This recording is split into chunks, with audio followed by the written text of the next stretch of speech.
your interpretation psychologically? First of all, you're talking about static electric charge, not flowing electric charge. We're talking that's what a Faraday cage is. The only way that you isolating detect for. flowing, the only way that you detect flowing is that through what you need to do is. Well, I'll tell you what. Let me look something up real quick, and I'll post it for you. Something that you really ought to be aware of. Hey, Blue, does mass attract mass? He thinks so. In Newtonian physics, it certainly does.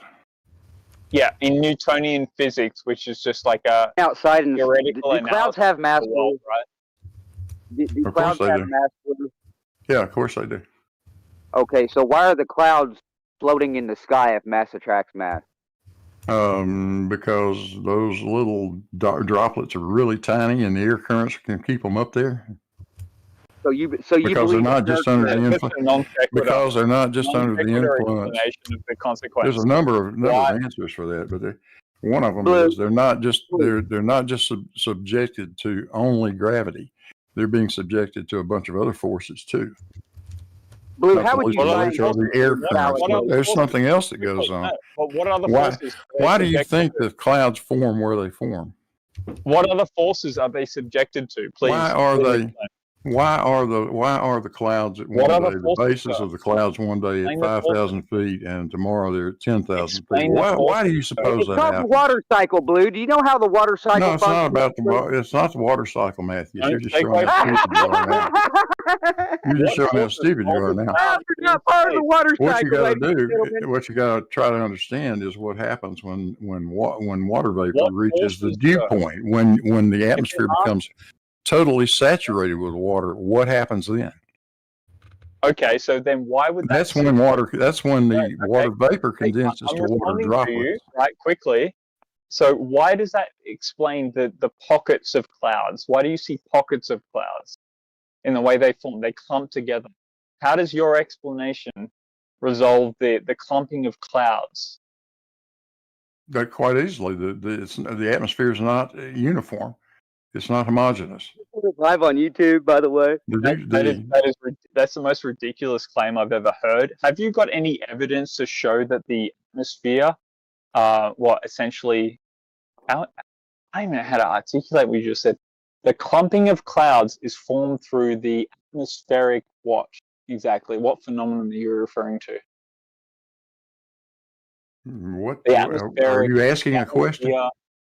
Yeah, I'm asking you a question. You basically instantiated that the formation of clouds is due to... Clouds form when the atmosphere becomes saturated with water vapor. So why did they clump together? Have you ever observed how clouds build up like in a summer's day in like my area? Where they tends to build up over the fjords and not the mountain peaks, because the moist air is and hot air is rising up from the it's being forced up. Yes, and then they clump, and so they have all local areas where you have enough water vapor to condense when it reaches its dew point. Okay, so you've got a very vast and flat landscape, right? So no mountains, and then you look up in the sky and you will acknowledge that you've got clumps of clouds in the sky that have nothing to do with mountains, scapes, or anything else. My question for you is, why do those clouds clump? Your opinion. And could that ground could there be a difference? Hang on. Could there be different? Could the water content of that landscape vary over distance? And we're talking about different clouds here. You're talking about cumulus nimbus type clouds, which are the big fluffy ones. And you go higher up, you get the cirrus clouds, which are in the higher atmosphere. They're not clumped. No, all I'm talking about is the nature of clouds to clump together, and you acknowledge that they clump together. Then the question, the explanation for them clumping together was offered up, that it was due to mountainous terrain. But then when I say take away your mountainous terrain and say it occurs across a flat land, then different amount of vegetation? Where is how much heat will be built up? The variation in water content in the ground? It's not an explanation for the clumping. A bunch of shrubs on the ground on a piece of flat land, right? You look up, dude, have you not been in the desert on a flat land, right, and you look up and you see clumping of clouds? To say that that's formed by some shrub nearby you is ridiculous, right? Clouds in the desert? No. Yes, there are clouds in the desert. Yeah, where did those clouds come from? Were they created over the desert, or did they come from outside the desert? Why do they clump together is the formal question that we're trying to actually get at. Why do they clump together? I mean, you have different winds. I see clouds getting together, splitting up, drying out, building up. I don't know what your question is. I thought I'd have a more formative opponent in this regard. You're just really not really offering up anything. Do you guys want to continue? Yeah, he's already been exposed for being a fucktard liar. I think we should move on. If he had any fucking humility at all, he would concede, but he doesn't. Rifki, can you tell us what on factors make the cloud keep them together? Yes, okay. First and foremostly, a cloud clumps around a small piece of a piece of dust, or that which is not oxygen, nitrogen, or anything else, like a kick up of a cloud of dust from the earth. Formally, a cloud it forms around that. Does that make sense? You are talking about snow. You are talking about snow. No. I'm just saying that initially, when a cloud goes in, what is it called? Precipitation. So that precipitation, which is a cloud essentially, it forms around a cloud of dust. Not a cloud of dust. Wrong statement. A small particle of dust is there, and that's what forms the cloud around it. It's actually the positive. Are you claiming one single particle? From what I understand, it is actually the fact that particle of dust that is up there is positively charged, such that it attracts the negative electrons or something, and then it forms the cloud around it. At the dew point? No. You have the cloud are a positive and negative on the top and bottom. It's this friction between the air that will make your charge. That's not an electrical phenomenon. Cloud, once the cloud builds big enough, it does have a positive and negative side to it. But the initial formation of the cloud, which is what I'm referring to, is caused by just a particle being there, right? But it doesn't mean that once it starts growing larger, that it's not got a negative and a positive to it. I disagree. I have a kettle will be steaming, and I will have no dust or anything. I still have this steam coming out. It's like a cloud, a very saturated air with vapor. Okay, a steam, the steam. Sorry, what contraption is the steam coming off? A kettle, boiling my water for my coffee in the morning. The reason, steam is not cloud. Okay. That of the phenomenon of the steam is because it's in a saturation. The reason why you can see that within the environment is because it's a saturation of the molecules. When it gets up high in the clouds, there is actually a cooling effect that occurs. Quite often, actually, you'll find that clouds are small ice particles that form around one another. Yeah, it's got nothing to do with steam, right? It's not the nature of steam that we're referring to when it. So to say that clouds and steam have any proportional relationship with one another is just erroneous. You forgot the pressure. You've got a good point. There is definitely a pressure component to it. Mm. And so, what is the difference? And so what is the difference between me taking my shower and have a steam and all condensate and making water on a wall and in the air, and to have all this mist in and a cloud? What is the difference between my bathroom and a eye in the atmosphere for a cloud? You got an electrical value. Like when it goes up high, there's an electrical difference. So it's already in a different state of environment. What else do you want? This electric difference a lot of this only stuff is like proportional relationships with one another. So whether, sorry, I interrupt you. So go ahead. So the electric difference, you measure it into the cloud. You don't measure it in the air who is next to the cloud, without a cloud. You have only in a cloud. So it is not something happening in the cloud, not the cloud itself getting high. It's something happening in the cloud. Okay, so what I would like at this point in the conversation, I defer to the notion that what you perceive within the cloud is actually a cell. It's a battery cell that very much like akin to a battery cell that's occurring within the sky. This is why it sort of accumulates around that cell. That's where I kind of landed this position as far as like what causes the clumping of like water to sort of that which we call clouds. It's an electrical phenomenon. Yes, I agree. There is an electrical phenomenon in a cloud. But what is the difference between the vapor at the bottom of the cloud and the vapor at the top of the cloud? What is the difference between those two? There'd be a density difference, but I haven't thought about that. It's an interesting question I haven't come across and I haven't thought about. So I haven't got like a depth.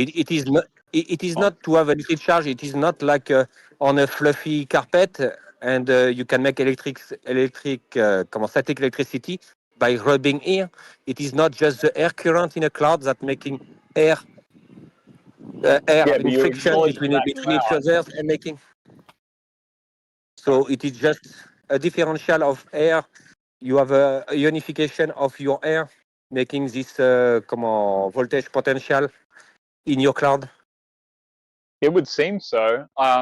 There's a lot to be said about this. Actually, I claim that essentially the cloud is a cell. It's an electrical cell that's occurring in this like naturally occurring phenomenon. It's an electrical phenomenon in the sky that's basically occurring every day. So it has an electrical potential, which is why it leads to therefore thunderclouds and the phenomenon of thunder that we sort of observe. I don't feel like I'm responding to you though. So what am I missing? No, I agree. I agree with that. There is a differential potential due to the friction and movement of air, and also an increase due to the increased saturation in vapor in a cloud that will also accelerate the friction and make the difference of potential bigger. And at one point, it will be an arc between the Earth and the cloud that will discharge all this static electricity in the cloud, known as lightning. So I don't see at all how your point of the cloud make any sense for any globe or flat Earth. Even you didn't explain to me how you can have the water vapor with going higher, because water vapor is lighter than air. So if you introduce water vapor in a volume, you will have this volume will be lighter than the ambient air, so it will be rising up.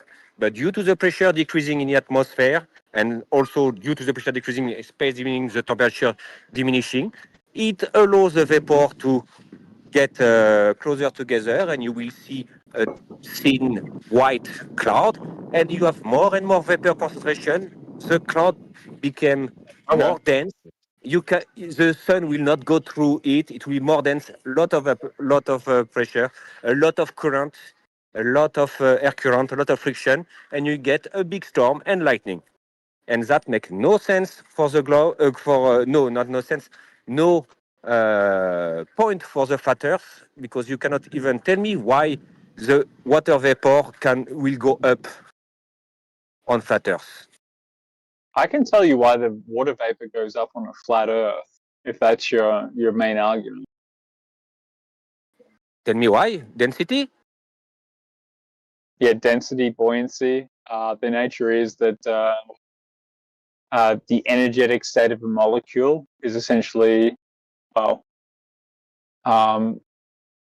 you say it's why up? It's in a proportional relationship with this environment, such that the energetic state is bouncing.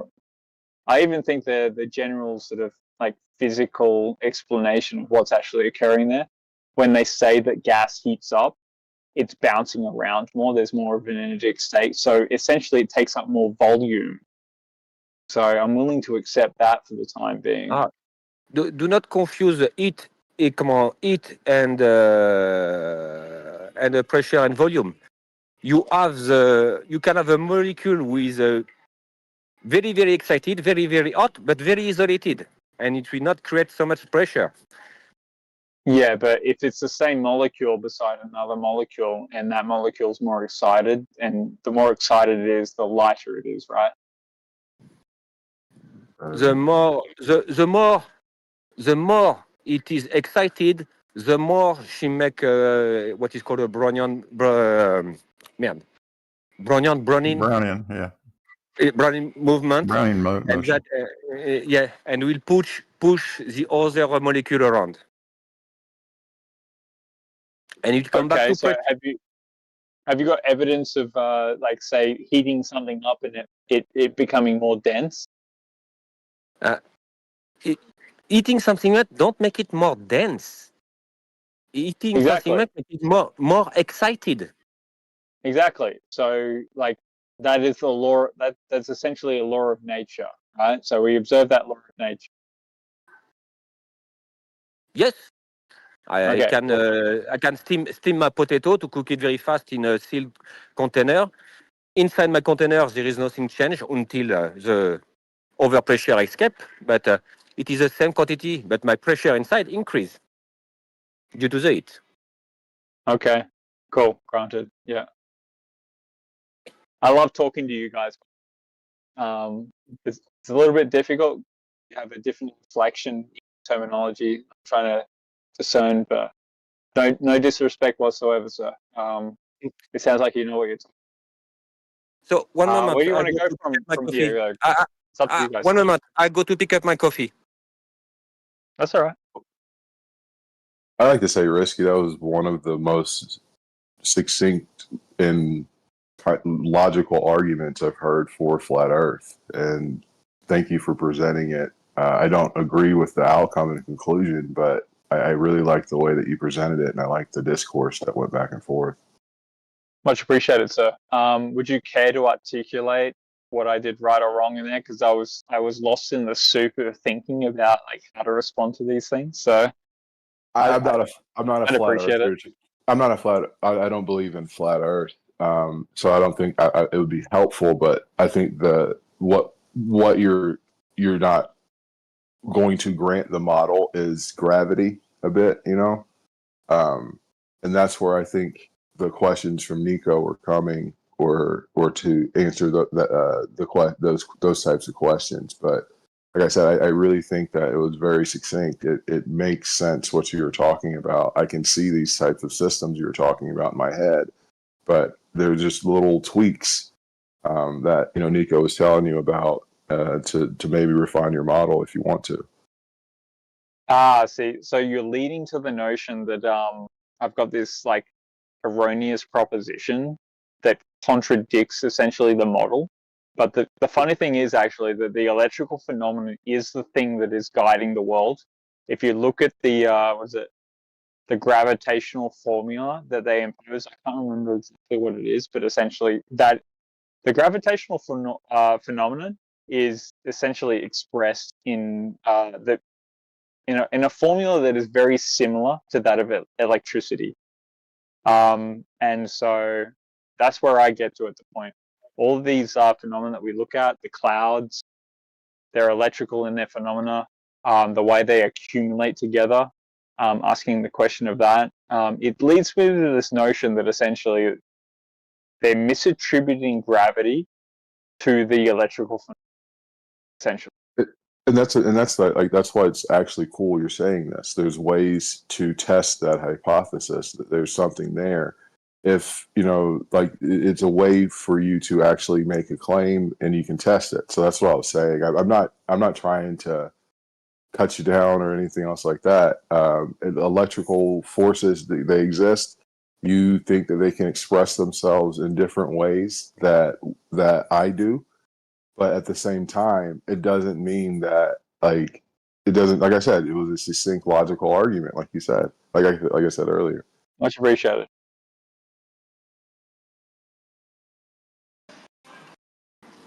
So, can I ask a question?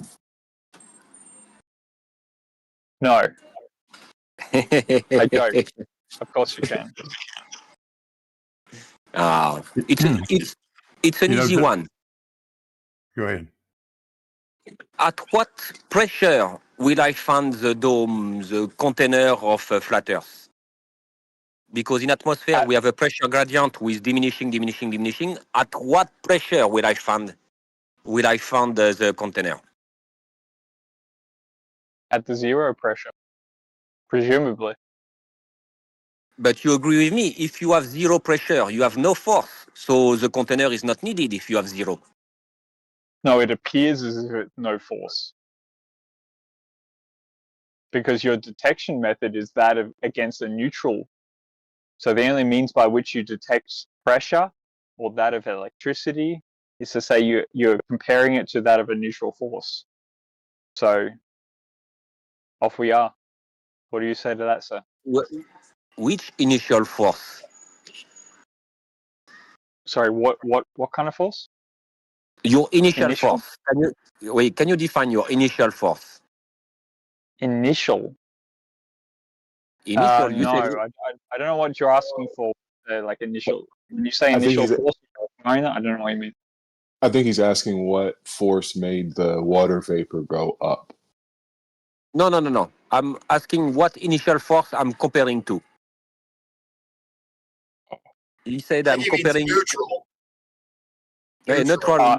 Neutral force. Okay. Yeah, that is the trick.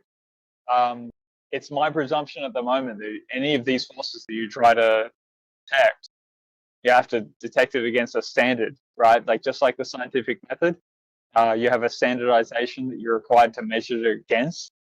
And the unfortunate aspect of the world is that you literally cannot get outside of, unless you claim that you go to space, you can't get outside of that force.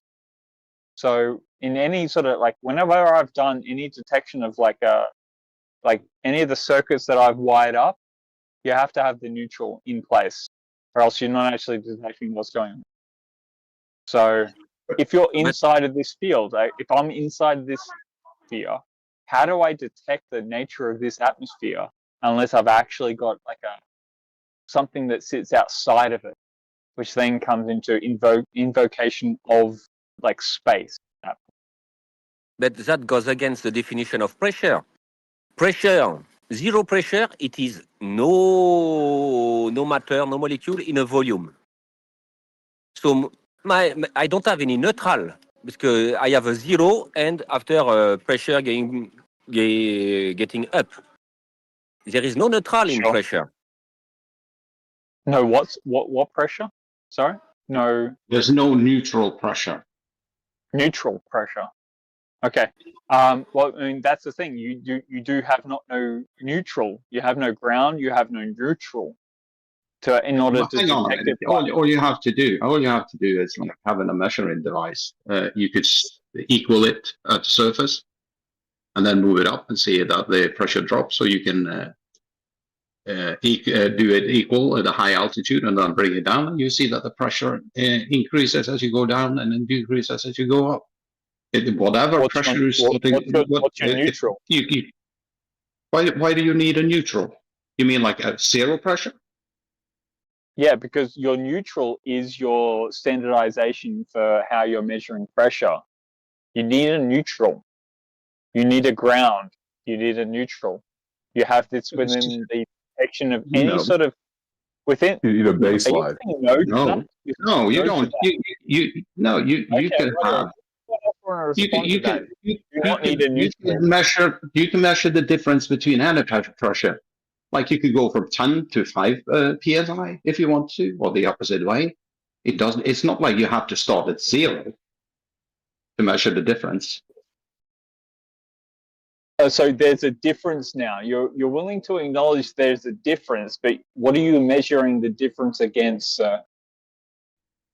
You're comparing two or more different pressures. Yes, exactly. But like in the earthly experience that you are in, like you're held within that container.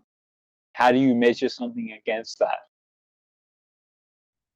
What do you mean inside? If I could start at sea level, equalize like a balloon in that respect, it doesn't measure pressure though, but you can also have a pressure gauge also, and you can bring it up as high as you can.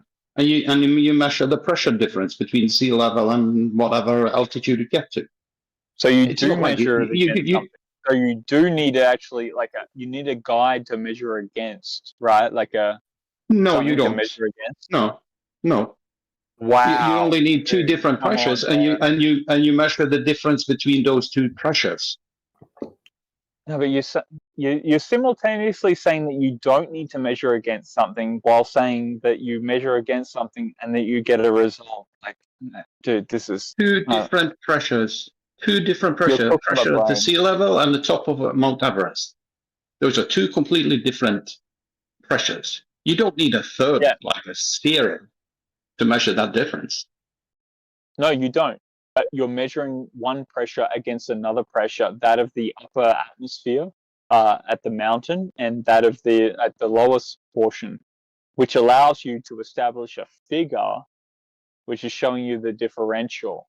But when it comes to the atmospheric condition that we live within, how do you where's your neutral that you're going to point it at?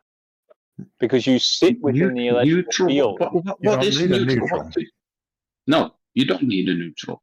I don't know where you got that idea from. You think I don't need a neutral? No, that's amazing. No, you need a zero for pressure. You need a zero. Let's go back to your 2 batteries. Take us back. You need no neutral to do that you were talking about. Connect the 2 batteries together. Okay. I mean, I don't need. There is no neutral involved. 2 batteries together, right? I could just assume that I know how to wire the batteries together, such that they become functional, right? I could assume that, but in order to detect what's actually going on within the batteries, I need a neutral to compare it against. No, you don't. Right? No, you do not. Wow. So how do I detect what's don't. going on within a battery? You can lay those 2 batteries on top of the table and connect the positive of one to the negative of the other. And if you measure across the stack, you've added those 2 voltages.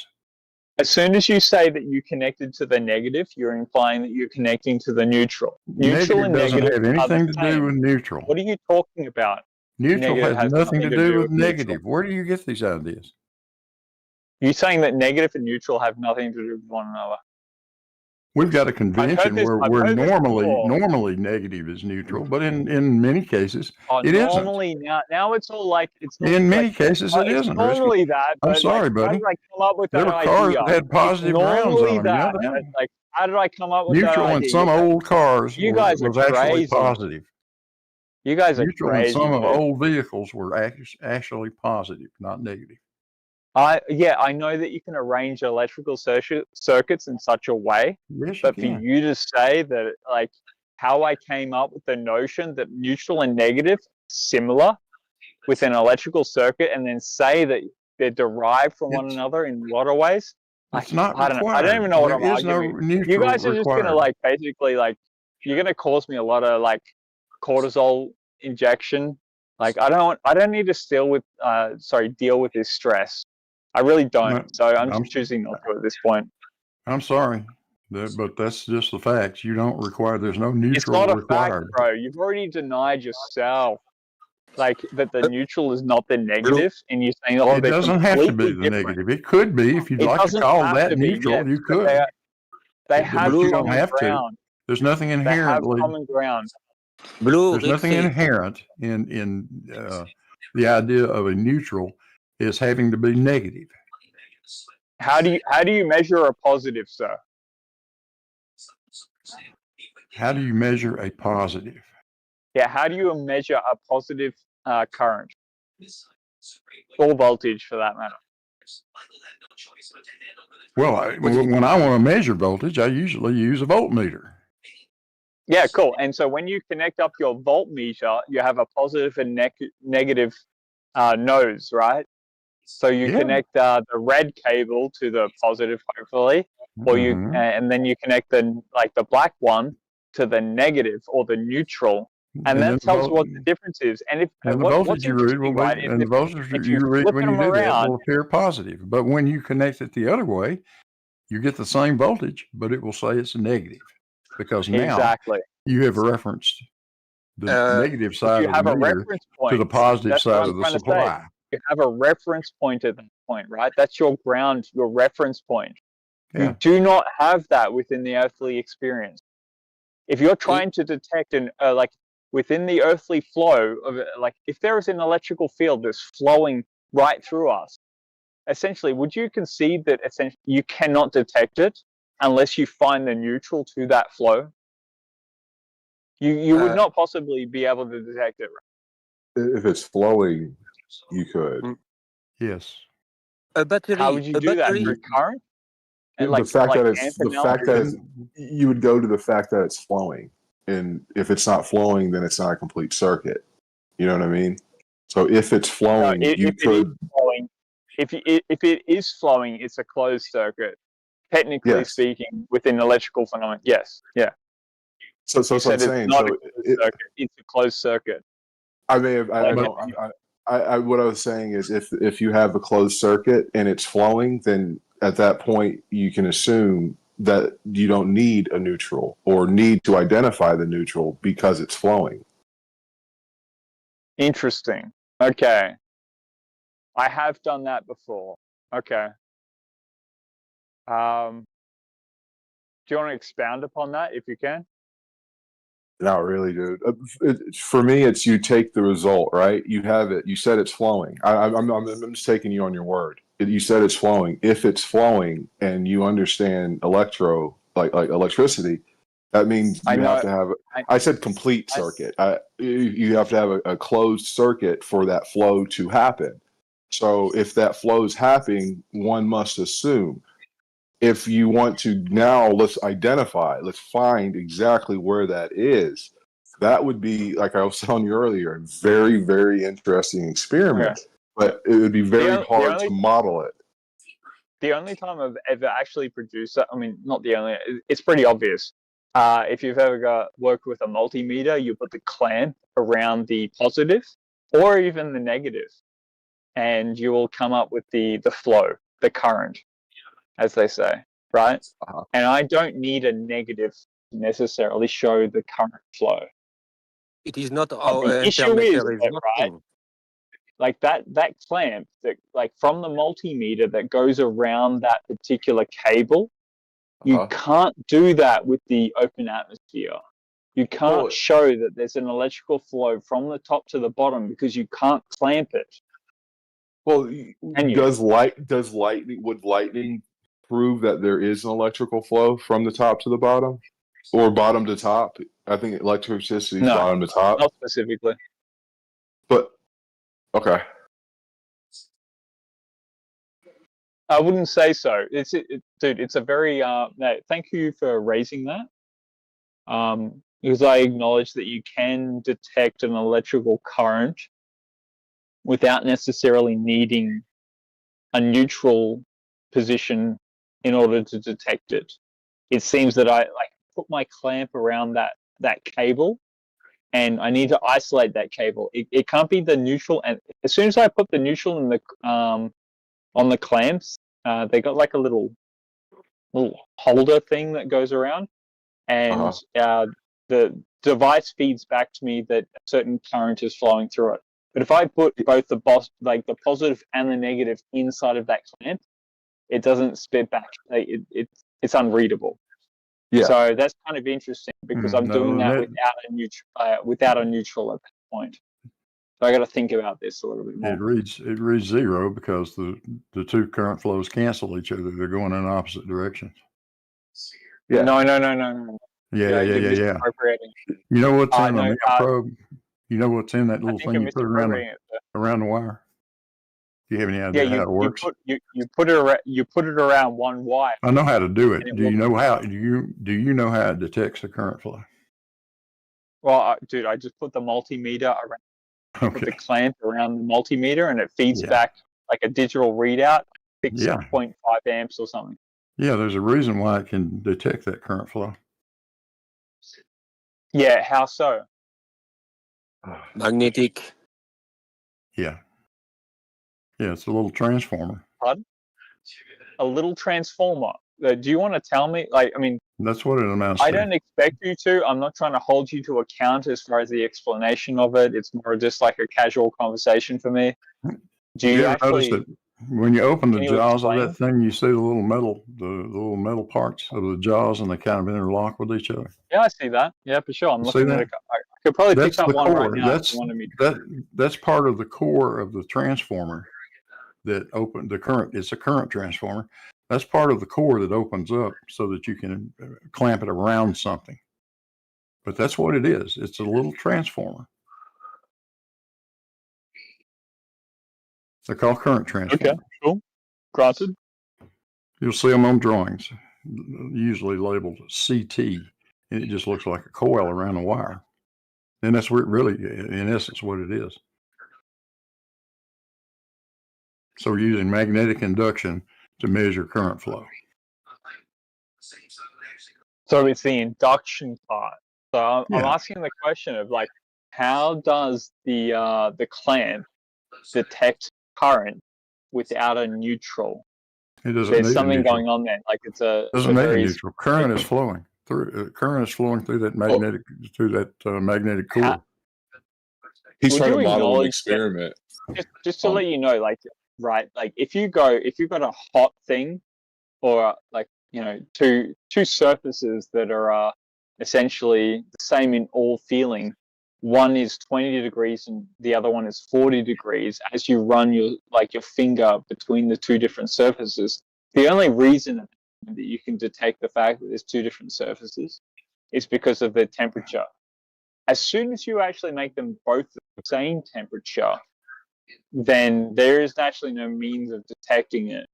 So when it comes to the notion of like this current detector, I'm just trying to work out exactly what's the neutral that it's comparing itself to. Every detection method is always based on a neutral, in my interpretation. No, it isn't. I'm sorry. Correct me where I'm wrong. Go ahead. Instead of neutral, would you accept the term baseline? Baseline is a reference, but I mean, baseline is just a referential point based on our capabilities of achieving. So, baseline, the coldest thing you could ever achieve, the baseline is like 270 degrees minus. Yeah, it's like a couple somethings up above absolute zero. Yeah, you know. But what I'm trying to say is so if you could accept like a baseline, there's this system that's doing this thing and it's not doing a thing, and then I attach this system to this thing and then it does a thing. Because I think like when you use the word neutral, that's what I think you're trying to get out of it as a baseline. How do I know this thing isn't detecting this prior? And then how do I know that it's... Is that what you're asking for? With the neutral? Sorry, my apologies. I feel like I interrupted you in your sort of flow of Oh no, I was kind of done, but it doesn't matter. No worries. But like, is that what you're asking for? That control? That is that the question where it's framed from? Yeah. Where's your control? Yeah, essentially. Yeah, I've asked that for multiple times, so I thought it was obvious. But the thing is, in an electrical question, where's your control? Yeah, in an electrical question, though, if you say that, you know what I mean, you may be conflating some issues, and I think that's why Blue is going through and asking the questions. I don't know the answer to that, and that's an interesting question. I don't know how that device does that, but I think that's the question he's asking. Blue is how do you know that device is detecting it when you put the clamps on, take the clamps off, or change variables and stuff like that. I'm sorry, I stepped away for a second. How do you know that it's detecting current flow? Yes. I think that's the question. I don't want to put words in your mouth, dude. That's about right. Yeah, cool. Go with that, man. Hit it. Well, that's what the device does. It detects current flow. Oh, okay, so it depends. It depends very much on the type of detector that you're using. If you're only interested in detecting AC current, then it's pretty straightforward. The little transformer idea that I told you about, that's the one that works for that. Because now you've got a changing magnetic field because you've got alternating current flowing through the wire. Yep. And the DC one is more important to me personally. Okay, DC ones are usually done with field effect transistors, Hall effect. Have they got a ground by which they detect the? No, you can't detect. They don't use a ground. You cannot detect potential with a current transformer. It doesn't care whether that wire is sitting at 50 kV with respect to ground or 1 volt with respect to ground. All it knows is the amount of current flowing through it. It's totally irrespective of the voltage on that wire.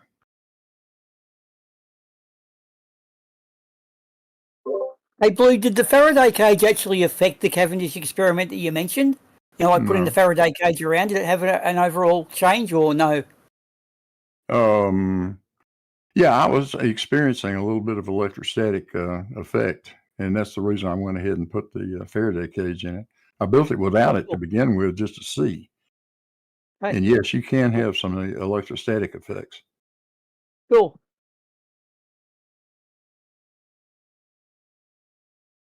But there's a really famous experiment that people should study up on. I tagged you on it. It's called Faraday's ice pail experiment. Now that's pretty cool. You got to read up on that one sometime. It'll tell you a lot about electrostatics. What was it again? It's called Faraday's ice pail experiment.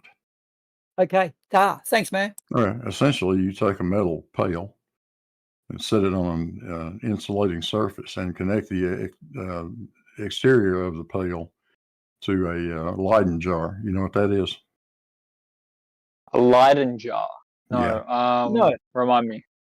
I've heard it before, but it's been a while. Well, it's a little jar, and it's got an electrode coming in the top of it, and it's got a couple of pieces of real thin foil suspended. And when those foils are not charged, they just hang straight down next to each other. But the instant you put a charge on that, a static electric charge on it, then they're both at the same potential and they repel each other. So they open up like, they spread apart.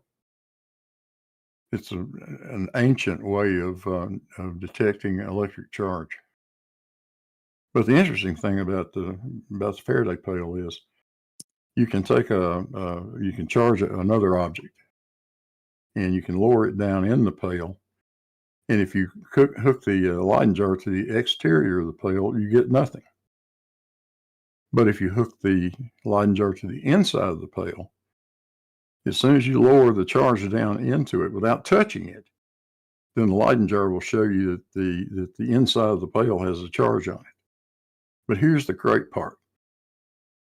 When you move the Leyden jar connection to the outside of the pail, there's no charge. It's all on the inside. But the very instant you touch the charged object that you've put in that jar, in that pail, to the inside of the pail, all the charge goes to the outside. There will be no more charge inside. It's really cool. In fact, look up Walter Lewin with MIT, does a bunch of experiments based around this idea. And that's basically the basis of the Faraday cage.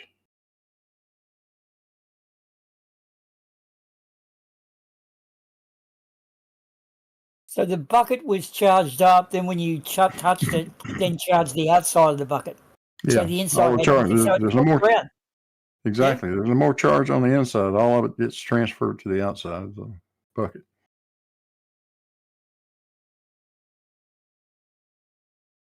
Can you harness that, or is it just like a static backwards and forwards, like a seesaw, or can you actually make it drive something?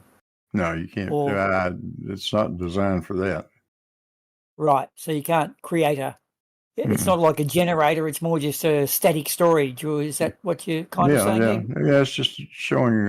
It shows how static charges behave. Right. So would you get that? Like when you rub your pen on the carpet, or you rub something on the carpet. You like your shoes. Is that a similar thing? The build up on the outside. Yeah. Okay. I'm trying to think how you do this at home. Could you use the front of your TV? Because that's a big static charge, isn't it? Yep. Yeah, hold it near the TV, or hold it near a speaker. Oh no, that's magnetic, the speaker, isn't it? So the TV, I guess. Yeah, you could do it that way, couldn't you? Cool. Thanks, man.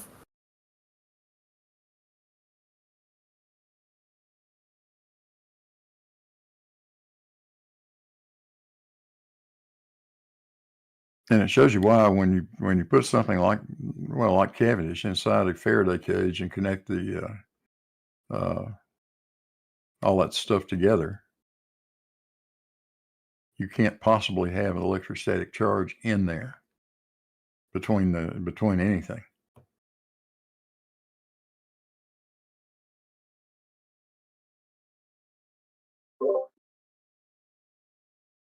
So that's how you seen the Faraday.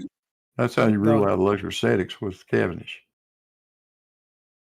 Now, Cavendish, my theory about this, because when Cavendish did his work, electrostatics weren't that well known, and Cavendish didn't take any precautions at all. But I surmise that because of the propensity of wood to absorb moisture, the enclosure that he built probably stayed damp enough in that English atmosphere to act like a Faraday cage. Now, I'm doing it in a pretty dry environment in my workshop. So my wood was very dry. And I think that's what eventually would allow it to develop a static electric charge inside there. So I had to take I had to go ahead and build the Faraday cage, which is nothing but just copper foil, same stuff you line the inside of a guitar with, electric guitar.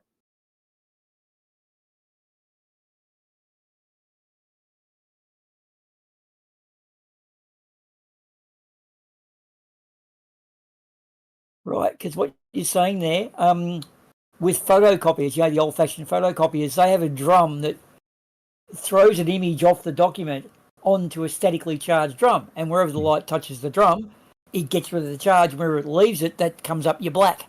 So hence your photocopying is the toner has an electromagnetic sort of property about it, so it sucks it onto the drum of the toner, which then prints onto the paper. And we found that the photocopiers up in the Northern Territory, had to have a bowl of water next to them in order to stop, because you get such a dryness in the paper and the static discharge that the photocopiers just jam all the time. And you put a bowl of water down and suddenly the photocopier starts working on another ream of paper, and the photocopier starts working. And it'll pull the paper through, not jam so much, but slippage. It's not getting the proper image, and you notice that too. And photocopiers use a lot of static charge inside and out them. They use it to lift paper off and on rather than fans. Yeah, but we are actually getting toner properties, and putting a jar of water stops the toner, makes your copies come up blacker. Kind of weird. You think that something like that wouldn't affect it, but it does.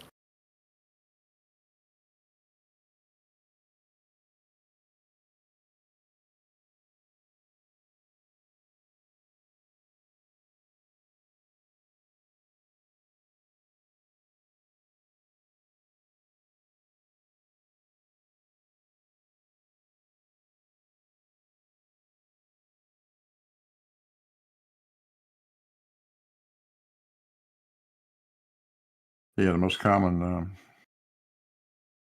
criticism I've heard from the flat earthers about Cavendish is this horseshit about electrostatics. They listen to wits too much. Blue Marble, did anyone ever tell you that you sound like Johnny Cash in the opening of When a Man Comes Around? Oh, I've heard all that stuff. Yeah. Oh, I'm not insulting. I know. Yeah, I was. I was just I had Apple Play going, and that song came on, and I looked at my computer because I thought I logged off because I thought I heard your voice. Blue, don't start singing. No, don't worry. I don't do that. Hell, I don't even like my singing. Why would anybody else like it? I'm telling you, you could do the opening for When the Man Comes Around, when he's just talking and reading Revelations. Oh yeah, that part of it. That's what came on, and I was like, why is he reading scripture? I was like, I thought I logged out, and then I was like, oh, it's my Apple Music.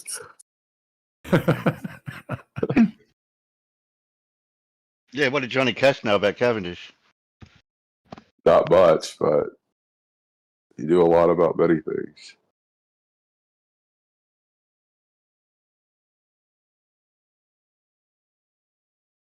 The only way you know something is by comparing it to something else. How's that sound as a formula? Yeah, that seems to repeat itself on so many different levels here on Earth. What if you haven't got anything to compare it to? Well, then you defer to something greater beyond that. If we could talk like not like physical, but could knowledge be a journey? Could knowledge be a journey? Like knowledge is inherently okay. So I'll put it to you, right? All stories are arranged in a structure like that of the journey, and they construct themselves within the knowledge scape of knowledge. So my question kind of is, if knowledge is a destination, I need to make efforts to get there, and maybe my knowledge efforts... is not a destination. No. Okay. In my interpretation, knowledge is not a destination. So to break what I will say down, would you say knowledge is something that can be achieved? No. Like knowledge can be achieved. Information and appreciation of information can be achieved. I'm not sure what to achieve knowledge would necessarily mean. Yes, so how easy would it be? A simple. I'm sorry, real quick, but a simple would be like the names on the screen. I have knowledge to call you a name because of my interpretation of my reality of what I see. That's just information. I understand that, but so like where do we take the information part out, and now it's just pure knowledge? Because you would agree that you would agree that the name that you read on the screen about me is not truth, right? It's a pseudonym. But for the it's information, it's knowledge, but it's not truth. Right? Okay, so knowledge must be truth then? No, I didn't state that. Knowledge has got nothing to do with truth. Knowledge is just knowledge. Okay, and then so what I'm trying to do is extract the information part out and get what knowledge is. But the information part, like you're actually not even seeking out information in that point, as far as I can interpret. What are you seeking out there? Like, I'm at a loss to the terminology. I would seek out. Go ahead. I would say seek out. We were talking earlier about your experiment that you could do, right? You're seeking knowledge, right? You're seeking the understanding, and if it can be true, it sounds like it's knowledge. If it can be true, it is knowledge. But if it can't be true, it's also knowledge. Knowledge of that which is not true is also knowledge, right? I'm not. Yes, but what I'm asking is, if I can't use information to determine what knowledge is, truth is subjective of yes or no, but still can be knowledge. I'm because I've given you what I think knowledge is, and you say it can't be that. So it's more what is knowledge, and then it's not that it can't be that. It's just not like you can't necessarily attribute it to knowledge. Well, so my statement of it can't be that is I said knowledge is a destination. Knowledge is something that can be achieved, and it's not a destination. It can't be achieved. Knowledge is definitely a destination, in my interpretation, but whether or not that destination is true is two different things. I agree. You can have information that leads you to like a position, but whether or not you're actually you found the gold at the end of the X mark on a map is not necessarily true. And I completely agree with that. But so so in our quest of knowledge, it's because it's constantly asked what is knowledge? What is knowledge? But in the quest of it, we have to be able to define what it is if we're going to even know how to achieve it. You know what I mean? Especially find true knowledge in a world filled with deception, like in the United States, where they push propaganda, covert operations, right? Gaslight people during operations. They never admit to the operation. In fact, they'll have to gaslight people until it's disclosed. So, great points.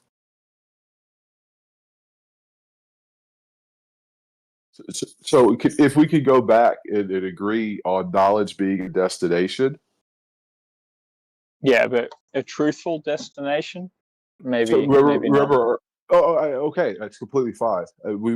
I already gave you the secondary aspect, but so the primary aspect of if knowledge is a destination, then you need to be able to go from point A to point B, and you have to be able to direct yourself there. You could go in many wonky lines and still end up in the right place, knowledge. Or there's straight paths, there's other way, but you have to know how to navigate that. I'm just going to let you know that you're the way that you're actually patterning this out to me indicates to me that it would kind of lead to a chaotic interpretation. Just in the outlay of what you're referring to. I'm not saying that I necessarily have the key to solve the problem. I'm just implying that, it's not making sense. And because it's nonsensical, then it leads to chaos. And chaos is not a map. Yes, I understand that. But what I'm saying is through the chaos of trying to find the destination, that is the process of the journey, your footsteps, or whatever you want to call it. My man, you're onto it. Yeah, sure, definitely. At that point, I agree. Yeah, and so you can be heading in the right direction with your footsteps on that process to get there, and you could miss knowledge. You could get there, and like we said, it's not true. There's multiple things, but the process of point A to point B is what has to kind of get described or defined, and then we can know we're even at knowledge. You know what I mean? You will never know. You will never know that you're at knowledge. If you're saying knowledge, if you're conflating that knowledge is truth, are you conflating that knowledge is truth? No, I told you. I said no. But so knowledge could be the outcome of that experiment, right? So now we have knowledge that it works. It's just information. Yeah. And that's why earlier when I was talking about knowledge and information and things like that. But if we did that experiment, yes, we have information, but I would be confident to say I have knowledge that I did this experiment and it had this outcome. I would be confident to make that statement with that terminology. And I can also say I have information that, you know what I mean? It's a bit semantical at that point. But I'm at the destination I aimed myself to go. Whether it's true or not, that's another conversation.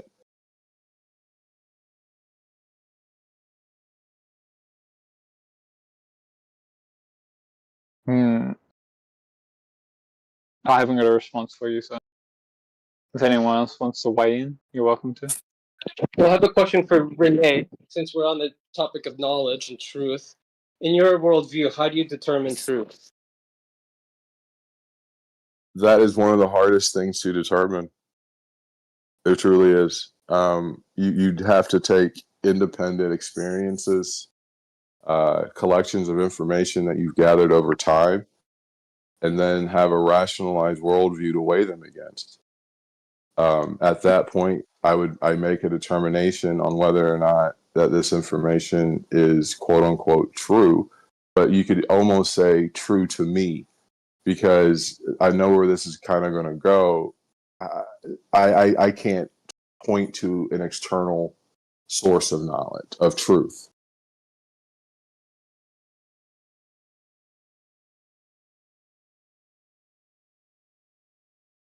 It's okay. I appreciate that. In a non-world view, I guess you can find truth by, like you said, from philosophy.org or philosophynow.org. I think the 4 factors that they state determine truth of a theory or explanation are congruence, consistency, coherence, and usefulness. And that's from philosophynow.org. But great point. So in a God worldview, there's a theory, but even in a non-God worldview, I guess you can turn to society to find truth potentially, or what's axiomatic, what's self-evident. Yeah, thank you for answering. Well, I just answering universals like what is truth, what is that? There's entire classes you take. Answering those questions, and you read people who wrote hundreds of years ago their thoughts, their reasons why. And like I said, you take the information and you weigh it against your world experience, and you make a choice. Just because I chose something doesn't make it right. Just because I chose something doesn't make it true. But I must be comfortable with the consequences of that choice as well. Yeah, well said. Well said. I mean, I would agree with that if I was in your position. I guess you're agnostic right now, if I'm not mistaken, right?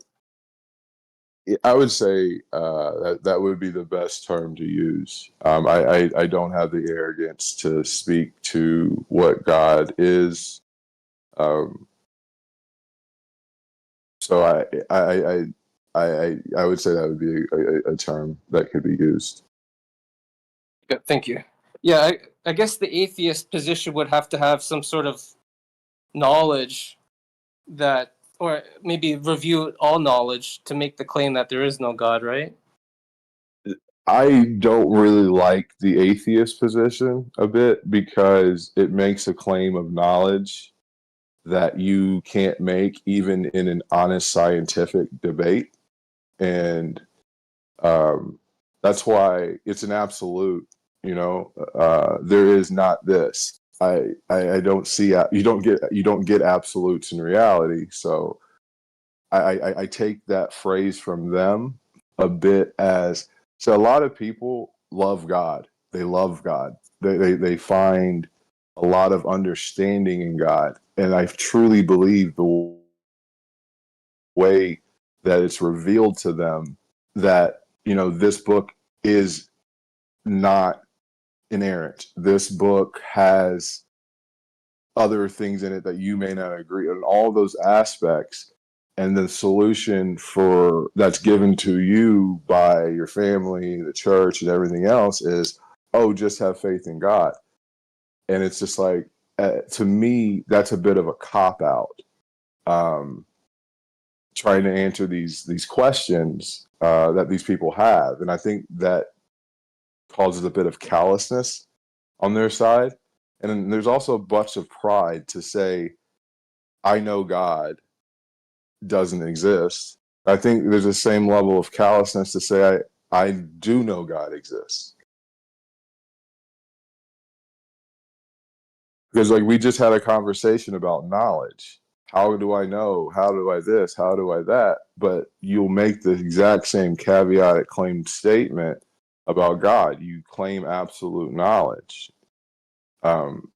It's interesting when I speak and we're talking, you have someone who takes a position of absolute knowledge trying to have you define absolute knowledge.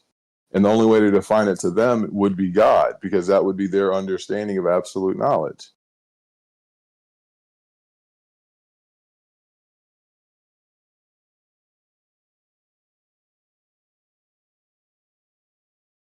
Do you believe you would have to have 100%?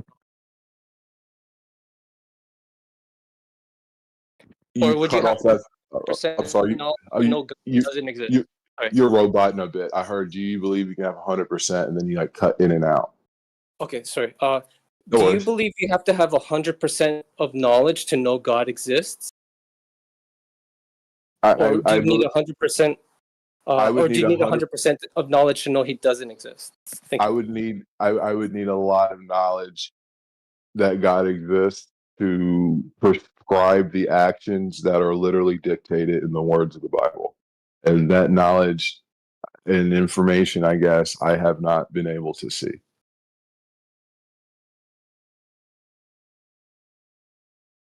And even if God existed, there are things that I would challenge him on. If God told me to kill my son, I'd tell him to go fuck himself. If God killed my family, I would tell him to go fuck himself.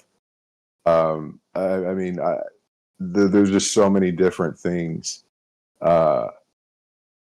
in it that, in my opinion, has kept us back more than moved us forward. But it has united. It's a unification tool. But like I said, there's a lot of prescriptions in that book. That's why I say, most people who are Christians, they haven't read the Bible. And if they have, it wasn't cover to cover. They cherry pick phrases and clauses. They use things to make others sound wicked. In their actions of doing so, they are the ones being wicked. But it's at the same time, it's like, if you are a Christian, read the Bible. Judge not, yet ye were judged first. Take those actual prescriptions that you want to have a literal, moral, understanding, underlying universal truth that you can go from and actually practice them. Yeah. Why do you think Christians today don't know the Bible or the teachings of Jesus, in your opinion? I would say, I don't. So I would have, if you want to, this is the thing. I think a lot of things are misinterpreted. To me, and this is my opinion, and this is from life experience. To me, the message of Jesus is peace unto the detriment of yourself, which is a very hard thing to do as a man, especially as a man, because you have agency to change. But if you acting on that agency causes bad things to happen to other people, even though you have every right to do that, not doing it is better for the collective whole. And I say that, and this is where I do see God because of time and stuff like that. You know, Jesus came around, just say 2,000 years. If he didn't exist, doesn't matter. The message was there. If he died and he didn't rise, it doesn't matter. The message is there. So it's just like at the end of the day, I take what I can. Thomas Jefferson did this with the Bible. He literally said, "I'm taking all the mumbo jumbo out of the Bible." And I take that and I take the message and I see who Jesus was. He was the King of the Jews. That's what they put on his cross. King, I-N-R-I. What Jesus could have done is commanded every one of his people to rise up with a sword and protect him. And you saw what happened when one of his people tried to do it. He didn't. It was, he even called Peter Satan. Do you remember that? He even called Peter Satan. Well, yeah. So he chose peace to the detriment of himself. And then when you look at history, you look at what happened to that region multiple times when they revolted against the Romans. There were people who were crucified from the gates of Jerusalem to Damascus. So in Jesus's revolt that ended up freeing them, one person was crucified because he chose peace to the detriment of himself. That's a message, like I said, in our common world with nuclear weapons. So back in the day, you could be a manglonific, psychopathic man, take whatever you want, do whatever you want, and the world wouldn't end. You would die and things would change. In the modern world, if one of these psycho-fucking-path leaders pushes a fucking button, we do not exist on this planet anymore. So, like I said, I see. Someone said the other day the Bible is living. I completely agree. It's a living story. It's truly something written from the ethos of humanity. But in that statement, I'm not saying it's the immutable word of God. Okay, thank you. I would offer, or I would suggest that from a Christian worldview, the reason why a majority of Christians don't know the Bible or the teachings of Jesus is probably because of Satan himself. Right? He undermines creation. He undermines. I believe there's 4 pillars, or axioms, or legs to the Bible. Mm-hmm. First one is creation, and that's the first book of the Bible. Whenever you create something, you have rules. So that's the second creation axiom. Whenever you have rules, there's judgment. That's the third leg to the throne or to the table or the chair. And the fourth, because he's a merciful creator, it's mercy. And that is through Jesus. So I believe Satan literally attacks all these pillars. And that's why we have Christians today who reject creation, who reject God's rules, who don't even know about judgment or how to teach non-believers about judgment or the grace. That's just my opinion. I would say this directly to that statement. I reject the creation that was presented in the Bible. I reject the majority of the rules that God allow that say it's a just society. That is not Satan. I still believe in the top of the table. I still believe that there is a God. I can see naturalistic processes, and I don't need to invoke a God to get the end result. I can like that. That's the thing. Like, in my opinion, the Abrahamic God that we worship came from a God of the gaps. It was a God of the lack of scientific understanding, explaining those things that you were speaking about. And now that we can explain them, in my opinion, it's not that God is dead. It's that we need to look at the words in this book, especially if you're going to take them literally, because that is the true only danger of this book, is if you take it literally. Okay, so when people take it literally to repent, that's dangerous? Or you mean there's just some other things that are literal that's dangerous? There are other things that are there. I haven't. Have I said that the Bible's only bad? Have I said that? No. Yeah. Thank you. Okay. So at the same time, there are good things. And that's why I think I said it the other night. In my opinion, the Bible is like a ethereal dragnet that literally catches lost souls. It truly does. And you can use the tools that you can find in that, and you can find your way back to humanity, find your way back to reality. I think you can. But like let's just use the fishing line. Back in the day, they had these long fishing lines. They dragged it all the way across the bottom, and it took a lot of shit that they didn't need. And then there was technology that came that allowed them to add a little something, and now it is better for everything else. And the process is still the same. And that's the thing. We have the technology aspect of my analogy that is added. That's we have heretics and all this other stuff. It's the same thing about, like, we were talking about, like, the missing links, and they were poisoning the well about Piltdown Man and all that other stuff. If you are able to be critiqued, doesn't that give you a better, I guess, justification for that end truth of knowledge through others' journeys, and you're seeing someone else there, like, hey, we were all going to this must be North Carolina, because I said we're going to all meet here, and we're all here, like that. Those simple base assertions, but yeah, taking the Bible literally is it's the same danger of the Quran.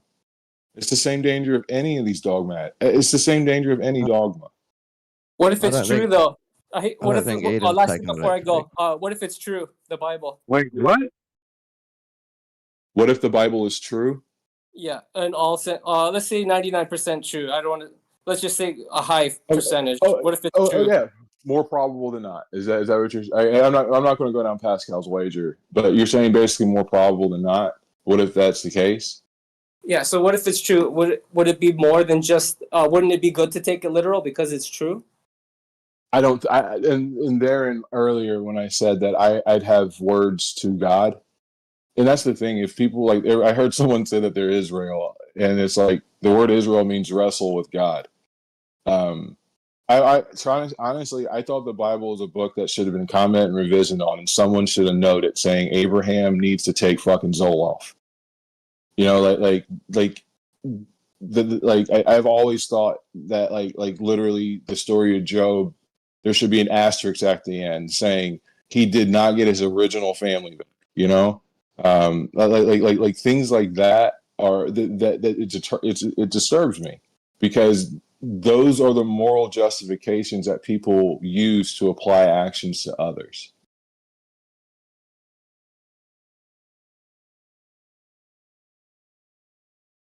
I was going to say, Eden is not necessarily taking it literally. He's got his own interpretations of each bit. And therein lies it all there too, it's cherry picking. This is a metaphor, this isn't. This is literal. That's the only way to read it.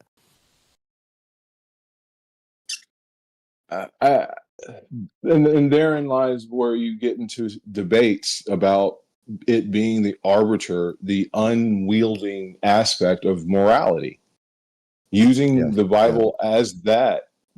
And that's the thing, when they say that, and we get to this point, at least if you could say morals are still at least subjective, there's room for you to be able to utilize the book without having to take it literally. They can't say that, though. That's a key part of a faith, is that you've got a set of morals now.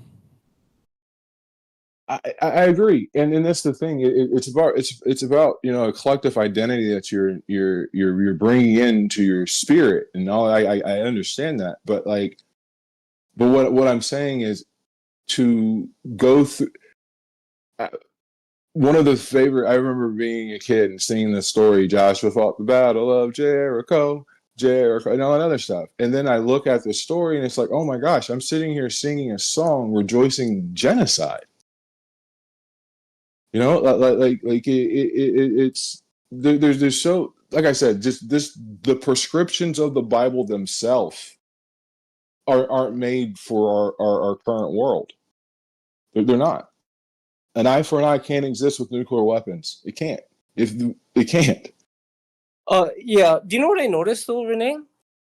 Bible critics often only cite from the Old Testament. It's like, imagine you're discussing a movie, but no one talks about the ending. Everyone's concerned about the first 15 minutes, the first hour, the first hour and a half, and they never point out the ending. You know what I mean? I think that's. I could see. So the thing is, my critique is not directly to Christianity. My critique is to the entire Abrahamic religion set. So either side of that book argues my point. If you want to focus on New Testament stuff, that's okay. But my critique isn't just Christianity. It's the entire Abrahamic God concept.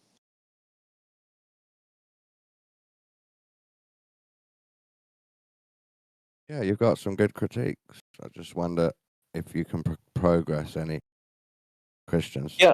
Renee, if you were the creator, would you try to reach out to your creation and maybe leave instructions? So I have children, and so could I call them my creation and I am their creator? Yeah. Sure. I have a will. And it says exactly who gets what, how much they get, what age they are when they get it, criteria to receive. But if I were to write that document like the Bible, and not be direct, not make specific prescriptions to actual events that are going on, or potentially maybe, because there's part of the will, it's about college. I don't know when I'm going to die, you know? So what, it lacks objective sort of prescription at that point? It lacks, it's too vague, too fragmented to be taken literally. Granted. Okay. And, does it need to be taken literally? Like, if you're requiring literacy, like, in it to be literal, then you've already dismissed the notion of the script at that point. If you are to use this as a objective moral compass, then yes, it needs to be literal. If you aren't going to use it as an objective moral compass, then it doesn't need to be literal. Actually, that's sorry. Go ahead. No, it was a bad interjection on my part. My apologies. No worries. It's like I said, the same problems that you see, like everyone talks about, Islam and, all the problems that you get with that. And you'll hear their scholars speak to their religion saying the same thing. It's about the literal interpretation and the misunderstandings. And then their side says, no, it's not misunderstandings, right? It goes nowhere. It goes nowhere. It goes circular. There's no progression. It's a fight. And that's why I choose to seek naturalistic explanations for phenomena I observe. So at that point, would you say that God is deferred from the naturalistic expectation that you're deferring to? No. God could be God, and evolution can still exist. Gravity, the globe could be a globe, everything. God can still be God, and all of those things can still be true. Are you prioritizing naturalistic interpretations and reasons? I wouldn't say I'm prioritizing them. It's like a God of the gaps. I don't know what this is, therefore God. I don't want to fall into that. I agree with you, man. We should all sort of try to. I mean, it's pretty obvious. Well, there is no reasonable explanation for God. At some point, it just simply becomes because you cannot explain all the variables necessary. And once you acknowledge that the scientific method cannot explain all the necessary variables, I think at that point one rationalizes that it should be go to God. However, if right there, abhorrent, if the notion of God is abhorrent to you, then you will defer to something. And therein lies, like I said, the notion of God is not abhorrent to me. I don't need to invoke. So I think about it like this: God's very busy doing things that are important, like kind of like 911. If I call 911, you don't need to worry about that. Just going to let you know that God is omnipotent, all I power, understand. and I is get, capable of all administration. So you don't need to worry about these but limitations. I get, and that's what I'm saying. But what I'm saying is, if I call 911, if I call on God for help when I don't need Him for that help, that's what I'm saying. I understand that God's omnipotent and all this other stuff, but at the end of the day, I would invoke Him on the matters in which I have no explanation for. I don't want to talk about that, but it's a psycho supernatural, yeah, for sure. Yeah, but like I said, if you're willing to still accept God, it doesn't mean that evolution's not real. If you can still accept God, it doesn't mean that the Earth is a globe. They're not exclusive. Agreed. Yes, yeah, sure. and so, so this is where it is. So remember, we were talking earlier. I don't know what this is. People with the shape of the Earth said, "I don't know what this is." Therefore, God, right? Essentially, because they build their model of what they build their model. I'm sorry. Am I? No, continue. Oh, my apologies. No, you're great, bro. You're wonderful in this expression. I much appreciate it. So continue on. No. So I don't know what the shape of the Earth is, right? So and honestly, it's an honest statement. I don't know what it is. You look outside, you can say, "Hey, it looks flat." You can say all these little things. Like we were talking last night about, the little lift at the end, and there are two people who would say on the globe side going back and forth and talking about, "Hey, I don't understand this. This is the reason why." Well, why is it that? I think it might be this. Well, you see, like it goes. It's a discourse back and forth to seek that knowledge. Would you say that correlation and causation doesn't mean causation? No. Things can be correlated, but that doesn't mean it's the cause. But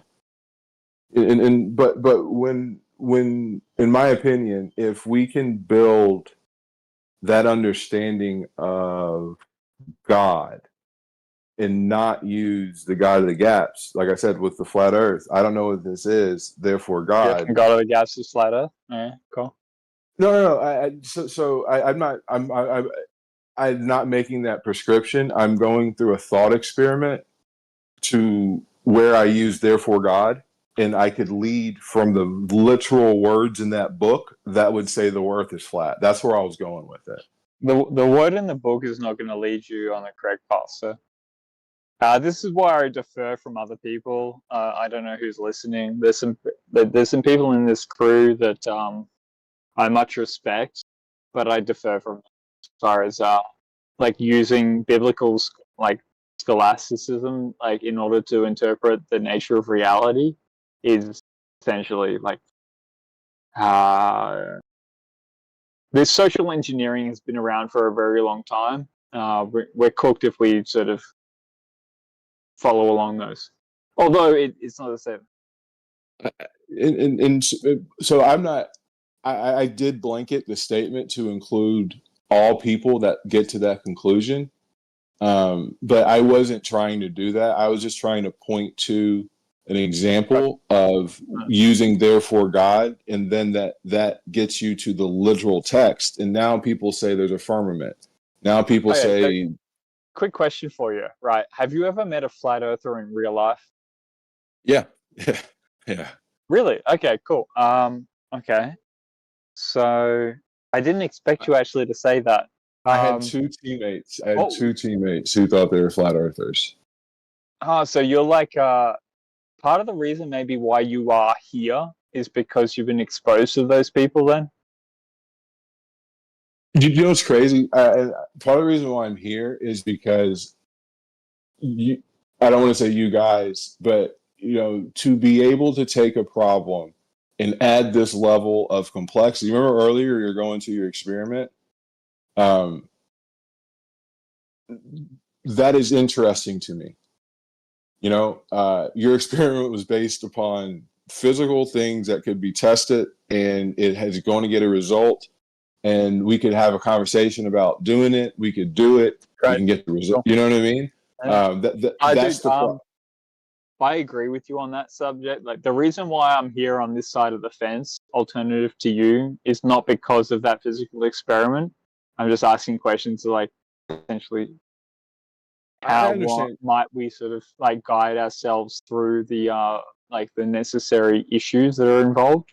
But for me personally, it's pretty simply obvious that sociologically we are being lied to, and that goes right to the back of Rome.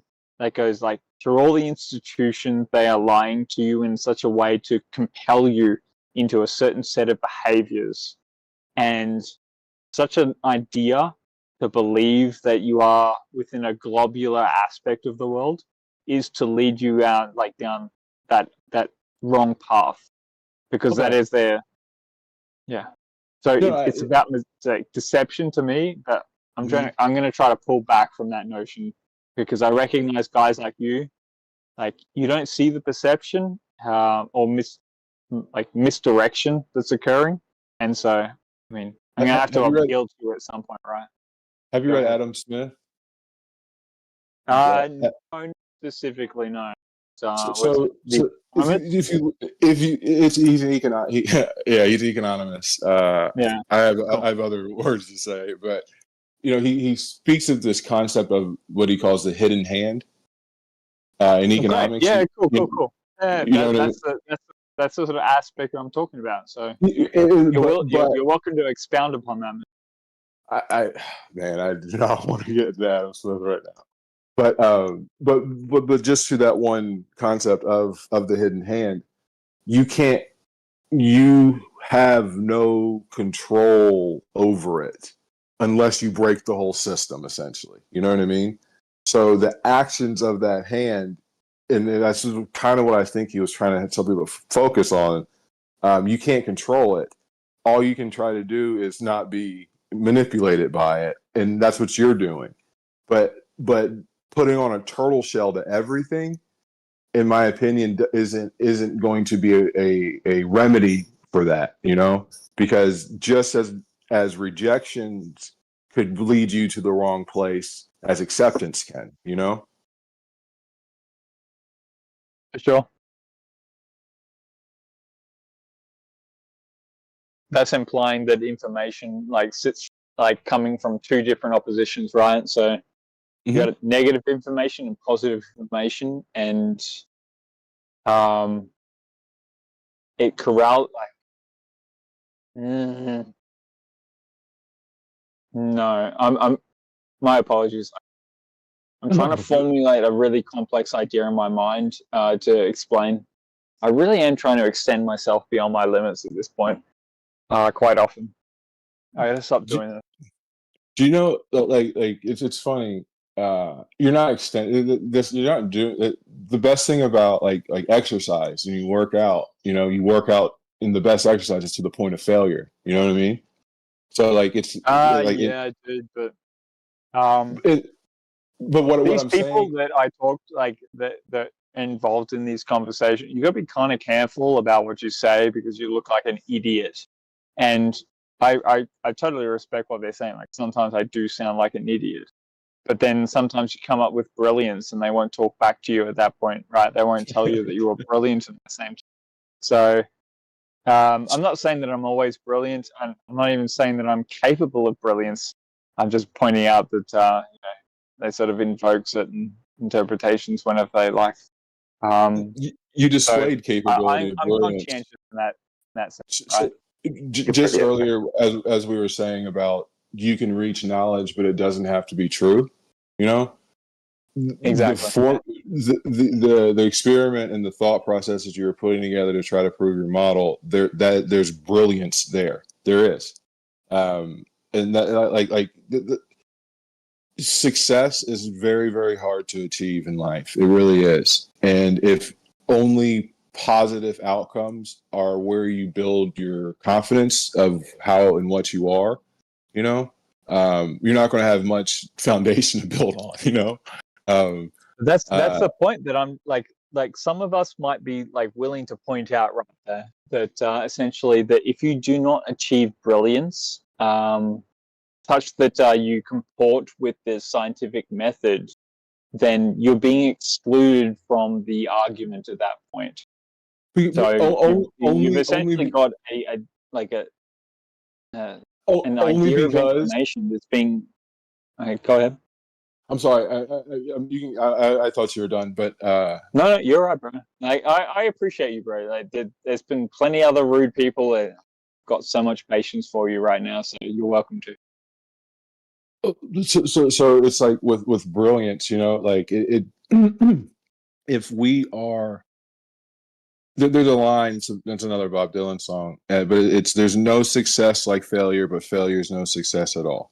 You know, you heard Edison say, I didn't learn how to invent the light bulb, I learned how to do it 99 times wrong, or something like that. You know what I mean? And I get what you're saying about like you pull out this argument and you see the brilliance there, and then you feel like it's dismissed or shit on and things like that. But the thing is if it's like sports a bit. You're going to enter into the arena, you have to use the same rules. And the problem is in a lot of these conversations, it doesn't really happen with you. The rules constantly change throughout the subset of questions, to where you can't even have a coherent output to satisfy any level of questioning. You know what I mean? Like, yeah, it happens, man. Yeah, for sure.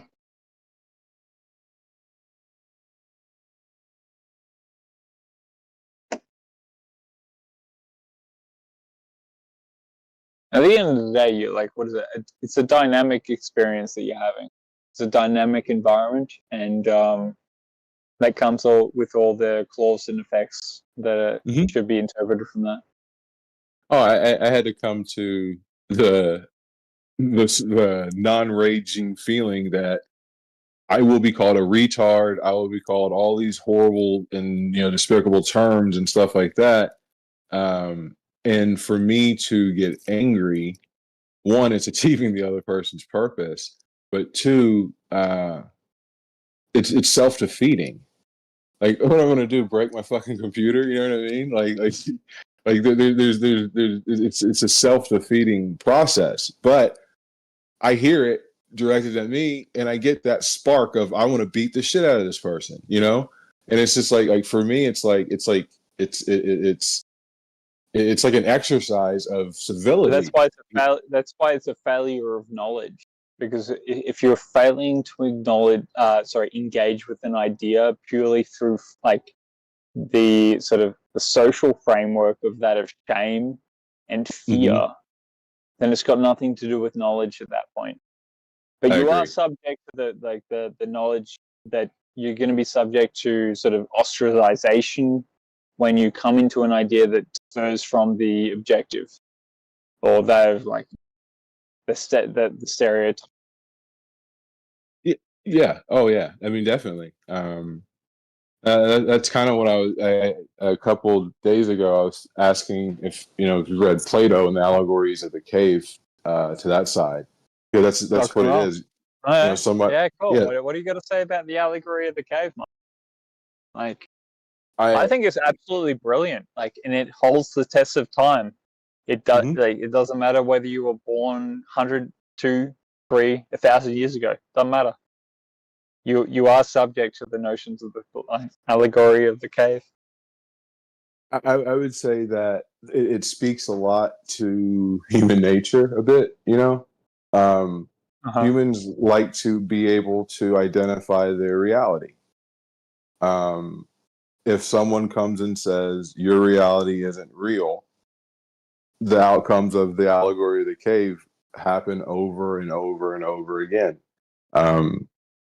My thing was, Plato basically tasked that individual who frees himself in the future after knowing what happened to the person who freed themselves in the past to return to the cave. That's rather Christ-like a bit. You know what I mean? Yeah, you will find a lot of biblical stories within this, and then logos. I'm just gonna like you already opened the gate for it, but yeah, there's a problem with the biblical like account, and I can go into the whole notion of like Francis Bacon if you like, and the connection with King James as far as what he wrote about the King James version of the Bible. And prior to that was demonology. We can get into all of that if you want to. But I always ask someone, do you want me to open up that door? And do you want to talk about it? Or are you just sort of talking about the notion of what you think about? But go for it. No, I don't want to foist anything upon you. But there are ideas that are floating. The best thing about discourse is you can always disagree. You know what I mean? That's the thing. That's why you asked why I came here. I came here to hear things that I wouldn't normally hear. Rock and roll. Oh, yeah, cool. So what do you know of Francis Bacon? Like, just a quick question for you. As it regards Francis Bacon, then it would be like, to my account, where did fundamentally the terminology of the scientific interpretation of the world come about? Because at some point they need to call it something. It has a noun. It has an action in the world, right? What is like why was the scientific like sort of terminology sort of incantated into in order to solve what problem, and then what was their solution?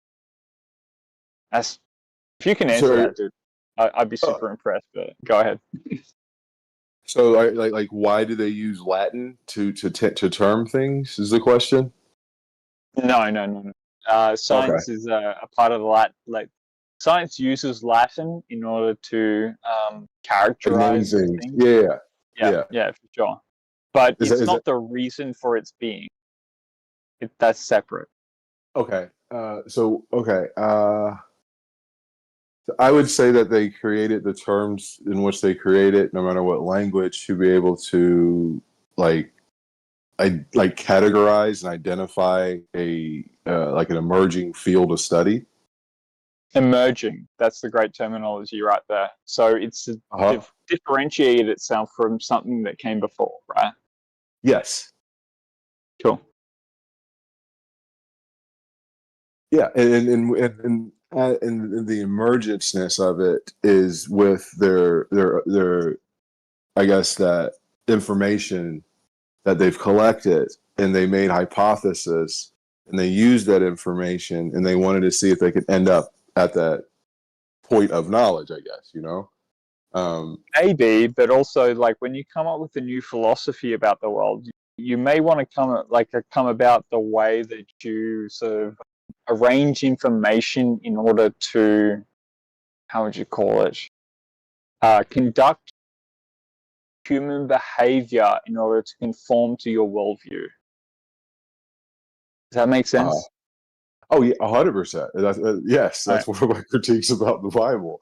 But 100%. Exactly. Yeah, dude. The scientism and the Bible are like so connected that people aren't willing to accept.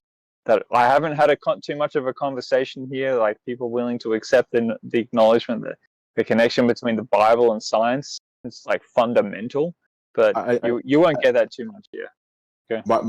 The difference is the peer review process. Right. Because the peer review process fundamentally underlines the notion that it separates the problem of the human experience from that of analysis, right? Yes. Yeah, see, I actually don't think it actually does do that. It fundamentally fails in that appropriation.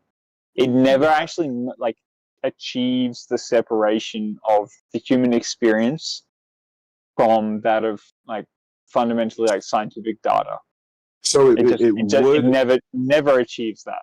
But if you want to argue that, that's a cool discussion to be had, for sure. So I will not argue that it doesn't remove the blanket, but it removes the initial human experience from the test result. proving if I got the same result. It wasn't this human's bias. It wasn't this human's input. You know what I mean?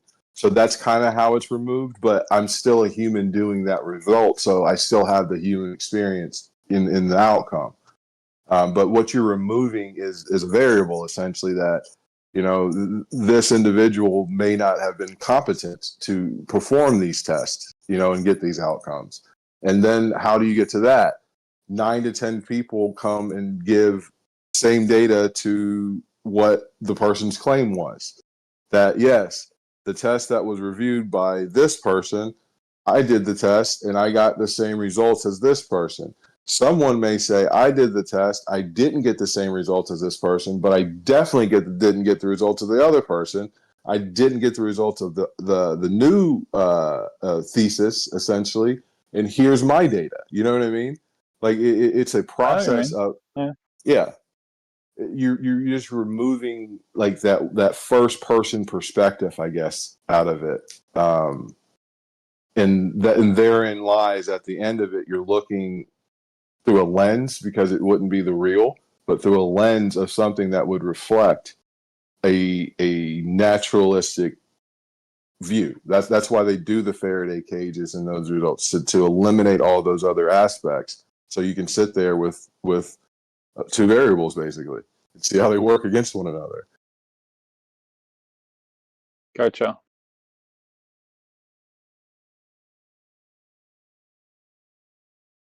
Okay. I got to loosen up a little bit.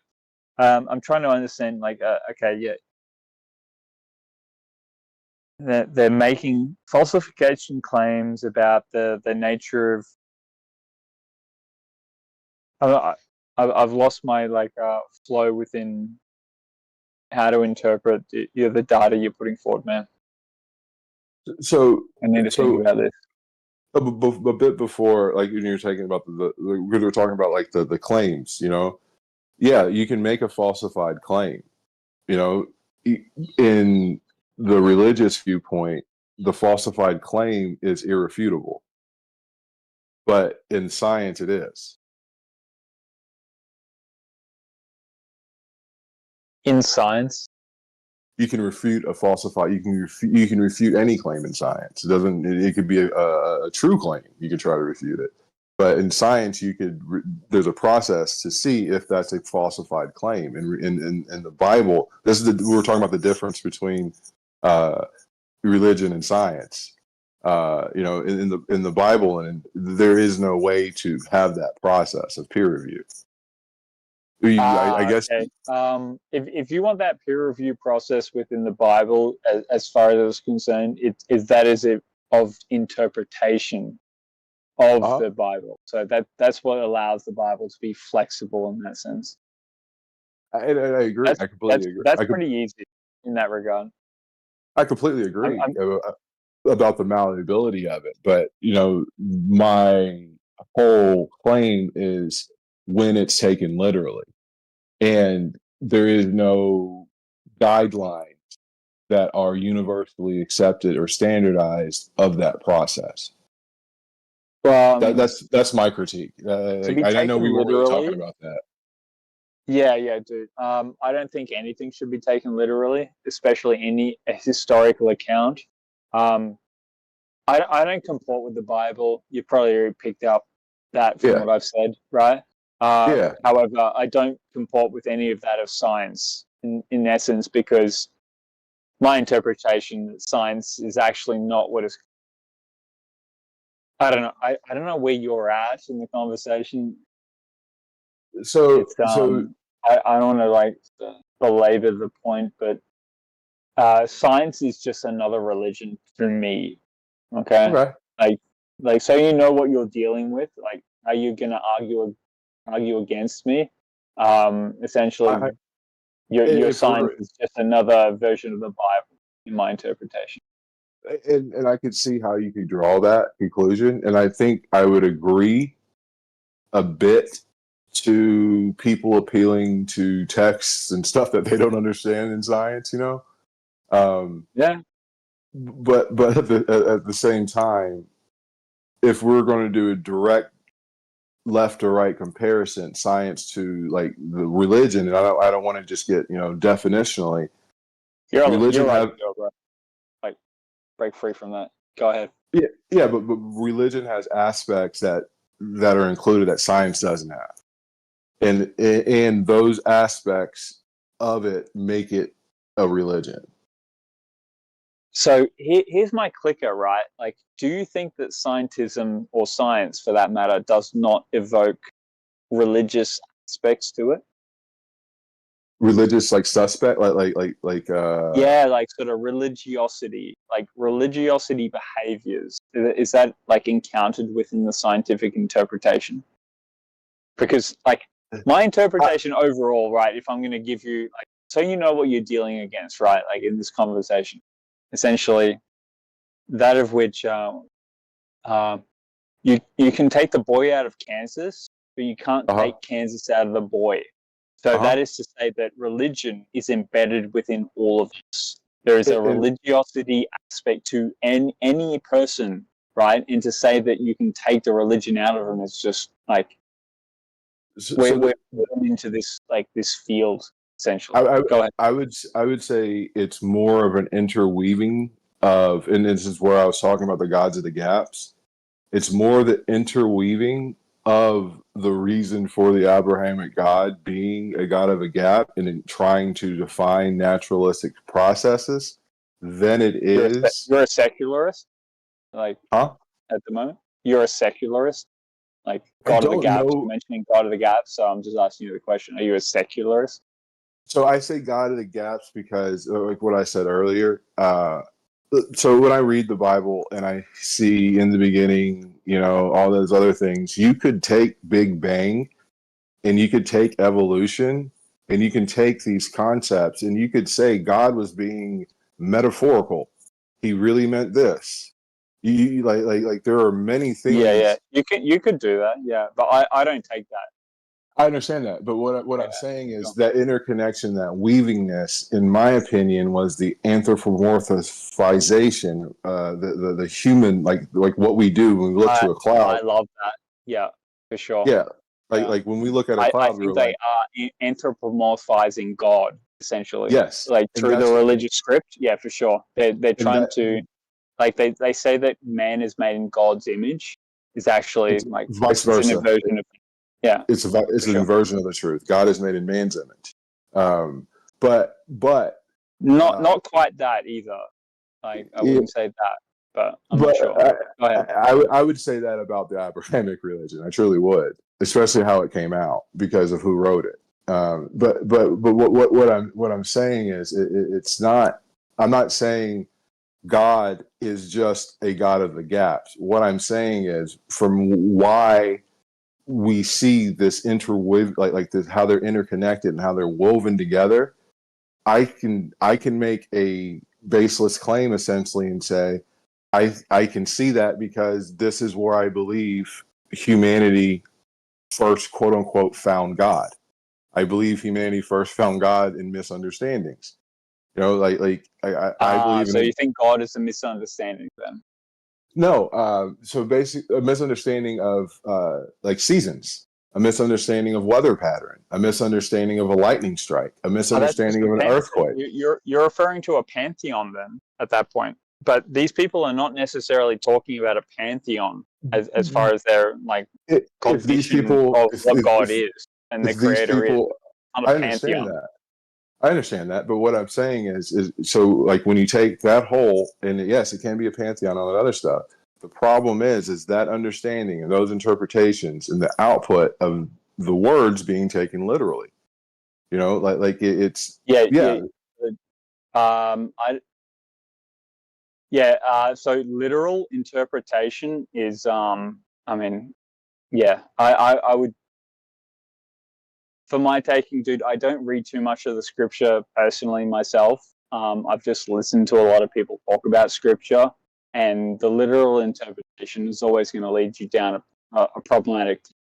And this is why I get Bacon and the notion of what he was actually trying to impose upon, like sociologically, trying to impose upon the world. And then you look at the convergence that occurred at that point with religion and politics.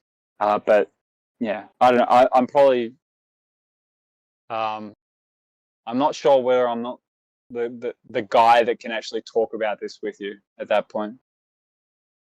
Like you're asking a lot of good questions, man. So, like, well, I would say on the question path. I would say, like, I made a statement earlier that the Bible's a living book. I don't know what your life is like. I'm pretty sure that it hasn't always been amazing, but the Bible isn't a living book, though. It's considered to be sort of instantiated. Actually, the thing that is living, that which is transient, is that of the scientific method. Their interpretation of the guidance is that they can shift their opinion based on the scientific interpretation. So therefore their God is always shifted as a consequence. Yes. Precisely. That's precisely what I was going to say. Yes. I was going to say something else, but now I forgot. But yes. That's been my interpretation at the moment. Happy to be corrected on it, but yeah.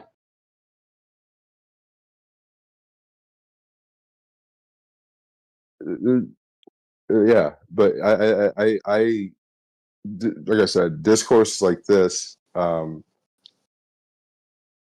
I said, we don't see eye to eye on almost every issue, but there's always a way to frame, construct, and have a conversation, and both sides could seek a better understanding.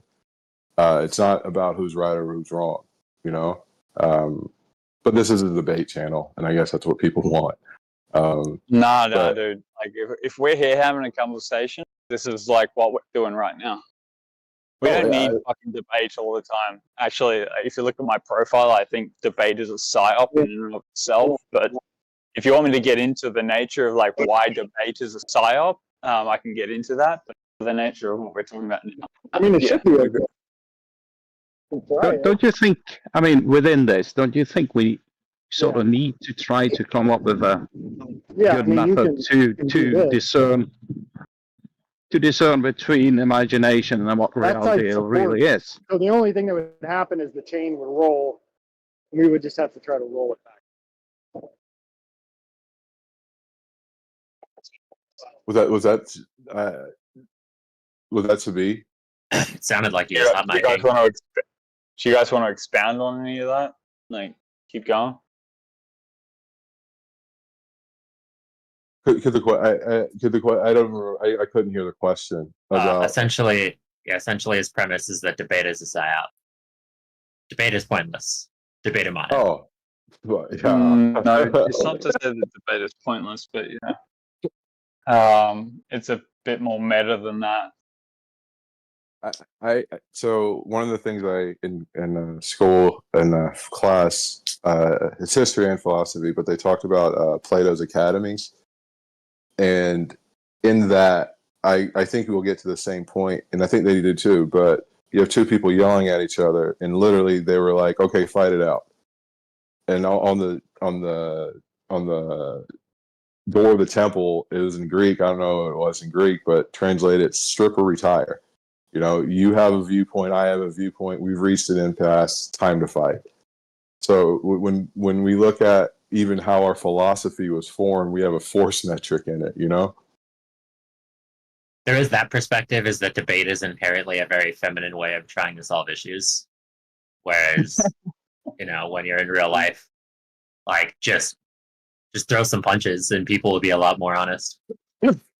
Well, that's kind of, I think, what the premise Plato was putting on, you know? And the thing is, you could have the vigor and righteousness and whatever and confidence essentially that you're still right, but at the end of the day, it's like that. It's like exactly what you said: stand and deliver. Like, if you really, really want to stand here, let's fight. But that just makes it so you could have like a steroid freak run how people think, you know? Oh no. So the point would be, like, if you were to have an intellectual fight, you have a set of rules by which you operate, right? And the rules govern your engagement. That's what they did prior. That's what they did prior. They did that prior, and then they got to an impasse. But that was the process. That was the process. There's like a story, and I forgot who it was. It was Aristotle or Plato, but he defined man as a bald, two-legged something. And one of the assholes in the academy basically plucked a chicken and was like, "There's man right there." You know what I mean? I don't know if that one led to a fight. So would you say that he's come up with like a mutated example of man to represent? What he did was he showed an absurd example that fit the criteria of Aristotle's definition. So they showed an absurd representation in order to compare, in order to create their own. Right? No, in order to show the absurdity of him making an absolute claim that man is this. Is this some story that you heard from some like professor or some shit? This is a book you can read, but same thing. No, it's not. It's two different. It is. It's one's an interpretation. Where did the information come from? Oh my god. Yeah, sorry. Yeah, like these guys are going to nail the shit out of you unless I try to sort of like. He can go for it all day, but I really don't feel like trying to look it up. But you can read it in a book. That's right. That's right. Man. You don't need to justify anything, right? At the end of the day, if you're happy with your opinion on it, based on your established like nomenclature, whatever it may be, who are we to tell you you're wrong? But at the end of the day, like reality will prove you wrong, or you'll be successful, and vice versa. That may apply to us also. Yeah, that story you told, couldn't that just be an example of the problem we have with definitions? Aristotle or whoever it was defined humans in a really bad way, and they put forward an example that the plucked chicken also falls under that definition. Yeah, 100%. And then therein lies why he made the claim to him of that absurdity of you making an absolute claim. But yeah, like I said, he was just trying to emphasize the point of the inability to the very complexity and the hardness, I guess, of making an absolute claim that will fit all cases.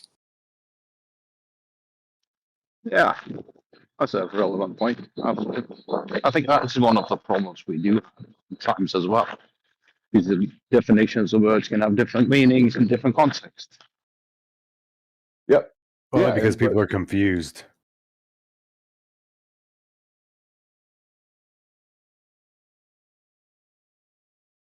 If you say people are confused, you're speaking from a position of understanding then, right? Yes. Okay. So if someone is truly confused, it's better to express your position of understanding than making an adjunct judgment of another's position. No, it isn't, because confused people think they're correct. I hear that all the time. I get that. And like I said, when I make those statements, I try to show a position of understanding instead of making an adjunct judgment on an individual.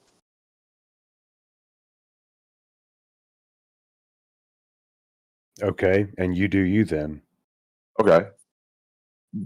But what's the constructiveness of a statement like that then? What do you get other than to say your opinion of me being, or someone with opinions of me being confused? It's not an opinion. It's very clear that people are confused. So it's no longer an opinion of yours. This is an adjunct fact. Oh, okay. So at that point, if we look upon civilization, should we ask the question that it seems to be behaving in very peculiar ways? things that don't make sense to the individual seems to make sense to apparently the way that civilization works is not necessarily coherent with the individual. So you would say that the community behaves in an insane way, whereas the individual actually behaves in an insane way. And then how do you explain the differential between those two? So it's an interesting kind of like perspective to think of the that's kind of why I wasn't laughing at you. I was chuckling on that. I know, because it's an interesting point, right? Like, because like it seems to me that like society is insane. Like they're fucking totally insane. So therein, like when you were going through that thought process, and that's kind of why I chuckled. You know, to me, society is legitimately weak people protecting themselves from strong people. That's the formation of society.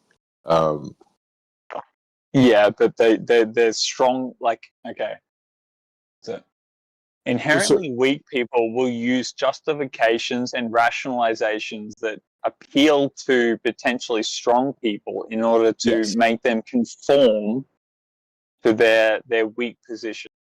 Yes. Like at the end of the day, if a strong person wants to overcome a weak person, the weak person has got no position. They're doomed, right? Like if it's just physical strength, they're fucked. Yeah. But if you can convince and compel them through rational and reason why they need to be a weaker person, well then it starts comporting to it. So basically it says, you know, a bunch of the people that strong person is picking on, strong person, and this can just be a fucking panther or some external force. It doesn't have to be a human.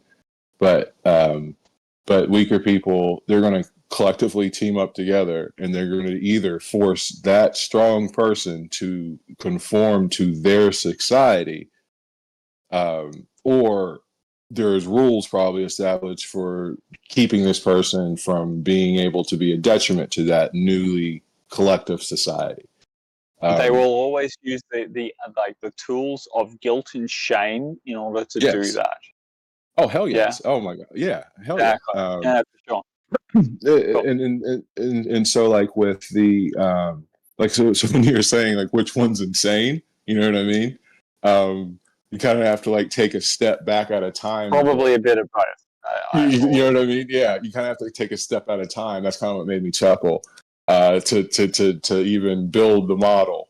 But it's kind of like a chicken or egg type situation. But I would say honestly, I would say this: it's the individual who could not conform to society that's insane, but it doesn't mean that society's not insane. And I don't know if that made any sense to you. No, that totally makes sense, dude, because when you come into this position that the world is not what you're told, you inherently have to divorce yourself from the collective and you become an individual. It's actually like a psychological event that should occur within that position. And that's to me, that's a maturation process. That's the way I was going to say you see it in children. Like that is basically the process of maturity. Exactly. Exactly. But like I said, it was just kind of funny because like you have to answer that question with actual thought. You have to take yourself out of time a bit. You know what I mean? Because initially you're just going to say, "Oh, the person's insane." You know what I mean? But then you're like, "Well, but yeah, man." I'm still fucking chuckling. I'm told I'm insane all the time, bro. Honestly, you got to get used to the notion of being called insane constantly in order to, dude. I was called insane my whole life. Absolute irony of it. I've been called insane my whole life. I came into sanity, they told me I was insane. And it's only because you're in opposition to the normative aspect of the world. So remember the scenario of society that it's a collection of weak protecting themselves from a greater outside threat. You know, it's insane to them that you're willing to risk the system, I think. So like the thing is, it's every word can cut both ways. You know what I mean? And if you hear this collectively from people, it's good to note it. You know what I mean? And then kind of do it like a reevaluation of your position, and you come to the same conclusion. You come to the same conclusion, but waveringly dismissing things. I don't do that. I try to accept anything as reality, and then I will apply my own metrics and tools to see if we were talking about truth earlier. Yeah, you apply your own rubric. Yeah, I commonly hear to refer to. Yeah. Or I always call it my secret decoder ring. You know what I mean? Like it's I only know the cryptography of it. You know, I can it's like crypto. You know, I only know the passkey. But if I told you the passkey and you could use it and it works the same way, then I'm right. Dude, I'm gonna ask you the hard question. What the fuck are you doing here? Like, you're asking questions. Like, what are you doing here? I'm gonna full blown, like, I'm changing tactics right now. Like, you seem like a great fella, but let's go a hard question. What the fuck are you doing here? Asking questions like that? Like what? Like the question of existence, the material substance of it all. You're willing to sort of engage in these concepts, but seemingly you're still stuck on the globe. But yet you recognize that, what is it? There's so much potential lies to be had out there. So I'm just, like, I'm angling you up, like, to actually sort of, like, let's get a conversation going, like, an antagonistic form. Like, let's, like, heat up the forum a little bit. Like, let's go. Okay. So I would say why. Why would I want to come to a forum in which I'm trying to phrase your question to answer it. You're asking why am I coming to a forum in which I wouldn't accept the other person? Yeah, man. Why do you come into the heat? Come into the heat? Like, you come into the fucking oven, bro. This is the place to get cooked. Why do you want to be cooked? Iron sharpens iron, first and foremost. If you aren't confident enough to take your views and go against someone, that's one of the reasons why I'm here. Another reason why is when you're talking about the material, like the material nature of the universe and, you know, religions and things like that. Another reason is having someone with a different worldview. It doesn't mean what they say. So, how can I say this without giving a story? It doesn't mean what they say is 100% wrong. So like I base this on. So you accept allegory then? Allegory is a essential truth methodology to understand. To explain. Yeah, but what I'm saying. But what I'm saying a bit is Einstein, when he was talking about how did I come up with relativity, he was talking about how he was reading Kant. Kant's not a physicist; he's a philosopher. But he put a spark in Einstein's mind, and then Einstein used the tools of Newton and other things, and he figured out where he's going to go. So to me, I'm in the mindset of everyone has something can contribute. Especially if they're able to be intellectually honest through the discourse. I think you're totally correct. And another thing is that, yes, we make up our own subjective opinions about things, unless you sort of test them against others. How the hell unless are you? Yeah. How unless you test them. What do you mean? We can all make our own subjective opinions about almost everything, but there has to be a way to test if your subjective opinions are actually correct. And unless you have other people who has been thinking about these things, and so on and so on. What test would you prescribe that would defer, that would instantiate a differential opinion? Like, you acknowledge that two different people, I've been chatting to this guy in the most amicable way, and I've really appreciated the conversation, but we come from different philosophies, right? But I can have a conversation. So what's the differential that you're referring to? That's exactly what I meant. That you have to test or at least evaluate your own subjective opinions against others' subjective opinions to see if what you actually has come up with and what you think and believe is correct or not. Otherwise, you would end up with everything you personally subjectively think is true would be true, regardless of it being wrong. So you go around and compare your thoughts to other people's thoughts and see if they match up? No. No, That's what he said. I do that. Like, that's what I do in the world. But I compare it to like a separate standard. Like, I honestly do go out and seek other people's opinions in order to inform my own opinion. And if I think their opinion, like when they instantiate the opposition to my point, and they make it like such a stupid arrangement of ideas, then it gives me more cause to dismiss that my opinion was wrong in the first place. Yeah, but that's the way I go about it. Yeah, but let's look at this. Okay, so we have a tree, okay, and then we have two human beings standing there looking at the same tree. One thinks it's a and the other one thinks it's a right? Now, do they have to sit there and now communicate with each other to make sure that both of them think it's a I mean, does it even matter? It's still a tree. Yeah, it's still so it's a relative matter essentially between the two. Like, yes, in that equation, if you can point to another person and it's a blah blah blah blah blah, and that person's right next to you. But what about when your friend comes over and you want to tell them about that, and you two are there saying the same story? One's using the ha blah blah blah blah blah blah, and the other one's using the sub blah blah blah blah. How is the third person going to understand what's going on? So the enunciation, but the enunciation of the problem is actually not the problem. Like, you can call it whatever you want. We have nouns that describe things, and they dictate the way in which, like, one human to another should interpret that information. Yeah, you're going to get a bit of confusion that happens across along the way.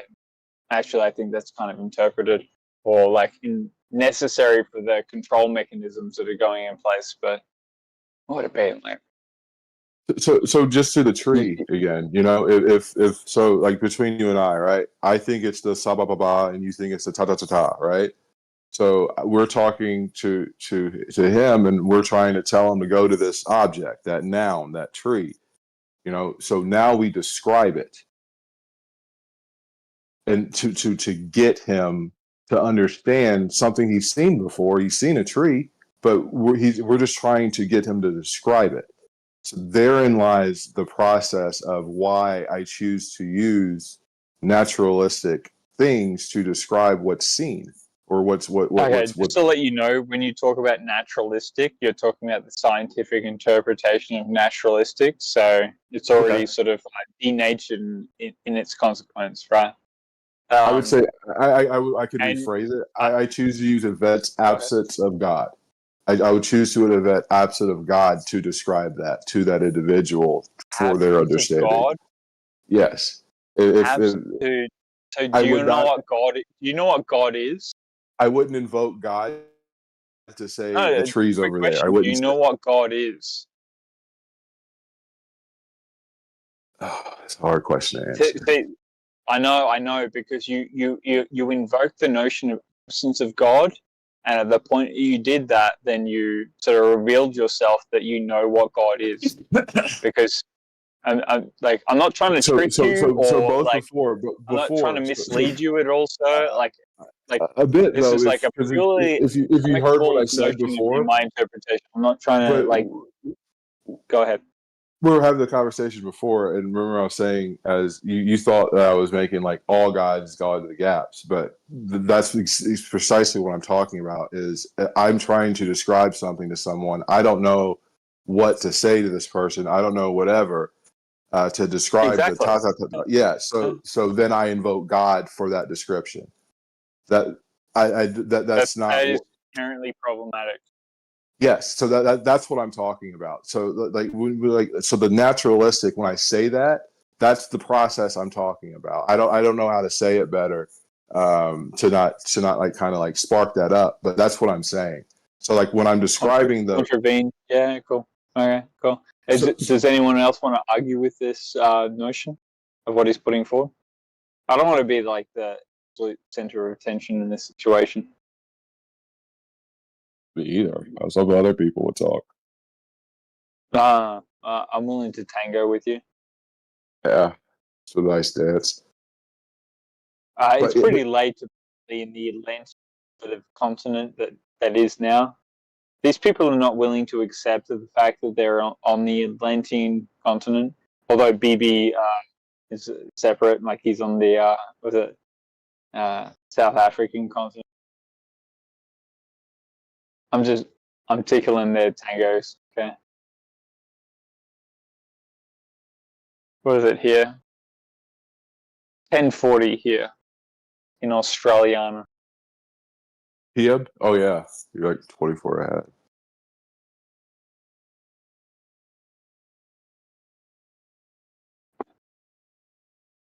Dude, you represent like a very like you're asking questions at least. Okay, I don't care to convert you. I couldn't care whether you're this or you're that.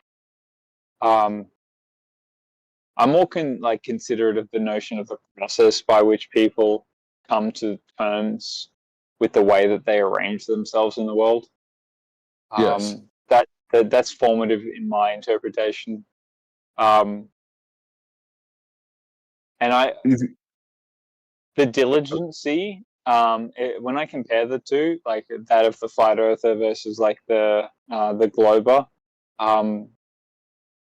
it would seem to me that there's a bit more diligence that occurs within the notion of the opposition. Is their heterodox opinion floats more to me. It's more about actually fundamentally about being a heterodox position. Because to believe in the faith position, that of the that of which the zeitgeist and that I've forgotten all the terminologies, but did you ever watch that movie? Yeah, I watched the first one and the second one. I was very taken by it. Great show. Also. So it was there's another one called Dark Legacy. Very interesting films. They create a lot of thought. But yeah, I think I would call that at that point entrapment. If you're saying that the notion of the zeitgeist transferred to this idea of the dark legacy. No. There's so the movie Dark Legacy. It's about the JFK assassination. It really has nothing to do with zeitgeist. It's just a lot of thought and intriguing speculations that are tied to actual findings. It's very thoughtful. I get it. Cool. Would you say that you've come to this conversation through what sort of parameters, the scientific parameters, that of the sociological interpretation? How do you find yourself in the square that you find yourself now, as far as conversation is concerned? Oh man, like I said,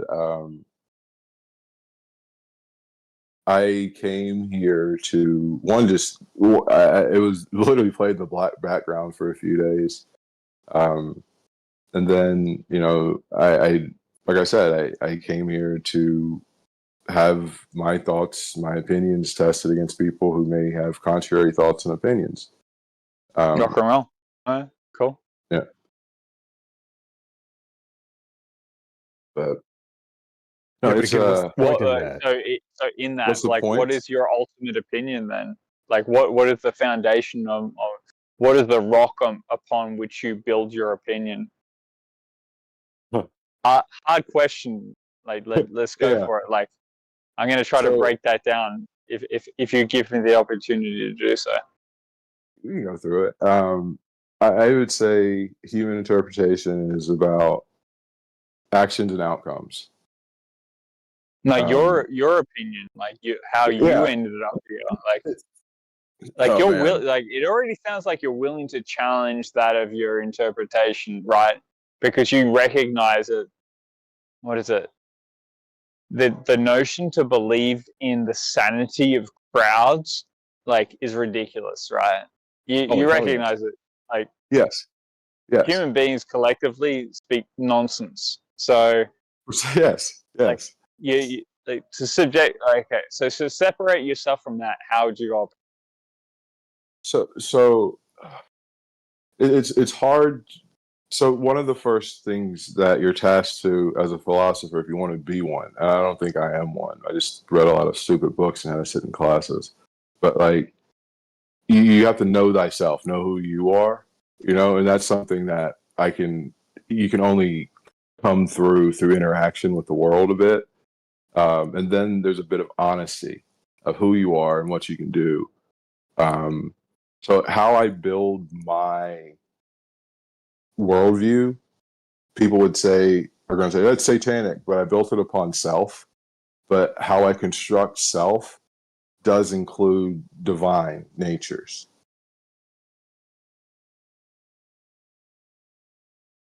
Go for it. I feel like you've got to let some other people in, you guys. We'd love to. Go for it. Dawn acts as if we haven't allowed for the notion of other people to be let in. You're ridiculous, Dawn. Now I want to get to this whole importance of comparing opinions. So let's go back to the tree, okay? So we know that there are some people who think that trees are like this, I don't know, beautiful creature that's like divine and blah blah blah blah blah, right? Some kind of hippie bullshit, right? And then you have people that look at trees as being replaceable and that they're here for us to use as we see fit, right? So, but it doesn't change what the tree is itself, right? So why is it important for you to go and find, I guess, the people who want to use the trees or the people who want to hippy dippy with the trees? Why is that important to you?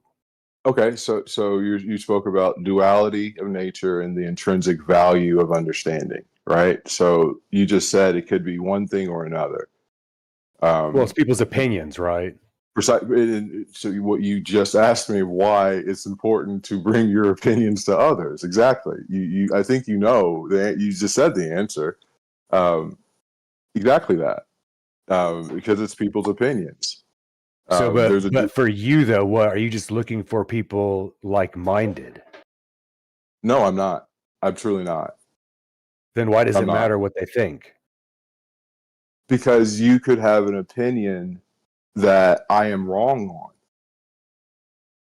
Most people's opinions are wrong. That's why they're opinions. Oh, okay. So I could have a position that I formulated past an opinion that I'm wrong on. You can't have an opinion that's correct, because an opinion is based on your beliefs. It's like how you feel or some shit. That's why the hippy dippy woman, right? Or the hippy dippies, right? They think the tree is some kind of living creature that needs to be cherished and worshipped and all this stuff, right? But reality is, it's just a fucking tree. So in that definition right there, so this is the purpose right now, that you're saying that tree is not alive. I didn't say that. Exactly. There are some people, but what you're saying is your interpretation of life is different than someone else's interpretation of life. Correct?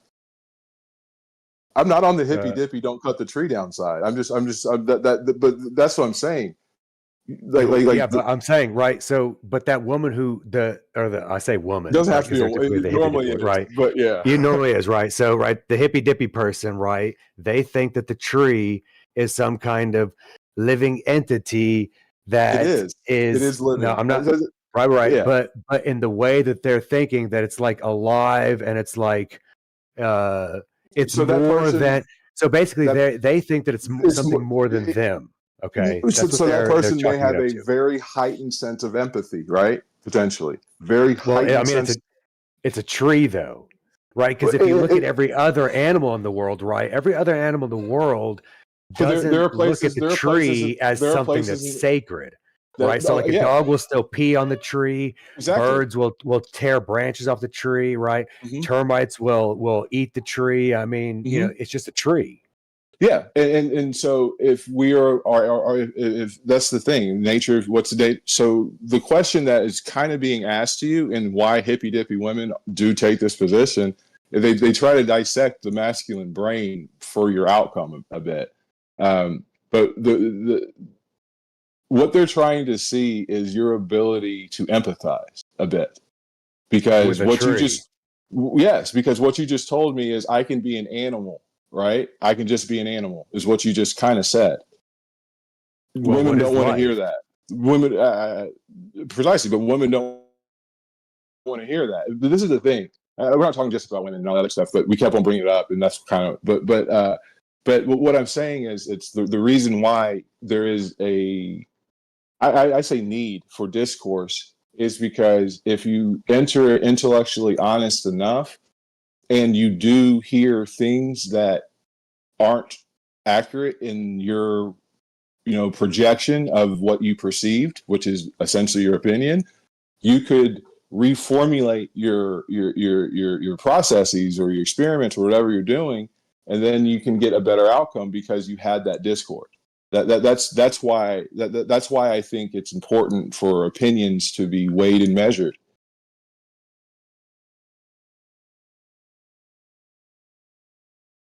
No, they just seem to get in the way. So what gets in the way a bit is kind of what we were doing earlier of having a semantical conversation for the purpose to try to say the other side is wrong, instead of having evidence supporting that claim. It's an ability to presuppose, hey, this person's wrong. That in my opinion is the waste of time. Because if we want to have a semantical conversation, we should all just go to philosophy 101 and just hear all these fucking people talk, But when you can, like have those understandings, and you seek those understandings in conversations, and you ask a question, how is this defined? How is this defined? That's the type of things. But what we were talking about and where we got to was it was semantics that got us there for that understanding. So that's what separated us in the beginning. We had the same understanding. We were separated by semantics, and that's an argument that can go on forever.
What happened? Semantics. Well, I guess you won that one.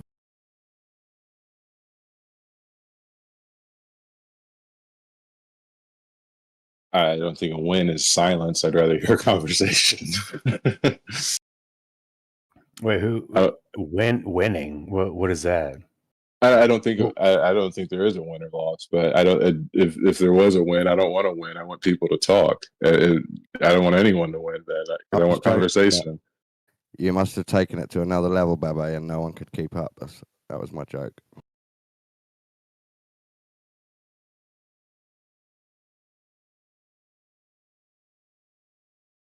Oh, that was a joke. So what's the difference between the truth and what you guys are outlaying? There must be some sort of kernel of aspect that's sort of coherent between the two. Between truth and what's the other? What's it being compared to? Well, I mean, you might subject yourself to the notion that there's 1,000 ways to be wrong and only one way to be true.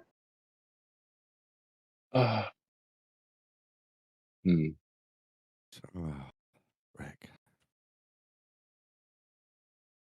What, you're lamenting my notion there, Dawn? Oh, I wasn't. You keep coming back to this. Dawn's moaning and groaning. I only just joined back into the VC because I got disconnected, but what's your point? There's no truth. There's no truth. We can't know anything. You keep coming back to this, and I don't know how to explain it. There is no truth. You think that my interpretation, there is no truth. Is that your claim? No. Yes, pretty much, yeah. I'm claiming that you're claiming that again. No, Don's claiming that there is no truth, and he doesn't know how to tell you that. No, I'm not. I'm sorry. I'm claiming that's the best explanation of Dawn I've ever heard. No, I'm sorry. Nah, dude, you're right. Dude, we can break out of the notion of needing to be sort of polite. I have much appreciated your notion, but we can we can have a bit of fun with this. Well, I didn't want to put words in his mouth, and I was wrong, so I apologize. You're right, I can reword it. There's no ultimate truth, so Rick has to start accepting small truths instead of freaking out every time information's available.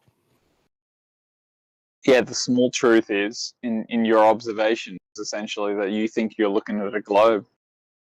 That's problematic. Someone can inherently. Someone can know where they live and be right or wrong.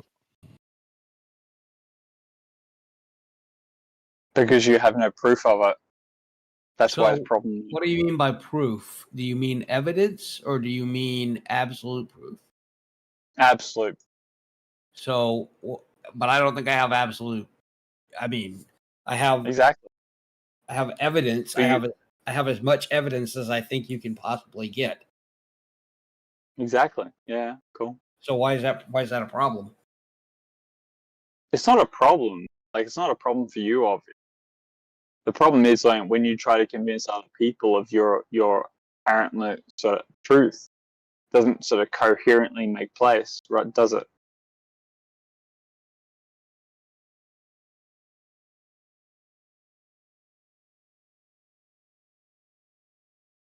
Absolute truth is a myth. There is no such thing as absolute truth. Every interpretation, every evidence that you can ever formulate is that of which you coherently sort of put forth as a human representation of that truth. And we all know that humans are fallible. So where do we go from? Well, I mean, so I look at the arguments for a flat Earth, and the arguments are basically we see too far, which I don't see how that's a problem. Every time we try to look at how we see too far, it's either a poorly done laser experiment or it conforms to exactly what the globe says it should. Okay, so the conformation of the globe, like, the conformance that you're referring to, is that through the refractive index interpretation? That is your understanding of or the lapse rate, how light behaves? The refraction. This picture shows that we see too far, but when we look at it, it's that picture works with standard refraction, right?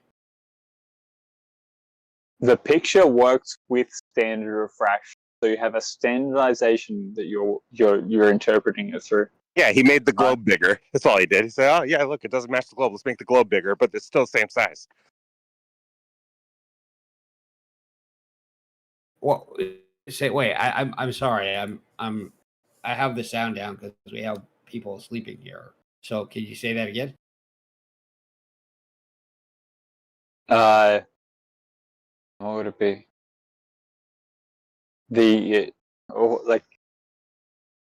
No, I've already lost the trust. The other guy kind of said it before, like when he interjected. But yeah, you're just interpreting the was it? So are you saying your standardization of the refraction index is causing you to interpret your observations into a globular aspect, essentially?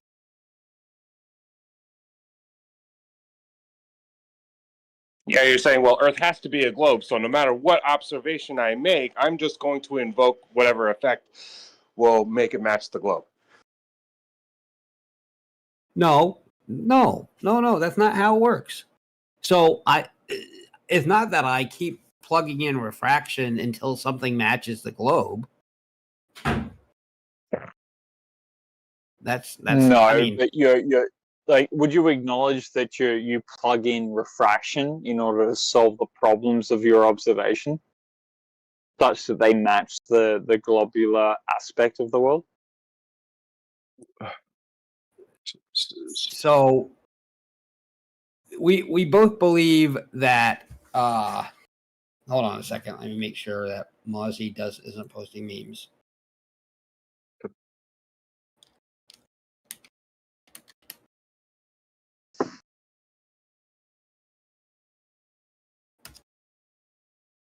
So I think we both agree refraction exists. Sure. And I think we would both agree that what we're calling standard refraction isn't an unusual thing.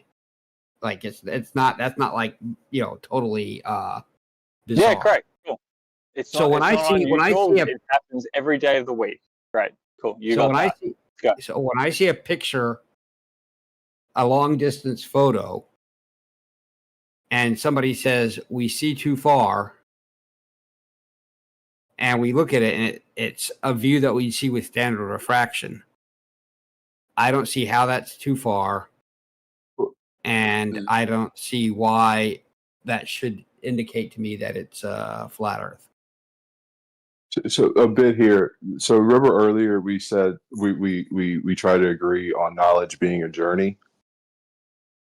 So just because if I presuppose it being a globe, what Omni is saying is, as I cut down the trees from the middle of the woods of where I didn't know where I was, and I did this, I did this, I did this, I got here, and the results say it's a globe, not I manipulated the data from point A to point B essentially to make it a globe.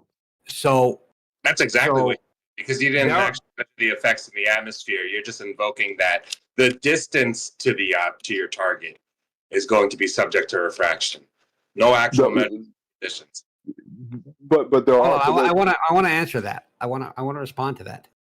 So the assumption that people are presupposing it's a globe is not true. When we look at reciprocal zenith angles, there is no presupposition there. When we look at spherical axis, there isn't presupposition there. When we look at views with refraction, there's not presupposition there. We have a standard refraction. We can plug in the height of the object or the distance that we're seeing, and see if that works. If it doesn't work with what seems to be a reasonable amount of refraction, that falsifies the globe. It's not a presupposition. No, but what I'm saying is he's stating that's how you got to that knowledge by making a precept. Oh, did I say I made a presupposition? Yes, position, absolutely. There, so you know what I mean. So that's why I said, the goal to get to knowledge. It's like you don't know where you are. You don't know where you're going. You don't know the conditions. So at this point, like when you see someone dicing and slicing the way the information should be interpreted, this is where I get sort of like squirrely. Like why are you trying to slice and dice all the information? So strictly because Omni, why? Like go continue on. Like I'm keen to hear your explanation. So when I look at reciprocal zenith angles, I ask, what is this information telling me?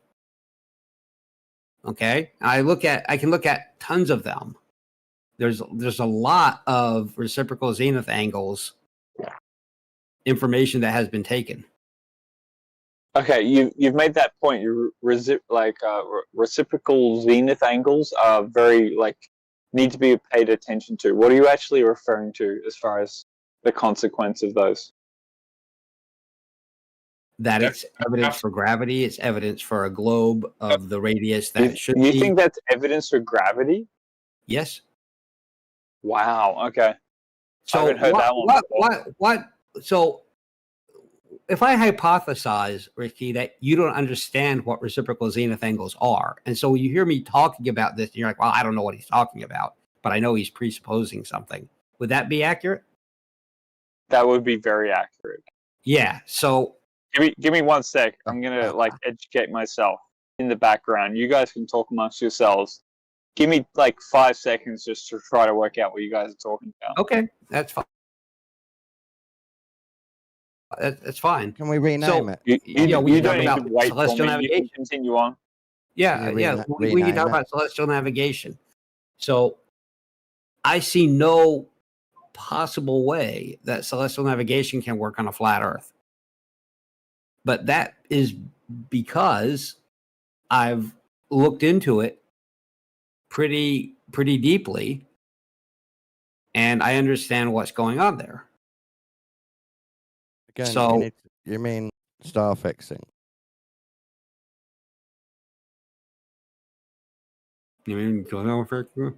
People navigated with the stars way before we knew it was a globe. Yes. Yeah, they treated the Earth as flat. So celestial navigation doesn't work on a flat Earth. It's like you ignored what I said. Like you're watching, man? What? I don't know. Celestial navigation was done before we knew it was a globe. So what you mean is star fixes. Maybe it's better to explain why it does not work on that. Well, yes, I could explain why, and I'm happy to do it. I've done it many times. However, the way that it appears to me is that people who do not have any, a real understanding, not even a deep understanding, just have, honestly examined it.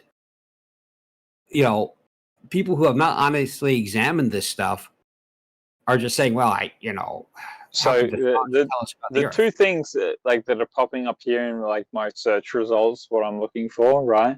Yep. That if the Earth, so the purpose of it is to correct errors. The reciprocal zenith angle is to correct errors. Is that inherently its interpretation, in your opinion? No, it's not. It's not to correct errors. It's a method. It was the preferred method of getting elevations. Now, when you do reciprocal zenith angles, you don't need to correct for refraction or Earth curve. It's already factored in by those angles. Why am I seeing here that it's sort of like the purpose is to correct for errors, to account for Earth curvature, and also atmospheric refraction? Yes. Essentially. Yes. So it's to correct atmospheric correction in order to interpret Earth curvature. That's literally what the interpretation is. So that's not an error. So correcting for that. Okay, so if you think correcting for Earth curve is correcting an error, that's a misunderstanding. Okay, if you think correcting for refraction is correcting an error, that's a misunderstanding. So when you take reciprocal zenith angles, you don't have to worry about either of those. Because the act of taking a reciprocal... You don't need to worry about it. That's not true, Omni, dude. You know that, dude. Go ahead. We talked about it last week, dude. All the presupposition that goes into measuring reciprocal zenith No, angles. so my apologies for interrupting you, Omni. Go ahead. Okay. Explain the position. So if I have a building that I want to get the elevation of, I can go up to the top of the building because there's staircases, and I can set up your hot micing heliarc, and I can set up a theodolite on top of the building and a theodolite down on the ground, and we can do a reciprocal zenith angle and accurately get the elevation of the building. If I'm doing it for a treacherous mountain that I can't get to the top of, or like a radio tower in Shoebill's example, then I can't do reciprocal zenith angles, and I have to take a bunch of measurements from different locations, different times of day, repeat the measurements, over and over, and then I have to do the corrections for Earth curve and refraction. Okay. So I have two choices. I can go to the top of the building and I can take reciprocal zenith angles, and then I'm good. I can use that to figure out how to determine how high it is. Or I can go around and take all these different measurements around there, a good deal more work, and I can correct for reciprocal. I can correct for Earth curve and. Cool. So, quick question for you: as far as the height that you're judging, and you're measuring it against the representative zenith angles, right?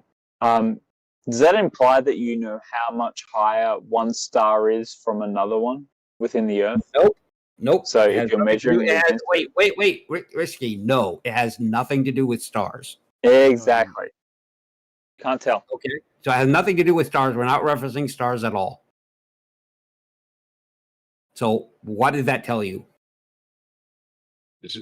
When he said, I'm going to assume Lion's going to correct me if I'm.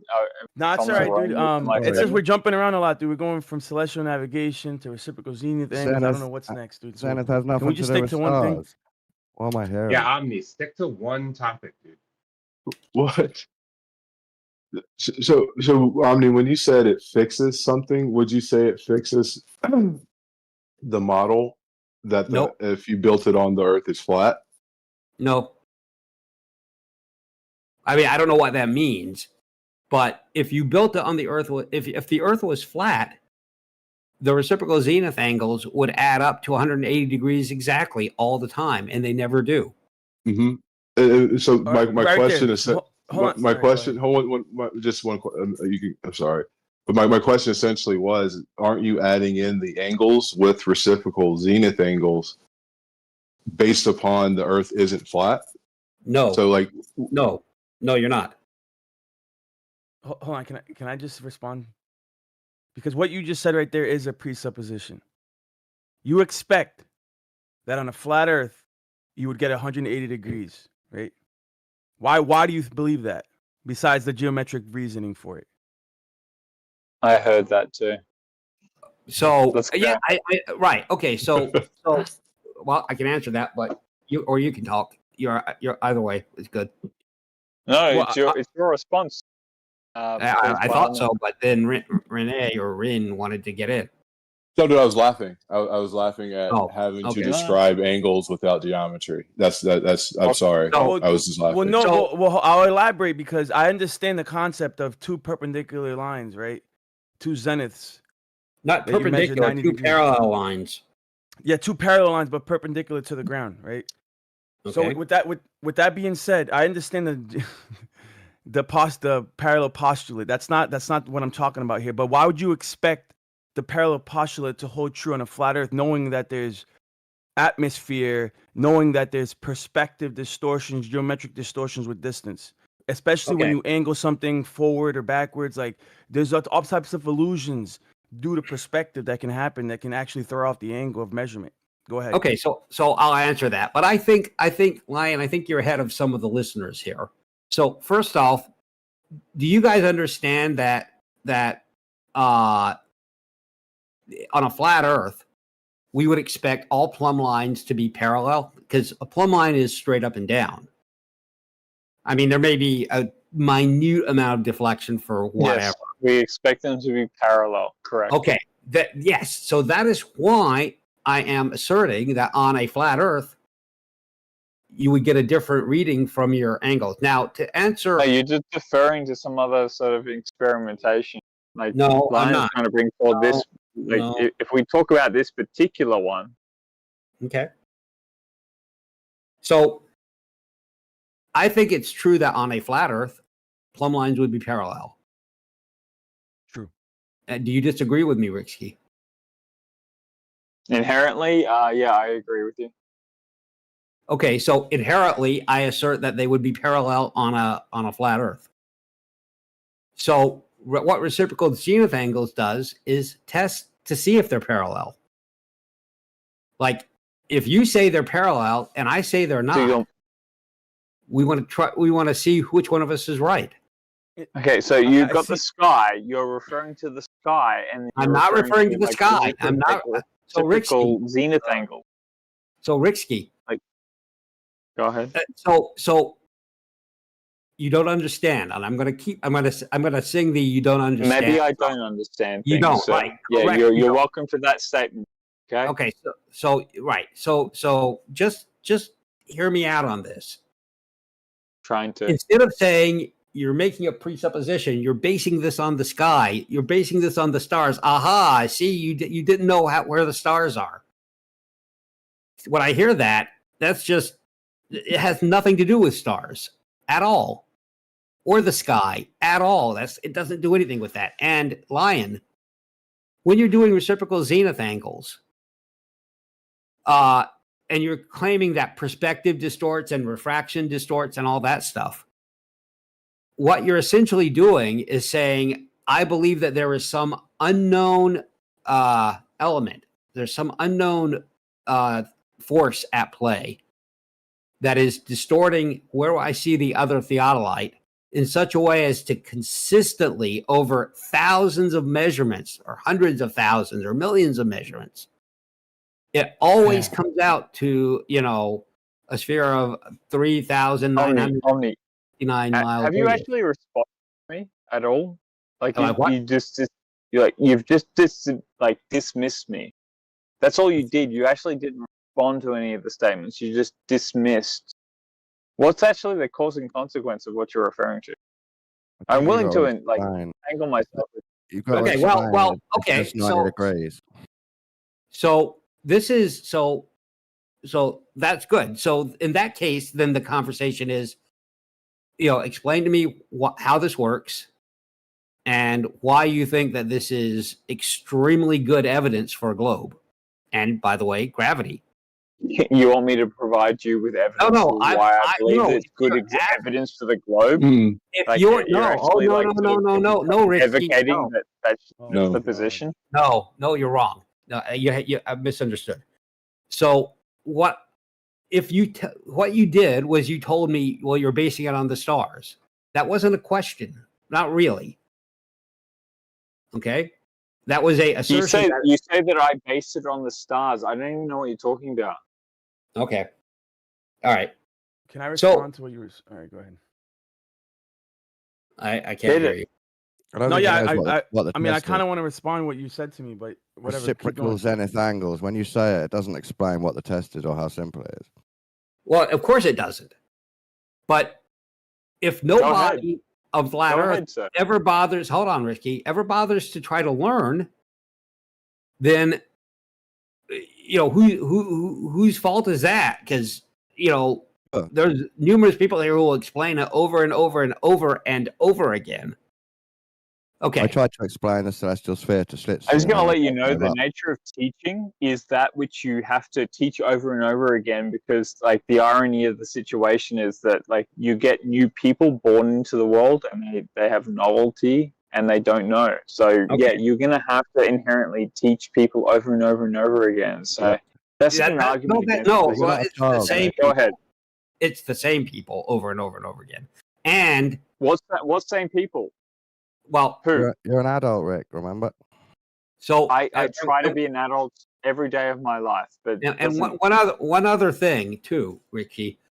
A lot of these people who don't actually understand it, are sure they do, and they're sure, for example, that reciprocal zenith angles have something to do with the stars. And you're talking about people here, or are you talking like who I'm talking about you, because you asserted that it had to do with the stars, which. Instead of saying I don't know what you're talking about. I've been doing. If you mentioned celestial navigation, possibly that put me off.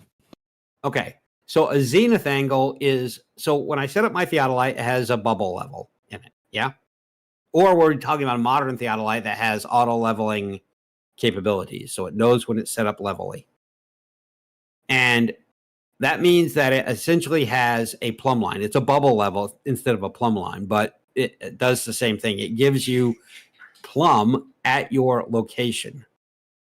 So the one on top of the building has plumb straight up and down, and the one down on the ground has plumb straight up and down. You with me? Imagine two fingers pointing straight up, and they're completely parallel. I'm with you, bro. I'm listening. Okay.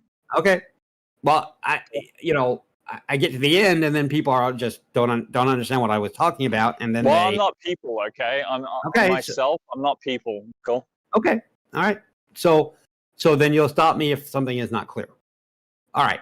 So the theodolite on top of the building is pointing down to the ocular, the lens of the theodolite on the ground, and the theodolite on the ground is pointing up to the theodolite on top of the building, to the lens of it.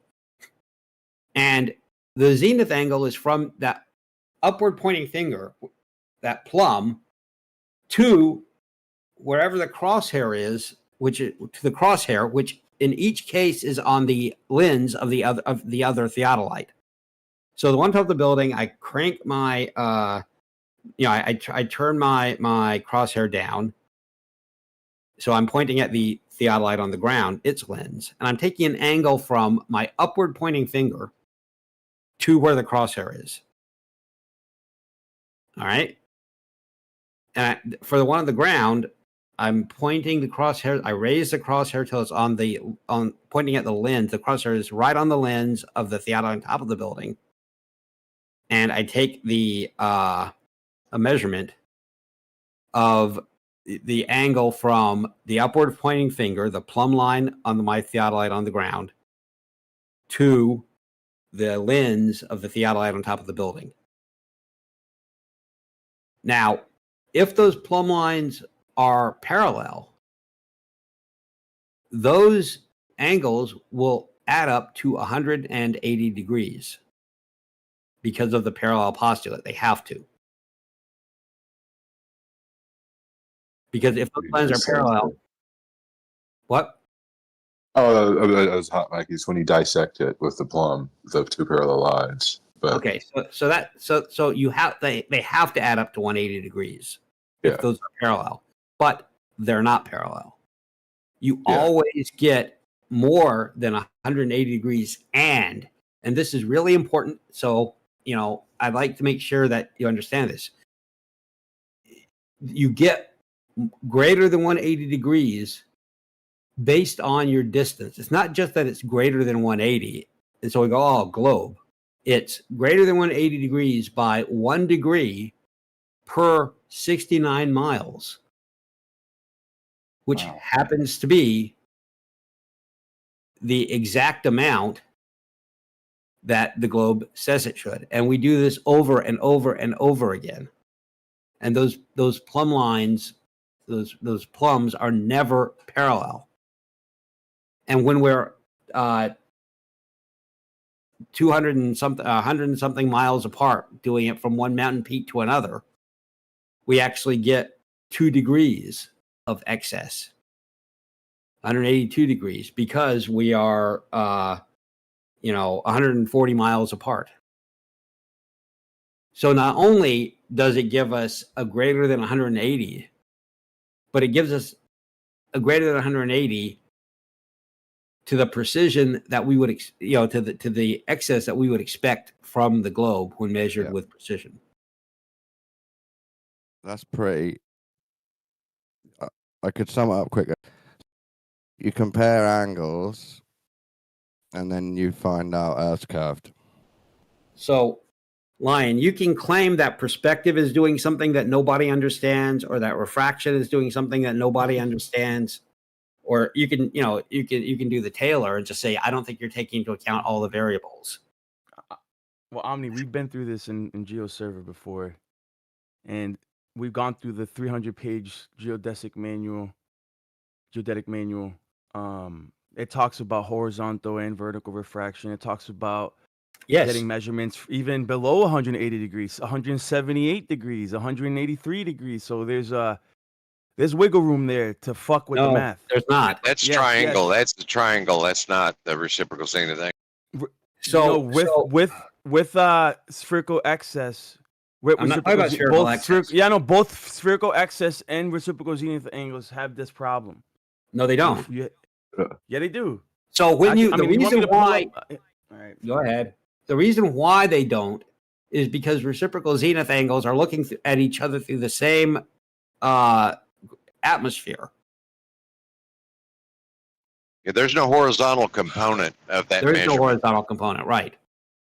I'm saying, if you understand how theodolite works, there is a horizontal dip and a vertical dip. It's well known in theodolite measurements. It is a factor. Now, it might not be a factor for this specific experiment with reciprocal zenith angles, but for spherical axis, it is. So, okay, so I'm not talking about spherical excess. No, so I know. I'm just saying that these things are a factor that you have to consider. Sorry, go ahead. For reciprocal zenith angles. So the reason why reciprocal zenith angles are the preferred way to get an elevation is because it accounts for those refraction wiggle room that you're citing. And the angle that you're actually measuring is due to your perspective. The further away you are, the more that angle will change. All of those things that you are talking about are taken into account here. I don't trust that, right? Because this is where I think the presuppositions are coming in, because you expect on a flat Earth to measure 180 degrees. I don't expect that. Why would I expect that? Especially when we live in a dynamic system. Even in a vacuum, I'm not so sure that would happen. Even in a vacuum, because of perspective, especially with distance.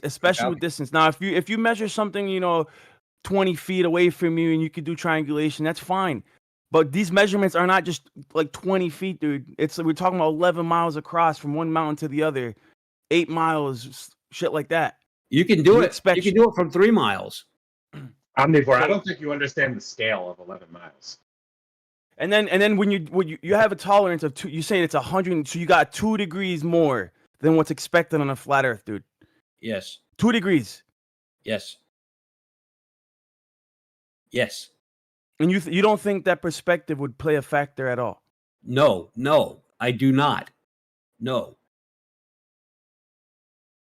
All right, let me pull up some sources for you. Give me a second. Yeah, perspective doesn't offer any distortion or displacement. It's just about things getting smaller with distance. And we expect it actually does. Small. So when you're doing your reciprocal zenith angles, are you taking azimuth angles, or are you just doing one theodolite to another? One theodolite to another. Right. So your apparent tilt of your plumb bob is just corresponding to the apparent elevation of the theodolite. So no tilt.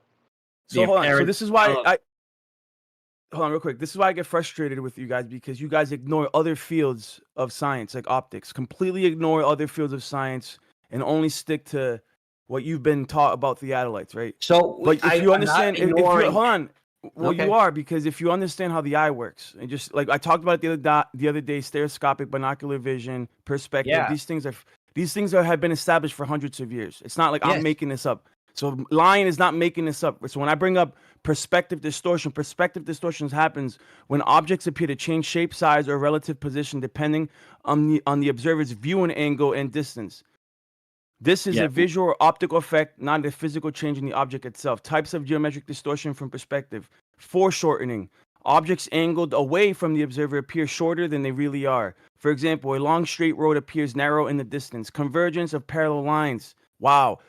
Parallel lines, like railroad tracks, appear to converge toward a vanishing point. This is purely a visual effect caused by the projection of 3D space onto a 2D image plane, like your eyes or camera sensor.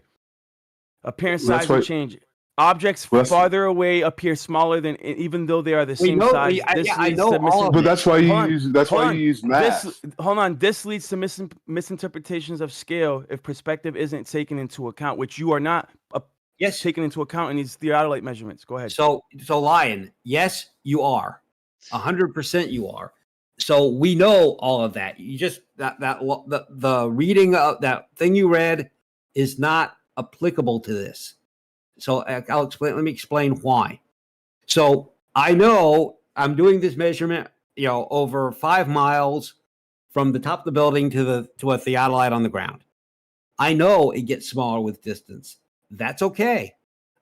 First off, it has a magnifier on it, right? The theodolite has like a 24 times magnification. So at 5 miles, I can sight that thing in super accurately. So let's talk about that first. So I know it gets smaller with distance, and I know that my eye is seeing things on a 2D plane on my retina, but I'm looking through a telescopic lens. So am I concerned about it getting smaller with distance? Am I not taking that into account? Yes or no? I don't trust that when you guys take into account that you're properly adjusting. What do I need to adjust? All I need to do is point the crosshair at the theodolite, and at 5 miles, I can see it well. That lens will light up. I can center the crosshair on it. So I brought up altitude-induced distortions the other day.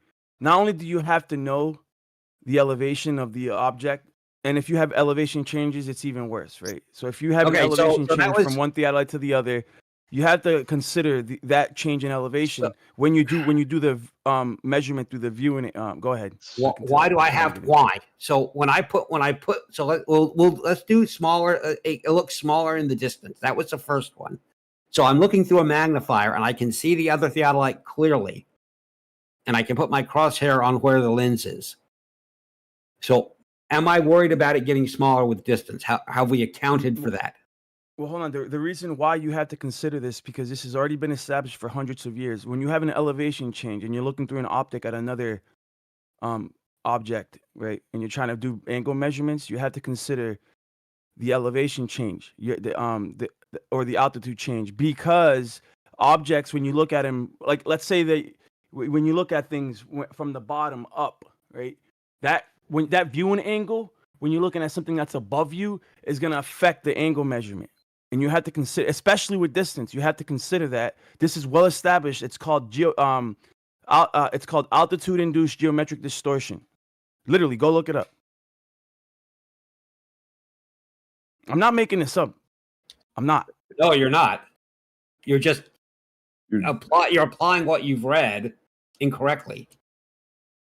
No, this is exactly what they do when they do reciprocal zenith angles. They intentionally do different elevations. Yes. So it says here, altitude. This is so that we accurately, 1 second, Lion. This is so we accurately measure the elevation. Okay, so altitude refers to the distortion of an image's spatial relationships due to changes in the altitude, blah, blah. Earth curvature causes a perspective effect. Camera tilt and location. Boom. So none of this is relevant. Yeah, it's relevant. It is. No, okay, so how is it relevant? Because the elevation change is going to cause deviation or angular deviation of the object you're trying to observe. It can make it appear like it's tilting forward, even though it's really not. It's gonna it can actually give you an incorrect angular measurement, making it seem like you are on a globe when you're not. Just because of the elevation change. That's why I get frustrated. Why you guys mostly always point to theodolite measurements with elevation change? Why not just keep it in the same elevation? You're talking about what it looks like to your eye, but you're actually measuring it with the theodolite, so it doesn't apply. Yes. No, yeah, with the theodolite, it's the theodolite is an optic. Why would it change with the theodolite just because it can zoom in? No, it's still gonna factor in with the theodolite. So this is inside geodetic. This is inside geodetic manuals that you guys have to correct for, and that's what I'm saying. I don't trust your corrections. Because your corrections are only going to correct to the confirmation of the globe model. It's Lion. What you're doing here, fallacy. No, it's not, first off, that's not how that works. That's not the correct name for the fallacy. If you can't use the fallacy correctly, probably shouldn't just use it. Okay, because all it does is make it look like a desperate attempt to explain this away. So no. This is the preferred method for surveying, planar and geodetic. This is used in planar surveying to determine the elevation of the theodolite that's at a higher elevation. That's why they do it, because they want to know what the elevation of that hill is. Okay?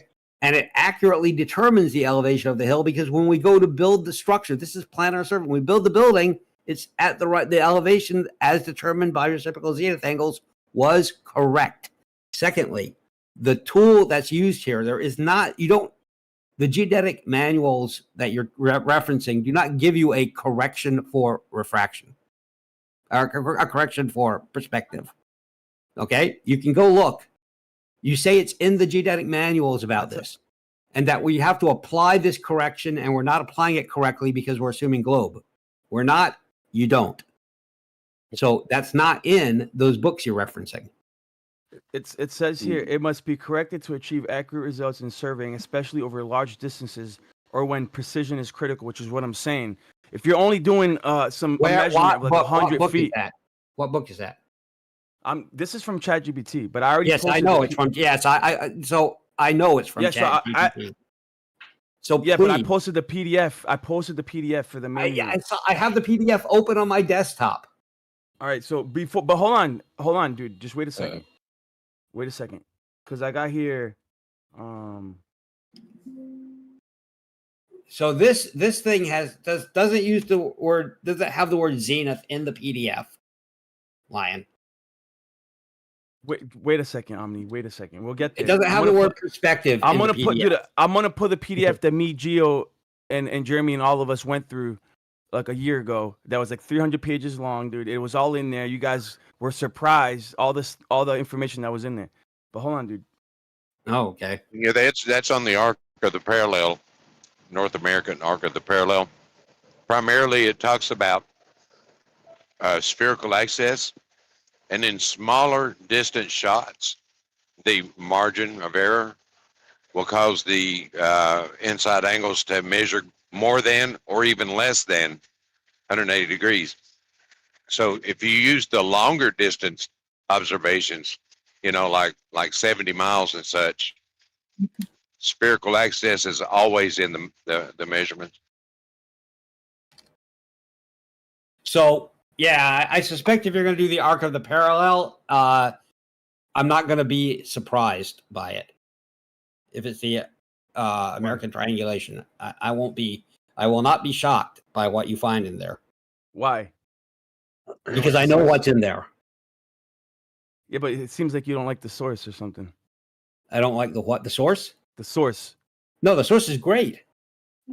That's an awesome. That is like one of the best globe proofs ever. So it's true reciprocity only occurs at equal altitudes. Where are you getting that from? Hold on, dude. Hold on, bro. Let me just. You can critique the source after, right? Can you just respond to my argument? Okay, so no, it doesn't. This is done. You can do it at the same elevation. You'll get the same answer. Doing it at the same elevation. Literally, what I'm trying to explain to you is that after you can respond after. That was you will never truly get 180 degrees ever, even on a flat Earth, unless you had true equal altitudes and elevation. Like you have to have the same elevation. And the reason you will never get 180 degrees is because of the perspective problems that I told you about and refractive problems that I told you about. Because you have horizontal and vertical refraction, especially when you're looking through the atmos up at another theodolite. That all comes into place. You're never actually going to measure 180 degrees, even on a flat Earth. Okay, so you need citation needed. That's not true. So this technique, gives you accurate elevations. I think you need to grapple with that before you start yelling about perspective. Okay? The fact that this works in construction should give you pause. The fact that this is taught in planar surveying should make you think twice, because it is. So if you say it's in construction, can you actually show where it's actually being used in construction? Come on, man. He get to go on. I get to go on, right? Right. So I'm telling you, it's not an unreasonable request, sir. Okay, I'm telling you that if you're interrupting me, it's if you're going to interrupt me, if you're going to chide me for interrupting him when I thought he was finished, and then you decide you're entitled. I never said any of that, Omni. I'm just asking the question, like you're invoking something. It's in construction. I want to know which construction projects that you're talking about actually sort of invoke this stuff. It's not an unreasonable argument, sir. Okay, so we can ask Shubil. I mean, so you don't know? Okay, cool. That's all right. It's in planar surveying manuals. Planar, your boys, the flat ones. So hey, I looked up reification fallacy and I was correct. I used it in the correct manner. It says here, reification can lead to misunderstandings, oversimplifications, and misinterpretations of data or arguments. I have here, one says misplaced concreteness or hypothesize. I don't even know how to say that word. Hypothesizing? No, hypothesis. So the reason why you're using yes. No, it's not even that. It's not even that. It's a whole nother word. But no, hold on. By treating abstractions as concrete things, we risk making them seem more real and fixed than they actually are, potentially obscuring the complexities and nuances of the underlying concepts. So in this case, with the theodolite measurements, you're asserting that the measurements are always on point, that they always, equal 182 degrees or whatever the case may be, which is not the case, bro. And I already brought up refraction. Yes, you did bring up refraction. And geometric distortions, which kind of mess with the angle measurements, bro. So it's not fixed. It's not cookie cutter. It's not clear cut like you're trying to make it seem. It's not concrete like you're trying to make it seem. It is exceedingly clear cut because these are precision measurements. All right, there is no. So how do you test those precision measurements that you're talking about? What are you testing them against specifically? So if you're saying they're so precise, what's the measurement against? So you can take a tape measure to the mountaintop or to the mountain or to the building that you did. Tape measure to a mountaintop? Okay, rightio. Oh my God. Okay, so Ricksky. So oh my God, you don't know the construction project where it's used. Okay, it's used in the Four Seasons construction hotel in Miami. I mean, and what did that do for you? It just answered your question, but did you take a tape measure to the mountaintop? So, is that what you were referring to? That was my oh my gosh moment. Like yes, I know. You take a tape measure to a mountaintop. I know that you don't do that. How do you measure the elevation of a mountain? You don't do that. So what's your excuse? Go ahead. What's the elevation? Okay, so I can do it to a lighthouse, right? I can tell that the lighthouse is 66 feet tall. Because I have construction diagrams, because the makers of the lighthouse built it that way. I mean, that's good evidence. Yeah, sure. Well, but Ricky, the question is stupid. The way that you know that it's precise is that you can do this with something where you have measured the elevation in some way that Ricksky likes. I don't know how Ricksky likes to measure elevations. Tape measures, construction diagrams. altimeters. It's your established method by which you choose to like definitively essentially measure these things. Right. You're welcome to make your claims about how you measure these things. I actually haven't heard you definitively actually argue that you're going to measure it in such a way. How are you actually going to go about measuring in your interpretation? How are you actually going to do that? What? How are you measuring the lighthouse, sir? If you say it's so ridiculous, because, like what I'm referring to, I can look at the then how are you construction measuring diagrams, sir, and because we have to know how tall things are. Radio towers, sir, are mapped by the FAA so that planes don't fly into them, sir. Same with mountains. Fantastic. Okay, so you have a means and authority that you defer to as far as the measurement is concerned. That's fine. That's another. Well, that's I asked another you this, sir. Wait. I want to go back and forth because we're sirring each other now, apparently, or something. So, sir, are you making the assertion that we just don't know the elevations of anything accurately?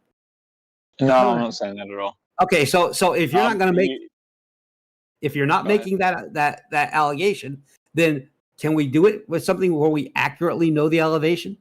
What do we accurately know the elevation of, sir? Let's go ahead with that. Go ahead with that. Cool. Okay. Like, what is the accurate measurement, and how you're inferring the results that you're inferring? Well, no, I have to ask you because you don't accept authority for the height of anything. No, I hate authority. You're correct in that assumption. Yes. So, what do you think we could accurately know the height of? I wouldn't know that I could accurately sort of know that because I don't like authority inherently, right? But until the authority makes a claim on something, there's no reasonable means by which to ascertain or assert whether it's correct or not. So you're in the unfortunate position by which it actually needs to you need to make. I'm not in an unfortunate position. You are in an unfortunate position in that regard. So what you're doing is appealing to absurdity. So look at this. I posted a link in the chat. Go ahead and open that up. What do you think that proves? Just out of curiosity. Oh, I think it proves that we can know the elevation of things and check it. Do you think that tells you that you know things? Okay. Yeah. I don't know the angle on this specifically, but so I know you don't. So look, if Lion is saying that this whole method can never work, and you're saying we can't know the elevation of anything. I'm not saying it'll never work. Never said that, bro. Yes, you did. I just said that wait. I want to go back and forth. I say you cannot know the angle of anything. Yeah, I said that. Yeah, so the elevation of it came out of my mouth. Yeah, right. Great. So in this case, we have a lighthouse.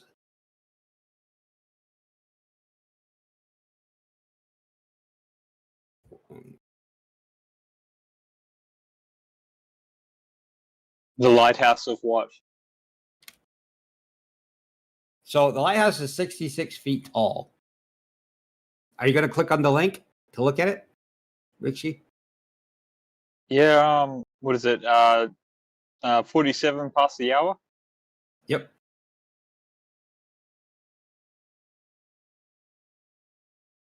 So it says New Genesis Lighthouse. New Genesis. Okay, cool. Gotcha. So we have. What am I looking at here? You're looking at the PDF. Not the PDF. I am. Yeah. Cool. I see it's like a Google Doc. Yep. I got it, or a Google Sheet actually, for that matter. Yep. It's Google Sheet. So these are 14 measurements taken of the New Dungeness Lighthouse, and we have a flat Earth assumption in columns N and O. We have a glob Earth assumption in column T. And what we what? Okay, so column T and column T versus what? Column N. Oh, N. T versus N. Yep. Okay, gotcha. I see. Okay, so Continue forward, sir. What's that? Continue forward. Okay, so we make the assumption that or we go in without an assumption. 1 second, hold on. Sorry, it's an assumption or it's not an assumption? Hold on, Rick. Are you acting as if I'm actually like being unruly in my statement here that you just made, like the declaration that's an assumption and then you said it's not an assumption?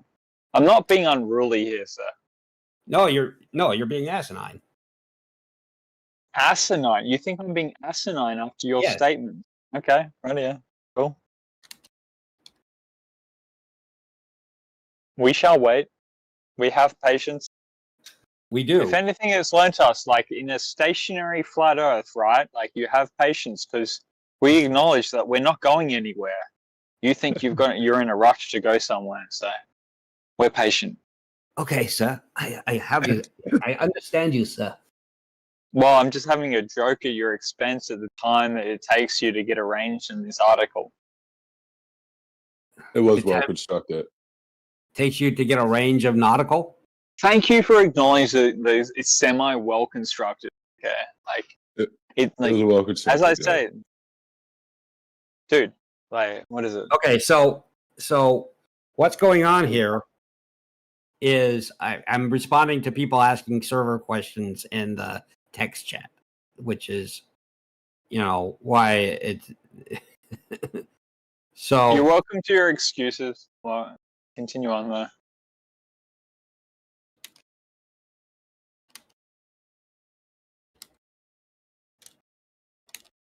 So what we have here is an assertion that we can't know, that we don't really know the height of the lighthouse, right? It says it's 66 feet, but we can't trust that, right? Because that's an authority. That's the people who own it and built it. You know me too well. I don't like authority. What's your point? Well, here's the problem. That's asinine. Okay. Okay. Continue forward. Where's your curved distance versus your flat distance? So it turns out, I'm not going to walk you through this because it would be painful. All right. But it's already painful. It's already painful. It's already painful. But exactly, the flat Earth assumption is far less accurate in determining the height of the lighthouse than the globe Earth assumption. So it's just less accurate that your position. What about the no curve? And the globe Earth assumption, when you plot the inaccuracy in the measurement, because we know the true height of the lighthouse. So if we measure it, the further we measure it away from, the lower it gets. Not due to perspective, due to Earth curve. You're using angles. No, there's no angles in a curve. So it gets lower in your view by 8 inches per mile squared. Doesn't even come into play. You don't have globe perspective in any. D-Mark, you need to let him outlay it, bro. At least, please. Go ahead. But so the Earth curve correction for 8 inches per mile squared gets you much closer to the actual height of the lighthouse than the flat Earth assumption of no drop over distance. The height of the lighthouse that day. The height of the lighthouse along the horizontal is the same as when you're standing, no matter how far away from it. It's always its height. Don't be silly. It doesn't go down or under anything. It's still its height. So my question to you: problem with pointing forward and thinking it raises an elevation. It doesn't. It would raise at the same rate as vertical. It doesn't. Sad sacks. No globe.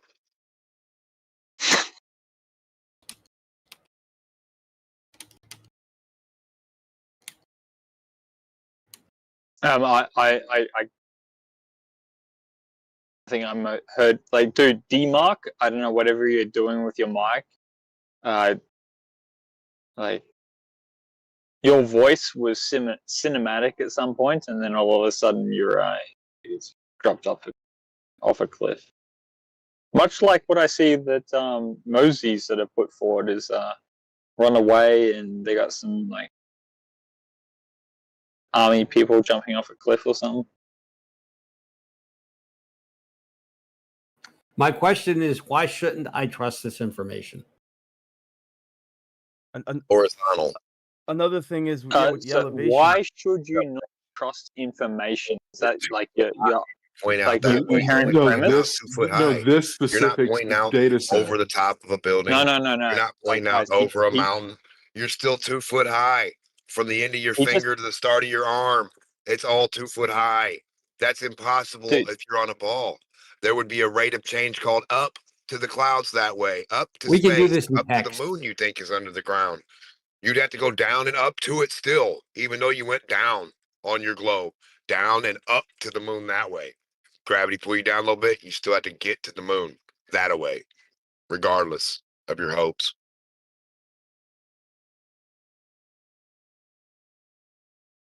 You have to get the clouds that way. There has to be clouds in every direction around you on a sphere, looking forward and down and up. You change There has to be. If you can't reach them, sad story. Okay, so honestly, I don't actually know how to respond to your technical data, so I don't want to ignore it. So just let you know that I actually don't know how to respond to your technical data. Well, this is for part of the someone problem. who's more technically orientated. If you're making these sort of claims, right? So, well, here's the problem, Richie. You think you understand what's going on here, but then when confronted with it, you don't. So, this tests both hypotheses. This data set tests both of them. It tests your hypothesis and my hypothesis, and it gives evidence for my hypothesis.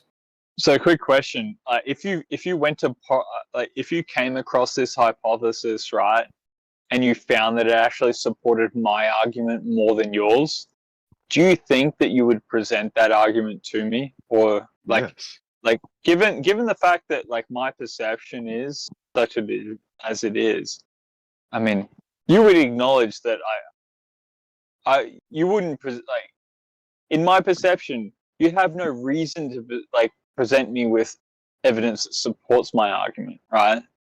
So I already know that you're great. That's kind of So backward reasoning, right? So there isn't measurement that supports your argument. But if you find some, there's plenty of measurements. There's plenty of measurements that like perceive the notion that the Earth is flat. Yeah, there's plenty of arguments for that. Okay, So there's plenty of measurements to support that notion. So find me some. Yeah, I want to see it. You think that there's none of them. So any of the arguments, like usually you acknowledge the notion of the measurement. It's just merely that you have contravening measurements that support your argument. Are you saying that there is no measurements at all that support a flat Earth? I've never seen it. Not at scale. Not at scale. Okay, so what is the longest distance photography that you're aware of, as far as like a record that is taken of like mountain cliff to mountain cliff? What's the longest one you're aware of? Like 273 miles. So the longest measurement. My understanding is like 400 and something miles. That measurement inherently contradicts your claims. All you have to invoke at that point, like refraction, to solve the problem. But inherently, the evidentiary aspect of it supports the notion that, well, I mean, it ain't a globe, right? It's like it could be a globe still, right? But it still supports the notion that like potentially it's not a globe. So if you can see that far, and it supports that notion that you can see that far, I don't know what you guys are talking about at this point. So Rishi, what elevation The evidence is there. What elevation is that picture taken at? It's very high altitude.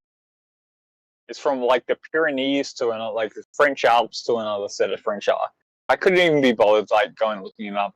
It's literally just like the photographic evidence of the distance that's taken. Like They claim like a record based on that. Who cares?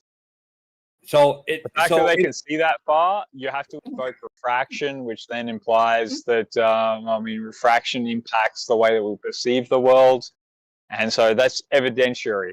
It's not proof. No, it's not hardcore proof. I'll give you that, but it is evidentiary to the example. Everything You're not asking for proof, though. You're just looking for reason and evidence, right? No. So, yeah, evidence is fine. So, if you can give me the specifics for that picture that you're talking about, we can look at that. The last time we did it, I was on Geo's server, and Geo was chortling about how, his this picture was going to kill the globe. And then we put it into the Walter Bislin refraction calculator and came back, and it was like, 1% over standard refraction would give it to you. Well, my question to you, does that standard refraction calculator, does it suggest that you should also be able to see it? Or does it suggest that you can't see it? Yes. Yes. So how far does that calculator suggest that you should actually be able to see them? It depends on the refractive conditions. No, I asked you the question that refractive calculator that you put it into, what is the potentiation on the globe that you could actually see? Like, what is the distance? 6 miles. It tells you what the refraction would need to be for you to see that. What's your potentiation to the distance that you can see, sir? I'm asking a pretty reasonable question. That's determined upon your altitude. Maximum is. Am I asking an unreasonable question? But that's determined upon your altitude as well. It's not just and the reason why it's determined upon your altitude. Hold on. The reason why it's determined. Tell me the altitude. Altitude. Tell me the altitude. Tell me the optimal distance. It is we're not looking for optics or anything. That's not the question. In every direction and down on the globe. Exactly. Why is it that you refuse to just answer a simple fucking question? Just answer it, guys. Tell me the distance. Give me a declaration on distance that you expect to see, and I'll go see whether or not it matches up with it. But you guys pretending like you're not willing to answer the question. Come on, Renee, you're talking all over it, man. Sorry. Pretending like you can answer the question implies that you've got a problem. Like you're trying to essentially diffuse from the issue that we're trying to point out. Just tell us, what distance do you expect to see on that? Go ahead. Okay, so within the question in which you framed it, that answer is not possible to give to you because I do not know the observer's altitude. And that's the altitude is that of which essentially the world record was achieved, and you can go look at the I think it's 14. I can't I get mixed up between the sort of metric and the other one, the distances, but essentially there is a record there. Take whatever altitude you want, man. Whatever claim you want. I want to know, on whatever altitude you want, what is the distance that you expect to see? I don't even care what altitude you want. You have go to up care. as high as you want. Tell me. So that's the problem, and that's why your question's disingenuous a bit, because you cannot answer the question based upon what you asked, and then you want to ask why we can't answer I can't answer the question based on what I asked. That's a very tricky delivery, sir. You didn't give us an I answer. asked you a question. I asked you to declare a distance. You're telling me that I'm being slippery in my questioning. That's fantastic. Dude, just answer the question, dude. Stop being such a fucking pussy. Answer the fucking question, man. Okay. What's your distance? Tell me a fucking distance. Like I said, I'm not going to answer the question. I'm saying the way you asked the question, the way you asked the question, you cannot give an answer to. So it's not a you don't simple deserve a question. fucking answer, bro. Get on with it. You're out of here, man. You're irrelevant to the conversation as far as I'm concerned because you're not willing to answer anything. You're worthless. You are fucking worthless, sir. Ask a question that's worth answering. It's posted in chat. Try that. It's posted. I posted the observation in chat. It's got all the info in the article. We didn't ask for observation. Wow, that was so. You don't know what you're talking about because that was shut the front door. Shut the front door, man. Shut the front door. Just shut your front door. You'll be fine. Okay, you'll get along. I will. You'll be right. You would. No, it's funny. There's a saying. It's like it's better to keep your mouth closed so people don't know you're. That's an what idiot. I tried to tell you in the yet. forefront. Okay, like it's better to keep your mouth closed unless you actually got something interesting to offer. Well, no, the main thing is that flat earthers remain banished to the internet. So from 100 miles away, how far should you guys be of anything of worth in like the real world? From 10 miles away, how far should you guys see? From 3 we'll miles never be away, taken seriously, and we'll always remain like Glovers that funny don't want to little know thing that anything. people like go to Always zoos like remain this to like listen to. Remain unknowing of anything on a globe. That way nobody knows nothing, and now we're all stupid. But when it comes to globe, we're smart, and we know every word you could use. But when it comes to the word flat, we don't know anything. You guys are so cool. Quick question to the Flat Earth mods. Does the Flat Earth mod want to moderate a quick debate between me and Blue right quick? Come on in. You up for it, Blue? We can do that. Yeah, well, I don't want to. I'll moderate if you want. I'd rather move to a different I'm VC flat, if but cool. you got to approve me, sir. So, like, do your thing. Matthias, I've already got my problems with you, sir, but if you want me to moderate on your concern, I'm happy to do it, if that's what you request. As long as it's an entertaining conversation for the rest of us. At the moment, I'm trying to deal with some other claim. Yeah, it'll be less than 5 minutes. A 5-minute debate. All right. Well, we can annihilate him in time. So, are you guys all happy to deal with this, or like it's up to you guys? I mean, we can go to a different VC if you want. That way, you guys can carry on with the discussion that you was having. It's not a competition between you and I, is it? No.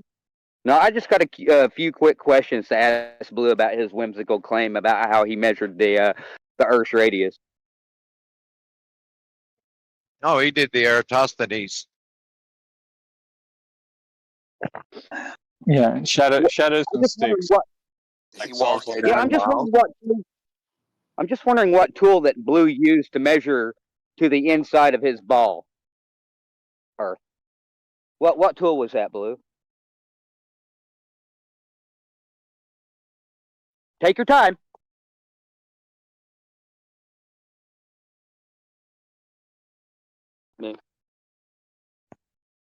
Yeah, how would you even reference that? Where's that focal point in it? It sounds like we haven't got a tangoer to your tango, so. Well, it boils down to, taking angles of shadows on multiple points on the Earth and calculating the consequence of those. And his globe. Don't you So you say, to the center? So you say. His claim was that he measured the radius of his globe Earth. Not calculate, but measure. I'm asking. Oh, you wanted to run a stick down to the core. Is that what you want? Yeah, that's what you would need to do. That's what a surveyor or a miner needs to do when he says, I need to hit 13 feet. Typical. You think he needs to go to 6? Don't care, sissy. Excuses don't help you prove your point, do they? They make you a liar. Are you going to retract your statement now, Blue? Do you guys want to, like, can we have a fun, entertaining, who's got some fucking firepower? Let's go. Bit of pow. Well, I don't know, Rick. A while ago, you mentioned some evidence, and you commented on it, but you never did present your evidence. I did, but I did. You could give the numbers of that. What's the rate of up away from any reference point in any spot of its own reference frame, right? Einstein. So you are your own reference point. So from you, from your feet, from your head, from your body, which way is up the space from your person? Every direction. The globe's rate of up has to increase the same every direction to be up for it to go. I'm saying I'm going a millimeter up somewhere to some clouds that way. The rate of up cannot change from itself. You guys have changed the rate of up. There's only one up for flat Earth. Then there's how many ups you got? Like, are claiming so just tell us, like, how many downs you got and how many ups you got on the globe. I'd be curious to know. You got a lot of ups. How do they prove any but vertical? You got a lot of downs. You got all the downs. You got way more downs than this. I'll give you that. Way more downs. You're dealing with so many downs all over the place, so you can't even deal with your downs, apparently. Too many downs. Downs that What way. are you going to do about all your downs? Like, how are you going to solve the down problem that you got? Down to where? Too many downs. But they don't know down to where. They never got there. They never touched that chewy gobstopper. Are these guys doing a debate? No, I'm just literally shooting the breeze right now. Like, talking about all your downs, okay? Like, yeah, Blue fled like a little bitch as soon as he was called out on his bullshit. So, thanks, Blue. Is this shit being recorded, by the way? Everything's being recorded. What are you talking about? Come on. Yeah, hell yeah. Good job. I have to report. I have to report everything to the Pentagon. At least you got a sense of humor. I love your sense of humor. I'll grant you that tip of the hat. We'll go with his sense of humor. We'll go with that.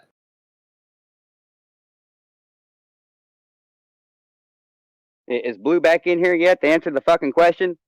No, he's not. Yeah. No. What is the question? Oh, damn the bad luck. Damn the bad luck. Earlier I had to educate the motherfucker on what a radius is. He had no fucking clue what fucking a radius it was. What, do you think these chickens are is it like shooting a fish in a barrel for you? Like, do you think these fish are just going to jump in the barrel to like solve your problem that you want to like shoot them? It ain't going to happen like that, man. Well, I think fish have more fucking balls than Blue. I mean, my God. At least the fish will actually go for the bait instead of fucking bitch out like a fucking coward.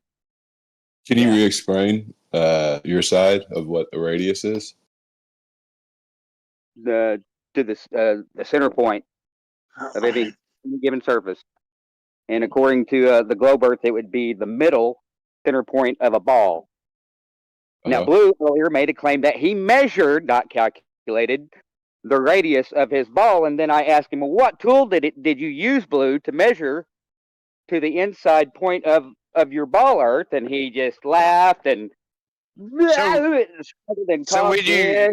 so when you square up a foundation on a house, hang on, listen to me, quit running your mouth and listen a minute. So when you're squaring up a building and you use it, and tell me to shut up. All right, I'll just mute you. I don't know. You're not going to let people talk. Matthias, chill out. Matthias, crash out. Relax, dude. Go ahead. Yeah, it's kind of, you don't think that was rude to interrupt me? Allow the answer. You asked for a question. He's responding to you, Matthias. Thank you. All right, hold on. Go ahead, Left Lane. No, I was going to ask him.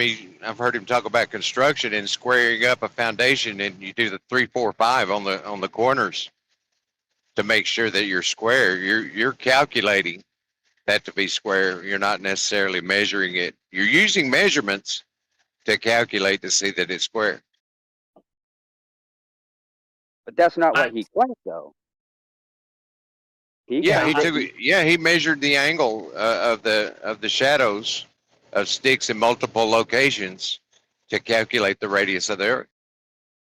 Yeah, the sticks and shadows argument has been debunked ever since I was a flat earther over a decade. It's still that's what you think, but it's not true. You need to argue why specifically it's debunked. Okay. Right. So go to your kitchen table. All right. It's flat, of course. Hopefully. Put 3 objects on the table about, let's say, 2 feet apart. Now shine a light directly overhead of the middle object.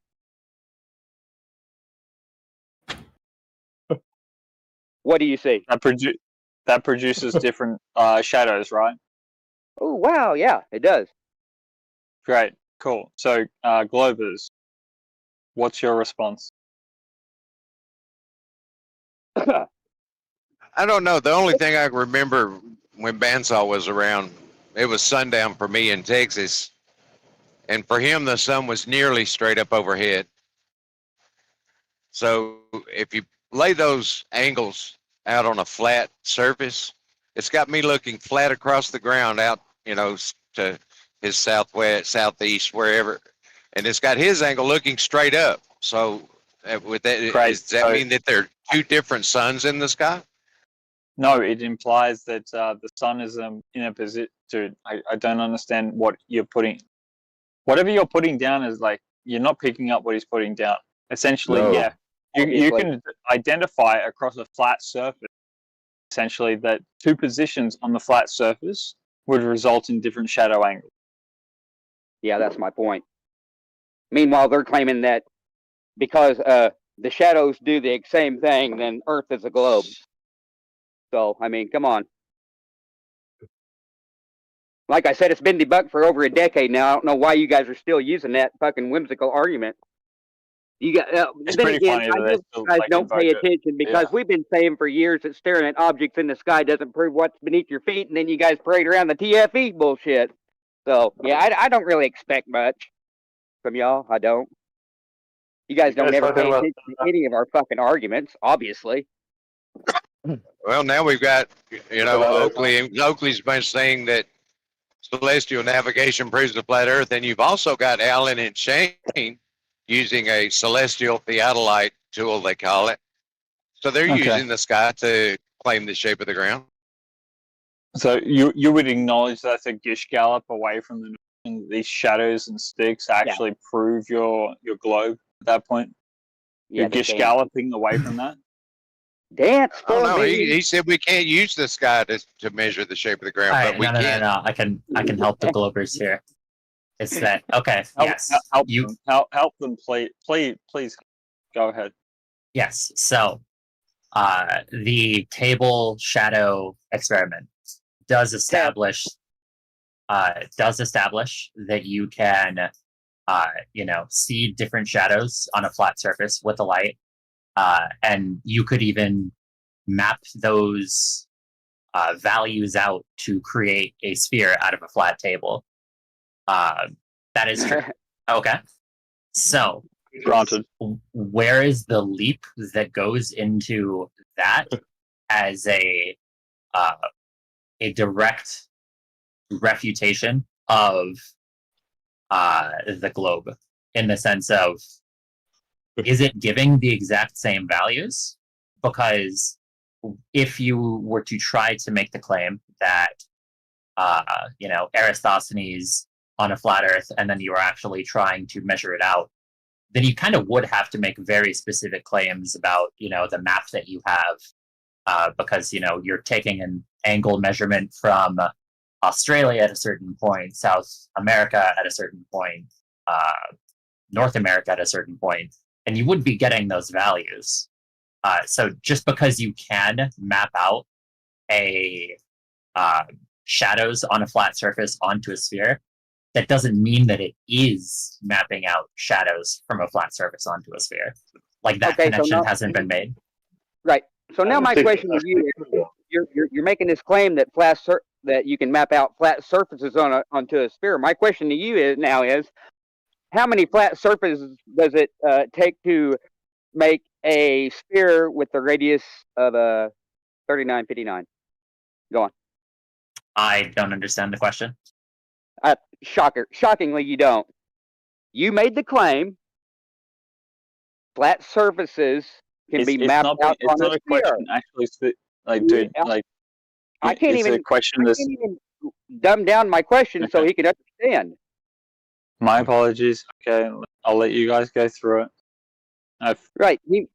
He made a claim that you can map out flat surfaces onto a sphere. And so I ask, how many flat surfaces does it take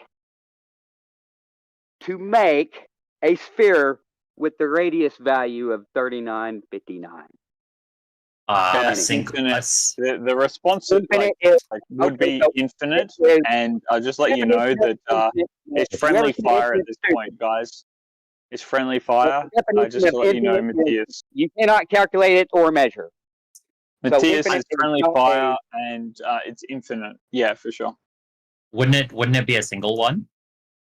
If so to get a radius of 3959, then you would have a disk of double that for the diameter.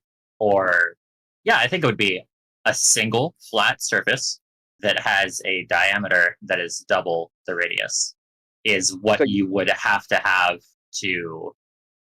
take a flat surface and then measure it out to a sphere of a radius of 3959. So you're telling me that one flat surface makes a sphere? Specifically for your question of to get a flat surface to mathematically become a sphere using this specific method of, using the shadows to map it out onto a spherical coordinate system, it would require a single flat surface of a diameter of double 3959. Okay. So I'm pretty sure you're both wrong. I mean, if I am wrong, it's on some meaningless mathematical thing. Well, it's pretty simple. If you have 20 observers all over the lit side of the Earth, they all take a measurement all at the same time, and you plot those on a flat surface, you've got 20 different locations for the sun. But if you put it on the sphere of a radius calculated by those angles, they all look at the same spot. Yes, because the sun is inherently that of the observer. It holds a position in the sky relative to the position of the person on the Earth. That is it's That's so not reasonable. reality. Actually, it fits within your paradigm as well. No, it doesn't. No, it doesn't. That means the sun moves at different speeds for different people. That doesn't make any sense. That's the thing. It does. Because you have a really actually, nice accent. It You have a really nice accent, stuff. and you can say things, and it makes it sound really cool. But that makes no sense. It does inherently, because actually that's the position of the globe. You don't realize this, but that's actually the position of the globe. Yeah, the sun does. The sun, because you look up into the sky, right, and you sit within a body of a sphere. Inherently, you have an atmosphere above you, so it's going to always be changing the position of the sun. Like the sun actually, when you see the sun set, right, even on your sphere, right, inherently it requires a refraction index. It actually implies essentially that the sun does not set. Why do you say requires? Why do you say? Hold on. Why do you say requires? Because it produces a refraction index. Yeah. Why do you say?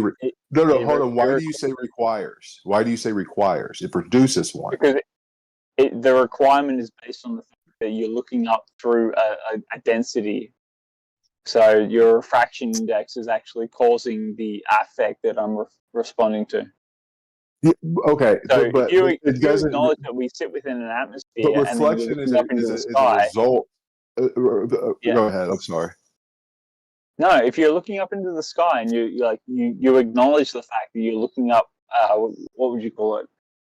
You're looking up within a dense sphere that causes refraction as a consequence, literally, of the density of the sphere that you're looking up through. It implies that actually the sun never actually sets when it sets, right? It's curving up through the atmosphere that you're looking through. Okay. It's inherent to the globular. I have a question. I have a question. If the sun is not there, is there refraction there? If the sun is not there, yes, I wouldn't say that personally. I would say that the atmosphere is there. No. If the atmosphere is not there, does that still happen? Is a different. that's a different question, but the specific question is, if the sun isn't there, is there still refraction? There could be conditions of refraction, but is there refraction there? So refraction is not a constant. Every time there is refraction there, literally every time, and they will not deny this. Just ask any of them right now. What does refraction do? What does refraction do? It manipulates light. So how, without the sun, is refraction anything? I'm not sure about there's no light to refract, correct? If there's no sun there. I suppose so. Okay, so when you do calculations and there is no sun there for that curve, you still get the results you get from the curved Earth. So you take what are you measuring against? Like if you're saying the sun's not there and we are inherently trying to measure the sun, what is it to say that the sun's not there and you're trying to measure it? What does that mean? Objects. You can shoot an object which acts similar to light in medians, right? And you can show these results without objects. You can shoot which object? Come on, dude. Come on. No, I'm not trying to gish gallop you. I'm not trying to Yes, you are. You're trying to know. It's not gish gallop. If you're trying to say the sun is not there, the thing that we're trying to talk against is not there. What's the measurement you're actually seeking in this situation? The curve that you can't accept is what I'm talking about. Is you say you need refraction, and refraction's always there. Okay, let's take refraction out. Are you talking about the curve you haven't measured? Like you can't measure on the ground plane? Literally, you guys all acknowledge that you cannot measure the ground curve on the ground plane? I got it down. Is that what you're talking about? I we're getting up Can I make the argument for the globe bros? Because go for it. Hold on. I just want to correct something. I didn't really get a chance. Real quick. I think yes. What's your name? Yasuke. Yasuke. Thank you. I think Yasuke was quick to concede that you could map those shadows onto a globe. If I heard correctly, Matthias was suggesting 3 objects on that table, which you can't do. You can do it with 2, which is the argument that's been put forth for I don't know how many years, but you can't do that with 3. So exactly map where that light source is. Yeah, so that was what I was getting to, and the point that I said is that you can do that for a table. Not making any claims about specific measurements that we've actually seen on Earth, which goes into the point that if you are a globro in this conversation and you're actually trying to get to the heart of the matter, this is essentially what you would do. I couldn't find a great example of this, so this is just the best picture I could find for this example, right? Is that if you are a globro, the argument that you should be using is that yes, you can, through shadows, in a situation like this on a table, map something out into a sphere. The problem is wait, hang on. Just from a table onto a sphere, you can do it from a table onto a sphere. The argument that should be made is that the measurements that we actually get are exactly conducive to what a globe would claim, and there is not the measurements are not something that would comport to what the flat Earth would claim, and there is no proposed mechanism to explain the differences. So, the FE bro might be like, oh, refraction, but there isn't a mechanistic explanation for why the refraction is actually changing it in the specific way that it is. That would be the argument that you would use. Right, but you agree that if we were to map the image that you posted, if we were to map that onto a sphere, those shadows would no longer make sense. That wasn't the point that I was invoking it for. Right, but it sounded like you were allowing for the possibility that was the case. I mean, just in general, on a meta-contextual level, is that if it's a big problem in these conversations of this idea of never being able to concede anything to the other side. When it's if you concede one thing of just you can map out a table, just a table with nails on it and a light. You can mathematically map that out into a sphere. Agree on that, and then disagree on the numbers not actually matching up with what they're claiming. That would be a much more fruitful way to have a discussion. No, but the numbers matching would be mapping it out. Like if the numbers don't match, then you haven't mapped it out. Like you haven't mapped a single light source at least. You mapped individual light sources for each individual object, which miraculously don't cast multiple shadows on each object. Are you saying in terms of like for a globe or for a table? Like, are you talking about the actual Earth or for the table?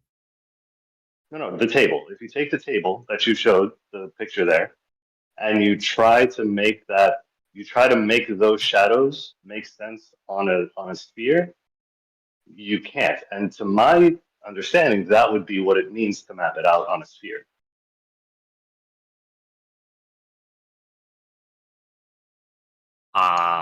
I'm losing understanding. Are you simply saying that you can't actually do this like mathematically? Basically, like those shadows, you wouldn't have the same shadows if you tried to make that surface into a sphere.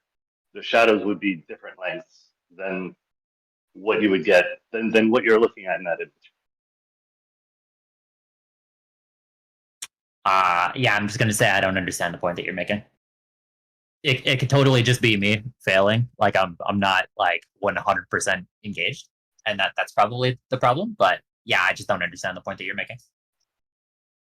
So let's try it this way. So just based on that image, I could probably tell you exactly where that light source is, right? I could triangulate it. Not assuming the table is flat or curved, I could take the height of that object and its shadow and trace those back to the same light source. And that from that, I would understand that the table is flat. If I try to do the same, if I try to do that with 2 objects instead of 4, I wouldn't be able to do that. I could map that to a single light source over a flat plane or a faraway light source over a curved plane, but I wouldn't have enough information to determine where the light source is or what the surface is. But with 4, I absolutely can.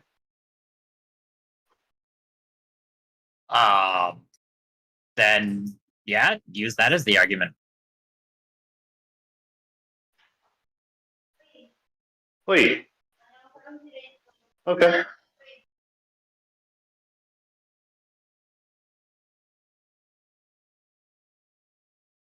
I don't understand enough about spherical trig to to actually be the one arguing against you here.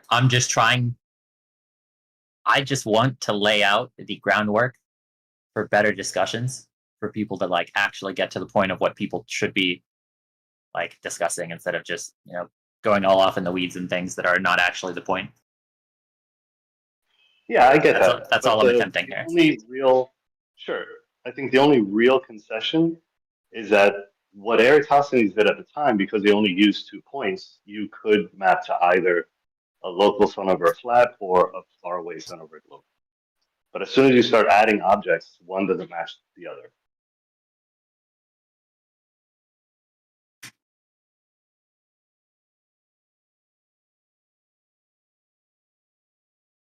I mean, yeah, sure. Argue that point.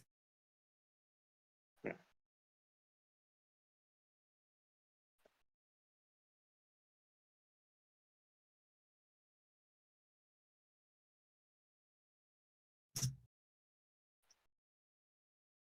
In fact, I've actually done this. I wouldn't mind actually presenting this at some point. I guess some point soonish, since it keeps coming up.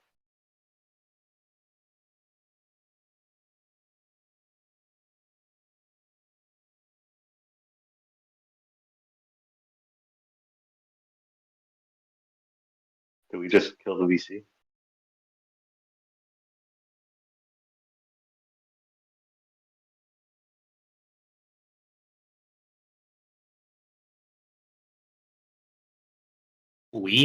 I take no responsibility for this. I take zero self-accountability.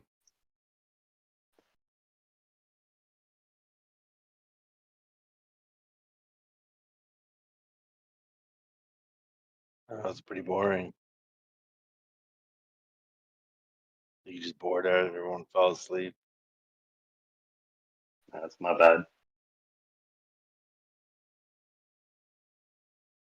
Yeah, because after all these things go on, talking about the globe doesn't really feel fruitful. Well, I guess let me ask then, what is the problem with looking to the sky to determine the ground? Like, why is that? The sky's fake, all right? Can't trust the sky. I mean, sailors trust it. I don't know. Inherently, I think the fabric of the ground makes up a different contextual like observation of the ceiling or the sky. You look at the sky, then you. It's just If you think you can look at the sky and know the ground, I don't know what it is. Yeah, I do. I think I just demonstrated. I think most people do think that. Well, that was my whole point earlier. I mean, we've been saying that you can't look at the sky and declare what's beneath your feet for over 10 years now. And then you have Will Duppy spending $40,000 a fucking pop on motherfuckers to go to Antarctica, allegedly go to Antarctica and stare at the fucking sky and make declarations at the ground. I don't know. I mean, the flat Earth just doesn't have like a globe model. If you guys could actually pay attention to our arguments, you guys wouldn't be in debt. I mean, my God. I think that's for publicity. I mean, why not? Like, if you're gonna get a lot of views or something, right? Well, yeah, it was obviously a psyop. Yeah, whatever it was. I mean, it just there's no globe model, and there's no Earth, a flat Earth model. So it's like there's just really nothing besides like, oh, hey, well, it looks flat here. Look at this. And for 10 years, that's what they have. I don't know. Yeah, dude, I'm really getting to bed right now. I'm trying to tuck myself in, but I can already dismantle your arguments like while I'm in bed. So let's go. So, what is WGS84 and Google Earth? I don't know. I'm sure you know what that is. I don't know. It's a globe model. Unlike Stellarium, it's a model of the universe and primarily the solar system, and it works. Anyway, we got lots of models. It works. Yeah, it you works. realize that you realize that Google Earth matter, but it doesn't actually explain what the stars are, the nature of the stars. It doesn't explain anything about dark matter or any of these other aspects of the world. It just explains. I don't care. You gotta give another best guess, you know. Well, then you don't care. If you don't care, then what's the point, right? It doesn't matter what they are with the relation and their geometric position. It doesn't matter what they are. What he doesn't realize, ladies and gentlemen, is that Google Earth actually uses a horizontal flat baseline. Go to Google Earth. Go ahead. You'll see it. It uses a flat horizontal baseline on Google Earth. And what does that mean? Horizontals don't have any slope. There, lefty. Horizontals don't have slope. I mean, I don't understand what you're saying. You declared that Google Earth is a globe model whenever it's using horizontal baselines. Horizontals don't curve, brother. Yeah, I don't know what that even means. That Google Earth uses horizontal baselines. It's irrelevant. It's a globe, right? It is a globe, right? It's flat. No, it's not. He's going to declare that he doesn't know and then parade around a blind victory. Watch. Yeah, what you're saying is irrelevant. What you said was irrelevant because you claim Google Earth is a globe model, but it uses a horizontal baseline. I think you claim. Can you see it? I mean, if you looked at Google Earth lately, it's a fucking globe, dude. Oh, look. Jesse even pointed it. Jesse, your Glober Jesse even pointed it out. Yeah, we've all got horizontals that follow us around, but none of them are actually parallel to one another.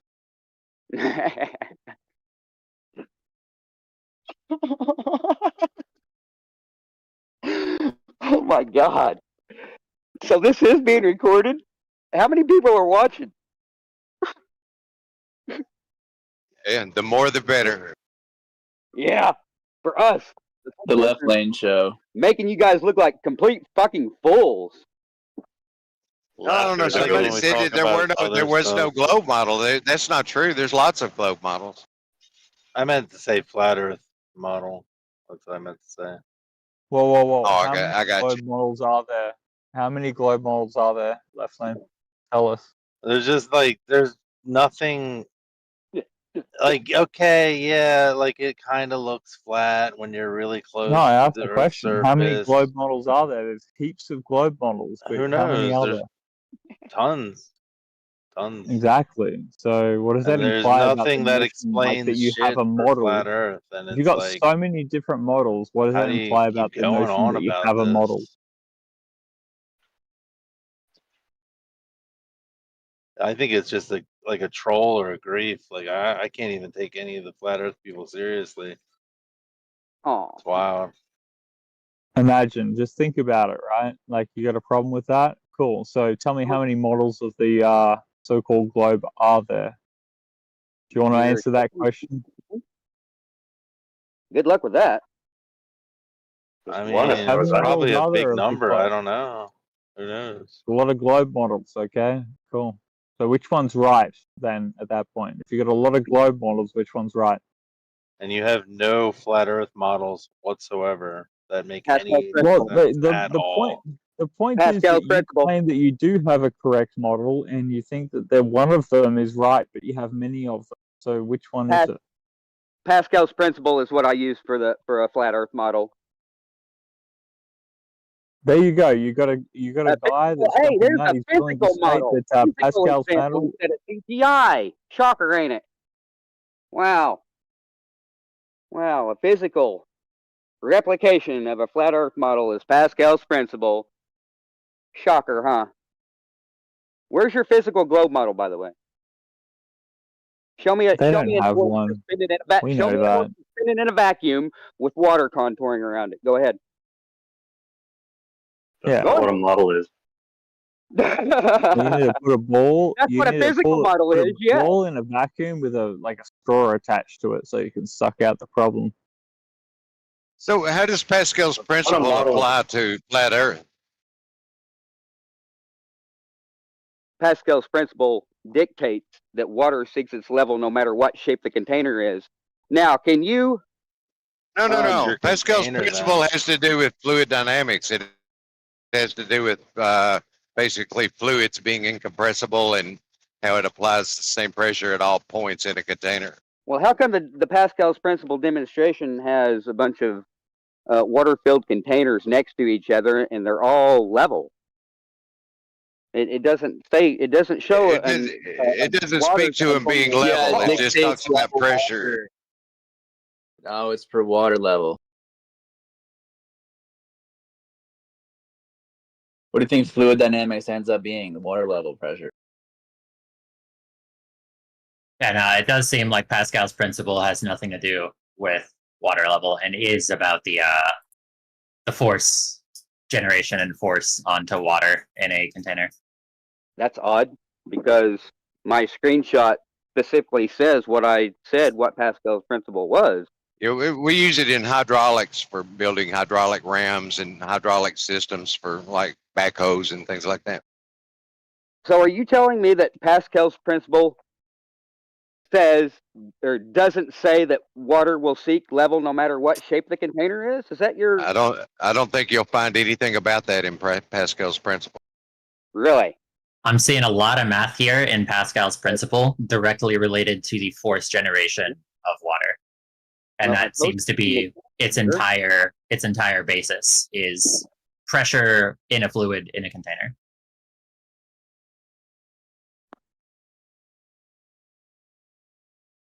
I don't know if there's no gravity. Like, check this out. Do we just continually accelerate in an up or something? How does everything fall down? I don't understand that yet either. You'll have flat to Earth ask idea on that? like your scientific wizards, right? You'll have to ask them how this all works at that point. Because you got wizards telling you you're what just to going, think I about don't the world know. quicker. There's a lot of I don't Yeah, knows they're on the wizards. flat Earth side. Well, they're Lot wizards, of I don't like that knows. claim that they do know, and the arrogance actually is inherently a problem also. So just because we claim that we do not know, doesn't mean that the arrogant statement that you do know inherently overrules like the actual reality of There's the just not a situation. lot to convince anyone that this Earth is flat. Well, Whenever there's nothing to convince you that you live on a globe either. So, I mean, you should. I can look up. I can look up Your at the sky. admonishment at that Honestly, point indicates that you should actually believe in both sides. Okay, you've already admonished that. I can look up at the sky and I could basically observe that the Earth is a sphere. So How do you do that? What specifically about the sky tells you that you live on a sphere? I've seen both a lunar and solar eclipse, and That's amazing, sir. yeah, I know. And Yeah, you don't and believe in the sky, so like I can't argue. Like if you you don't think believe in the you think sky, I don't believe in the sky, or I acknowledge? I'm not And sure I what just else it could interpret it possibly differently. be.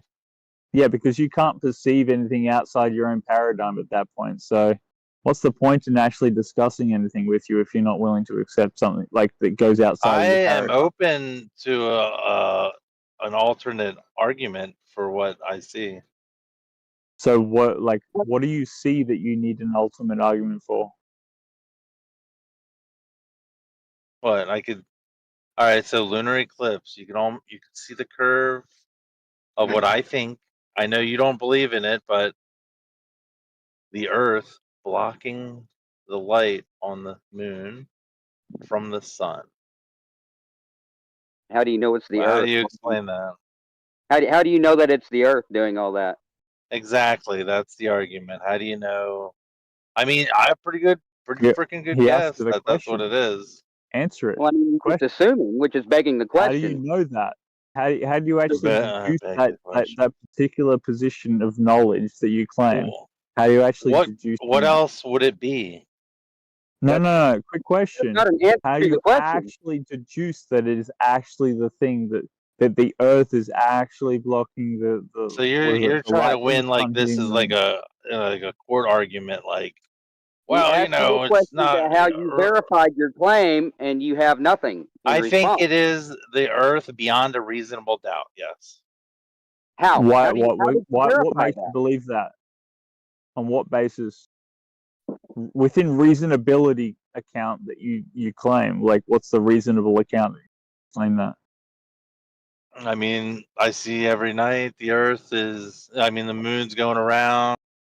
It's You kind say of you lining see up. the It's Earth? going. You see the Earth Yeah, every I day? see the moon. I see the moon going around. You know, it looks like it's going around us. Okay, so you have a limited knowledge, right, at that point. So you have a limited It's arrangement of just like what you can see inference with your in order eyes. to Like, induce the notion that you believe, like, that's actually the cause and effect that you're referring to.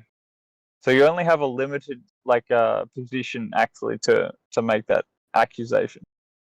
I don't know. Like, if your argument for flat Earth is that,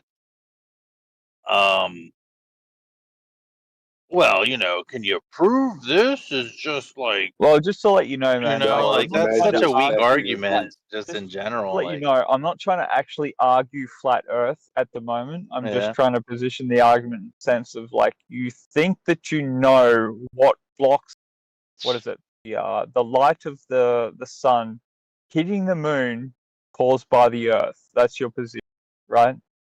That's your a priori sort of aspect, right? Yeah, but what's your control? Like, how would you actually go about asserting such a thing? What's your scientific method? My scientific Have you got a control in that evidentiary sort of observation that you're making? How do you control that factor, sir? I've got one. I mean, it's like I've always said, that you don't need Yeah. science, and you just put multiple observations together, and they're all explained with one concise theme statement.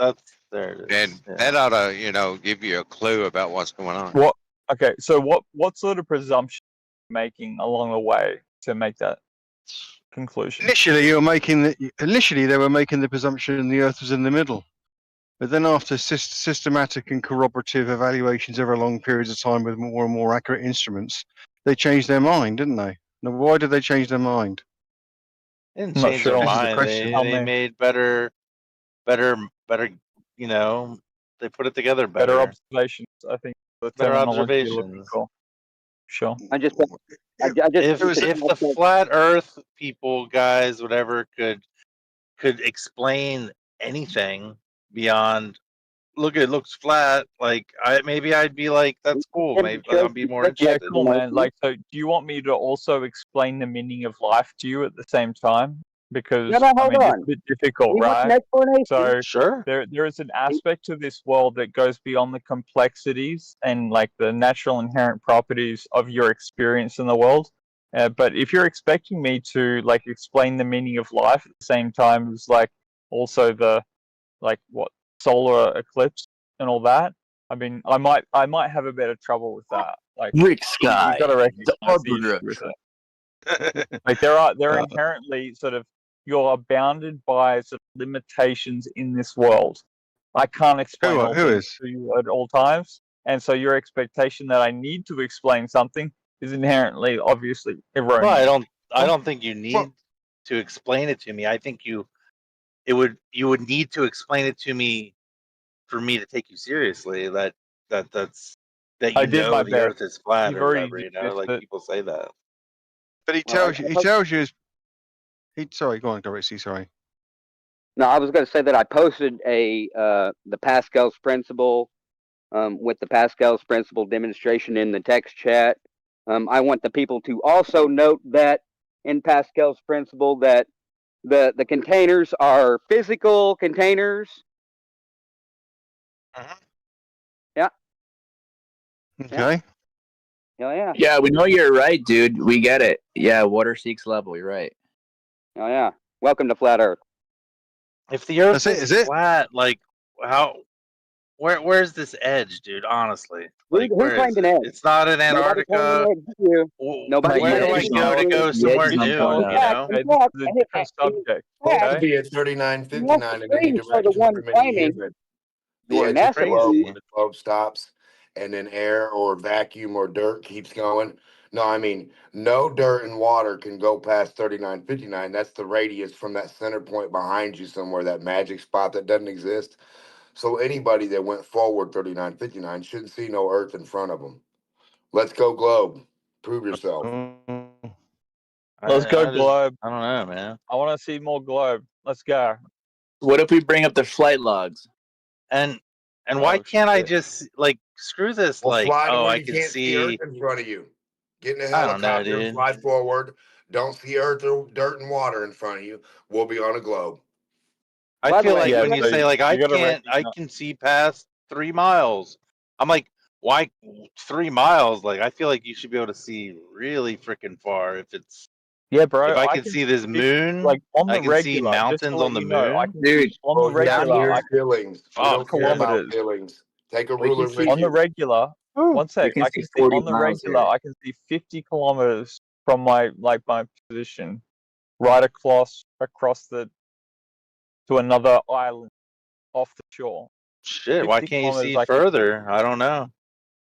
Because it's not a globe and light doesn't refract. You can't see your own butt. Yeah, I see your angle now. No, you can't. No, he doesn't. You can't see your own butt. I have in the air, your own butt, guys. Visibility. No, on a globe you can see your own butt. Light bends. No, yeah, this guy thinks on the globe. See forever. Like what's your limitation on the notion of where and how far you can see? Like on a globe, if I said I can see 50 kilometers, and you can say, why can't you see forever? I don't like where. What's the limitation of what we're talking about? I don't know. How far away do you think the moon is? They think they have something. Or what do you think that is? The moon is where the moon is. Like the moon is just the same. I can see that. How far away is that? Why you got a ruler that far everywhere? Look at your ruler or your string. The moon is the same distance away as the sun is. I have a rebuttal and a question to whoever tried to claim that flat earthers claim an edge. The rebuttal is, for one, that's a straw man. Nobody claim a that container. Thank you for the interruption, by the way. Appreciate it. You're welcome. Nobody claims an edge. That's a straw man. However, your NASA priests are the ones making a big claim here too, by the way, that outer space is expanding in all directions.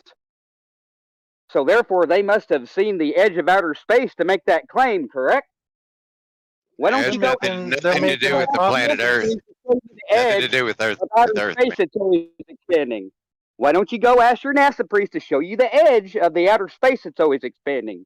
They're the ones making the fucking claims. No, NASA doesn't do that. There are many astrophysicists that do, but NASA's not really involved in the astrophysics of the universe, really. Are you telling me, Lefty, now that NASA has never made that assertion? No, well, I mean, they've got information on their website, but primarily that information comes from astrophysicists that observe the universe.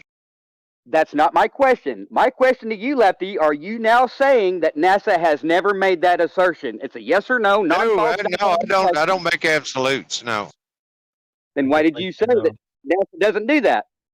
I said NASA primarily is not responsible for measuring the universe.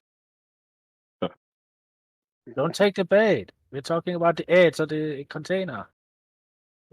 Hey, what's up with the container, dude? There is a container, right?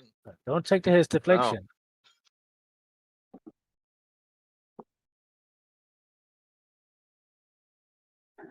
I thought the container would imply an edge. That's all. Yeah, exactly. If there's no edge, then no container. I don't know. How does that work? Oh, yeah, teach us. This is so. Oh, the silence. You guys are veteran heliocultists too, and you guys are struggling this hard. I'm not a veteran, nothing. I'm a veteran, but I'm not a veteran. I don't know. I mean, you guys, these veteran helioculters are still stuck in novice mode. Damn, I expected. No, didn't really, but. I mean, the flat Earth guys are dismissing like all the anything, so it's like, no. Right, yes. We don't understand. That's your globe coat coming out due to cog death. I don't know. It's just not how it works. That's all you guys got is you don't understand. That's not an argument, by the way. That's kind of silly what I'm saying about you. You know, everything is like spinning and rotating and orbiting. That's a coping mechanism. That's not an argument. Globes are constantly being flipped upside down and like winded up, and they're spinning out of control, and they orbit this way, and then they orbit that way, and like you're just constantly just like flipping upside down, and like that's what you have to think is happening to you. Relative reference. It's disorientated. Yeah, for sure. Your mainstream priest also in the documentary The Principle also claimed that the heliocentric solar system brouhaha doesn't even have an up or down. So I don't know why you're. No, that's right. Up and down is relative to your position. Thank you for the interruption. Appreciate it. Go ahead. No, it's not. You had it. What about that edge? The container. The edge, yeah. Go ahead. You're still missing the answer about the edge of the container. If it's relative to your why are you position, still we need deflecting? up proven right now in all directions, left lane by you. Relative from you, where's up in all directions from you? Up, down, left, and right. Where's up? Prove Container. it. Globe. Prove up. Container. Prove it. Prove. Yeah, prove up. Container. The Jackson altimeter elevation tool. It's all you need. It's not hard. It reads the number on it. Up reads an increase. Up has a rate. Up doesn't have a rate of nothing. Up has a rate. It changes always. As you go up, it always has a rate of change. Now, show us that everywhere from your perspective in all directions, you liar. You damn liar. From the premise that you're a liar, show us now.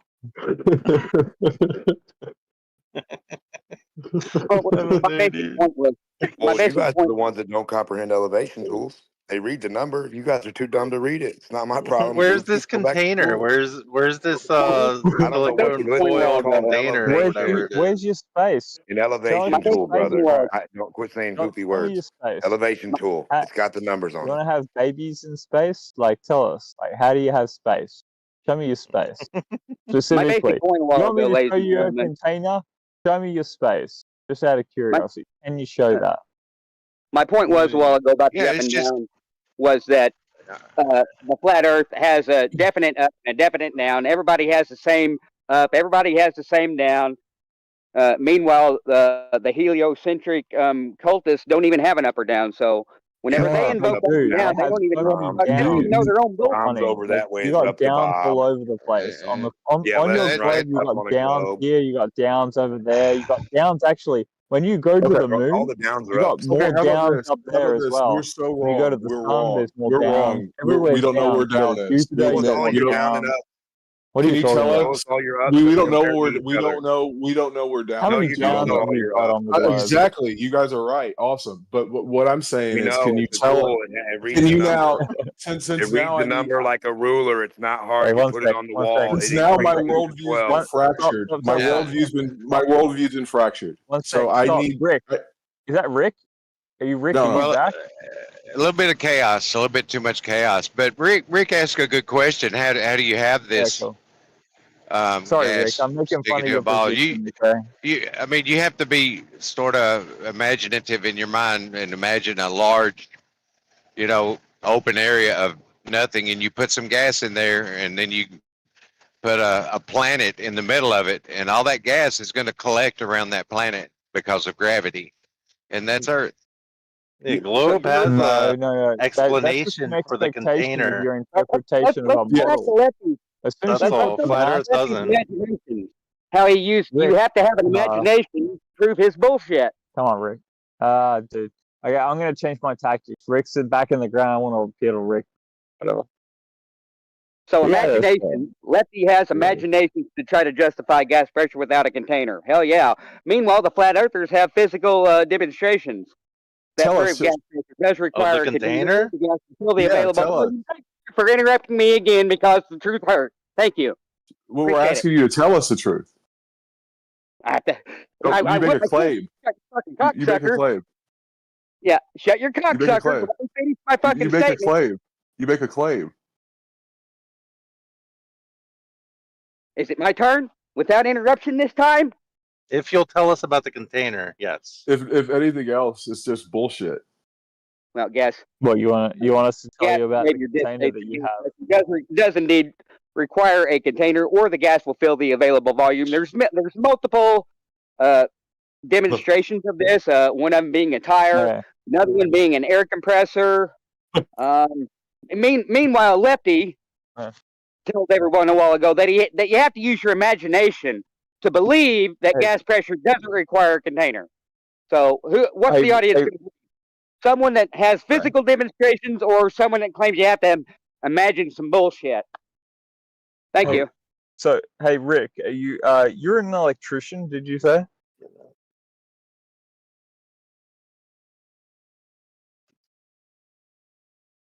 Like, do you appreciate, or do you know, like, electricity? Like, do you like appreciate like the phenomenon of the electricity, at least?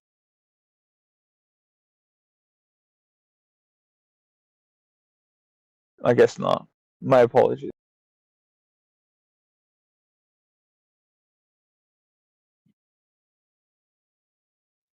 That container. It'd be an interesting conversation if you want to engage, bro. Who's Rick? Who are you talking to? I thought you were Rick. There's another guy named Rick, bro. What, in the chat? Yeah. Is he Well, he's not in here? the chat. He's in the chat, so he's not. I don't think he's in the VC, is he? I thought he was talking just before. I heard his No. voice. I think that was Methuselah or something. My apologies. Yeah, so anything posted in the text chat, he has no context of the VC.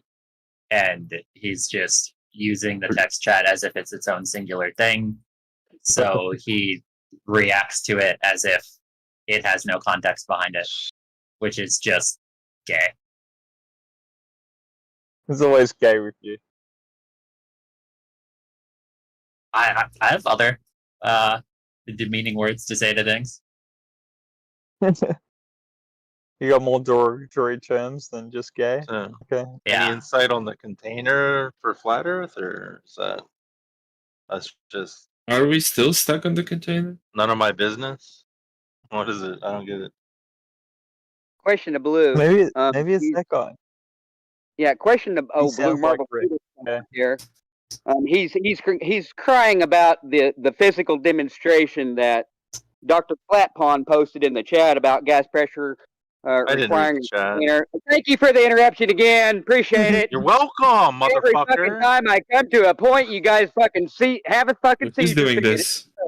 Matthias, please get on with it. So, like, I know these people interrupt, but just get on with it, bro. Yeah, get on with it without the interruption, hopefully. Ideally, cool. yeah. Okay. Yeah, ideally. How come every time I try to make a point, right in the middle of a point, I get interrupted? Matthias, if somebody interrupts you, mute them.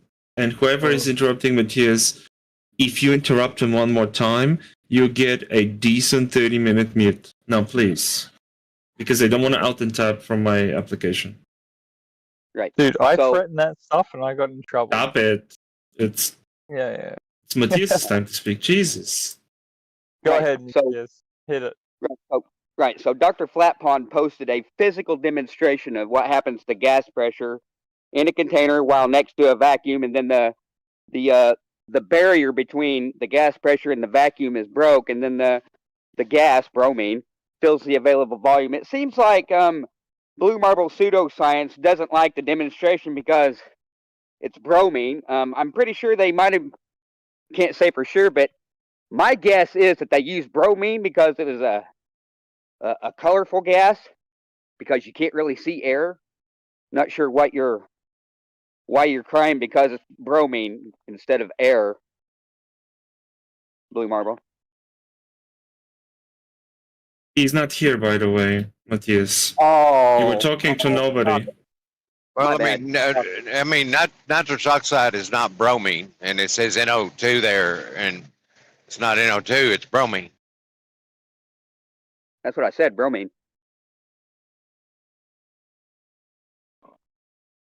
Is that not what I said? Yeah, the gift doesn't say bromine. Or the mean. Oh, okay, my bad. But yeah, I mean, I could be wrong, but I'm pretty sure that they probably used the colored gas, so people could actually see what happens to the gas while next to a vacuum. I mean, if you put air in the bottom and then open the valve, are you going to be able to see the air, go to the vacuum, or no? Probably not. What's that? I mean, this doesn't really have anything to do with our atmosphere, though. Is that your rebuttal? Yes. So do you have any physical lab demonstrations of gas pressure not requiring a container, or the gas will fill the available volume? And keep in mind that if you try to use Blue Marble pseudoscience as bullshit, a pipe is a container, so let's not use that. Well, to do just like that illustration with the bromine, if you want to do anything outside the environment that you're in, you're going to have to sort of isolate it, like put it in a cup or a tube or something, and you leave the top open so it is exposed to the atmospheric pressure, right? And then you fill that vessel with a heavier gas, say, than the atmosphere, and then you can read a gradient, a pressure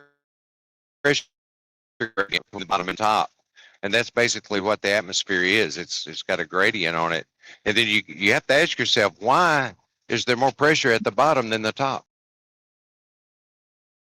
Well, we also have physical demonstrations of gas pressure gradients inside of a container. Did you not know that? Yeah, that's another good question. Why is there a gradient in there? Still, the pressure don't equalize. Because they're horizontal and they don't curve. Get the curved ball gradient in there in the center. Get your gradient of chewy gobstopper curved gases and make 3 different rings of different gases around each other while you guys are talking about your non-existent round gradient in a container or out of one. Yeah, gobstoppers are not chewy. Gas. Yeah, some of them are, buddy. So no circle gases, no spherical gases in a vacuum or otherwise, right, Left Lane? That you guys can prove no gradients of a sphere? No spherical gradients don't exist, right? Show us where they What does exist. it mean, spherical gradients? What does a globe mean? What does an atmosphere mean? They don't exist. I don't know why they're even words. Our pressure gradient in the air. But globes certainly exist. Like there are plenty of globes in Yeah, existence. that's flat. Yeah, it's flat. Clean your ears out. Where's the round one that you guys haven't proved yet for thousands of years now? He wants an experiment done under the effects of Earth's gravity on Earth. Yeah, to the show very thing something that's that supposed to just make the simply rainbow can't. patterns. You can't Yeah, do it's that supposed to- experiment. The Earth is supposed to make a rainbow, stupid. The thing you think your ocean's doing is curving. Now stack can't some do that. water and oil and mustard and stuff in a container. Let's watch the little curves happen. Dumbo, they don't. You don't have T-Mark, you don't have to gradients in insult anything. to make your point. Come on. I think You he don't does. I think have. he does. You don't have to talk over It's me to make Denmark. He's yours going. either. Gradients are horizontal. Repeat after me. Gradients are horizontal. Liquids, gases, all of it, son. That's You not don't have how to be gradient is ignorant to defined. make your point. You don't have to be a liar to make your point, and not have no point anyway. So, do you have a A point? gradient is Where are defined your- to be the vector in the direction of change. That Yeah, cool saying story. they're You don't have horizontal is any other completely wrong. vectors. You don't have anything other than 90-degree ups. Shut up. You don't have any down ups and any that way ups. You don't have any vectors for a globe, stupid. That's the very thing you can't prove with the altimeter. You don't have any Stupid. vectors for a globe. Yeah, you don't have ups that way. Yeah, Ups, vectors not don't down. exist because objects are round. Yeah, that's not my This is problem. this is the level of conversation we're Wow, at with flat Earth now. Just so we know. Hi, Doofus. I don't What's know. up? Everywhere's from everywhere, boy. From the chewy center of something out, back in and out. Down is up for you. What do you mean? What's your vector of down, dumbass? Nowhere. This is Down is up. why I'm not shocked that there are no flat earthers with a background in science. Why I'm not shocked you can't read an elevation tool yet. Go back to 3rd grade. All right, these aren't arguments, people. Why is We don't it? need an argument. We have all the proof. There's no argument needed. There is no Yeah, I argument. know. There is no debate. Earth's flat. That's What fact. All elevation the tool do you gradients are have? flat. No What globe elevation map. tool? No globe Yeah, what distance. elevation tool do you have? No globe ones. Do you have an None elevation on a tool? globe. Only Do you have only an elevation flat tool? Earth. Not Flat on a Earth one globe. that doesn't change along a horizontal. Have you Flat ever Earth have has you no ever done idea what this? Are horizontal you Doesn't speaking change from along a experience? horizontal. I'll repeat this again unless you're too dumb to understand this. No rate of change along the horizontal. You know what you're Can you supposed to prove, elaborate? stupid? No Then why do rate I of measure? change along a Then why slope. do my measurements show it? You're supposed to. You don't have a measurement of a slope not changing its rate. Go up close to a Abject slope. denial. Put it All up we close have to is you and abject show us with the denial. altimeter how it doesn't have a change of rate of drop from the point you started. You lying son of a bitches. You sack of shit. The altimeter is You gotta lie to Glurf. supposed to You keep you at gotta the lie to same Glurf. altitude, which is a stupid argument. Oh god. No, it's the one that proves it all. That's why you don't comprehend. What would be the standard of evidence if a glober wants to prove the flat Earth? Sorry, the globe Earth to you, All you gotta Demok? do is do it. Stop talking and do it like Nike Air, boy. Yeah, but I'm Have to, asking, like, not have gravity. what would you accept? What would you accept? 4 years of talk don't help you. He needs tell to your see the friend bottom he's of a gonna tell cube your 3 friend miles something away. about That's telling what he your wanted to friend. see, like Go get the years ago. elevation tool. Up close and personal, it works. Every dot it moves, it works. Trust me. They just want a free ride to the moon so they could see the Earth. That's all this is. Every dot below horizontal's down. Every dot above one is up. How could that be possible? Demok altitude globe. conforms to the shape of Earth. Well, what I've noticed, whenever I've been in this flat Earth community, is the flat earthers, their claims, gas pressure requires a container, or else the gas will fill fill the available volume. All of our claims have physical demonstrations. Meanwhile, the globe, keep in mind I used to be a glober myself. I'm pretty sure we all have. Meanwhile, the globers, they have to imagine and make believe and cannot produce any physical demonstrations for their beliefs. Why is that? The gas doesn't fill the available volume though. You're already ignoring that problem, which is if the pressure was equalizing, if that were true, then air pressure would not decrease as you gain altitude, but it does.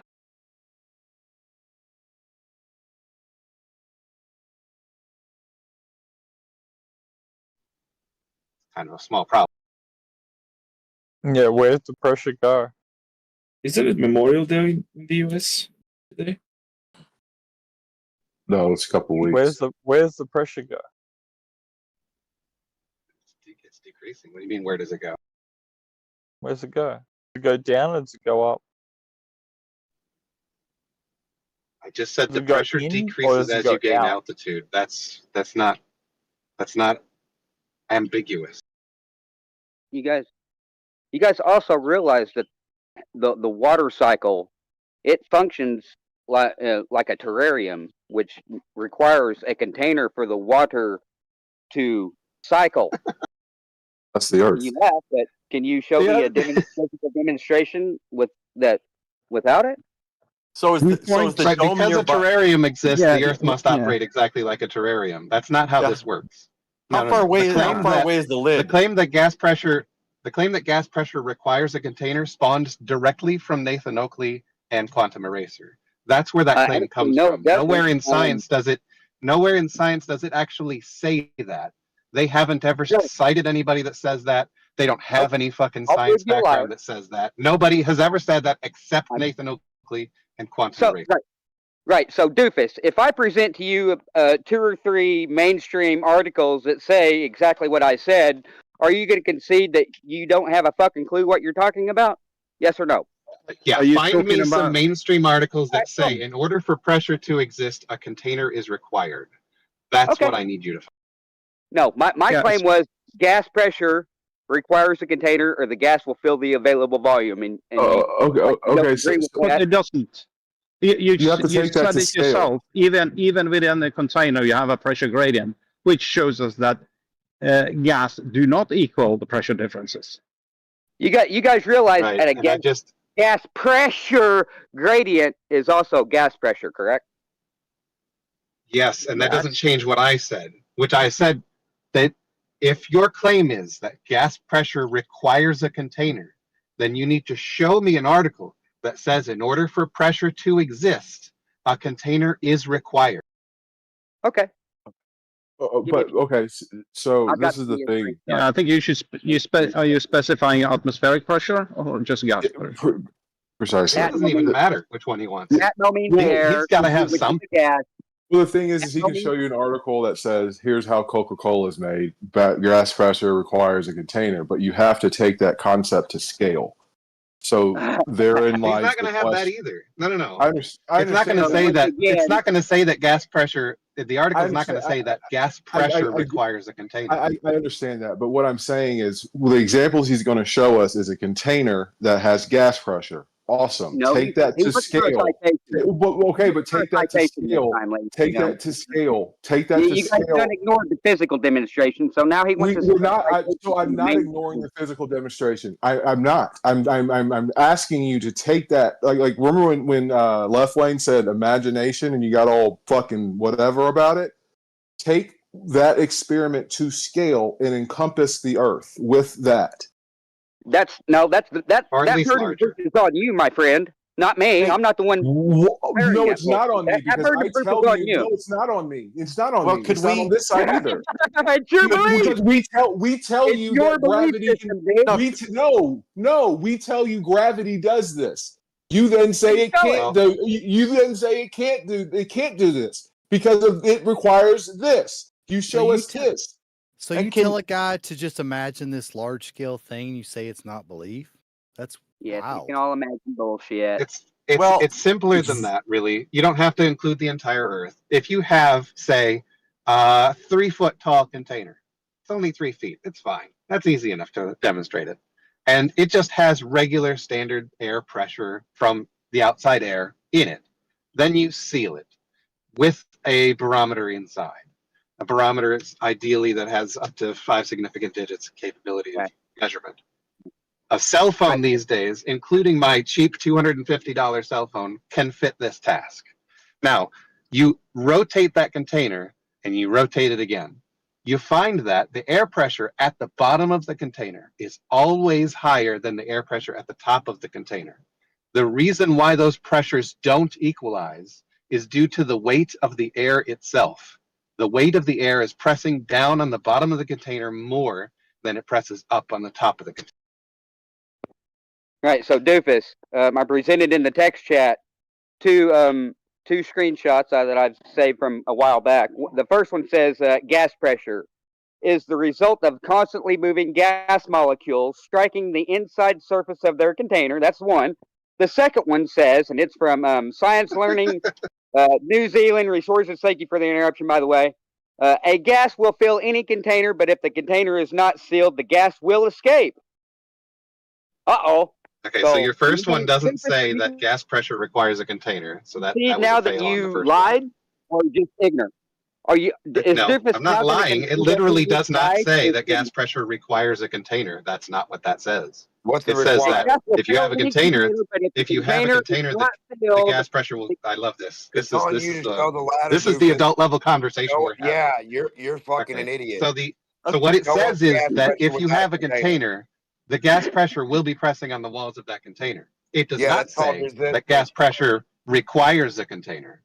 Secondly, requires resistance. The other one is about a difference in pressure.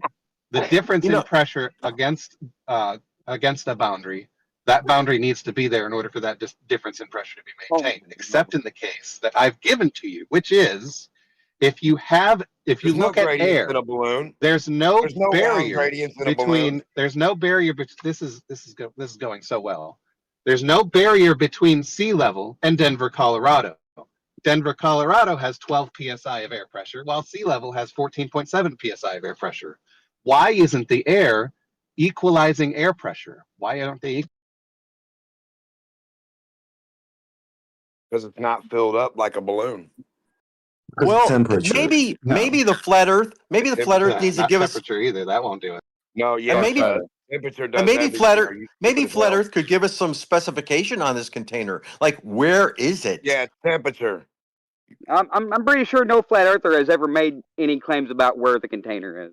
I know, that's my point. Okay, so why are you trying to attack a straw man? Why are you trying to because you're insisting it's there. Yes, the medium is here. Straw man an argument, you must have one first. So he's not straw manning your argument. Every physical demonstration in a fucking lab dictates it. So I mean, you guys have nothing but imagination. No, how about physical demonstrations? Hold on. That's the part that I have to. That's the part I have to temperature makes ice, water, and gas out of the same element. I can demonstrate temperature holds it in its place. Temperature will freeze a ball of water. Can you fuckers make a ball of water for me? No. Air pressure can be. Air pressure at sea level. Air pressure at sea level can be any temperature. Temperature is not the cause. Thank you. Get out of the conversation. You're not doing anything useful. Do you not comprehend, Dumbo? I know why your name is Doofus now. Okay, so air pressure at sea level can be air pressure at sea level. Air pressure at sea level can be air pressure at sea level can be any. Air pressure at sea level can be any temperature. Temperature is not the cause. Find yourself another cause.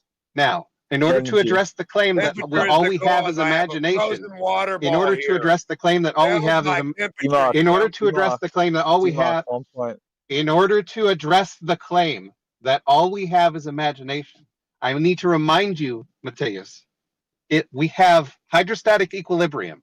That's a concept that we have in physics. The demonstration of that is the air pressure or the pressure of any fluid is proportional to the weight of whatever is above that point in that fluid.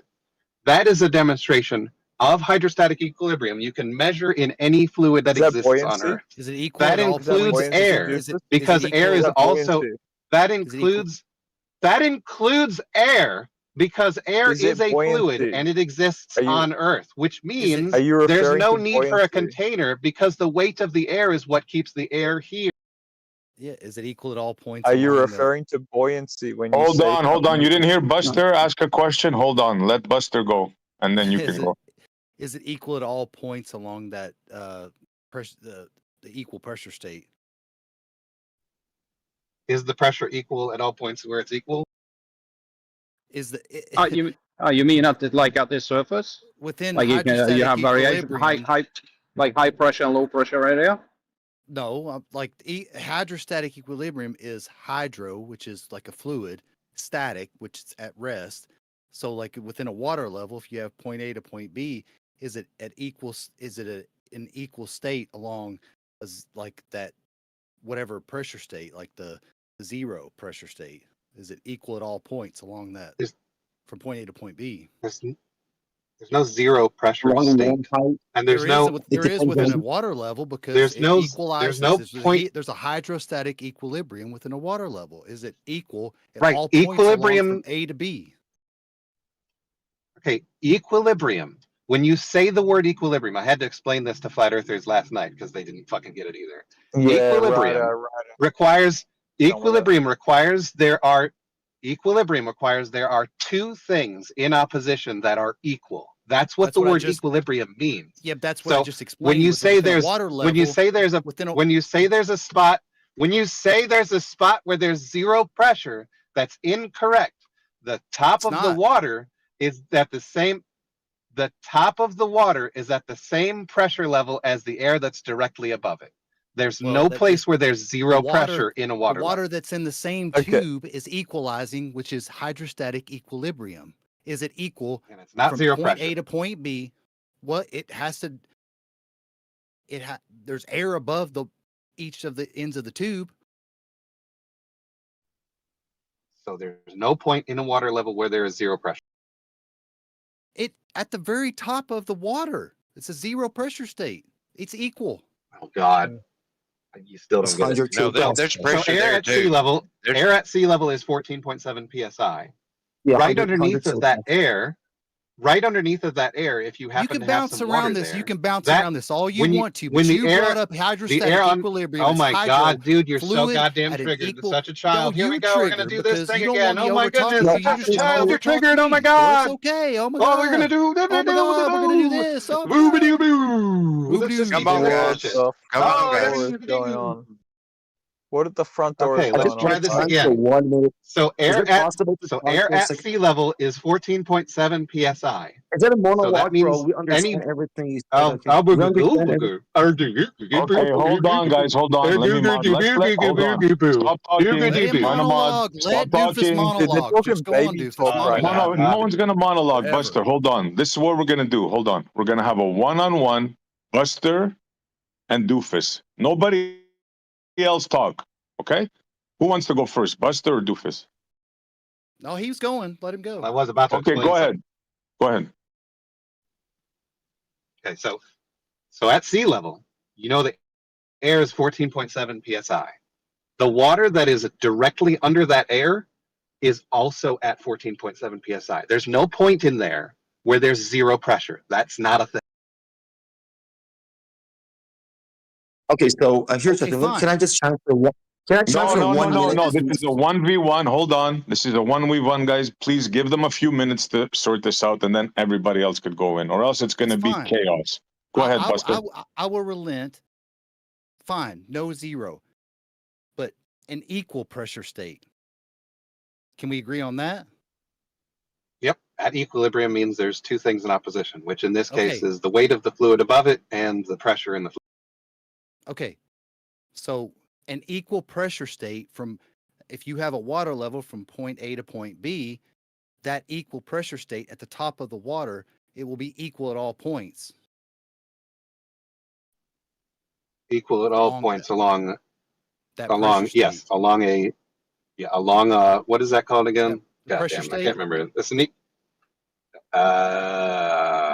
equipotential surface. Yes, there will be an equipotential surface that it has that same pressure. Yeah. So just equal along that pressure state. Okay.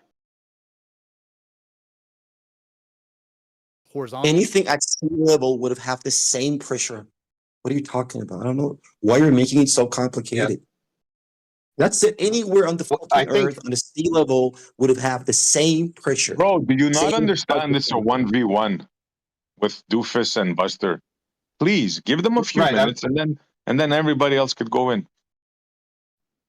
Right. In order to move the conversation forward, you'd have to say something like, "Oh, well, now we are describing an equipotential surface. Now you have to describe what you're going to use that information for your next part of your argument is. What are you going to do with that information?"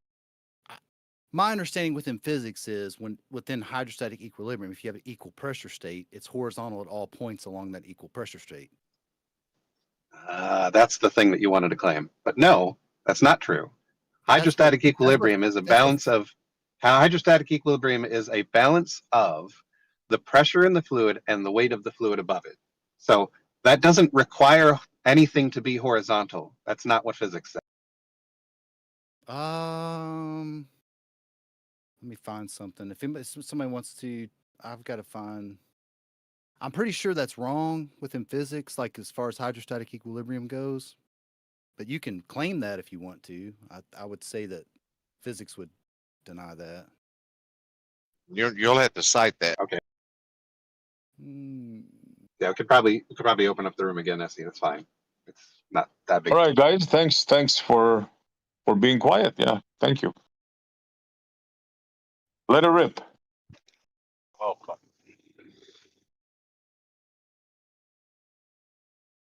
So I just want to say that. Yeah, I'm talking. So basically, flat earthers are arguing that a pressurized system that needs a container, it's a hydrostatic pressure. It's not a dynamic pressure. These are two different things in fluid mechanics that we have, and we have to discern them. That what are we talking about here? Are we talking about dynamic pressure, like the lift force, the drag force, all these forces? There are kind of a dynamic pressure. It's called Q infinity that we have in fluid mechanics. Well, wait a minute. Doofus was the one that brought up hydrostatic equilibrium. Is he a flat earther? I don't know. It bring up hydrostatic equilibrium.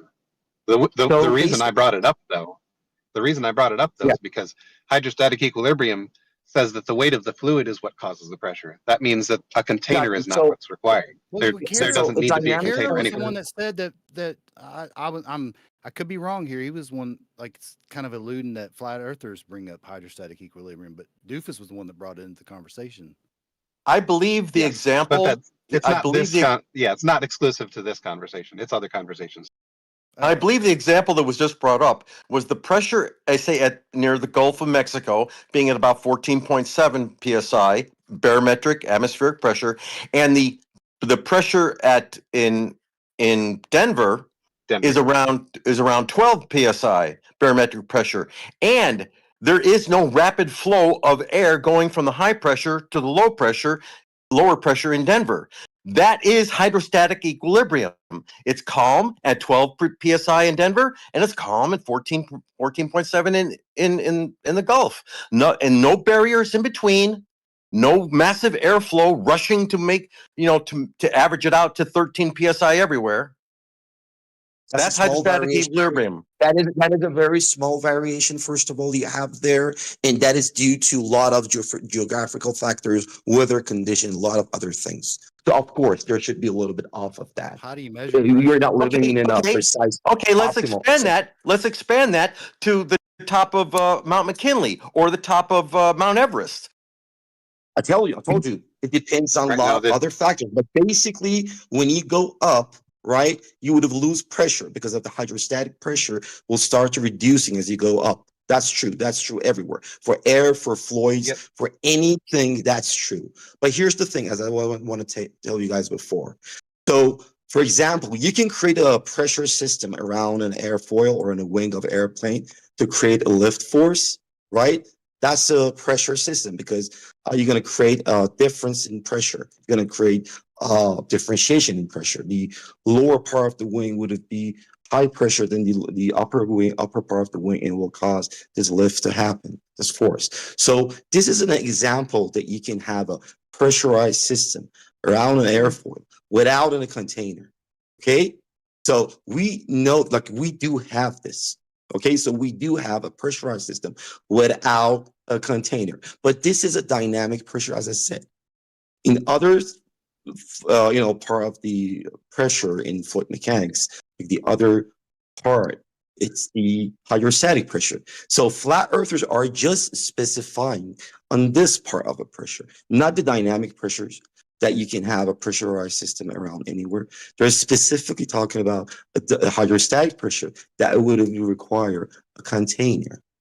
So keep in mind, don't go around to find other examples to show that we can have a pressurized system without a container. Like, as I told you, the airplane wing is creating that without a container, but that is not what is meant. What is meant is a hydrostatic, pure hydrostatic pressure. So this is so important for globers. Then is it the flat I will Earth point out that you paradigm? weren't disagreeing with Truebill at all there. Yeah, is it the flat Earth paradigm that there must be some physical barrier at the upper atmosphere to contain the Earth's atmosphere? Exactly. So on the flat Earth model, we're saying that if we have the ocean as a liquid on the ground, is because the atmosphere pressure is upon it. So, for example, if you would have a glass of water in a room, and if you start reducing the pressure of the room, the water inside the glass would have started to evaporate. Why? Because that pressure around that water is start losing its value, and it will cause the water to evaporate. So we would need the surrounding pressure for any liquid to stay liquid, right? So if we have liquids on our Earth, it's just all because of this 100 kilopascal atmospheric pressure on the sea level. So that would have acted like a container. So as I said before, in many rooms, we're not talking about a physical container. Even this, for like this analogy that I made, the atmosphere would have acted like a container for all the oceans. So now we're saying that another level, when you go up, this atmosphere would have need exactly something like, that example. It would have need something, a mother pressure upon itself to be held down.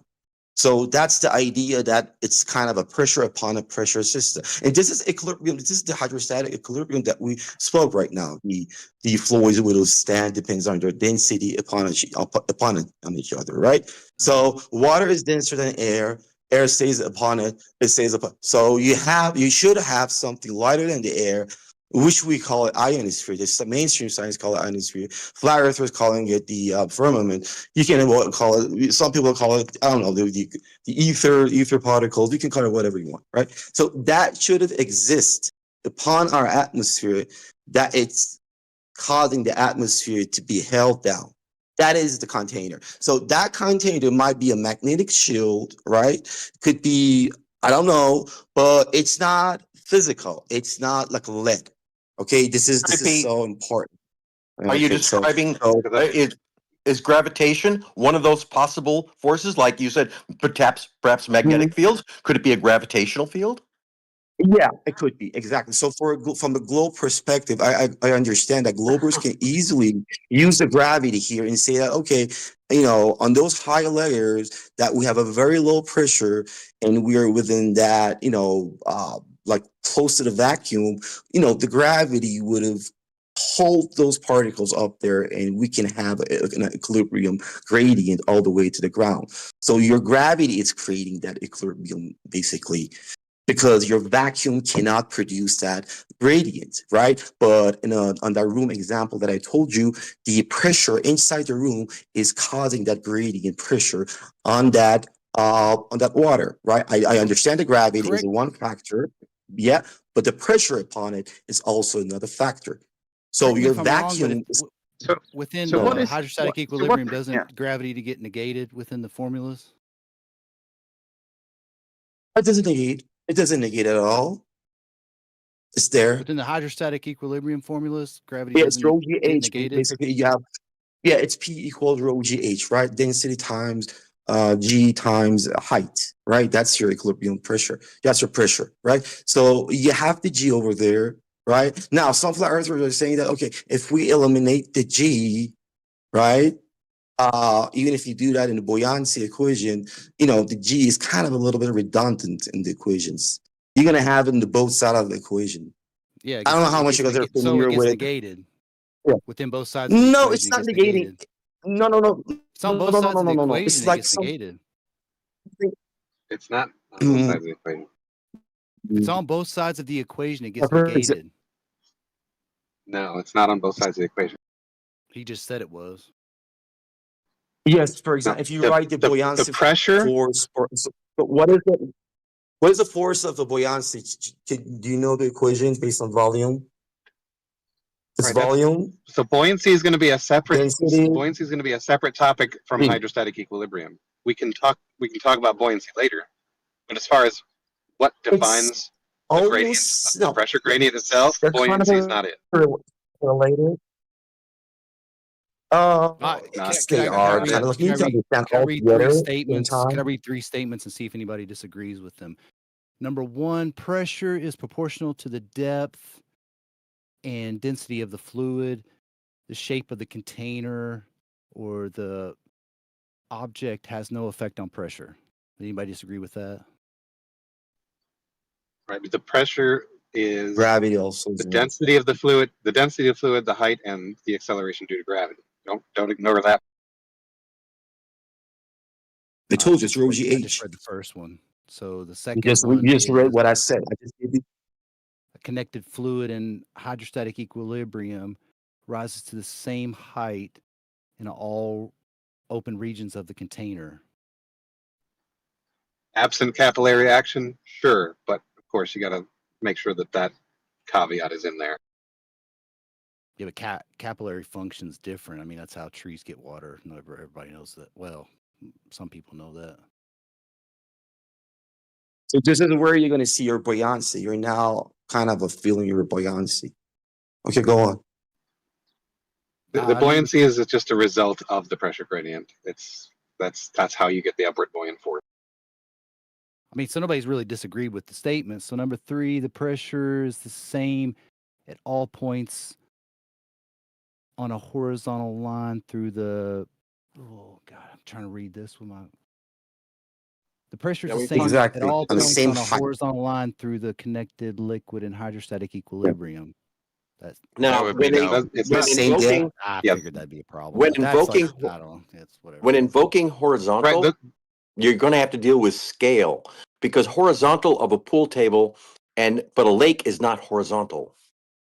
No, this was like a hydrostatic equilibrium, but I mean it's okay. It's whatever. Right. Yes, in hydrostatic equilibrium. In Yeah. hydrostatic equilibrium, the fluid under acceleration due to gravity is what it's balancing against the pressure of the fluid. So you have to remember in your first statement, you excluded gravity, which is not. I mean, I don't know what you're alluding to. Are you in saying your third that horizontal in your third is not statement straight? I was trying to finish, man. Sorry. Just trying to finish.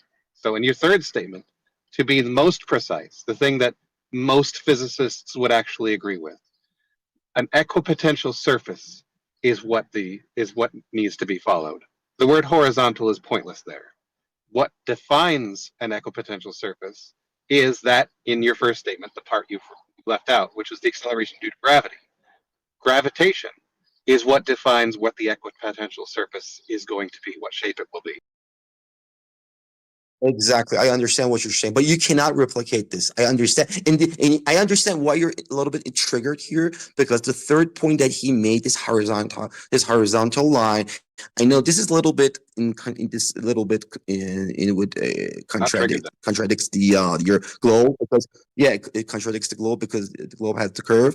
So I do understand what you're saying. Equipotential means that it's going to be like perpendicular to the gravity. This is what you're saying, basically. So your globe model, your curved line would have always be perpendicular to your gravity. Therefore, the third point here would also be satisfied on the globe model, basically. with this, it means that it has to be a line that it's perpendicular to the gravity. Therefore, on my globe model, my curve or my radius, it's always perpendicular to my gravity vector. Therefore, I can still it's applicable. It's applicable on my model. But if you have witnessed this right now, that this is where you guys have problems. Yeah. So you need to understand on a flat Earth model, all these three can be explained without using or without, coming with a new proposition or anything like this that you came right now. And the third thing that I want to tell you that I do understand, as I said, like what you're saying, but again, you cannot replicate this. You cannot replicate what am I not hydrostatic pressure, which the bottom replicating a hydrostatic system, which the bottom of the container, it's curved, it's not flat, and you would have get a homogeneous hydrostatic value all over your surface of the bottom. Because that's not anybody's claim. Even if you nobody is saying the bottom of the container. Nobody is saying the bottom of the container is what causes the top of the container. But this is the No. The globe model does not claim the shape of the bottom of the container is what is the fact. It's a curved thing. You got the actual claim on the globe side. The actual claim from the globe side is curved. I think your connection is delayed. That's why we're having an issue here. You have a curvature, brother. It's not my problem. What are you talking about? The bottom of your container is the problem in the conversation. Hold on. But I think that your connection has a delay. I think that's where we're trying to step over each other, because I keep going when you're silent, but I think it's because you're delayed.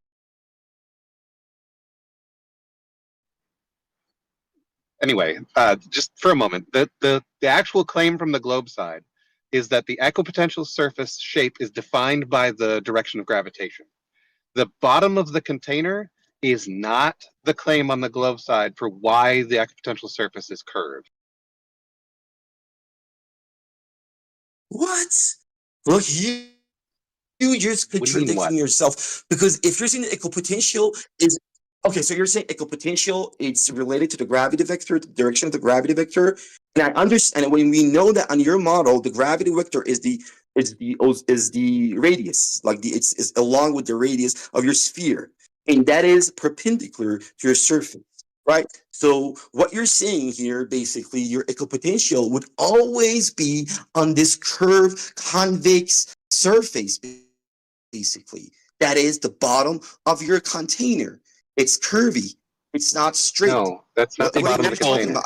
Here's an example. The surface of Lake Michigan is basically a hydrostatic equilibrium. It's basically a 39, 60-mile radius. That's the surface of the lake. Now, the lake has an irregular bottom, and that the topography of the bottom is not evident in the surface of the lake. Are you serious? Are you serious bringing this example up? Yes. So of course, therefore, if you go in a different part of the bottom of that lake, you would have get a different value. But on your Earth, we get 100 kilopascal all over your Earth. So what you're saying is completely irrelevant, because if you go to Lake Michigan, if you start going to the bottom of the lake, the get a different reading. At the bottom of the lake, yes. At the bottom of the lake, yes. That's the no, thing hold that on. you're saying. No, the answer is along the bottom of the lake. Yes, at the varying depths. You guys are so long. I know your it's connection is related delayed. to the way. Excuse me, your mic is breaking up. I didn't mean to overtalk. Okay, can you hear me right now? Sorry if I'm a little bit. I don't know what's going on here. Every now and again, so when you're in the middle of a. Yeah, every now and again when you're in a long sentence, there's a. Oh, sorry. Here it goes again. Sorry. So I'll just say it real quick.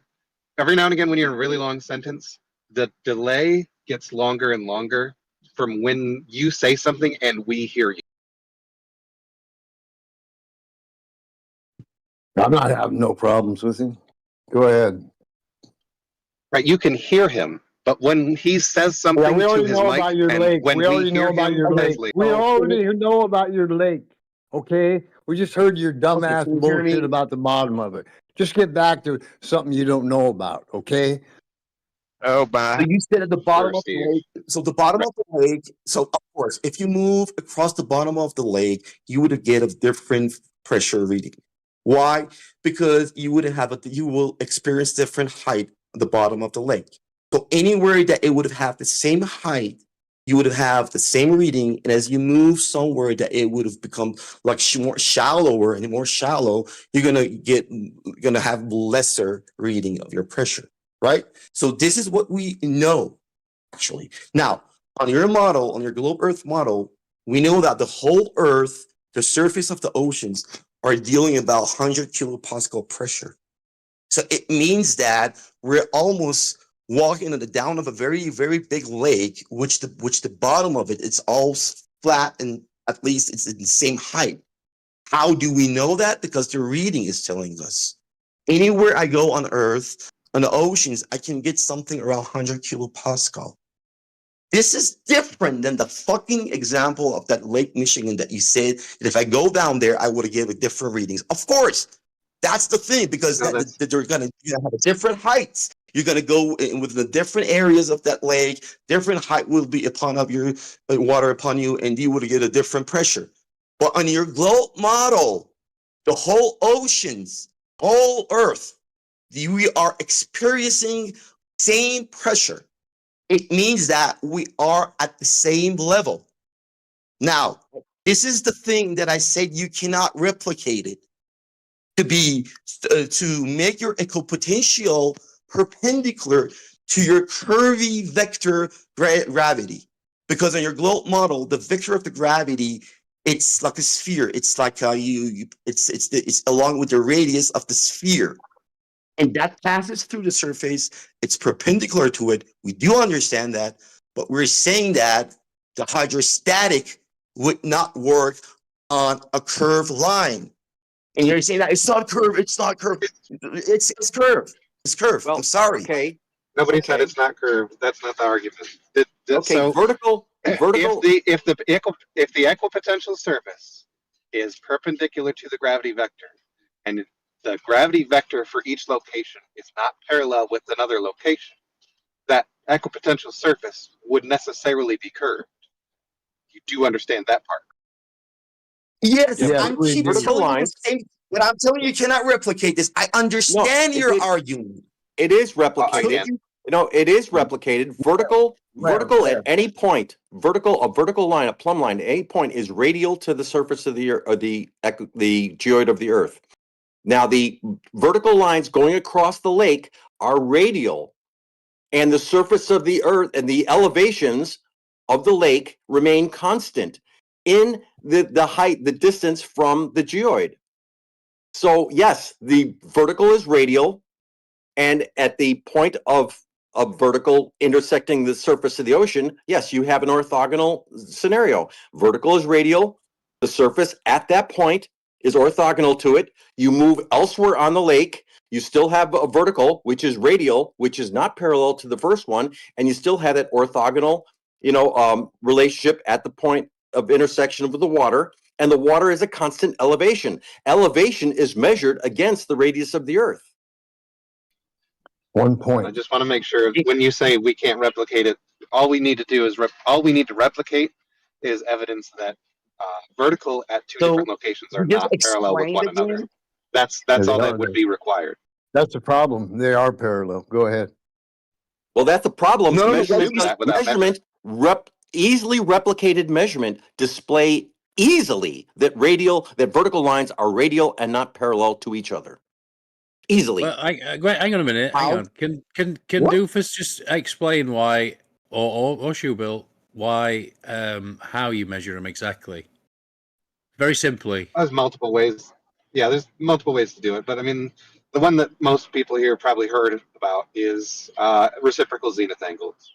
When you've got two instruments that have an internal reference to vertical, and you use that internal reference to vertical to measure at another location and then back at that same location, the addition of those two on a flat Earth, when accounting for refraction, should be exactly 180 degrees. The value we get is greater than 180 degrees, the sum of those two angles, which means that those two verticals cannot be parallel.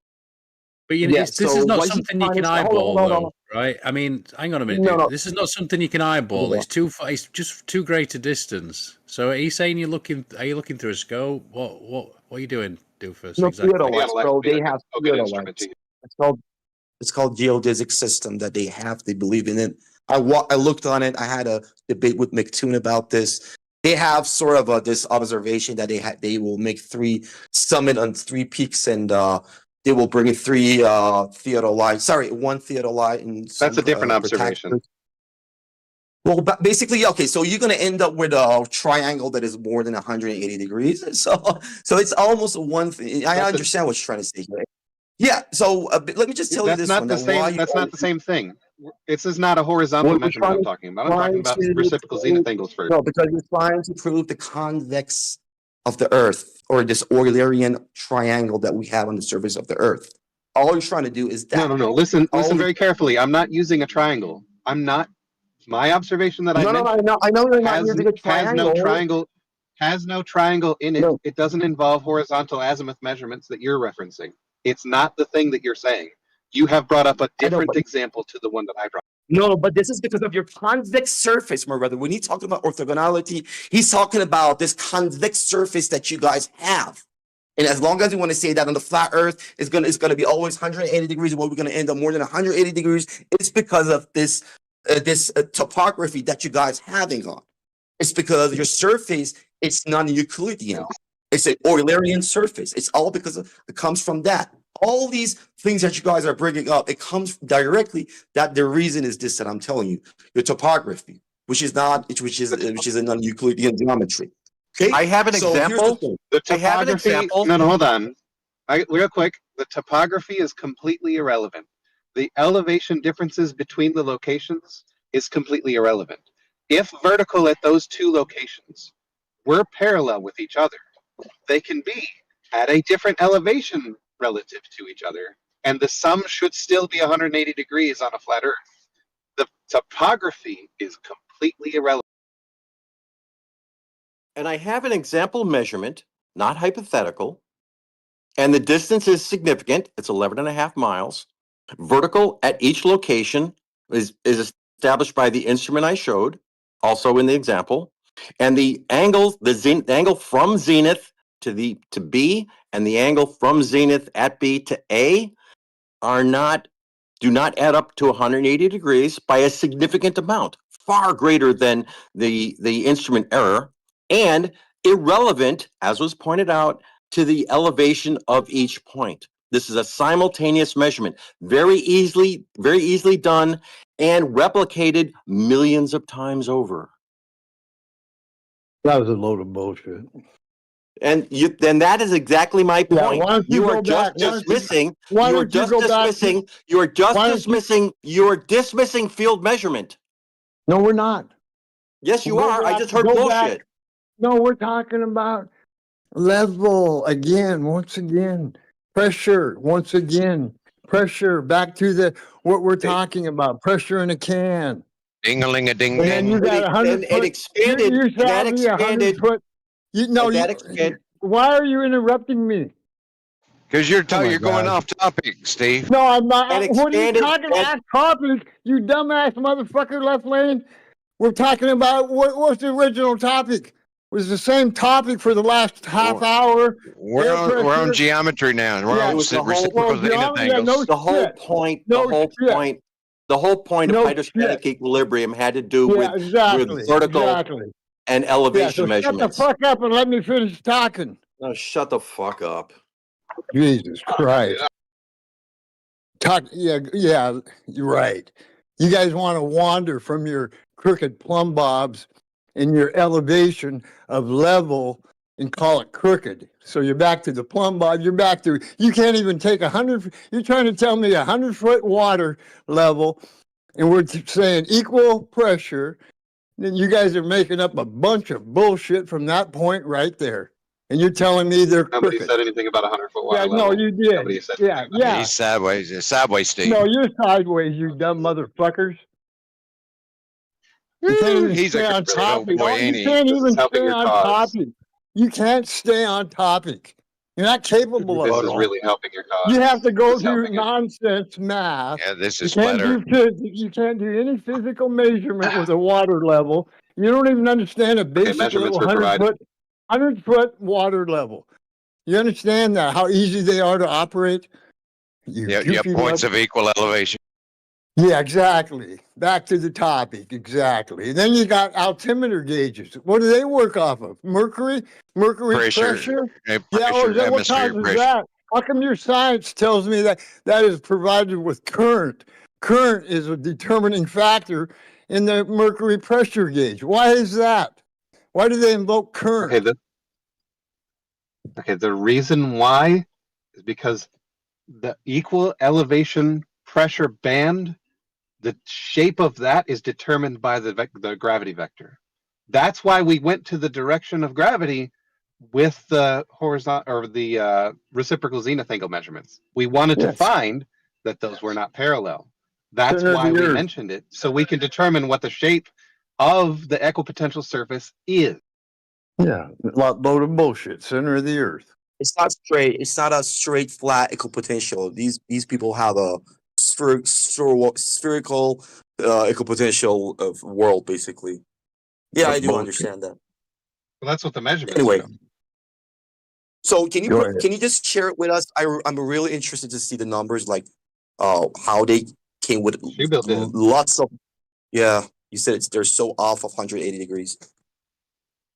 Yes, Shubel just showed a whole bunch of them. I mean, let's go back a couple. Yeah, at 55 minutes after, I posted field measurement, which is not a one-off, it's not unique, and it's ubiquitous in the art of surveying. Yeah, that one. 55 minutes after the hour. That's perfect. If you put a radio tower at A, it's going to have to be vertical. And if you put a radio tower at B, it's going to have to be vertical. Otherwise, they would fall down. And they're not parallel. They're not parallel by the amount measured by the instruments. Okay, how much they're off? Is it like with the rate of the curvature of the Earth? Like we can know how much they're not, how much they would have deferred based on the curve. In that measurement, the addition is about 180 degrees and 8 minutes. But geodetically, against the radius of the Earth, it should be about 180 degrees and 9 minutes because we got the full minute of refraction. Yes. Okay, what was the distance between the points? 11.5 miles. Which Okay, in so geodesy, 11 miles. Which in Okay, geodesy, so in is, 11 miles, yeah, you would have get. Let me just. You would have get like in every 100 miles. Sorry, in every 90 miles, you have 1 degree, so it would be a tenth of a degree. You should have tenth of a degree No. off. Yeah, I said Yes. 8 minutes, didn't I? Yeah. It's not 90 miles. It's not 90 miles. It's not 90 It's miles. 60, per yeah, 1 degree. it's 1 degree if per you 60. divide It's real simple. It's 1 arc minute per nautical mile. Yeah. 1 arc And minute. in this case, I'm only 11.5 miles, kind of a chip shot, and I've got 8 minutes of optical measurement against 9 minutes of geodetic measurement. So 8 minutes, it's tenth of a degree. Is that correct? I don't. It's Yeah, I think that just would be a tenth of a degree. It's more than a tenth pardon of a me. A degree. tenth of a degree would be 6 minutes. This is just over a tenth of a degree. Yeah. Okay. So yeah. Okay. So, really? So do you have other points? Like, did they repeat like with farther points and just? Like, Yes, is there any I do. consistency This is a with repeated every- observation. Yes, I do. This is not a one-off. What do you mean you do? So I mean, I've been like, doing this. did you- I've been doing this for years. 35 years into the art of How many measurement. points? How many points? And how much they were far from each other?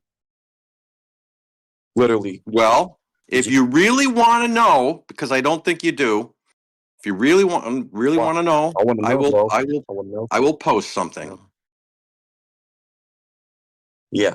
So if you have done that for yourself, you have already proved it to yourself. That's a good thing, and this is what we're telling people to do. Just do your own research.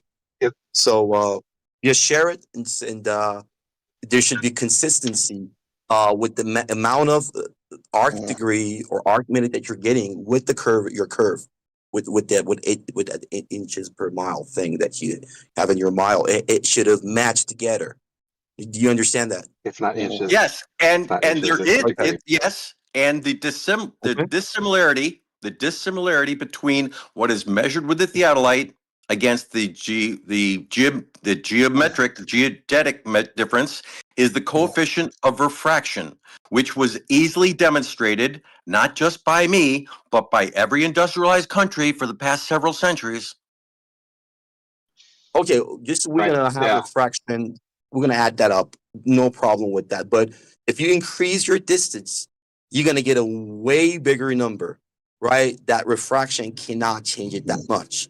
For example, if you would repeat your experiment with 2 points, like 200 miles, 300 miles, 400. Yeah. Okay, I just posted some data from a field measurement that I made over multiple years, accumulated multiple years. It took a while to put it together because I was not making a flat earth demo. I was doing something for other software reasons. And I have, in this example here, all the instrument heights are different, all the distances are different, and all the elevations are different, and all the dates are different.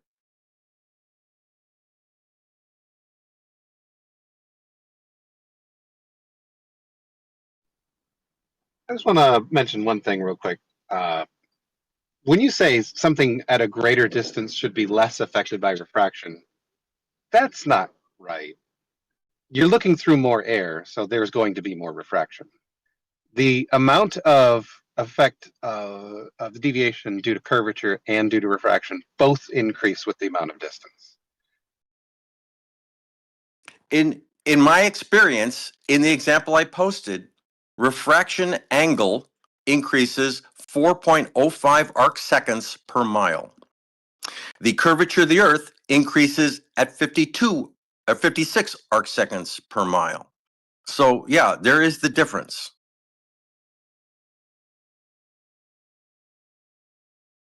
And again, this is not hypothetical.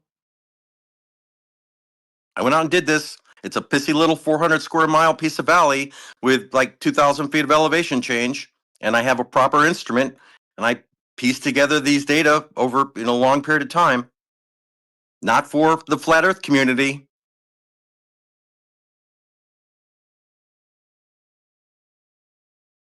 And I have no doubt anybody, flat earth, young woman, old man, could replicate those measurements. It's just down to the dealing with the arithmetic. It's not even hard. Yeah, just real quick, you said 56. I think you meant 26 arc seconds per mile for curvature. I quite often mix up the central angle at the center of the Earth and the deflection angle at the instrument. A factor of 2. Circle gets square. Yeah. So 26 versus 4. That's you know what the different effects are based off. Yeah, beautiful load of shit.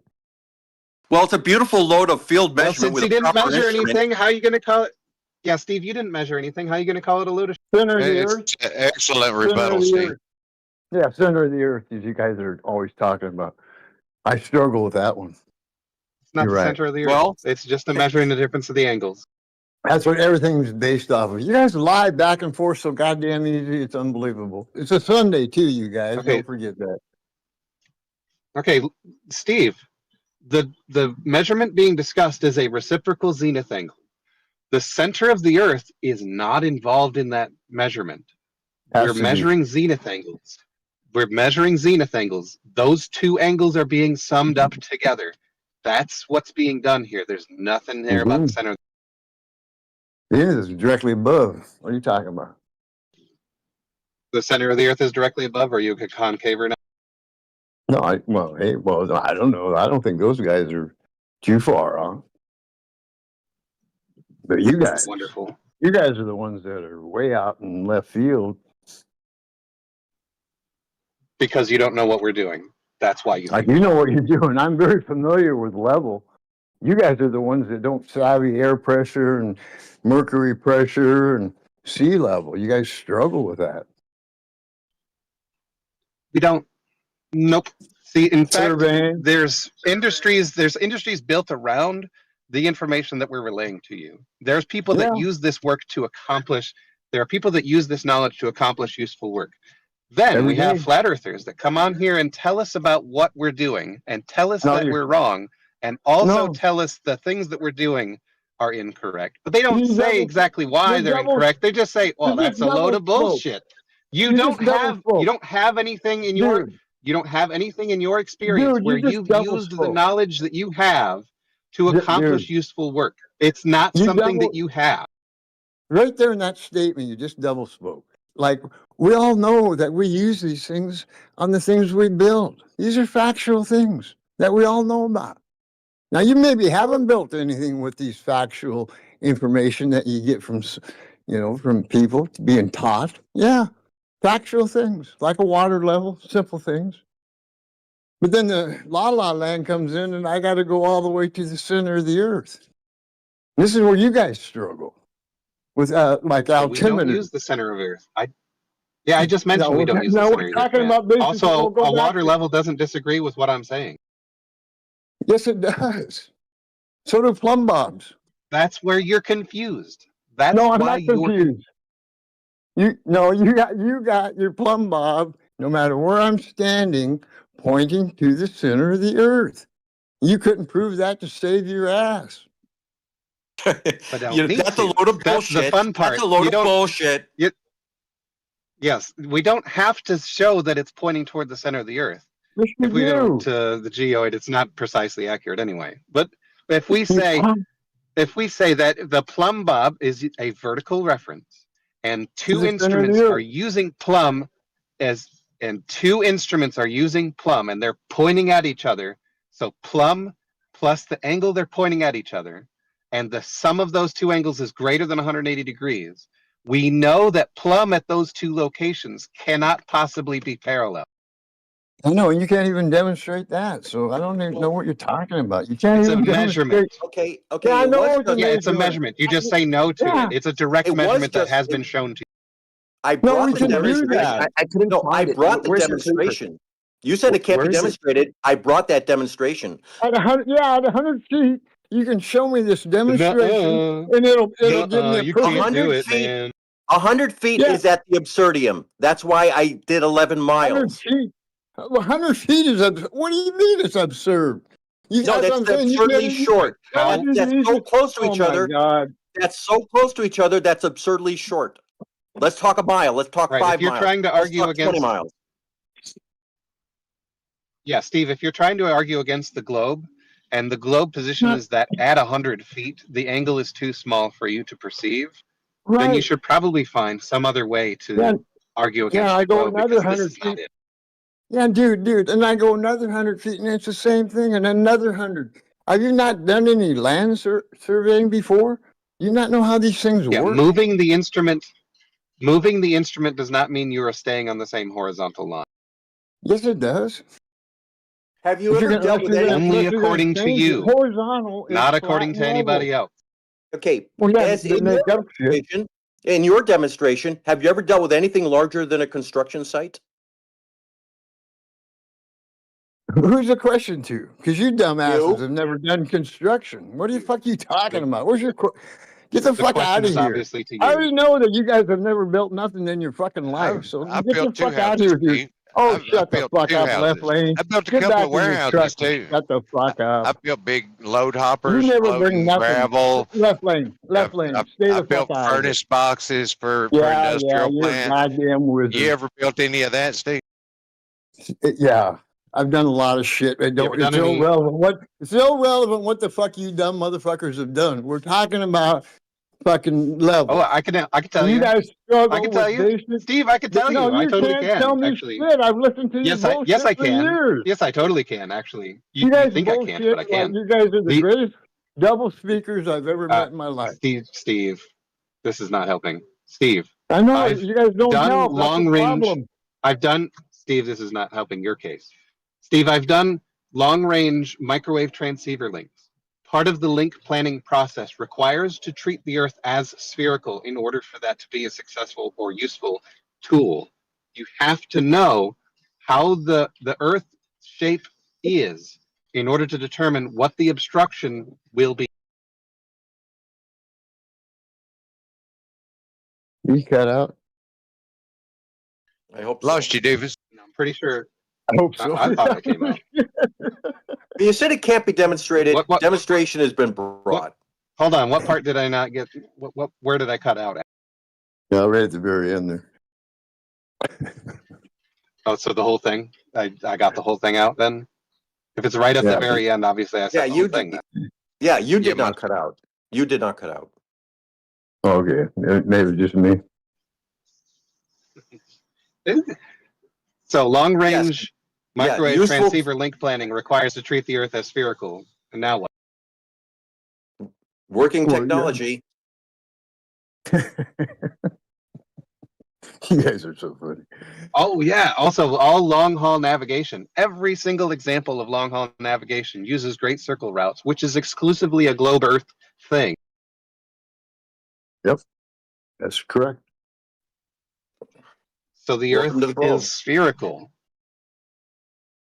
You can project your great circle on an AE. I'm not an AE flat earther, but you can still project your great circles, your globe great circles on an AE. It would have looked like a tropic. Yeah, using an It can't look AE like map. a tropic unless you're. Yeah, it Using cannot an look AE like a map. tropic unless you're holding a. It cannot look like a tropic if you're holding a. Yeah, oh my goodness! It cannot hold a tropic if you're traveling unless you're traveling a rhumb line along a line of latitude. That is not something that long haul navigation typically does. So I don't even know why. No, it would have almost looked like those tropics. Yeah, you can come a little bit off of that when you're flying on the AE map, basically. If the Earth was flat, and if you were going from one point to one point, in some part of your flight, you would have been on those tropics, and of course, and in some part you would have deviate and you would have go to a different direction. Yeah, so the I'm trying to say that your great. So I'm saying that your great circle can be transferred on a flat Earth as well. Mathematically, that it's possible. So here we go. Transferring it onto a flat. Transferring it onto a flat. Transferring it onto a flat map is not the same as navigating a flat Earth. If you take a globe projection and project a great circle onto it, what you end up with is a line that is longer than the shortest distance between 2 points on that flat map. That means that there's a shorter route that should be possible to take on a flat Earth if that map represents flat Earth.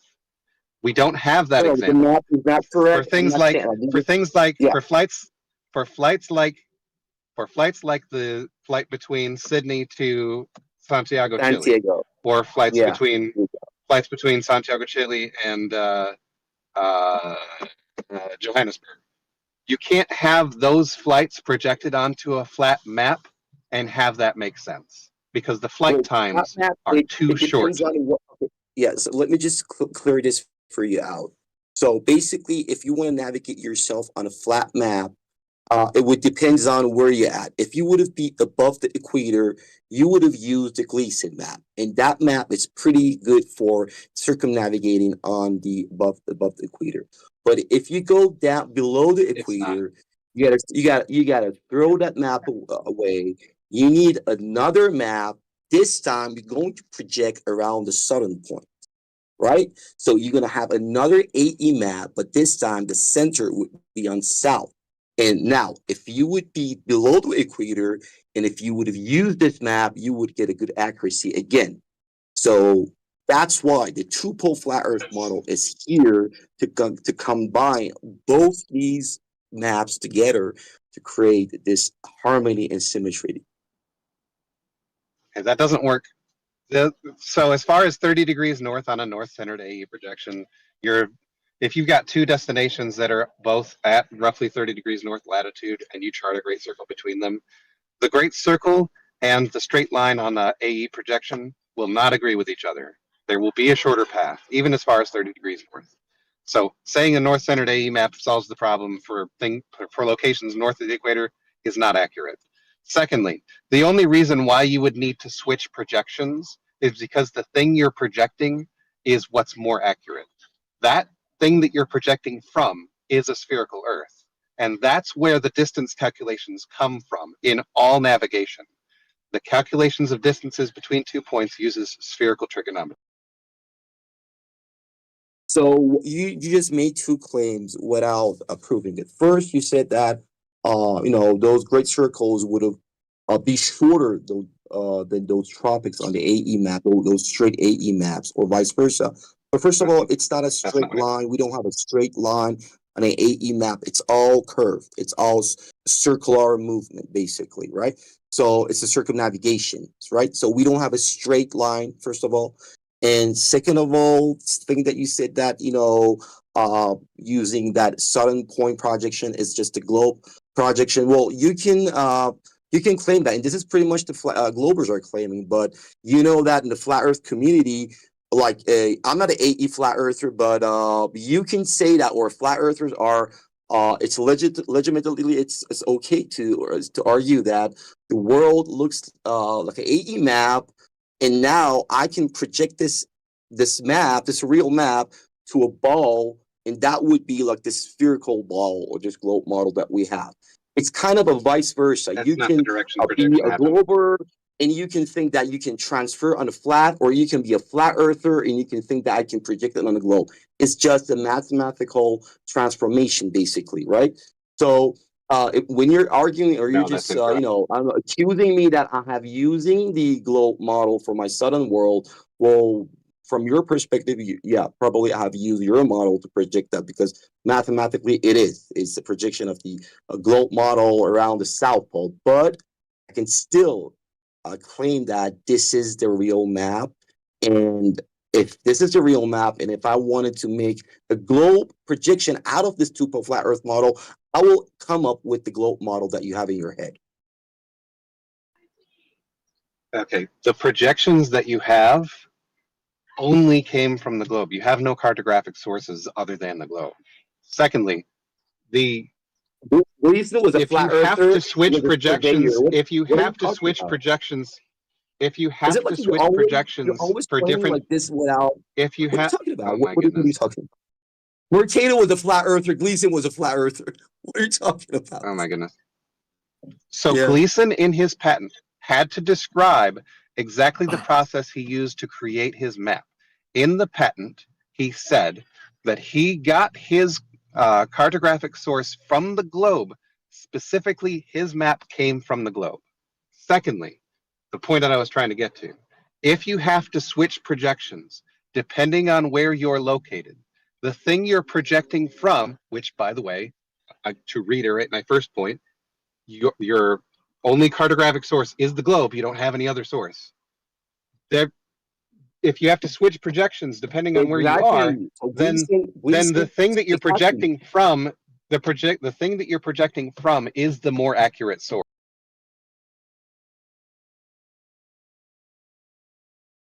So are you done? Yes, that is signified by me finally. Okay. So as you said, Gleason has used the data from the globe cartography, because that was the only thing that was available, and still that it's the only thing that is available, right? So basically, he would have, and he had used those data, but it doesn't mean that he believed in the globe model. Why? Because he came up with that flat. I didn't say he did. So of course he would. Even like today, if I wanted to use if I want to do a surveying, I definitely would have used the Google map, which is on a globe model for my work. I would have used the GPS. I would have used the Google map. But I can still be a flat earther, and I can do whatever I want. So Gleason was kind of, and you're right about it, that the only data was available was about the globe model. That's the basic, is the problem we have here today. So that's true. But still, Gleason came up with a flat Earth model, and he believed that's the type of a thing that people should have used above the equator. And since like 80% of the people live above the equator, that map had become very, very famous and very practical. And even nowadays, they use it very, very much. Okay, so that's the first thing. And, the other thing that you said, like you just, I don't know, you make claims without real evidence. To be honest, like within this couple hours I was here, I just heard a lot of things from you, but you just They're just going over the evidence, dude. What are you on about?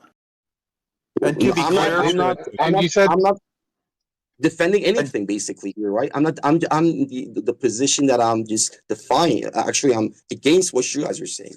The burden of proof is upon you, so I don't need to bring up any evidence. Well, hold on. Well, you just say the Gleason map is super famous. We use it for a lot of things. What do we use it for? What's its uses? What is its purpose? Seismology, seismographers. If you have worked with seismographs, we do not use it for seismology. No, we do not use it for seismology. PhD Tony will definitely disprove you on that. Okay, let's do one thing. Let's ask the Google or ChatGPT that what are the applications of the AE model or application in the engineering world? And you're going to come up with a lot of things. We don't need to argue about it right now. That's very trivial, first of all, because you know that map is pretty. And I'm telling you, I hate that map. Okay, I really hate the flat Earth model. You know, yeah, we don't use the Gleason map. Yeah, we don't use the Gleason map for anything other than. Yeah, we don't use the Gleason map other than for what its intended purpose was. It was originally intended to be, what was that? A time longitude calculator. Basically, it would show you daylight hours across the world. That's its purpose.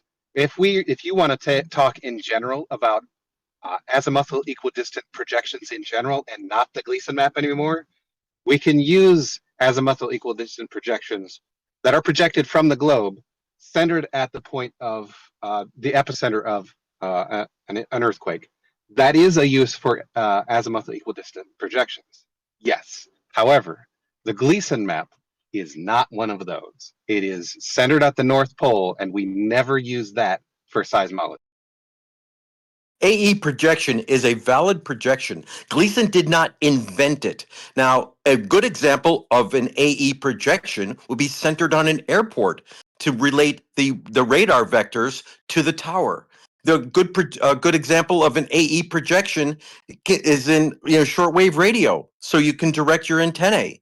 But that doesn't mean that the Gleason map, Gleason did not invent the AE projection, and an AE any map projected to show the entire globe runs into a big issue with distortions. Any good projection limited in size for its application. So an AE map of a province is not a bad map. A Mercator of a province is not a bad map, but a Mercator of the whole globe, AE of the whole globe, Lambert of the whole globe, yeah, that's at the absurdum. That's why there are map sheets. That's why maps are in sheets. Even when in long distance navigation, you go from chart to chart to chart. You don't just use one chart for the whole journey. I agree with that exactly. Each map has its own flaws, and yeah, exactly. I agree with that. The reason why they have them is because they're projected from a globe, and you can't have a spherical surface represented on a flat surface without distortion. But you got stuff. But you still get some flights that doesn't make sense on your globe. Come on. I don't want to get into it, but there's a lot of flights. And one of the greatest. Yeah, see, this is why a lot of flat earthers. This is why a lot of flat earthers dropped Flat Earth Banjo, because he made a fool of himself on this topic. The flights do make sense on a globe when you use a globe. Flat Earth Banjo, what he did was he decided to trace out rum lines between two locations, which is a constant latitude line. Doesn't make any fucking sense to do that. Nobody in aviation does that. That's why when he says these flights don't work on a globe, he's fucking dumb, because he's not using the globe to do it. And one of the greatest advancements to precision navigation was the U.S. Transit satellite system, which are polar orbiting. And those satellites are still in place today, although they're no longer transmitting. Polar orbiting satellites. You got a problem with that right out of the box. Those satellites are still in existence, still being tracked, and was a great advancement to precision radio satellite navigation. Airplanes, everybody gets on an airplane, they have no doubt that the exact distance, exact headings are all going to be returned from an orbiting satellite.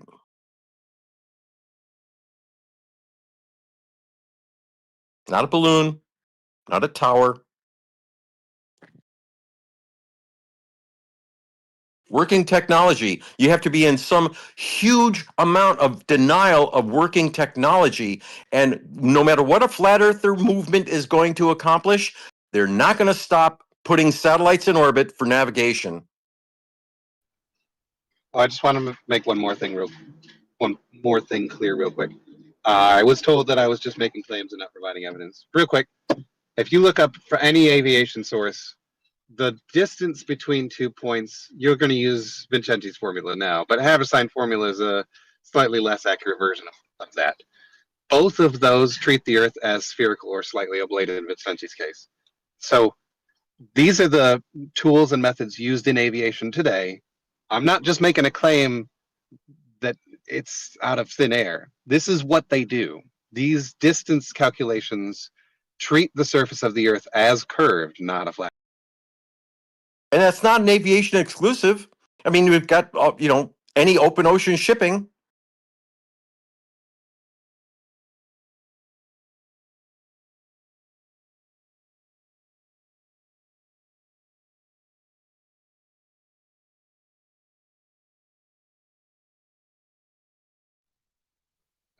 If we don't find something to talk about, though, Democ's going to get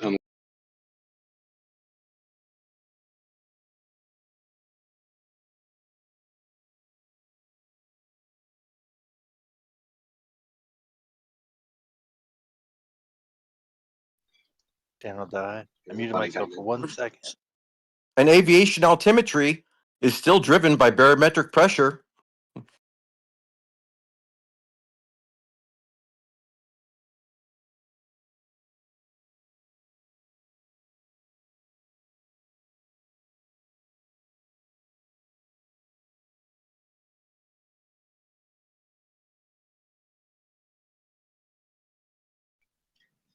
Anybody want to disagree with gravity?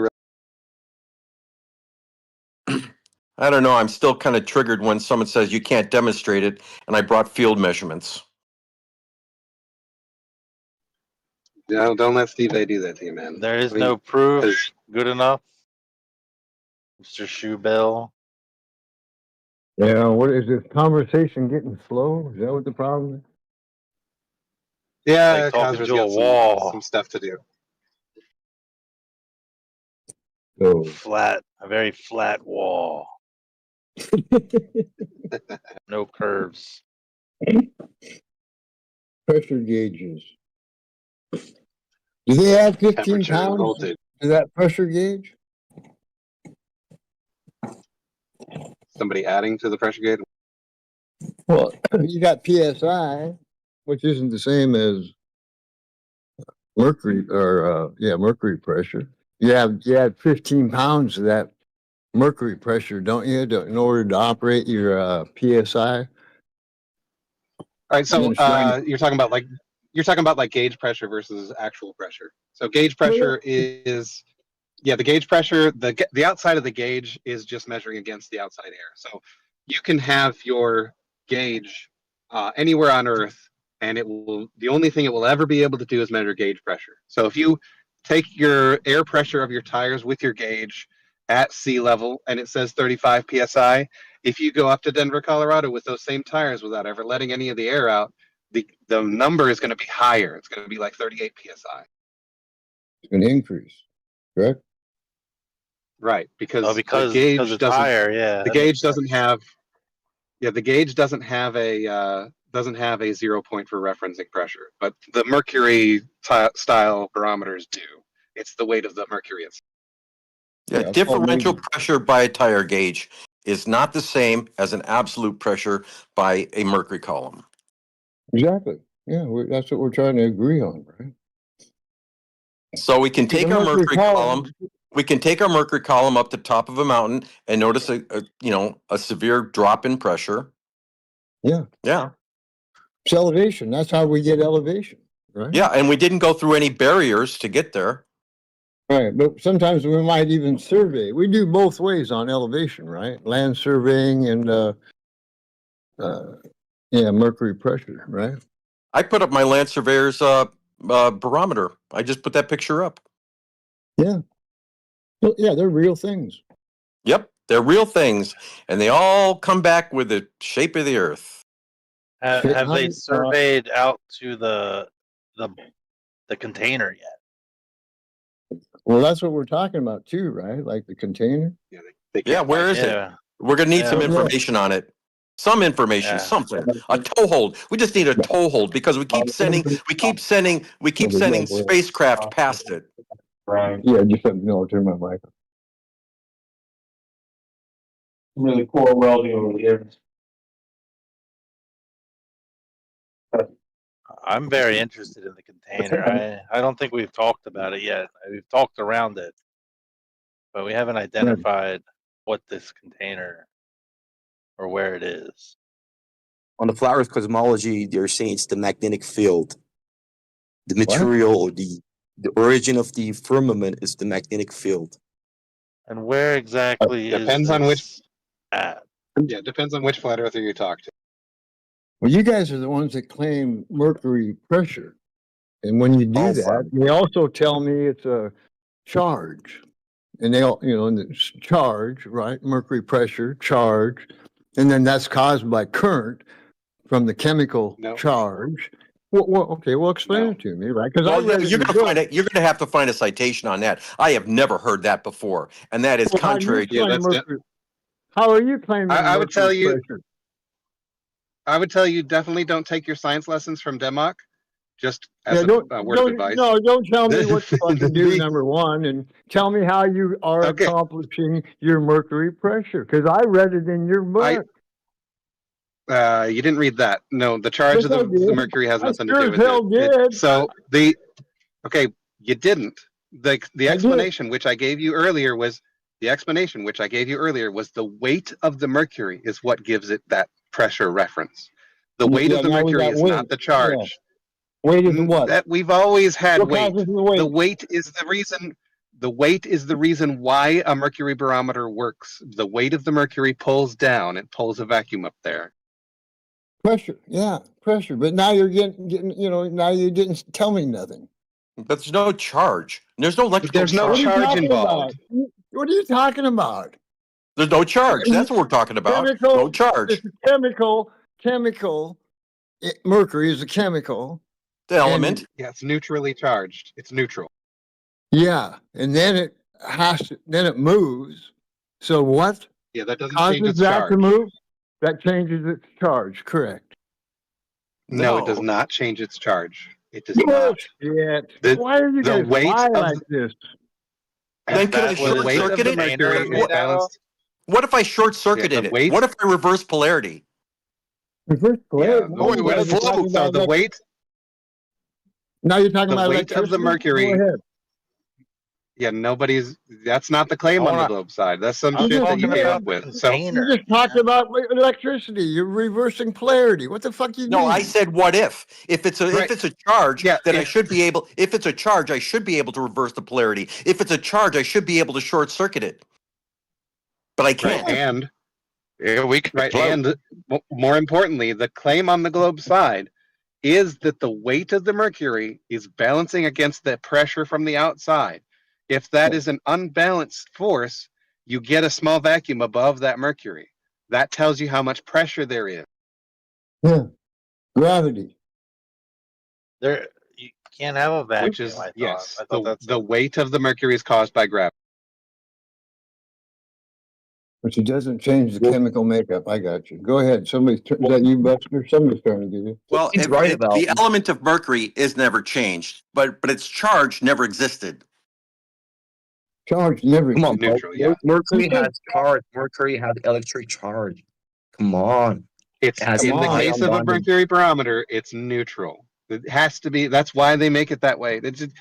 You don't want it acting on the glass. You don't want it sticking to it. It's neutrally charged. It's not positively. It's not negatively charged. It's neutral. Exactly, but still, it has ionic bondings and those ions have electric charge. And they're Even happy when they're in their That doesn't change bound what I said. state. They're happy. Yes, they're It's happy. a They're neutral. happy, but they're There's still no net charge. yeah, but they're still conductive. Like if you can pass electrons and charge from one side to other side, right? Well, yeah, So That there's doesn't change how the barometer works. That okay, that's yes, Mercury is conductive, but that doesn't have anything to do with the operation of a barometer. It's completely exactly. I'm not. I know that, but the dude said that we don't have charge in Mercury. Well, that wasn't a good right statement. That's why I chimed in. Anyway, sorry. Yeah, temperature. So Mercury Yeah, in a we're talking mercury about barometer is neutrally charged. It has no positive or negative charge. Yeah, and the temperature won't affect it, is what you're telling me. Are we talking about this Temperature is because not charged. that's what the Yeah, right. container's made out of, or what's going on? Right. The only effect of temperature would be thermal expansion of the mercury, which is a small amount, but yes, we do take in consideration in doing high precision measurements with a mercury barometer. The density of the mercury is calculated at the time, but that's thermal expansion, nothing else. Exactly. Right, and the expansion doesn't change the weight; it just changes the density. That's right. Exactly. And weight But is we're still gravitation. talking- And weight is gravitation. Gravitation is towards the center of mass of Earth. Right. That's what causes the weight. Yeah, right. Not charge. Not Yeah, charge. well, so but weight- there's no charge, but yet chemicals, all chemicals have a charge. So there's no charge, but then the temperature What if they're changes and there's No no net charge. charge. So you guys no don't like net. your own. You guys don't like your own science, Oh, is what God. you're telling me right now. In our own You guys- science, something that is neutrally charged is not charged. Jesus Christ! Oh my God! Oh, a neutrinos. Now you're talking about neutrinos. I got you. I didn't say neutrino. Open your goddamn Not ears. charged. What So, chemical can you show me that's if not something charged? is neutrally charged, if it has no net positive or negative charge, we just say it's not charged. That's in That's our own mercury? science. I don't know Oh, what that's shit you mercury. think it is, but that's the science. Well, that we, obviously, mercury doesn't do that. You're not talking about mercury. I 'Cause that's am not- in fact how can talking you about tell me mercury that? because in You're a trying to mercury tell me that barometer, when- because Oh in a my mercury God, you barometer guys. you don't want them.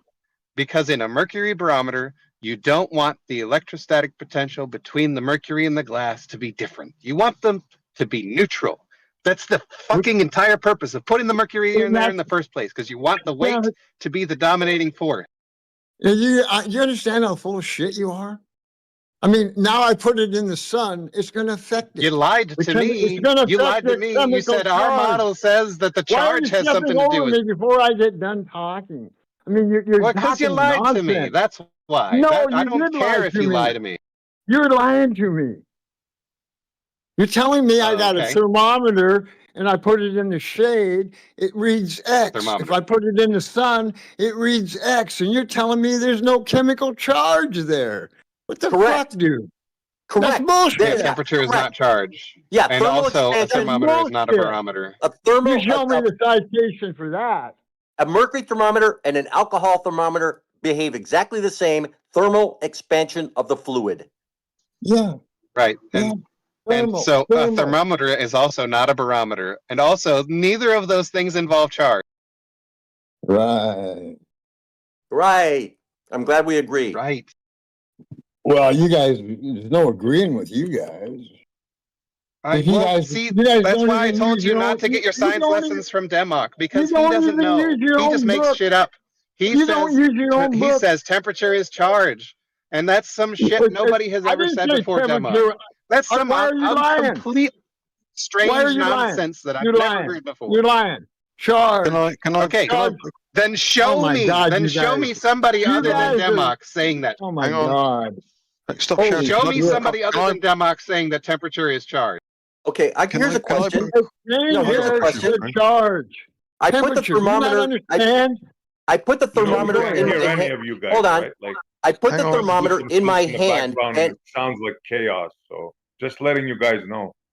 I put the thermometer in my hand, and the temperature increases, causing the thermal expansion of the fluid. Am I somehow an electric source?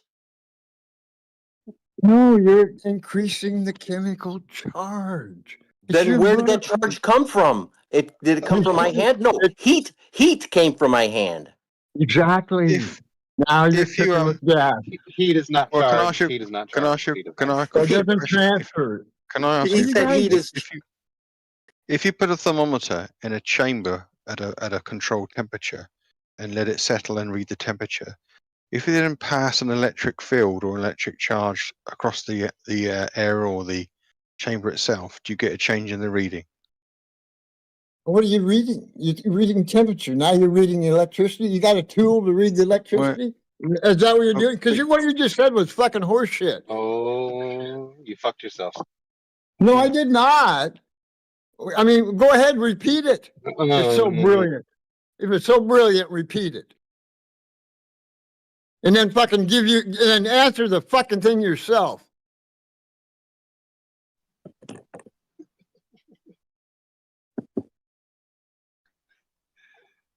Yeah, this is dumb. That's what I thought. It was so fucking ignorant. You didn't want to repeat it and answer it yourself.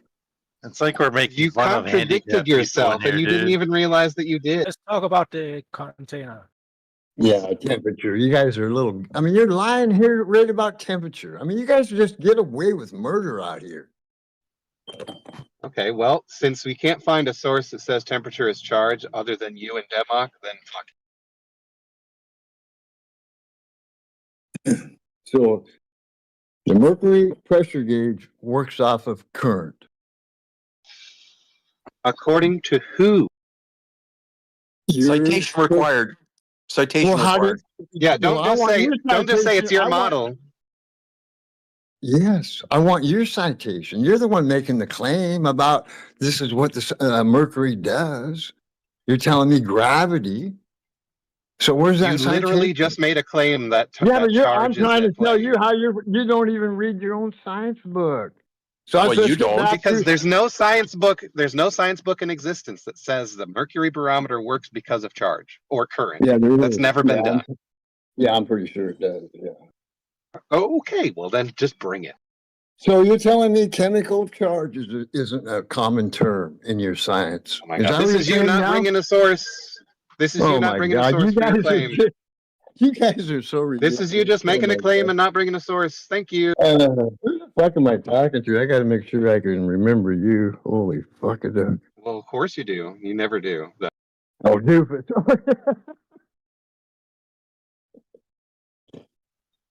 I should have You known. got that? You got that source yet? No, doofus. You never will. We're back to altimeters and level. Okay, well, just so we're aware, there is no other source that says mercury barometers work off based off charge or current. Yeah, they just work off of pressure. The weight of the mercury bounced against the pressure, yeah. Which is caused by gravity. Weight is proportional to the mass of the object. Mass and force proportional relationship is described by gravitation, yeah.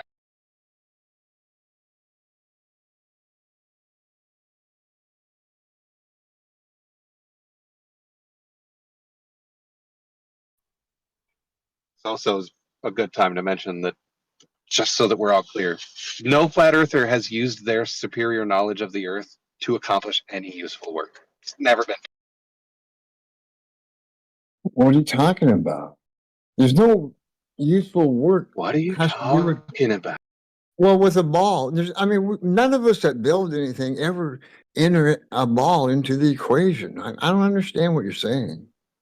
I mean, show me something show me something that you're talking about. Okay, so In at science, small scales, making my life life easier.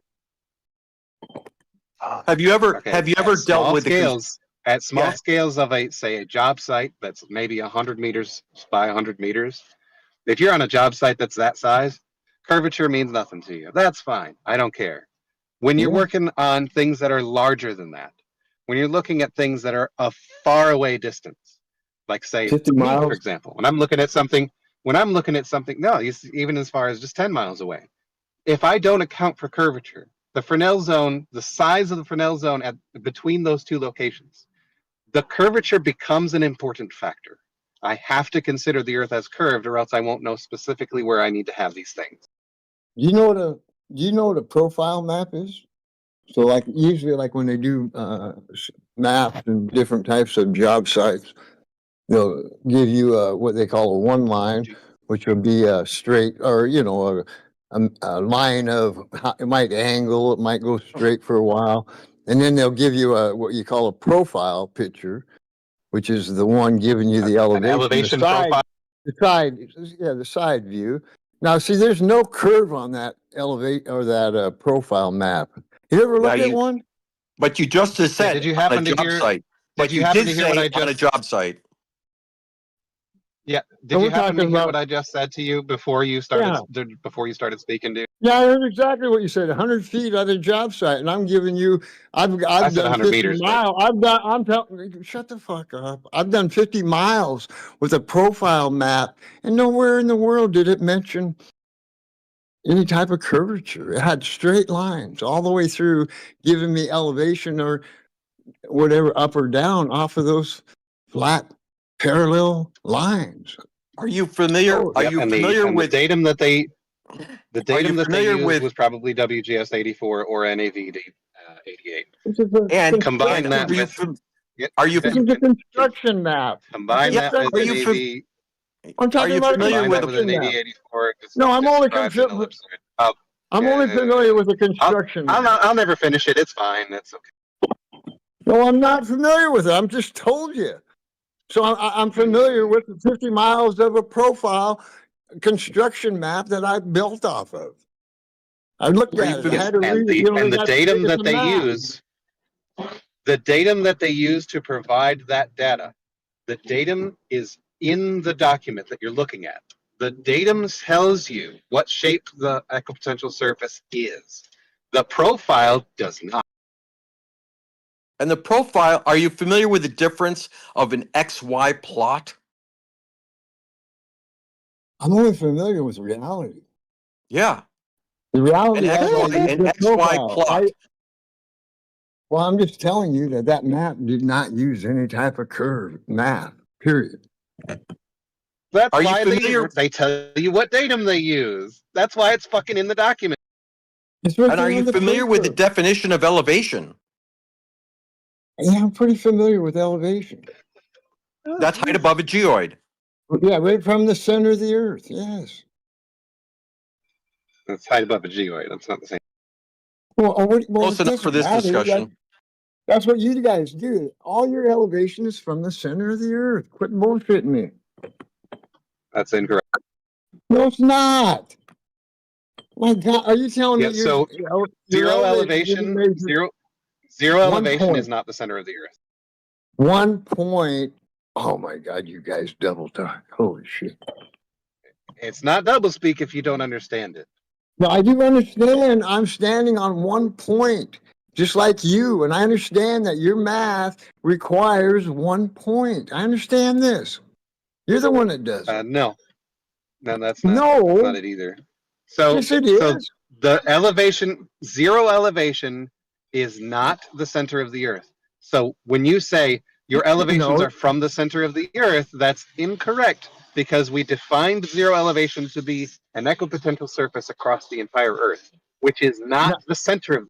Now you switch, but that's okay. Go ahead. You're both double it's not talking a switch. again. It's no, a you correction. double talk. You double talked. It's not a double speak either. Yeah, because you didn't understand what I said. No, to start with, we're at one location, so don't double talk me. Okay, don't be double dipping. One location, zero elevation is not the center of the earth. So we don't take our elevations from the center of the earth. That's considered sea level. And we don't take our elevations relative to the center of the earth. For typical uses, elevations are relative to elevation is taken from the sea level. Sea level. Talk through it. Okay. Yeah, sea level. Well, yeah. So sea level or 0 feet in elevation is not the center of the earth. So you can't say we take our elevations from the center of the earth. So you can't say we take our elevations from the center of the earth. That's not correct. You're going to hang a plumb bob there. We're not at the center of the earth. No, we're not. No, exactly. No shit, but we. So that's not where we take our This elevations is the from. part that we always struggle with. How we ended up with that center of the earth bullshit you guys love to talk about. Well, for an oblate spheroid, the direction of down is not precisely in line with the center of the earth. Yeah. Big shocker, I know. Oh gosh. You guys got every language. You guys speak more foreign language than a encyclopedia. Well, the problem is trying to Maybe simplify. you just don't quite get it. Yeah, the problem is trying to simplify a complicated scenario. So when we talk simplification, yeah, the difference in elevation, we are measuring from zenith angles. And so there is a subtended angle at the center of the earth. Yeah. Okay, sue me. Simplifying it makes it sometimes harder, sometimes easier. So when you want to take the simplified answer and then say extend it to like, oh, look at all this bullshit. Well, you know what? It's complicated. There's no apologies for complications. Yeah, we'll take either one of them as long as they don't get it turned into bullshit. We'll take simple or complicated. Either one you want to give it. Okay.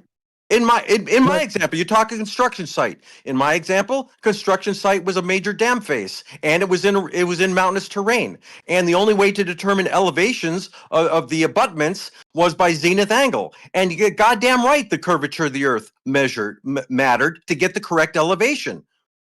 Because I'm working on a big site. I'm not working on a fucking Amazon warehouse. Elevation. What are you talking about? You didn't enter the ball. What are you talking about now? You didn't make sense what you just said. What are you talking about? You're up in the mountain. You told me, and now you're going to determine elevation. So go ahead and tell the class, I'm up on the mountain. I don't have any references. Go ahead and tell the class how you are going to, are you going to use? Go ahead, tell us. Yeah, down in the valley, there was elevations established by the Coastal Geodetic Survey, and we needed those elevations, up on the mountain ridges. The only way to do that is with the zenith angle at many miles, and we did that to determine the elevation at the tops of the mountains, and we did that by employing the geometry of the planet. Yeah, that's what we did with zenith angles. That didn't make sense for elevation. You're up there in the Rocky Mountains. You to start with, you don't have nothing. Okay, pretend I send you out there.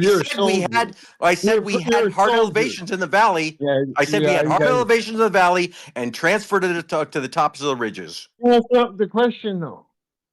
Transferring elevations would be the way to do it.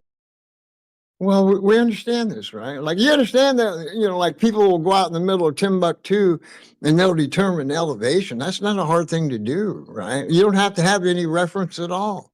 You got gauges and different things already given to you. Depends on precision and accuracy. If you're just going to if you're going to use barometers for altimetry in mountain areas, yeah, you're still going to be off, a couple hundred feet left or right, but that may not matter if you've gone up 4,000 feet. Up or left or right? No, I said up or down. Yeah, okay, plus or minus. Yeah, using a barometric for altimetry to do topography in mountainous areas, you're not going to be very accurate, but you'll be good enough. Well, you got to be accurate because it's the same gauge they're using when they fly the fucking airplanes. What do you mean? What are you talking about? Yeah, barometric altimetry in an airplane. Based on air pressure, which, the air pressure can change on different days. So ideally, you want to use something that isn't barometry. You don't want to use a barometric source if you're going to do something that's got the most precision. So that's why there's precise tools using surveying instruments and whatnot. You're bullshitting right now. You know that the air pressure on each day can change. You know for a fact that air pressure on each day can change. So it's not bullshit to say that there's some slack left or right or up or down. The amount of slack is because the air is not necessarily the same pressure every single day. Yeah, we know this. But it does it then every it's day not at bullshit the anymore. It does it every day at the airport. We know Hold this. on. You asked for demonstration. So then what I said isn't bullshit anymore. You agree with it. You guys don't even understand how to go out and establish on your own. If I'll drop you off with certain amount of tools, I can drop you out there in the middle of nowhere. You got no idea where you're at. But with the information that you carry with you, you can establish X, and one of them being elevation.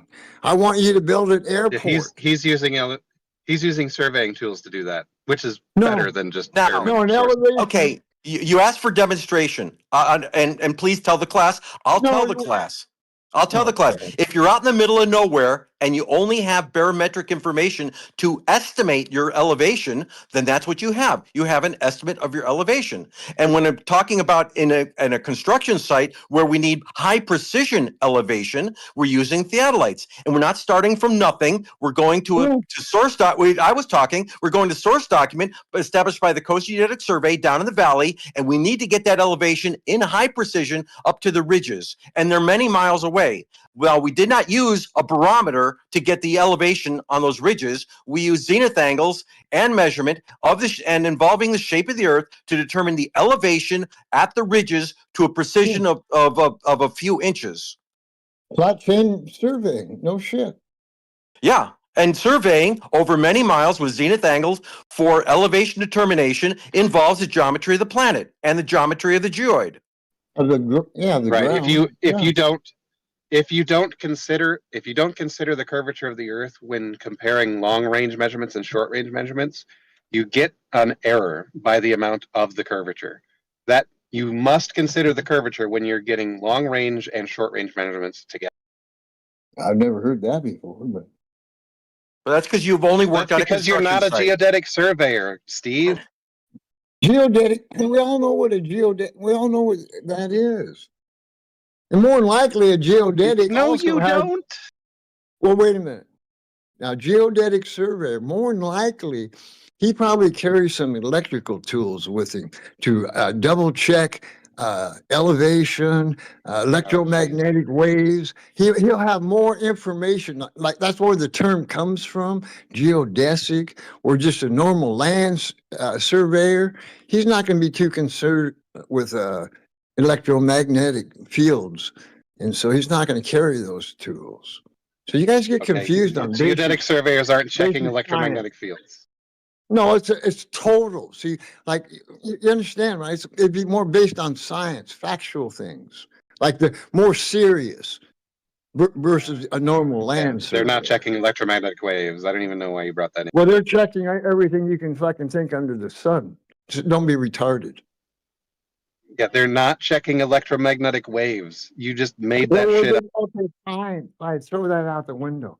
But they would be giving accurate on many measurements as man, like you guys, your science, could imagine all these things. Because they do this type of thing, right? It's important, for physics. Right, and it's important they consider the curvature of the Earth. Well, I don't know about that. I don't know where that comes into play, but that's literally what geodetic surveyors do. Well, that's what you say. Yeah, that's fine. You don't have no evidence of that, but that's okay. It's not about what I say. It's literally just look up a geodetic surveyor. Just look up what they do. That's called Dunning-Kruger. Read it out of a fucking book. What are you talking about? I know how to survey. So a geodetic surveyor his direct measurements can show you how much the Earth's surface has how much curvature there is. That's literally, if you look up what a geodetic surveyor does, the shape of the Earth is at the top of the list of things that they deal with. Yeah, put it on a map so they can bullshit you. Exactly. No, it's a measurement. It even goes one step beyond what I said. It even goes one step beyond what I said. I said all the instruments and all the things, and then we got to turn it into a globe. And that's exactly right. They turn it into a globe. That's not what they do. That's not what they do. The measurements do that. The measurements show that there's an amount of curvature. No, that's a thing called math. Math does it. No. If that were true, if you want to back up that claim that the math is why they say there's curvature, then you would have to show us where in the math they added in curvature that does not exist. No, the math is part of the trick. Okay. Let's try that again. If you want to make the claim that the math is why they say there's curvature, then you have to show in the math where they added a curvature that wasn't actually in the measurement. I'm not sure what you just said. I know that you don't know what I. Well, you know how to survey, right? I know the principles behind He's it. just looking. Have you guys got DMOC off? Or anybody else want to talk? I'm not trying to dominate here. You can. You're allowed to. I don't want to. I mean, I like when people come in here, they want to talk. I don't want to stop them. But otherwise, okay.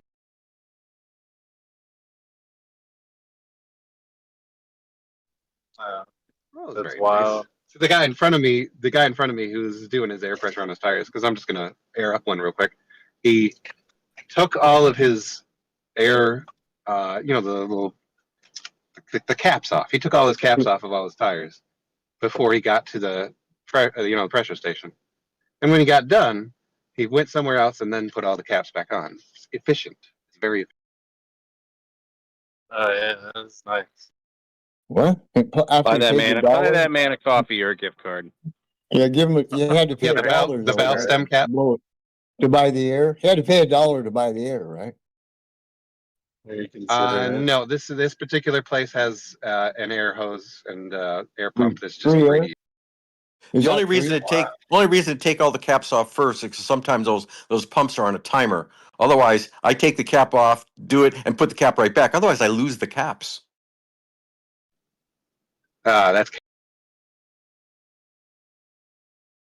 Well, we were it's kind of related. You said efficiency, wasn't it? Isn't that what you said?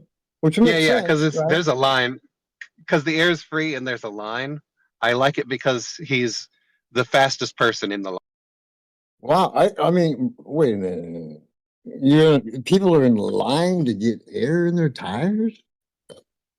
Yeah, see. Oh, well, all right. Yeah, so here where I'm living. Do you live under a rock? Roads, like, what the hell? Yeah, the roads deteriorate in the winter. Road where I'm living, the roads deteriorate in the winter rapidly because ice gets into any single little tiny crevice and busts it open. So all of the roads around here are shit and there's no budget to fix it. So on occasion I'll just lose air pressure, even though the tires are fine. Well, I'm just saying, like I'm just actually, like where I'm from, we don't really have that problem, and everybody stops and gets air once in a while. And you might be in line one guy. I just never seen a line for getting air. I understand that the East Coast is kind of roughy roads. Are a lot worse roads too. I think. I've seen at a truck stop 3 or 4 people waiting to get the air hose. On the East Coast, what location? Because some places the roads are disgusting. Makes you almost like it kind of tells you you're stupid. Go ahead.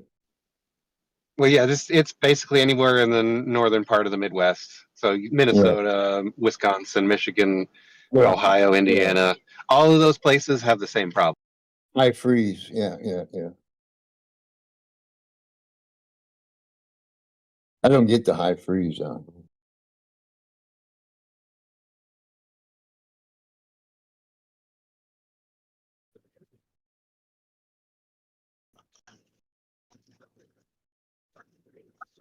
So did anyone the mind change from globe to earth or earth to globe yet? We take it as a given. Yeah, we take it as a given. We take it as a given that nobody's going to switch. This is just for bullshitting. Yeah. This is like they always say. Discord has never been for entertainment purposes only. Go ahead. Yeah, Discord has never been the medium for effecting world change. Yeah. Maybe I can convert Steve if we do. Go ahead. Is that some Don? type of program? Go ahead, Don. It's like the Good Place. Like the guy's like, it's like a miracle, like changing someone's mind over the internet. That was one of the Well, I mean, YouTube was the medium for that. Apparently, in 2015, that's where we got this huge mad rush into flat. Everything in 20. I mean, like it was coming alive, right? I mean, YouTube was. It was like I don't know when it started, but I mean, I know that time, 2015, it was hot. Steve, did you ever act in any movies before? No, but I've been an actor. I take pride in being an actor. You reminded me of like Cheech and Chong so hard. Like, being a bad actor. Chong, dude, it's crazy. Tommy Chong. Yeah, exactly. You guys are over talking. That's not you, is it?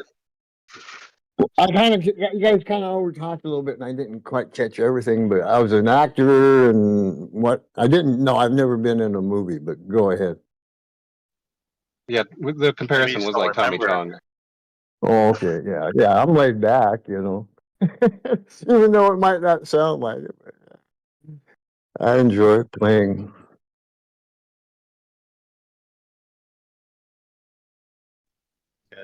Oh yeah, I gotta go soon. I gotta go soon anyway, but I just want to make sure that everybody's fully aware. My level of conversation might get elevated, right? I get loud or something, say some, you're lying to me and that's some bullshit or something like that. There's absolutely nobody here that I'm like holding a grudge against. So whenever the conversation gets to that level, just it's like whatever, man. We're having a conversation. It's our free time. So I even like left lane. I like you too, but I gotta go. It's been fun. I gotta go though.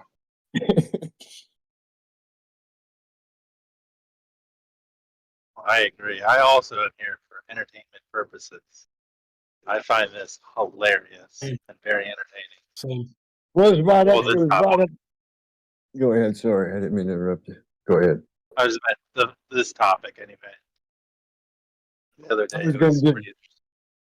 I was just going to say, like the guy brought it up the other day, right? He says, think about it, right? And I've thought about this, and I would be a flat earther even if it wasn't flat, right? And that's the entertainment type of life, right? Like being a man, all these different things that come into play. Well, wait a minute now. This is legitimate. Here's the thing, no matter how you slice it, you got ballers that could be acting, and you have flat earthers that could be acting. The greatest thing that happened to people is a computer. What you just said, let me finish. God damn it, let me finish. Just 2 seconds. So you have this internet where any Joe Blow that hides in his closet is now on the internet blowing bullshit up your ass. There's no big deal. It's not hard to recognize. That doesn't mean it's okay to lie. No one's lying. No one's fucking. Yeah. If you want to come out here and lie, don't bring it up. There's cost. You said I'd just pretend to be a flat earther even if it wasn't flat. Yeah, that's part of being a human being. If you don't know humans, you don't understand what I just said. I'm telling you, there's liars that come out here. I'm telling you, there's liars that come out here. Oh my God, you guys, you can't fucking help yourselves. I haven't even spoken. You said you're gonna get bullshitters out here. That's that simple. What the fuck? And then you guys aren't even smart enough to understand how money works, and they pay people to do shit. Oh, I want you to start a YouTube channel. Oh, why would they pay? Why would they do that? Why would they lie to me? You guys are sometimes just full of shit. I also like world. Video games. Like I do the same thing. It's fun to me. Video games and lying. Is that your comparison?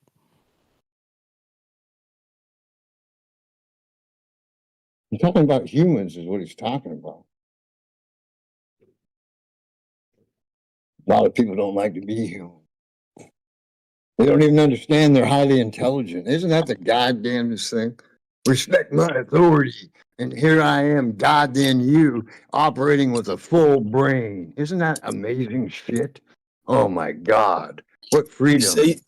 You saying Don's not human? What are you saying? Hopefully you're trying to be funny, maybe. Are you trying to be funny? Are we No, I'm joking. If you're being serious, we want less liars in the human race. I think you need to think that through. I think there's some bots out here. That's what I think. Don don't know. don't understand because he's not human.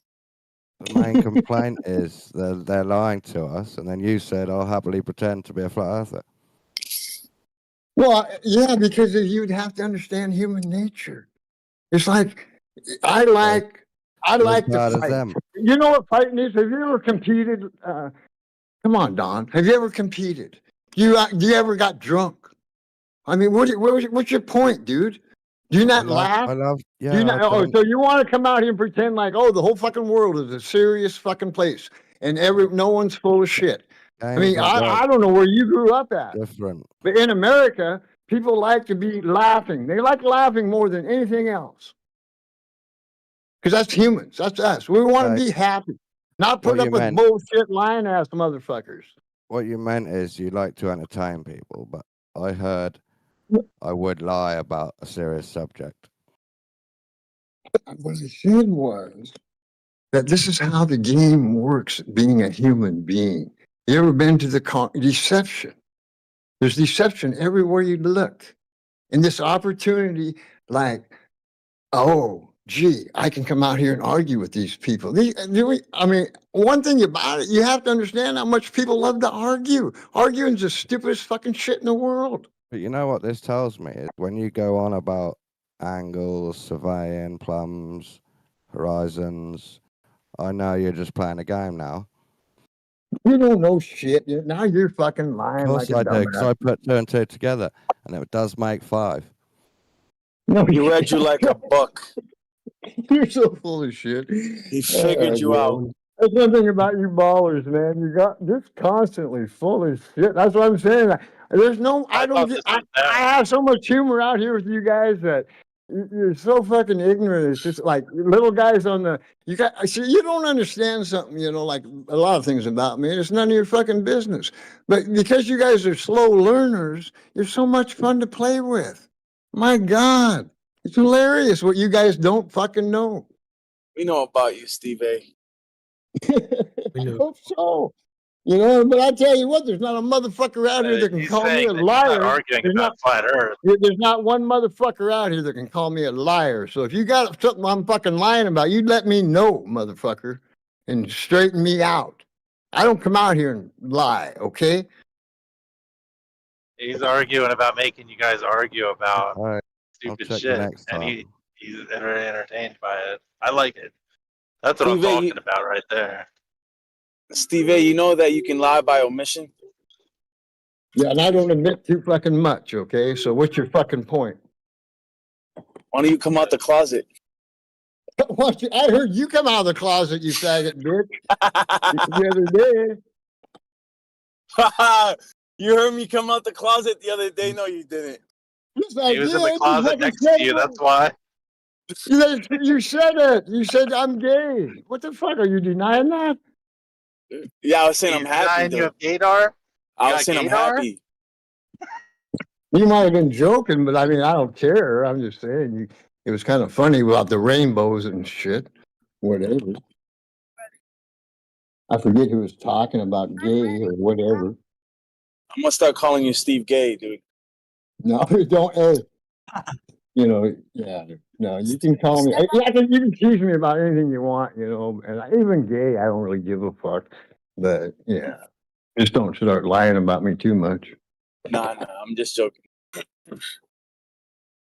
Because see, here's the thing: I've never had a problem with anybody, gays, any of it, racist. I'm not that person. But now, language has forced me to change my attitude just a little bit because language is God's word, see, and language. Yeah, I don't like people telling me language. Yeah, I think they get full of shit pretty quick on language. Get butthurt. Come to find out, part of the manipulation process.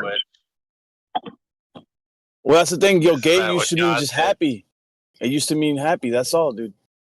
And people never cared about homosexuality. Gay did used to be happy. We didn't care about some of this shit until it gets brought up. It's like minorities, right? It's like, realistically, handicapped people are the only one that classify as a minority. Everyone else can go to hell. You're a full-blown man. I don't need to hear your minority bullshit, period.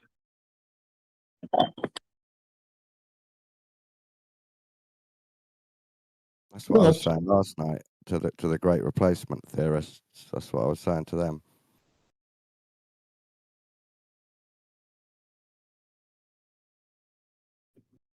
Language is beautiful. It's part of the human experience. Things are real. Like I always like to remind people, God, music is this #1 soothe the savage beast. Music. It's a real vibrations. Yeah, these are real things.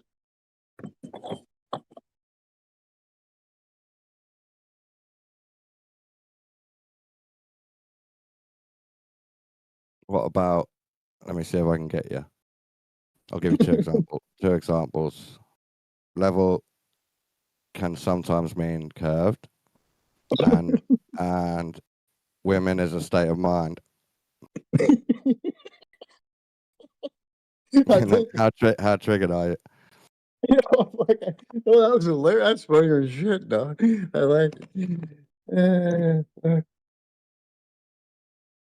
Yeah, I wake up in the morning and decide if I have a vagina or not. Yeah. The second one was beautiful. Decision I make morning.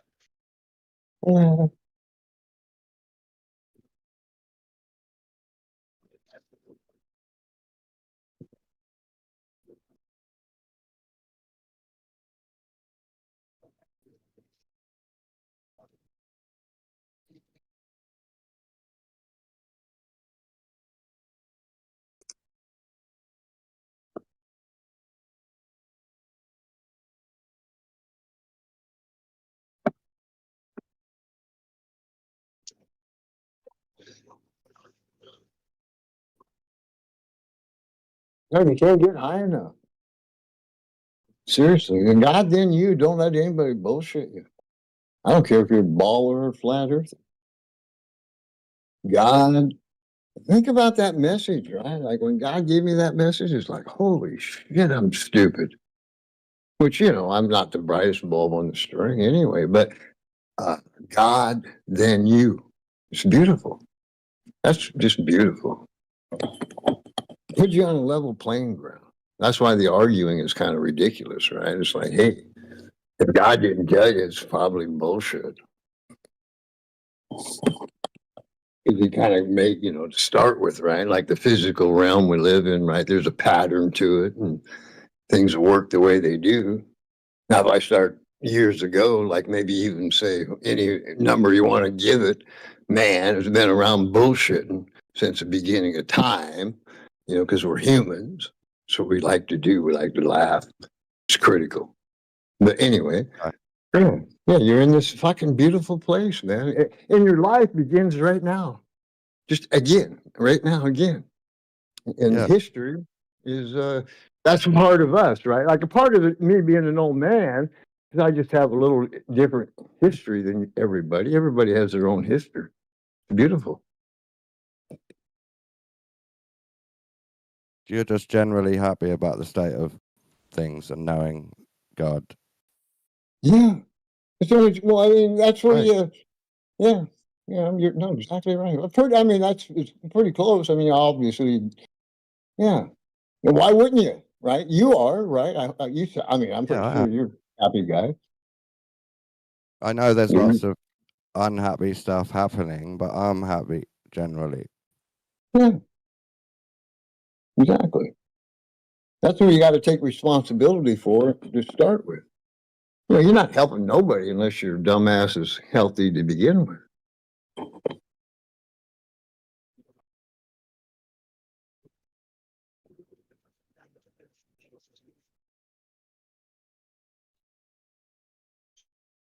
See, people steal your mojo.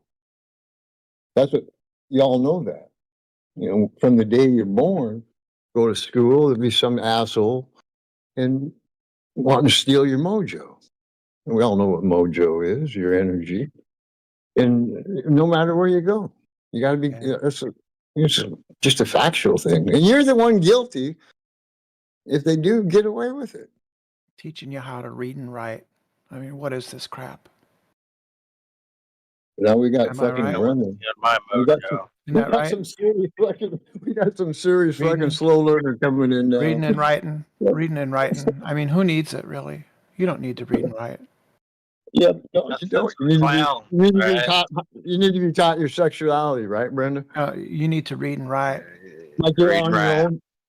Read You're on and your write. own when You it- need to leave. yeah. You need to leave that out, dude. And science and things like Yeah, that. yeah. You guys still got Tell me DMARC that on fucking shit. mute. That Get just leads DMARC to the up. devil. Get DMARC off and mute, you Yeah. asshole. Who needs reading and writing? I don't need no reading and writing. Brenda, We don't need none of that arithmetic. No, we don't need none of that there book learning. Who needs books? We just got yeah, I the don't know. book What, life. I mean, now you just come in here out of the blue, just fucking being stupid. Go ahead. Why not? Get Yeah. DMARC wait. off and mute. So get DMARC left Wait. talking to Brenda. Now, Yeah, dude, now we're free being roam stupid. Free range parenting. All right, that's what I Yeah, like. just started now. Well, actually, I kind of agree with.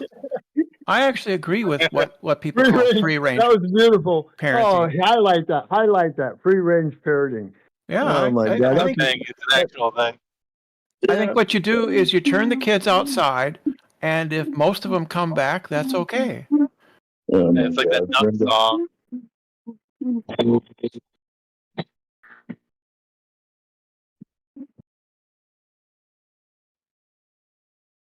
I mean, Mima can always squeeze another one out, can't she?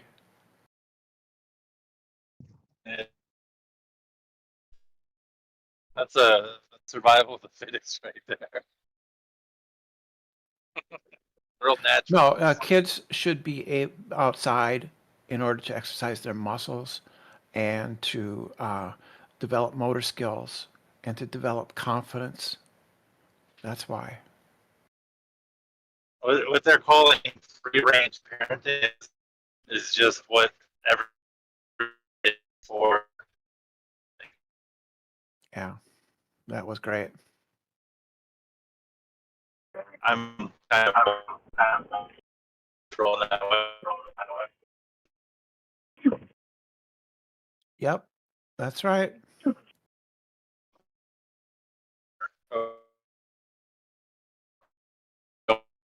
Get going at a younger age, and that's much better. It's just due to it's a problem of overdevelopment, maybe too developed in a way, in that way. Too many people. Everything's too far away.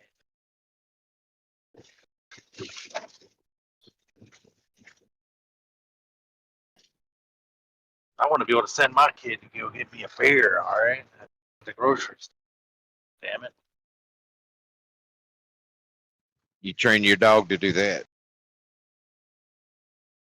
You can probably buy a robot now to do that. Yo, Lion, turn off your camera, man. Actually, the liquor store will probably have a robot to deliver it to you by drone. Probably not by robot. Because if people knew that the robot on wheels was delivering liquor, they wouldn't last very long. Get snatched up.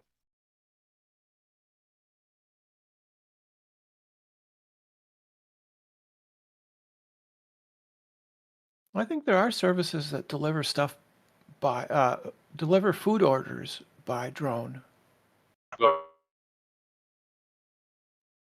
Pretty soon you'll just see robots sitting on the side of a curb drinking a 40-ouncer. Is that Pennzoil?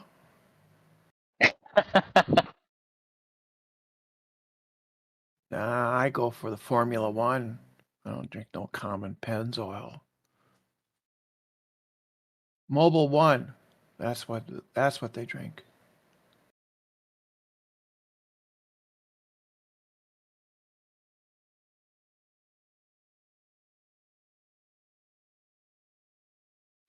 Well, this looks pretty quiet.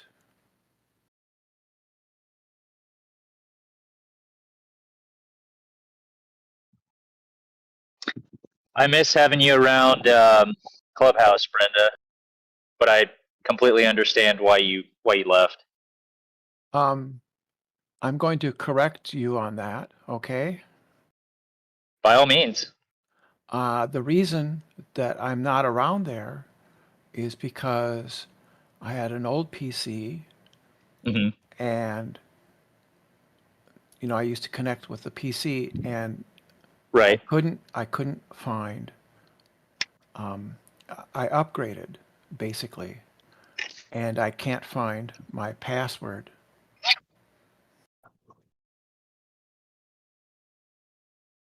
So it's part. Oh, okay. I gotcha.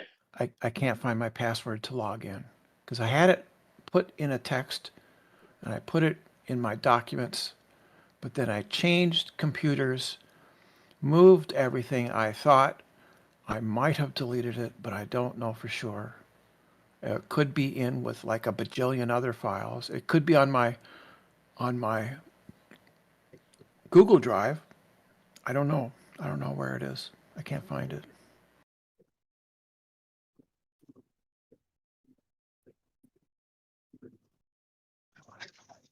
And Clubhouse really sucks at account recovery. At least for me, it does. I don't know what's going on, but I'll try.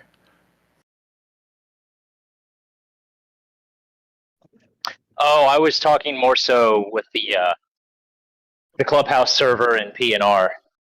Oh. Yeah. My bad. I should have clarified. Oh, I thought you meant Clubhouse, the app. Okay. No, that's okay. Oh, I don't go there that much because I kind of agree with everybody there, and I can't get into good arguments with anybody there. Right. I mostly agree with them, and also a lot of times, to be honest, it can be kind of boring. They'll talk about stuff that's just not kind of boring. Talking to ballers, that's the boring shit. They're not ballers. If there isn't any flat earthers around to talk to, they're boring as hell. Maxim must be a baller, right? I don't know who. It's just a normal.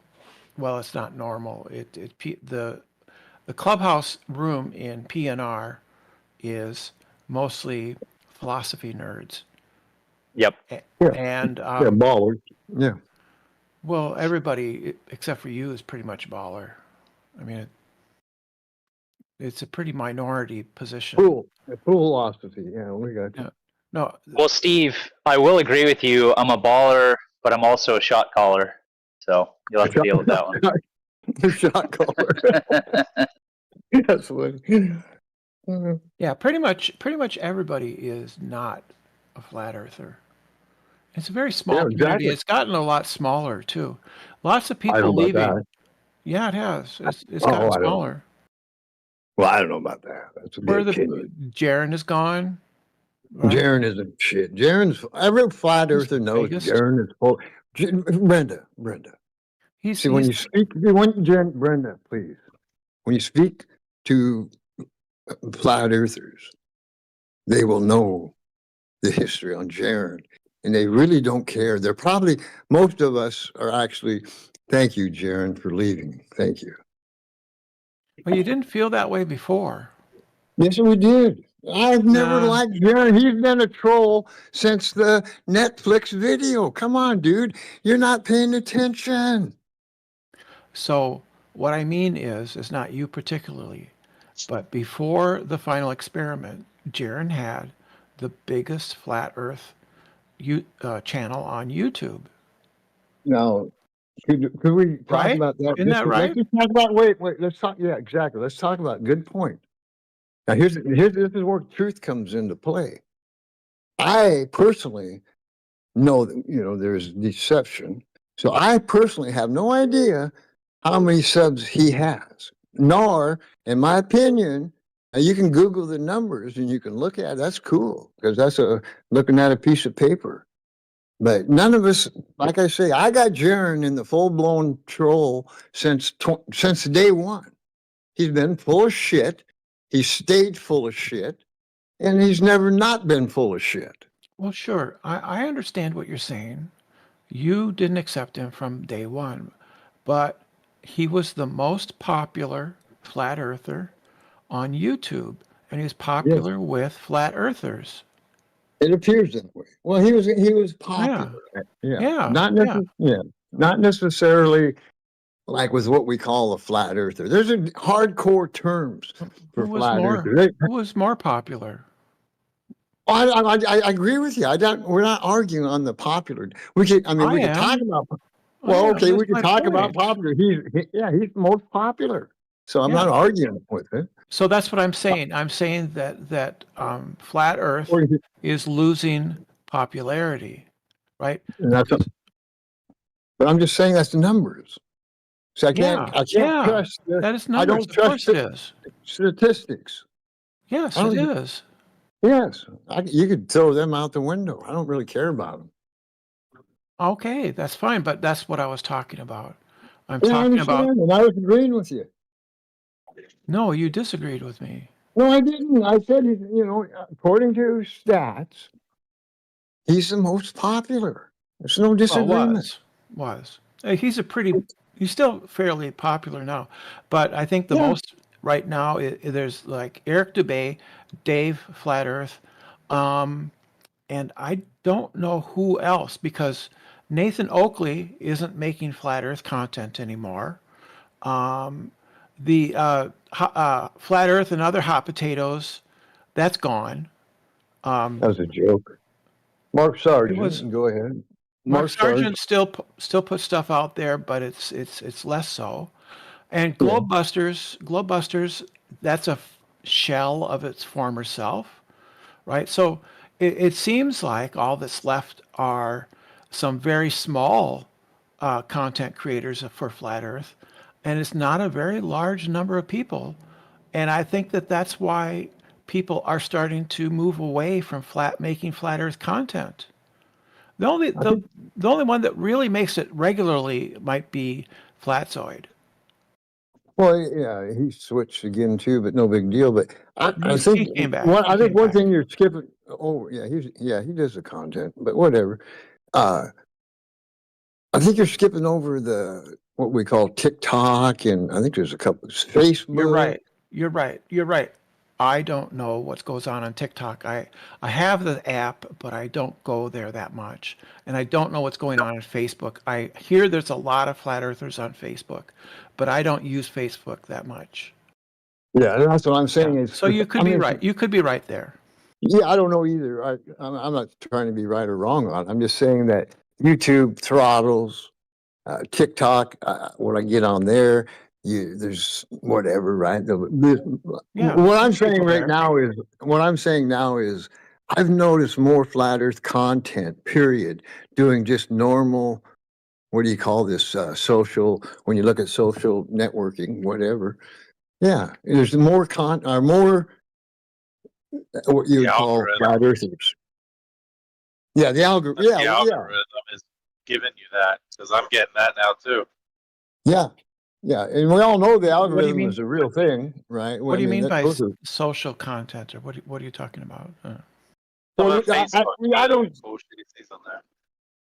I don't speak modern jazz, so I just try to be clear on, like, I call the internet whatever, right? You guys, don't they call it social media? That's what Discord is too, I think. Yeah, social media. Yeah, exactly. Yeah, social media. That's what I call it. I'm not sure. I wonder if YouTube counts as social media. I'm not sure. Facebook and TikTok and Instagram certainly do. Yeah. All the ads and all the recommended shows that I get on YouTube or Facebook. Yeah, I could literally say, like, I want to see large-breasted women, and you know what I see all over Facebook? Yeah, large-breasted women. It's amazing. Crazy. Yeah, I know. I love it. Sometimes I just like saying it, just to make sure it keeps it fresh in the algorithm. Yeah. I mean, it's your friend to a certain degree, right? But now you got AI, and now you got to be so careful getting information from that, right? Like, people are really going to go to the AI. Oh my God. That's wild. Well, it's getting better and better. Well, that's debatable, right? Because That's what's going to be. That's the debate, actually, Brenda. They Is have like objective measures for how good it is at certain tasks. Yeah, that's what I'm saying. Like people like you, that's what actually what you should be debating is kind of that information. And because you know what I heard? They called it mirage. Is that no, not mirage? When AI lies, I don't know if you heard about yeah. And so when AI lies, which they've been proven already, right, on important things like case law. So I don't know if you could Google it, but lawyers, judges got hung up on the AI lie, and it got exposed, right, wrong, and it's there in the news. It makes yes, I understand. Yeah. What I understand is that the developers have been working hard to reduce the times that AI hallucinates. That was actually criminal, though, too, right? You have to kind of. I don't know anything about any legal stuff about. That's what I'm just saying. Google it a little bit because the lawyers, what they did is they made up a case because we all know that. What I know, case study is critical when you're debating in courtroom, and what the AI did, the lawyer did, was brought up a false case history and then being interpreted as true to help win his case. I'm just bringing it up as because he cited interesting. He must have asked the AI for a source, and it gave him one, and he trusted it, and you shouldn't do that. Well, that was one. Yeah, that's one theory. The other one would be on purpose. So there's no three. That's what we're talking. That's why the debate. It's a heavy debate already. The AI. It's fascinating. It's already been out there, right? Like I Google for years, and right there in front of my face is two different answers from the AI. Yeah. Do you use ChatGPT or any other AI? Yeah. Oh yeah. I mean, I get the biggest kick out of it, right? And I get the biggest kick out of the people that ask them the hard questions and the different answers we're getting from it. Oh man, it's quite a game right now. It's a lot of fun. But I mean to use it seriously instead of just getting a kick out of it. No, seriously, that's what I'm talking about, Brenda. Is that these people are asking serious questions, and the questions coming back is interesting as all hell. No, AI is a fascinating thing going on. It's part of reality right now. What I meant was, do you use it for something important? And I said yes, fucking for the third time. Like what? Like like if something come up in here in the discussion, I might Google it and say, hey, what do you think of this shit? See, and I stay informed on the arguments even through AI. It's not that big a deal, Brenda. No, but I mean, you can talk to it directly instead of through Google. Yeah, I know. I'm very familiar with it. I'm just saying, you can call it whatever you want to. It's a computer giving me answers. And then you can make believe AI, which is artificial, has got a complete moron statement. It's never going to be any type of human. It'll tell you that day in and day out. It's a hell of a tool, only to be up to you. Right back to the same old shit as always. Up to you. You're the dumbass that has to pay attention. All of us. I do too. It's beautiful. But you're in the hoax. So they program the computers. Yeah, whatever. But science, everything's there. I think if you're asking ChatGPT to help you with a conversation, that's extreme programming. That's like, I feel like the GPS does that. That's what they're testing with the GPS, because occasionally my GPS will tell me to take an exit. That doesn't make any sense, and I feel like it's a test. It's like a test. If I'm gonna take this exit, it knows that they got me. Is that what you think? So I think they're doing it on purpose. Yeah, you think somebody's doing it I on actually purpose? do. Yes. Yeah. I don't know if it's a person, but I feel like it's kind of written in there just to like as an experiment. It's a programmed into the computer, right? I can't prove it. I have no proof. I just feel like why else would it tell me to take that exit? Well, what would another explanation be? Well, to get you not thinking. Bad code, just generally bad code. I don't know. Just makes a mistake. Do you think that could be it? Could, but aren't computers not supposed to make mistakes? Why would they? Computers make mistakes all the time. Yeah, but it seems suspicious when it happens. I don't know. Yeah, and it would make sense. Like you're gonna hear about it in 10 years. Like, oh yeah, we told the GPS to do this to see what would happen, and these are the results. This is what is called paranoia. Oh, absolutely. That's exactly what that is. Yeah. I'm not. Why wouldn't I be? Why You wouldn't understand I be? that it's irrational. It's an irrational belief. No, I don't understand that. I don't think it's irrational. I'm sure you don't, but it is. It's irrational to ascribe intentions, right, to GPS because it made a mistake in sending you instructions to turn somewhere. I'm not blaming it as an inanimate object is making the mistake and doing it. I feel like you just did. I'm thinking that people did it on purpose, not the GPS did it to me, but someone else. You literally said that GPS did it to you. You literally said it was in the code.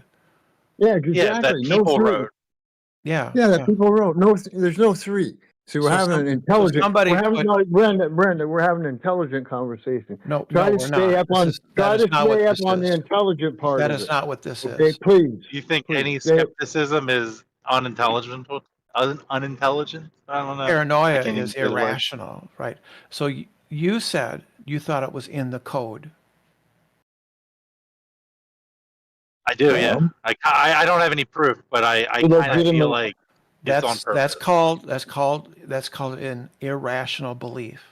No, it's not. It's called a legitimate question. No, it's an irrational belief because no, we all know about computers. No, don't try and bullshit about computers because it's not based on any evidence. Yeah, the evidence is that's not that how it does it. No, that's not evidence. That's not evidence. Oh my God, Brenda. Okay. It's an explanation for what's happening that I'm trying to figure out. It's an ad hoc explanation. Why? That's right. If I make a hypothesis of anything, you're telling me basically that that's paranoia. Like that's what I'm hearing. It's not a hypothesis. It's a conclusion.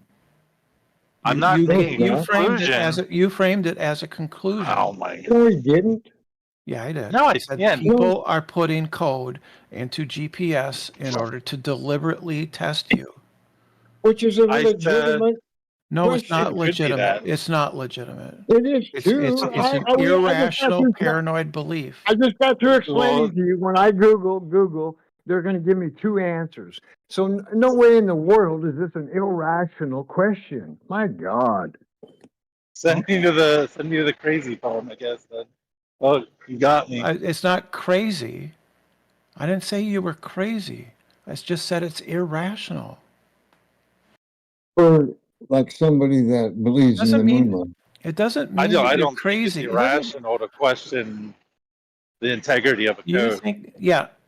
You thinking that people are secretly putting instructions and code into GPS in order to test you sounds a little bit crazy, but I wouldn't call that crazy unless it seriously affects your life, which I don't think it does. What? You're roboting. Right? So something it doesn't make you crazy as long as it's not seriously hampering your ability to function in daily life. That's when something's a problem. But if it's just this paranoid belief that you have, it's just paranoia, and it is irrational. It doesn't make you crazy unless you take it to an extreme. Crazy just means an extreme, something that is negatively impacting. There's no paranoid involved. We all know about literally agreed that it was. No, we're talking about the computer again. Yeah. My God, Brenda, stay on topic. Yeah, I am on topic. No, you're not. We all know they how have did I switch? well, We're talking about the intelligence of the computers. No, we're talking about what's his name said that people are Yes. putting code into GPS to deliberately test him. That's one example. Now, Yeah, we can drop this one and still stay on the topic. Well, I mean, you can go, because I'm we trying already to know. say- No, we're not trying to say nothing. I'm We're trying to say something. I'm trying to. Yeah, I'm trying to say something where these computers are a real thing, and they're giving us, me and you, and everyone else, children included, information. And this information is a serious topic. This AI is agree. serious business. It's not a agree. joke. I agree. I just don't think it's irrational to question the world I know, around but you. I don't think I'm being as polite and gentle as I know how to be. I'm simply stating what I think is the case, which is that believing that people are putting code into GPS to trick you is not a rational belief. It's not based on evidence. It doesn't make you crazy unless you take it too far, but it is definitely. Huh? We just applied you evidence. What evidence? Computers. They're programmed. These things are controlled. Yeah. I mean, who controls them? They run by themselves. No, they don't run by themselves. I mean, that is Once they're programmed. That is insane right there. That comment They is what you're literally calling do. him. You know, that comment you just made is what you are guilty of right now. The GPS satellites have all have their programming, and they're up there in orbit, and they don't need us to really watch them over that much, right? Because of They the run by program. themselves. Yes, of course. Yeah, that's what we're talking about. Okay. Yeah, program. Uh-huh. Well, just stay on topic. I mean, it's interesting. It's not think I retarded am. bullshit. I think I am. No, you're pretending like this thing that we're all dealing with is make believe, and it's not. No, that's not. Believe. Steve, she's not saying that though. That's not what she's saying. Yeah. She's just simply pointing. No. She's simply pointing out that it is rational to believe that these systems are deliberately being programmed to deceive people. Yes, and that's what we're. But wait a minute. I understand this, and this is what we call no three. One is you're right, what that means. and one, yeah, I'm explaining it. One is your position, what you're claiming, and the other position is the computer is programmed to throw a wrench in your system. It's not a big deal. You don't know that, though. No, I know we don't know it, but what we do have is certain evidence of computers, how they operate. Uh-huh. And they're controlled by X group. It's not like me and you have access to it. Actually, you do. It's No, you open don't. source. Yes, it is. GPS is That's open not source. open source. It No, literally isn't. is. You can literally No. go to get and download the instructions. You can do that. No, you're stretching. You're stretching. I'm stretching. Okay. Yeah, on open source. Come on. Okay. Well, I don't know that we're going to get much further. I tried to put it in such a way that I wasn't offending anybody, because I didn't want to do that. I wanted to point out what my position was about that, which is I think that it's not a rational belief. It's not one that's based in evidence. It's based on superstition or Right. And we consider landing on the moon to be a lunatic. So it's just a different, it's a different philosophy. That's fine. You have a different philosophy. We definitely went to the moon. You have opinion. You like your opinion. No, You it's operate a on fact. It's a fact. We went to the moon. It's opinion. No, it's not. It's a fact. You have no evidence of it. We do have evidence. No, the rockets prove that you didn't land on it. So you guys come out here and argue nonsense. You're always a nonsense arguer. Steve, you have to give her a chance to actually respond. Yeah, go ahead. I'm sorry. Yeah, we have photographs. You're just gonna get nonsense from her. We but have go ahead. well, you say so. We have photographs of the landing site and the tracks made by the little buggy that the lunar buggy. It made tracks, and you can see the tracks. Yeah, on TV, it's beautiful. Huh? Okay. TV. I love it.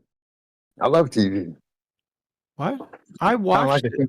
I Kind of like don't a know. computer. I don't Kind of know like a where you were. computer, right? Hey, Steve, I'm older, and I remember watching Neil Armstrong step from the lunar lander pad onto the moon. I did too. I remember that. Yeah. You're exactly right. Yeah. That's good evidence. No, I don't know about that. CGI, we're all familiar with trick photography. What are you talking about? It's world class. There is such a thing as trick photography, but I don't. Explain. You know what I'm saying? Hey, sorry, I'm Oracle. You're hot micing, brother. Sorry. Right. So I don't think that there was any trick photography involved when I was a kid watching Neil Armstrong step onto the moon. Well, trick photography has been around since the day they invented the camera. Okay. So why should I think that it was faked? Why not? I I just told you, physics. What you cannot physics? land. You cannot land any type of thruster vertically. It's not going to happen. You Why can't not? demonstrate it. You can't because you can't demonstrate it. What do you mean? What's the physics? If it's Show physics, show me your rockets landing vertical. You can't show me this. why You can not? only show Why me couldn't they? CGI. Because of the CGI. physics. Do you not understand how powerful a thruster is? Do you understand that? Like even like a bottle rocket, right? Like, nobody lands rockets vertical. It doesn't happen. You said it was physics, but well, I've seen SpaceX land rockets vertically dozens of times. On TV, beautiful. People are there and they watch it happen. On TV. No, people are there and watch it in person happen. No, I've never. You know what? If that was true, me and you would be seeing thousands of homemade videos. Then They you could are. I have seen homemade videos. Yes. No, There are homemade videos of them one. landing. Yeah, one. Yeah, No, that's the one that you're aware of. But there's others. Yes. Yes, I'm sure there are. No, there isn't. Well, you need to provide that proof. Oh my God. No, because you guys are brainwashed on TV. You guys watch cartoons and think they're real. No, seriously. I don't. Yes, you do. Okay. Well, there's no okay about it. I mean, it's like seem like you're if I really turn on, I open have this high camera resolution. I can see a gnat's ass on the moon, and I go to watch a rocket launch, and all of a sudden, I can't see it. It's like I can't see it. What are you talking about? Why is that? No, they don't show me. You can't tell. You post a video. Steve, you're getting triggered. I don't know what No, you're. I'm not triggered. I just feel like you guys are arguing about cartoons. You're hooked on cartoons. I don't know what, Steve. I don't know what you're talking about. You sort of went through several subjects. No, cartoons. You don't understand TV. They don't look like cartoons to me. Well, you can't demonstrate a rocket landing vertical. Yeah, you believe people. You believe. There's one in the chat right now. Let me ask you this Life posted one right now. There's one right there. Yeah, I'll take a look at it. I'll get a good laugh at it. But even you believe, like I can strap a rocket pack on my back and take off flying because they show you yes, that. People do that, right? Yeah. I've never seen land nothing too. Do those people land? CGI. That's all CGI. Do they land? That's all those CGI. Guys, it's all CGI. The guys, the jetpacks, the jetpack CGI. Jetpack. Yeah, it's CGI. Sorry. That's CGI. Hate to break your heart. Okay, So the jetpacks are Someplace along the CGI. line, you have to man up, with factual shit. Jetpacks are CGI. Is that right?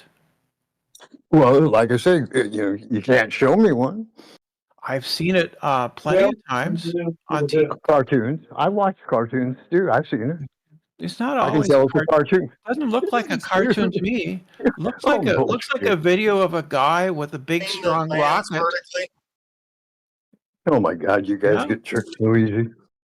You think we're being tricked when I see a guy with a jetpack?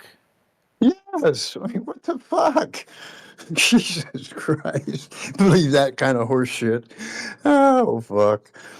Too funny. Well, I don't know Dave. what to say. I don't know what to say to that anymore. Yeah, I know you don't because you guys believe the fucking stupidest shit. Yeah. So wait a minute. When the rocket pack was demonstrated in 1967, real time during the Super Bowl, you're saying that's CGI? Yeah. Thank you very much. Circle gets square. You guys got him. Yeah. Just not Yeah. what- Why what don't do you you say post to that that? video? Why don't you post that video that It's you're right so there. proud It's of? right there, dude. I don't even have the one in the football game. I don't Steve, even this- have. Yeah, I don't even have a response to. Where do you go with that, Shoe Bill? You just go. Shoe Bill. Wow. Shoe Bill's the biggest cartoon clown in the world. Oh, look at this here video here. I think, to be fair, that is kind of This is funny ass shit, man. Look at this here. Hey, you guys just welcome to Flat Earth. You guys just lost.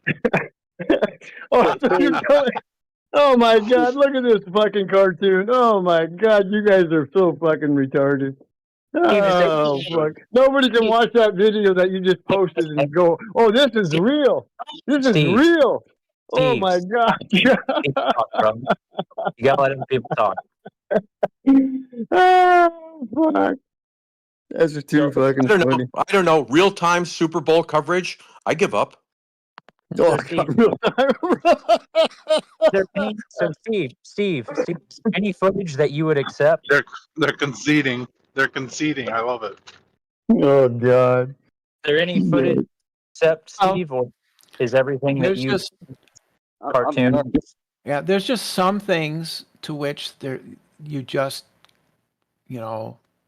have no way to respond to. It's just you just can't. You can't. My Exactly. favorite response to a scenario like this was no one won. No one wins this time. Yeah, flying around the jetpack. That's too hilarious, man. Oh God. even I can concede to. If you want, Steve, you can tag this as a win for you. Oh God. I have nothing. I have nothing. I know you don't. You guys don't have nothing. I mean, go ahead, switch topics or some other. Start arguing with somebody else. You guys are. I think I'm oh gonna. my God. I think what I'm gonna do, Steve, is I got some hamburger. I'm gonna go have me a burger. There you go. Because That's what I do. That's what I do. Make yourself feel better after your defeat. After my humiliating defeat, yeah. Rocket packs. Oh, that's too hilarious. No, it's 1 o'clock here. No, it's serious. I haven't had lunch and I'm hungry. I got some hamburger thawing out. It might not be thawed out, but I'm gonna check. Hey, that's why I cut out. Not gonna lie, really good. I have a question for the Globers that actually know the difference between a calculation and measurement, if anybody's interested. Derpy's Life already demonstrated in the text chat over an hour's worth of discussing with the fool that he doesn't have a clue the difference between a calculation and measurement. So if anyone is interested, it's Where'd all these rocket pack guys go? What's the issue with the calculation and the measurement? What's wrong with that? I guess this is the part when I have we've already to chime discussed. in. Yeah, we've already I guess discussed. This is the part when I have to actually chime in.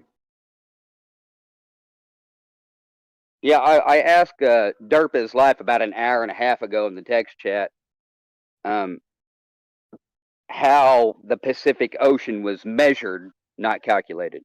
Does anybody have that answer? First of all, if you're going to address me, at least have a little bit of respect. I don't fucking take orders from you. So go and then suck a dick. second, I mentioned several ways it could have been measured. So. No, you did nothing but give me calculations. Links to calculations is what you gave me, then. Okay, so how would you measure it? I'm not the one, man. That's not my burden to prove. How would you measure it? That's not my burden to prove. I'm the one that's claiming. I'm the one that's claiming that all maps are inaccurate and aren't really valid. Okay. Wait, making it a stronger Just made a claim. claim. Yeah, what's Just made a claim. the justification for that? Calculation versus measurement. That's what Well, it's. if you're demanding a measurement of some sort, you need to identify what type of measurement that would satisfy your inquiry. Let me ask this question. So this is the question I asked them earlier, right? If I'm walking to Walmart, right? Let's say if I'm not done because I'm not done. If I walk to Walmart, simple enough to understand. All right, go ahead, man. I'll wait till you're done. Once again, another Glover chimed in. I think it was Lefty or whatever his fucking name was. Just told the audience that he doesn't know the difference between a calculation and measurement. I'm asking for a measurement, not a calculation of how the Pacific Ocean was measured. All right, educate us. What's the difference?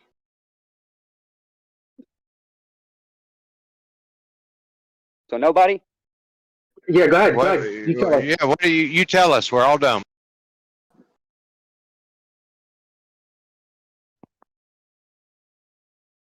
We're waiting. So what's the difference between the calculation and measurement? Go ahead. Tell us. What's the difference? Measurement is a process associating numbers with physical quantities and phenomena. Okay. What's calculation? 12 times 12. Say the first definition again, please. A mathematical determination of the size or numbers of something. Numbers of something, right?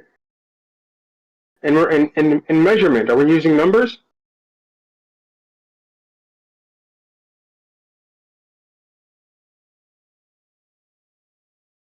Sure. Okay. So if I use, I don't know, a whole bunch of rulers to measure my way to Walmart, how do I figure out how many rulers I just laid down? You add them up. Oh, there you go. You got to add them up, don't you? All right. Not so a I think you just answered your. I think you just answered your own question. No, he didn't. Not a calculation. You So, don't, you're not listening. so if I add one ruler to 7 rulers, there's a plus button. When you pick up a calculator, there is a plus button on it. Yeah. Well, I think it's a Right. question So of how okay. So complicated let the me math dumb it is down about for y'all again. Yeah. Let me dumb it down for y'all again. What tool was used to measure the fucking Pacific Ocean? you could use GPS. No. Pacific Ocean was allegedly measured way before GPS was even thought of. Try again. Precision chronometer. Okay, wait, precision can we measure? Yeah, precision chronometer, celestial navigation. You guys want Where are we measuring from, though? Here's the problem right now. You're jumping the gun, guys. Where exactly are we measuring from? Are we measuring from South America? As a tool to measure something, and then you want to add a calculation for a so-called measurement of the Pacific Ocean. What tool was used to measure the Pacific Ocean? Yeah, that's a different type of measurement. I mean, what's wrong with that? Yeah, precision chronometer and celestial navigation. There you go. I mean, I don't know what your gripe is with calculations. Okay. Yeah, I wonder if you could. It'll get you the same measurement. Let's do it. I wonder if you could figure the area of a circle without calculating it. Let's do a thought experiment real quick where everybody in the VC right now is on a boat out in the middle of the Pacific Ocean. You are point A. Point B is where? Where are you trying to go to? Point B is where? It depends on where you're trying to go. But you're trying to measure. So if you had point an B, element, if you were dropped Where am on I an trying to island, go? you're out in the middle of the ocean. You are point A. What is point B? It depends on where you're trying to navigate to. What do you mean? If That you're trying question to makes no establish sense. your position, if you're trying to establish your position, then point B is Greenwich. Okay, let me rephrase the thought experiment. Everybody's out in the ocean, Pacific Ocean. There is no fucking map ever made. We're trying to make the world's first map. We are point A, and point B would be where? Greenwich. Which direction you I trying don't to go? see Greenwich from the middle of the Pacific Ocean. Now what? Question. I don't see Greenwich from the middle of the Pacific Ocean. So where is point B?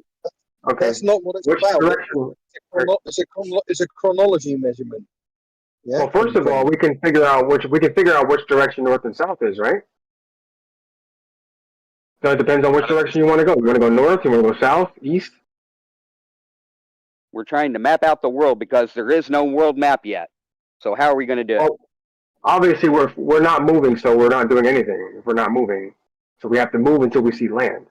Well, okay, we could do it this way. Okay, We're trying to measure the Pacific Ocean, though. Got it. Yeah, got it. So we're in the middle of the ocean, and we come across a small island that nobody knows about. So we land on that island, and we want to figure out where that island is in latitude and longitude. Yeah. We are trying to. No, okay, so that's a reification fallacy. You're already using latitude and longitude. It's already on a map. That's already. There is no map yet. We haven't discovered latitude and longitude. You're not giving us much to work with, Trying man. to establish the world's first map because there is no map yet. First of all, you're not giving us much to work with. Oh, like, what are we doing here? We're just in the middle of the. It doesn't take any calculation. It doesn't take any calculation to determine the shape of the Earth. I'm not talking about the shape of the Earth. I'm talking about making a map. You're out in the middle of the ocean and all you can see is water.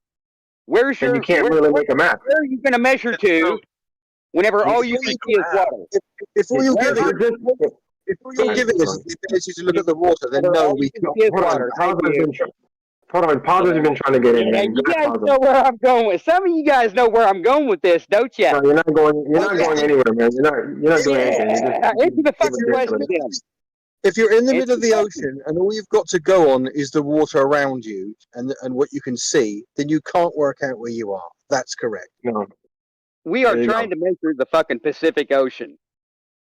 Yeah, but so the way you measure the Pacific Ocean is you sail across it, you work out your positions as you go, how far you're traveling each day, and then you've got an approximation of how far you've gone. That gives you a rough indication of how long your voyage was, both in distance and time.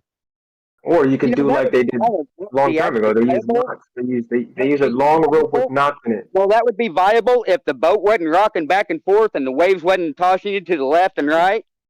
No. Well, the way they measured distance a long time ago is where they use a long rope with knots in it, and depending on how many knots cute story. Went off the boat, that's how they determine the distance. So you could have let him finish though. Earth is life. Do you want to carry on with your knots as measurements on water? Rob, how come you always only ever jump in when it's to defend the fight? How come you never defend me? You're hilarious. For you I here. just defended you. You're fucking hilarious, bro. I just defended you. And then you say, why don't I ever defend you? I didn't hear you. My bad. What the fuck, bro? Like, holy fuck. All right, way to keep up. We get it. Go ahead, Matt. Say what you're going to say, man. I don't think most of you, if not all, even know what I'm trying to throw down. To begin with, maybe don't be so vague then. Wait, so can I ask? Dumb it you are being kind of vague. Thanks, Rob. I appreciate that, man. I can't see fucking Greenwich. You're out there telling me to look at Greenwich, which we can't see. But with all due respect, what you're doing is you're saying if you take with all due respect, what you're saying, asking us is if you take away all the tools and utility that was used to map the world, how would you map the world? That's what you're asking us. Now, what tool was used to map the Pacific Ocean? Well, it wasn't just one Why not person on just the boat. say your point, Okay, someone dude? else can answer. Instead of Listen, let's- making people ask dumbass questions, just say Yeah, it wasn't. your point. It wasn't Yeah, just those one are Glober person. tactics. We're better than that.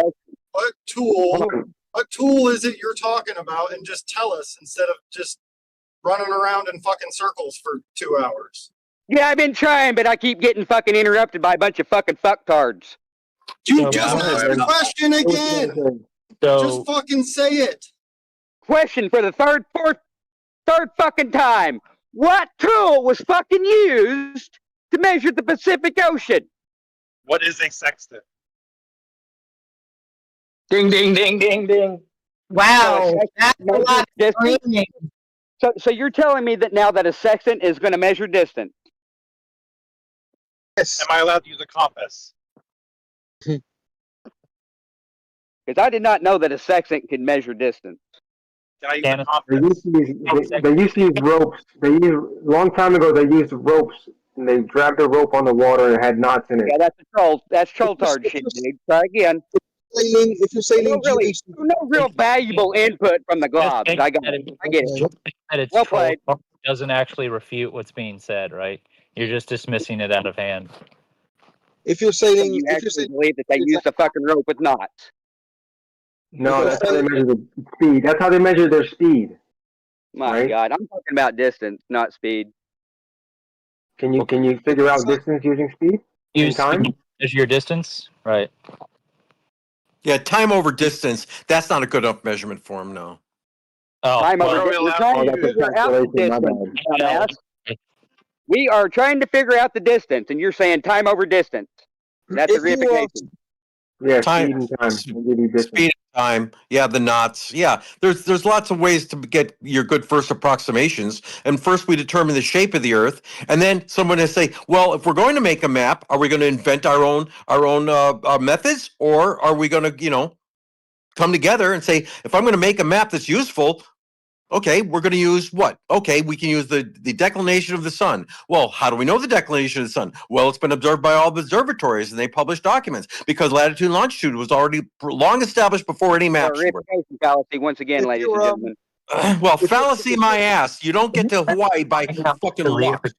You're calling out latitude and longitude whenever the thought experiment requires that there is no latitude and longitude whenever the map I'm trying to put us back in the ancient days where there was no map and there was no latitude and longitude.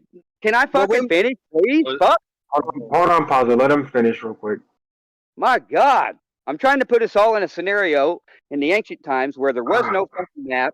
What we're all trying to establish. Oh my fucking God! Dude, just be concise, man. We understand what you're trying to say. Just be concise, please. My God! No, you don't. He only got about two sentences you don't know what I'm trying to say, because you guys are trying to beg the question with a latitude and longitude line, which came from fucking maps somehow. I'm asking how the Pacific Ocean, the distance, how are you going to measure a distance whenever you're out in the middle of the Pacific Ocean? Well, if that's your starting point, if that's your starting point, you're fucked. Fortunately, we don't start from the middle of nowhere. Holy fuck. What's wrong with the answer sextant? Is that not allowed? Because sextant do sextants measure distances? Because that's pretty sure they measure the celestial whatever. They measure angles. Yeah, they measure angles. Yeah, it's like a navigation. How far? If you're moving across the surface of the Earth and in a star, angles, not distances. I could be wrong. If you're moving across the surface of the Earth and a star has dipped a certain amount, we know that we've gone roughly. If it's gone 1 degree lower or higher, we know we've gone roughly 69 miles. But how did you determine 69 miles? Well, I think we've already known that. But see, that's the reification part that everybody gets bumfuzzled on. Well, Yes, just right. like we don't know. if you're just in the, Well, no, you bring up a good point. If you're in the middle of the ocean with no other a priori information, you're not going to learn a fucking thing. no, you're done. You're not gonna do anything. I mean, we can always just reify it with a map if we can, and just say 69 miles. Hell yeah. Well, like I said, man, you're not giving us much to work with. You're not giving us much to work with, so there's nothing. You can't do anything. No, you can't measure distance if you're just there. I'm wondering how they done it without knowing, either the shape of the Earth or the size of Earth. I don't think that's how they did it. Here's a news flash. They didn't measure it until they knew that other shit first. Yeah, I don't think that's how. I don't. You start out with a really rough measurement, and then you refine it. Well said. Yeah, I don't think that's how they did it, though. Do you think that's how they did it? I know that's not how they done it. Okay, then why are we talking about this? I don't think that's... I can guarantee they didn't do it. Okay. I can guarantee that you cannot make an accurate measurement while being out in the middle of the an accurate distant measurement being out in the middle of the Pacific Ocean from point A to point B without using a map source or anything like that. I can guarantee you can't. Now, that's agreed. No, that's agreed. Without that's agreed. Without any a priori information, you're out in the middle of the ocean and you're just like the caveman that woke up and goes, "Where the hell am I?" You got no idea, and you never will figure out an idea. You have to have it. The measurement ladder goes in steps. What's the step one? Shape of the Earth. Shape of the Earth. How are you going to determine the shape of the Earth if you ain't got any measurements yet? No, it doesn't take measurements. All you got to do is watch. Sit the fuck down. Anybody else? Okay, you just don't like the answers. That's different. The answer is bullshit. You already know the shape of the Earth. You sound like Stephen A. Fucking measurements of the Earth. Wow, well said there, Glob. Well put. Relax, man. Relax. Well, fuck. It's fucktard shit like that pisses me off. And then as they parade around to fucking blind victory, act like they fucking won something. Whenever if they had any humility, they would feel. Why are you so angry? Ceded to the Calm down, man. Don't be so angry. The thing is, we know anymore, man. You're going to make measurements of the Earth that you don't know about by declaring you already know what the Earth is. Hell yeah. We already know. We do. We already know what the Earth is now. Yes. Nobody knows. Yeah, whose mic is sounding terrible? The measurement ladder goes in steps. The measurement ladder goes in steps. You have to determine one thing before you can add the complexity of another thing. So yeah, the shape of the Earth was learned first, and then we measured it.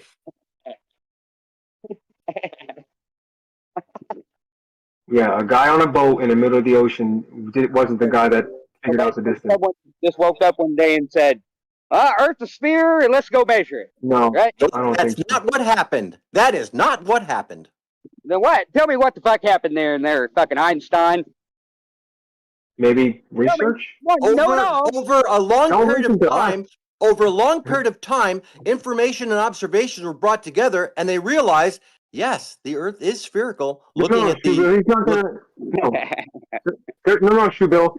He doesn't want it from us, right? Because obviously he's lying to him. Maybe you should research. Maybe start there.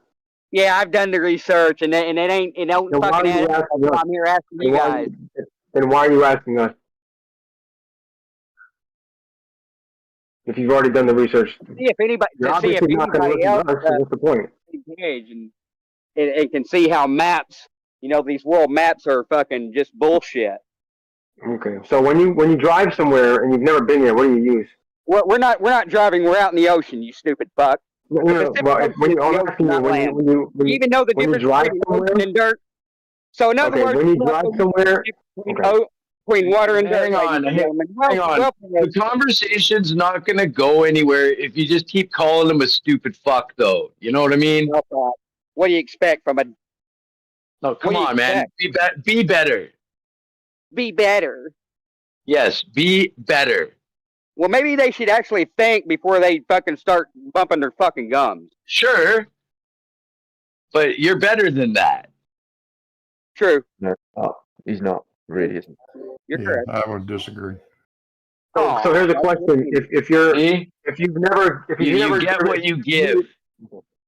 If you've never been somewhere and you need to drive there, what do you use? We're not my God, what part of the Pacific Ocean has to do with the fucking vehicle, man? I'm asking you. What do you use? I'm saying that's irrelevant to my question. No, but I'm asking you, like, what do you use? Nobody has answered my question yet, so fuck you. You said that maps are bullshit. So I'm asking you, like, if you've never been somewhere, right? If you need to go, let's say you want to drive from, I don't know, somewhere in Texas to like New Hampshire or something. What do you use? If maps are bullshit. All world maps are bullshit. Okay, so what do you use? How do you get there? With a local map, probably. How would we local map? Then immediately fucking start bumping your gums. Hell yeah. Sweet. Do you pull out an atlas? Or one of those old road maps from the side, from like a gas station on the side of the highway? One of those? Is Atlas the god that you worship? No, it's just, I'm asking what does he use, since he doesn't use bullshit maps. Does any flat earther want to have a private discussion in different VC because these frauds are fucking coping hard? Okay. Run away from the question. Simple question can't be answered. Textbook Matthias.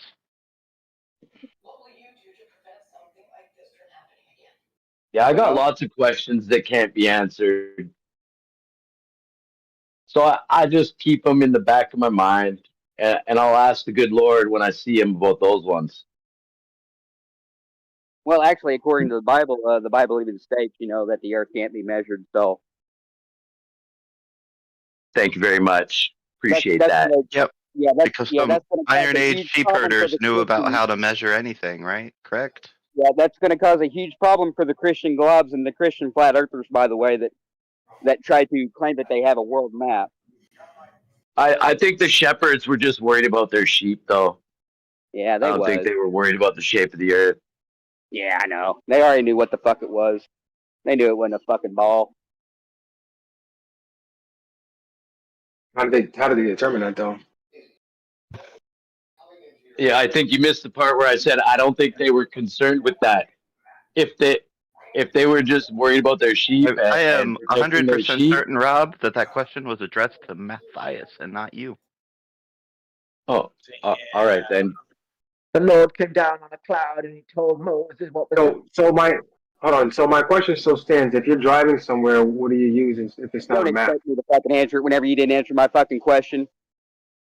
About measuring the Pacific Ocean. I think we have a private discussion about this different VC, yes or no? We tried to answer your question, but I mean, you didn't really give us much to go on. With bullshit. First they got no shape of the earth and then measure it. No, I'm pretty sure they fucking measured the earth and then figured out what the fucking earth was. Yeah, but I don't think a guy in a boat in the middle of the Pacific Ocean was the guy that measured the distance. And also, I mean, if you're talking about the distance between, you gotta figure out like which 2 points are you trying to measure between? Sydney and LA, or South America and Japan? Like, which part are you trying to measure? The Pacific Ocean is fucking huge, man. Yeah, I know. That's what I'm saying. Measure. That's what I'm saying too. The Pacific Ocean looks pretty big on all these maps, and I'm wondering how they measured from side A of the Pacific Ocean to side B, land to land, without using another map as a reference or la da da da da. So, Matt, you do realize that you can go north along the North American coast on the Pacific Ocean, and then take a left turn and follow Alaska, and then keep following back down, and you get to the other side of the Pacific without losing sight of land, which is probably how it was mapped in the first part. I'm talking about the big area where there is no land, though. How did they measure that? 2 points. between Well, what two see, originally they just sailed to islands and then went, hey, these islands are related this way. And then we got this cool fancy thing called a satellite, and we could take a picture. This is way before satellites was even thought of, by the way. You didn't hear me, I guess, when I told you how they did it prior to satellites, but that's okay. Okay, so my rebut to that is, are you now telling me that out in the middle of the Pacific Ocean, no matter where you're at, that you're going to see a landmark somewhere? I believe we've talked about this forever in the flat Earth community. It's called celestial navigation, and we've been doing it for centuries. Right, and what tool does that require? We've been talking about it for literal decade. So, like, if you don't know, you need to go do your research. I'm asking you. I already know the I'm answer. asking. I'm telling you that I don't have time to sit here and play questions and answers. The question and answers that I've been given for the past 10 years. Boy. Go to Yeah, church. Melodic, if you got somewhere else to be, you can go. No, it's not that I have somewhere else to be, Rob. It's that I don't have the patience or the time to deal with. No, you don't have to deal with questions that have already been answered. So if Matthias would like to actually contribute, if Matthias would actually like to contribute to moving this conversation forward, it would probably be useful to not. Matthias, are you ever going to be done interrupting me? Like at some point, one would think you would have common manners and not know how to interrupt somebody, but apparently that is incorrect. So as I was saying, you would think Matthias would like to contribute something to move the conversation forward and not reference something from 10 years ago instead of talking over me constantly like he has continued to do with his terrible southern accent and has once more proven that people in the South and soft sits in general don't have manners. Thank you. Didn't hear you first 4 times. Yeah, a lot of filibustering, but yeah, we get your point. I'm from the South and have good manners. So in other words, Melody is claiming that a sextant measures distances, which they're wrong about. Nobody do you not know how to get distances from 2 different positions? Are you literally? I was right. It's sextant. Okay, so we're out in the ocean. We got our sextant in our hand, looking at what? The horizon that's refracted and always. Why are we going over celestial navigation for the 30th flipping time in 10 years? Oh, there's a very accurate way to find your latitude and longitude. Celestial navigation. And once you know your latitude and longitude, all you need to know is the latitude and longitude of your destination, and you can easily figure out what the distance is. It's called the Haversine formula. Yeah, you have to have a map before latitude and longitude, and that's my big. No, you do not. No, you do not. No map is needed. You now mute yourself. Go ahead, mute yourself. You clearly don't know fuck all about celestial navigation. Not a fucking argument. He doesn't know anything about lat long either, Blue. So not a bit. I don't need a map for lat long, Matthias. Just straight up, don't need a map. So you're telling me right now that latitude and longitude was before maps? I'm telling you, I don't need a map to use them. That's not my question. That's your answer that you're getting. Billy fucking blue balls. Actually, are you now saying that latitude and longitude were before maps? I'm saying that I don't need a map for longitude and latitude. Nobody said that, Matthews. You're just making shit up. You said that you use latitude and longitude. Yes, you can use latitude and longitude. We're trying to make a map first. No, I didn't say anything about a fucking map. I said you can find your latitude and longitude using celestial navigation, and you don't need a goddamn map to do it. You don't even know what son of a bitch. You don't even know my request, dude. Shut the fuck up. My God.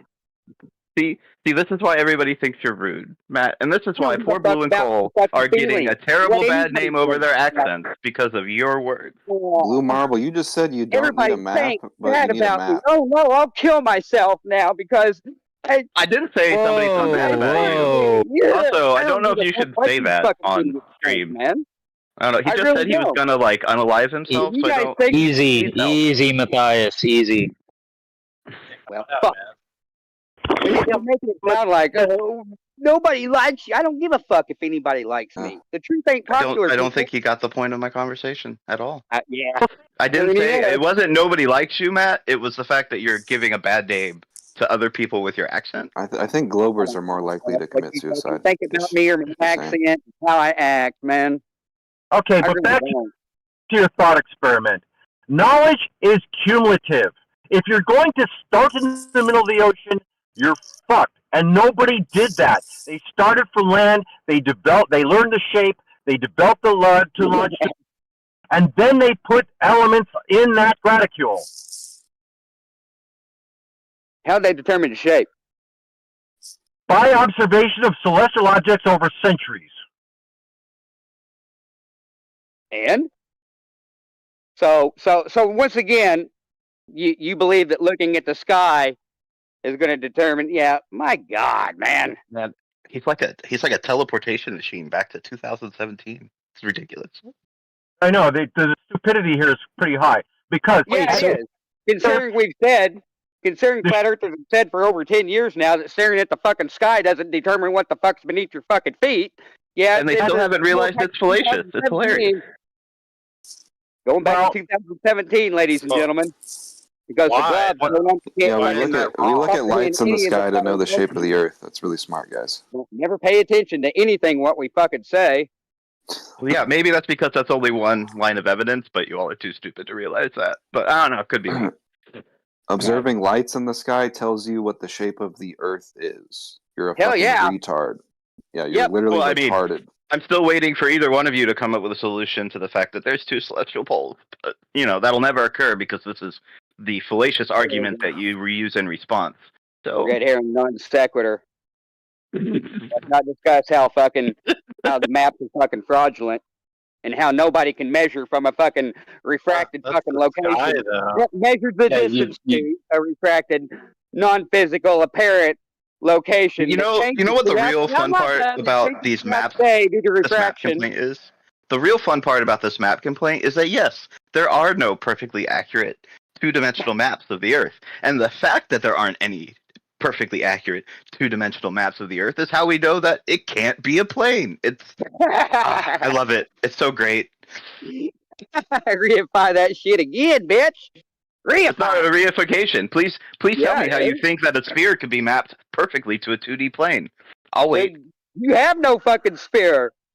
You still I'm not asking about the Earth. I'm not asking about the Earth, Matthias. You're not understanding the argument. It's the fun part about it.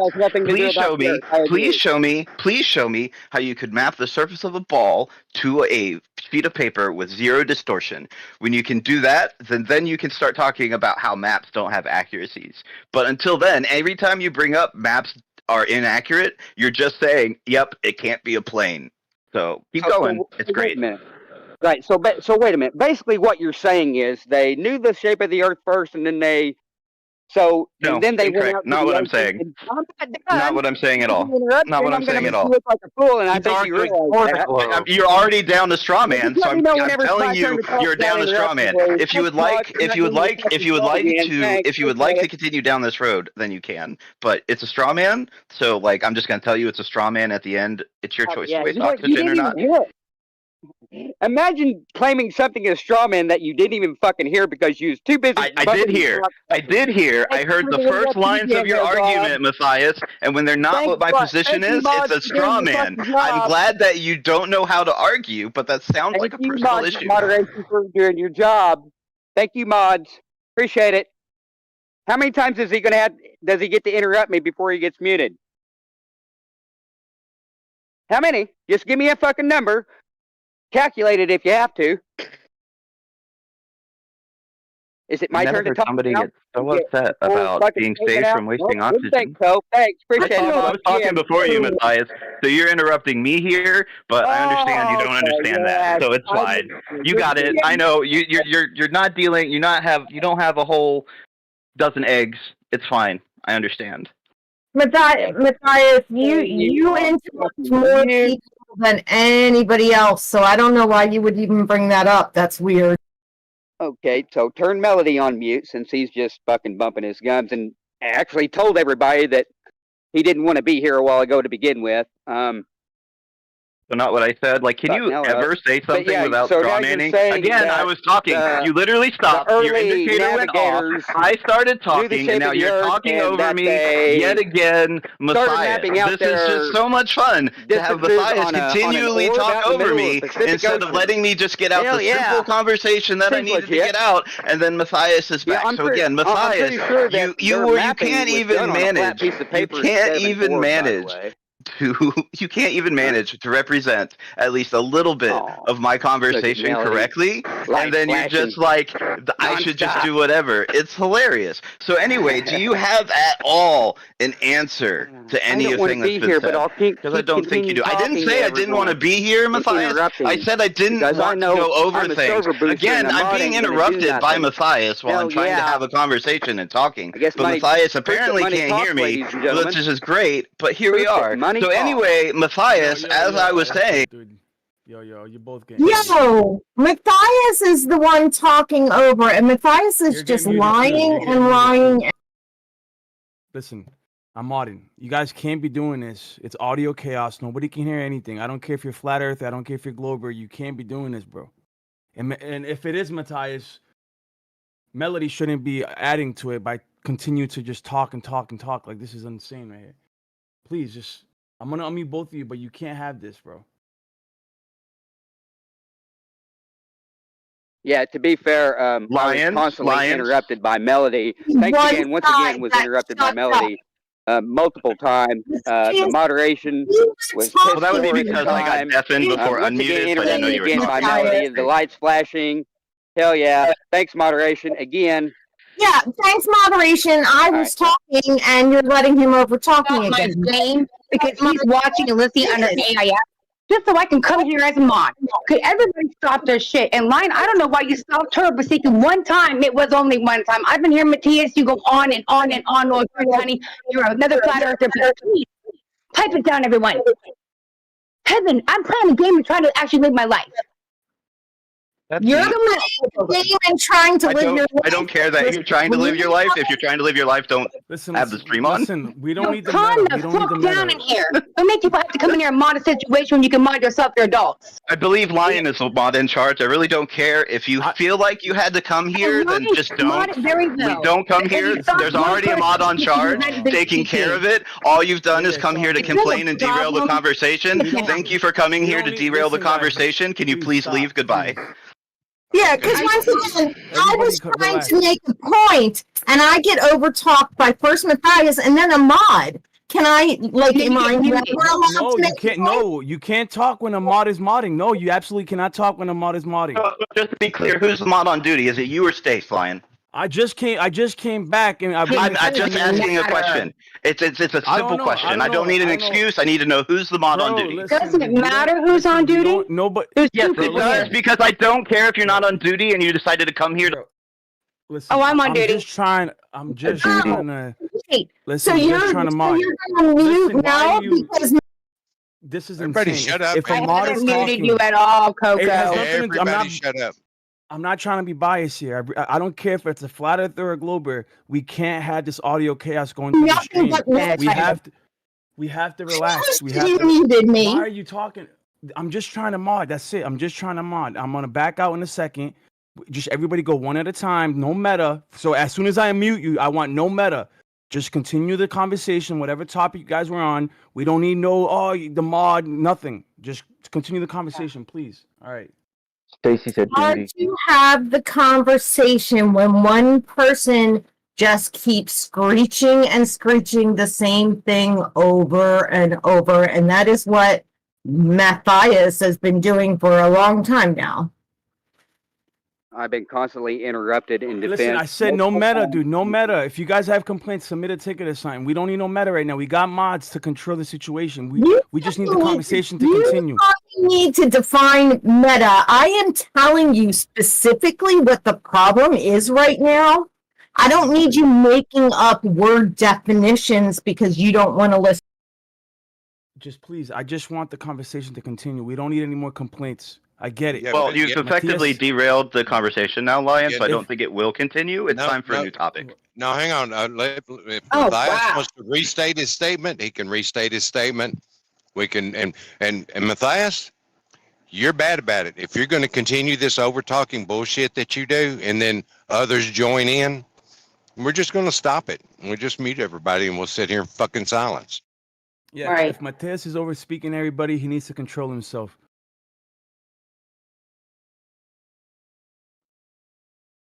You guys better put in a ticket. You guys better put in that mod room why I was just muted. I told you, Because you're over talking mods. I did it because you were continuously talking about the bullshit, and you were told to stop. okay, so put it in the mod room so I can get a clip and put it in. I'm driving. I've just advised you in the entire room and everyone listening why you were modded. That is not how it works, because I have barely spoken at all today, and you just muted me for no reason. So you need to.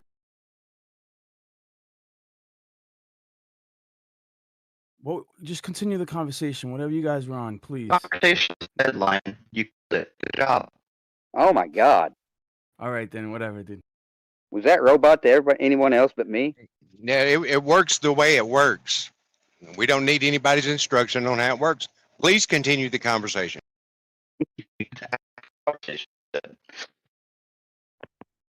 Is it over in here?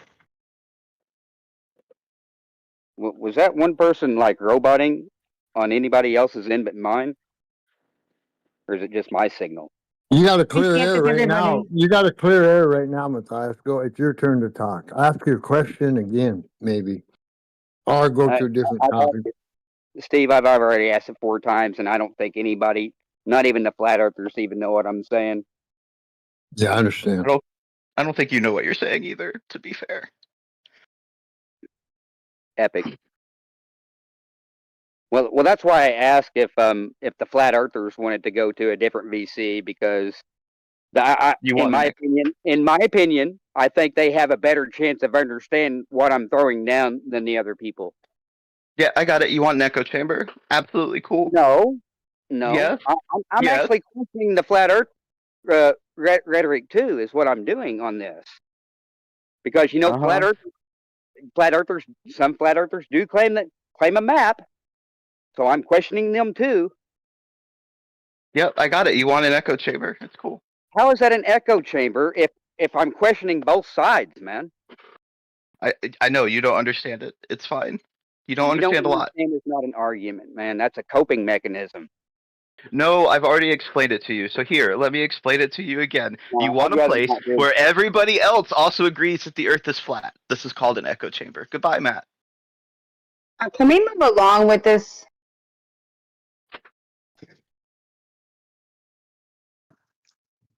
I think it was pretty much over with. I mean, if you're sitting out in the middle of the ocean, you have no reference, you don't know where you came from or anything, you're fucking lost. You're not going to find or measure anything. So I don't know. It's any suggestions that were made were rejected. So I don't know where to go from there. Started sailing, they didn't sail across the ocean. They sailed and they sailed close to shore. So if they had problems, they could get. Yeah, that's why I told him that they said that if you But sail the north. large ships was developed, and it wasn't until the I think the compass or whatever they come up with before they really started sailing straight across the ocean to begin with. By that point, we had a measure on the water. Cole, hon, you were very robotic. Can we please try to fix that? Or wait a I'm second. sorry. I'll go back on mute. I apologize. That's okay. That's okay. Is that called up creek without a paddle? Was that the correct answer? I don't know. That's the closest one. Well, is that good luck?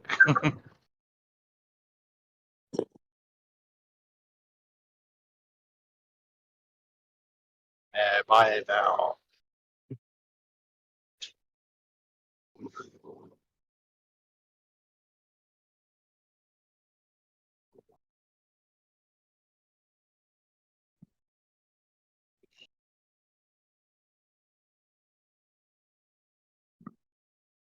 In the land, a submarine.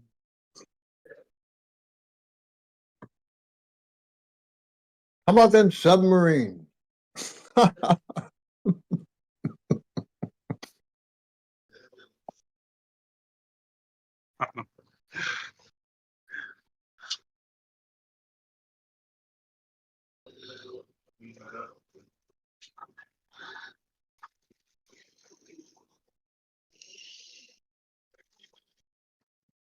I think the argument originated in questioning the difference in a measurement and a calculation. And my question was, what's the relevance of that?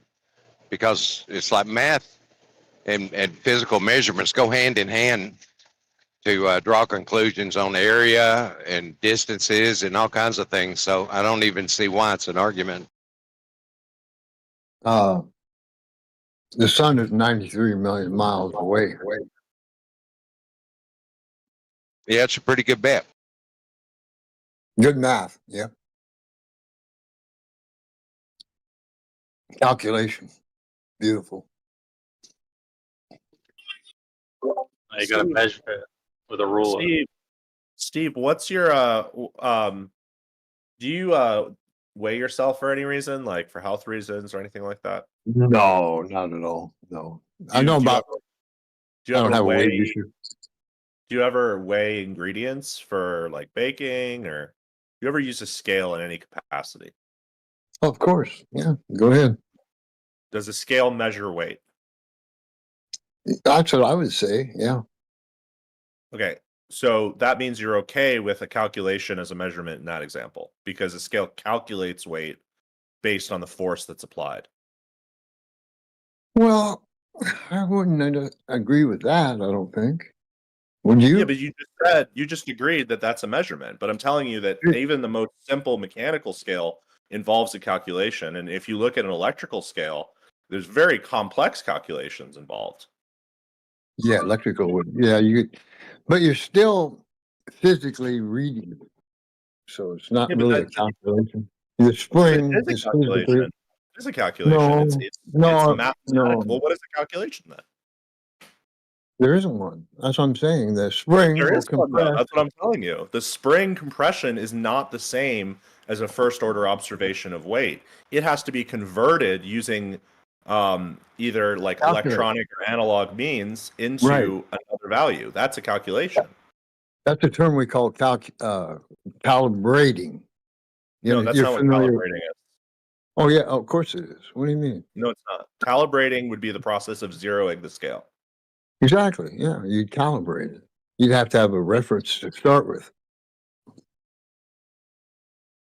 All tools are calibrated. You couldn't sell a tool without it being calibrated. What are you talking about? Yeah, but it doesn't change the fact that it's a calculation, particularly if it's an electronic scale. Hold on. When you measure pressure of a tire with a tool, you basically drain the air from the tire into the tool, which uses mechanical or electronics to calculate the pressure in the tire by the physical movement of air and then the movement of a mechanical component, which then triggers another mechanical component, an electric component, to calculate the pressure of the tire. And you're okay with that, right? Yeah, but you're coming off a solid physical measurement to begin with, right? Yeah, And then, I mean, why would anything else not be again a solid physical measurement of a phenomenon and then calculated to some piece of data that is useful to you for whatever purposes? well, when I turn an angle with a theodolite and I go 1 arc second, that's a calibration of the light years away, and you're calibrating the math.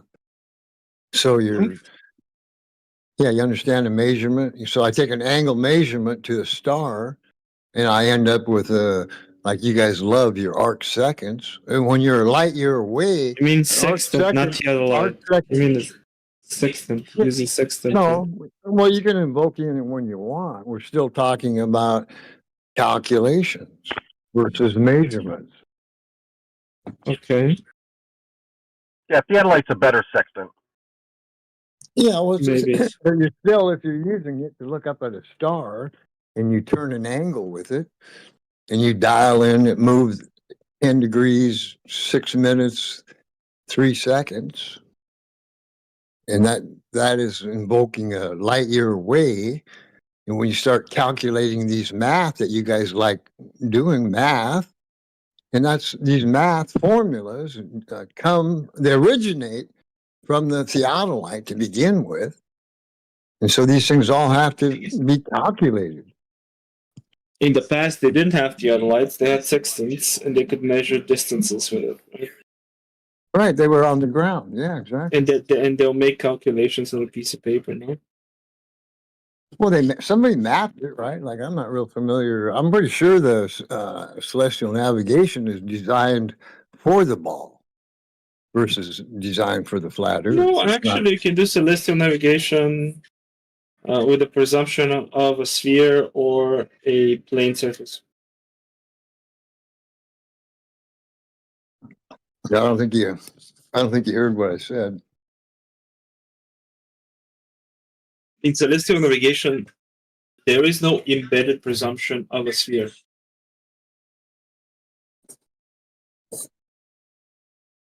Well, I don't know about that. You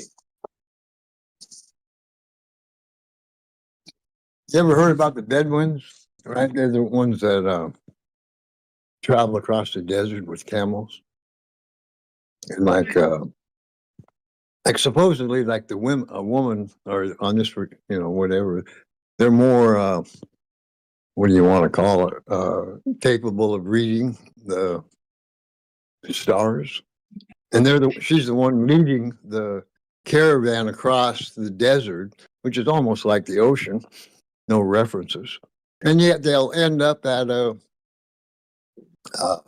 what do you call them, a spring, and they end up there. She didn't take no sextant or nothing with her. She just read the stars. That's a Bedouin story, right? Like they still do it that way. I mean, that type of navigation has been around for, thousands of years, reading the stars. Okay. Yeah, that's kind of just knowing what stars are where and going towards those stars, not unlike using the North Star to go north and things like that. That doesn't involve really calculating distances or anything like that. It's just going towards that area, Yeah, wisdom. That would be wisdom. Knowledge. Pretty cool type of thing. But with CellNav, I can give, like Bacon's got an app. I don't know if you know Bacon, but I can stop right here if it was dark and give him 3 elevation angles of 3 stars and give him the times, and he could tell me where I'm at. And he's down south of the border, I think in Brazil, maybe. So yeah, it's pretty fucking handy. Yeah, I think you can do that. Yeah, I think you can do that.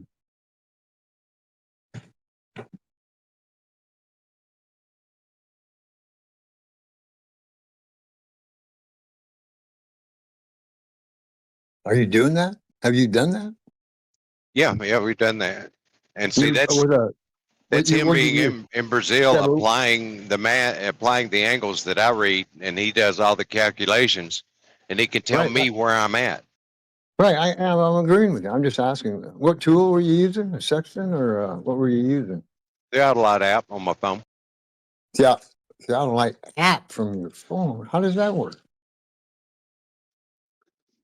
It just brings up an image picture on your screen, but it's got the crosshairs, and it also measures from it measures down and gives you all your angles from down, and you just aim it at the star, and it tells you degrees above your horizontal that star is. Wow, I'm kind of interested in this. 50 seconds. I want to make sure. So you're standing there, one location. You're taking 3 points, and now you're using your cell phone, correct? And an app, obviously. Now, what is that cell phone doing? It's looking up at the star there. How's it determining? I'm curious. You lost me right there. The phone's got accelerometers in it, and it measures three axes, but It knows your horizontal at your location. You know, it knows what zenith is. It knows what horizontal is, Yeah, and it that's from the measures from satellite. that. Yeah, that's from the satellite you're talking there. No, it's measuring that itself. What? No, wait a minute. Now, we all know your location is determined by the satellites. Triangulation or one of those angle measurement deals. What are you saying? I'm not understanding how you're looking up at a star with your cell phone and then sending that information to Bacon.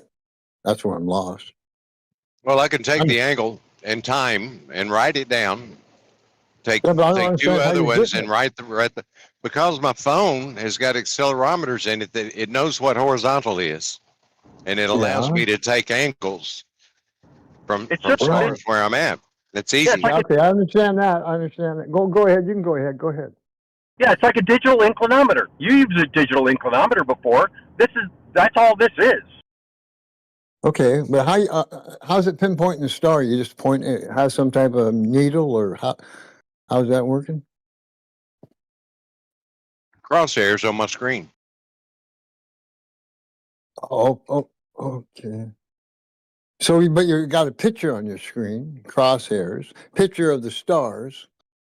Where are they getting that picture from? Where'd that come from? The camera lens on the front of the phone. Okay, okay. So, but how is it recognizing the stars you're looking at? I mean, I don't get that part either. I have to know that myself. You have to know what star you're looking at. Okay.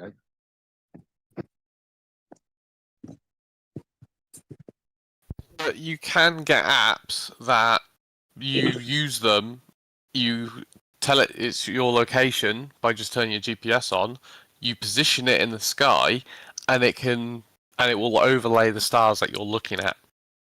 Yeah, it'll tell you what star you're looking at in the other app. Yeah, you can just aim it and request, and it'll tell you what star you're looking at. Yeah.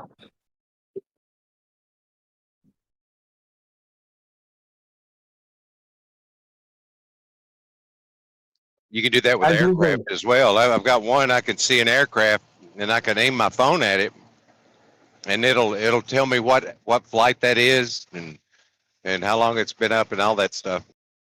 Yeah. I use those identifying plants. Man, those are cool too.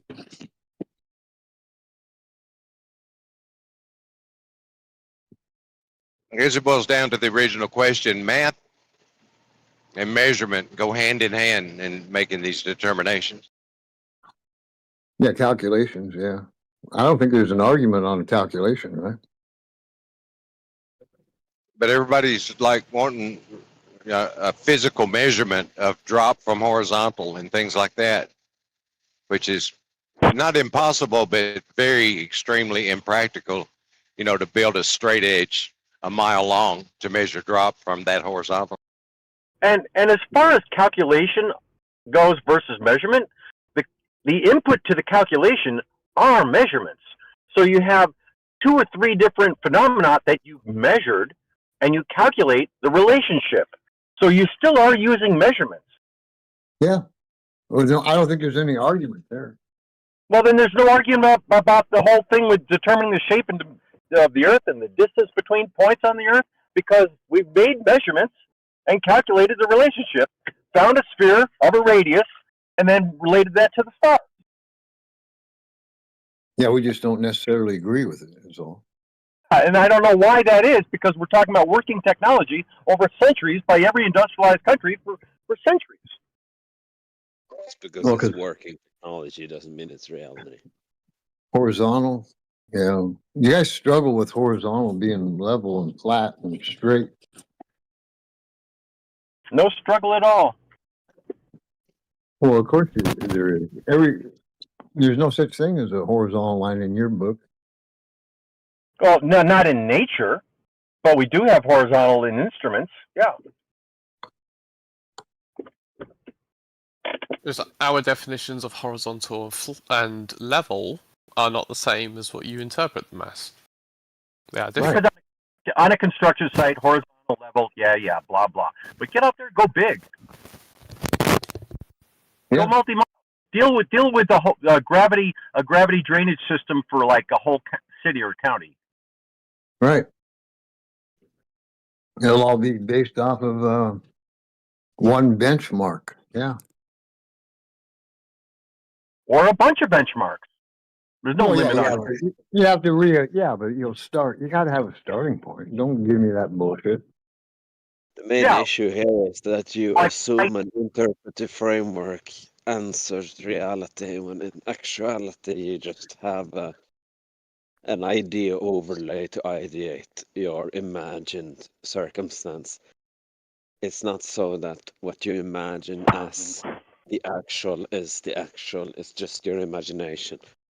And that imagination begets working technology. Oh we get the full Flurf retreat into hard solipsism. Wonderful. Thank you for projecting a false description onto my basic assertion of your basic actions, which is just, a basic view of your basicness. Yeah, great. Great, beautiful. Yeah, exactly. Congratulations, you've come to the first order idea that you can't know things, and thus you've become a solipsist. No. Good job. I never came the first order idea that you project and label me with. But thank you for keep projecting. You literally said it. So it's hilarious that you're going to continue saying that. I literally did not. You literally said it. You literally said it, but it's fine. I get it. I get it that you don't understand the implications of your own words, but that's why I have you blocked. So now I'm just gonna ignore you here. Cheers. I keep doing it, dude. Are you literally illiterate? Like seriously? Did you hear what I said? Did you actually listen, or are you literally illiterate? Like what the fuck?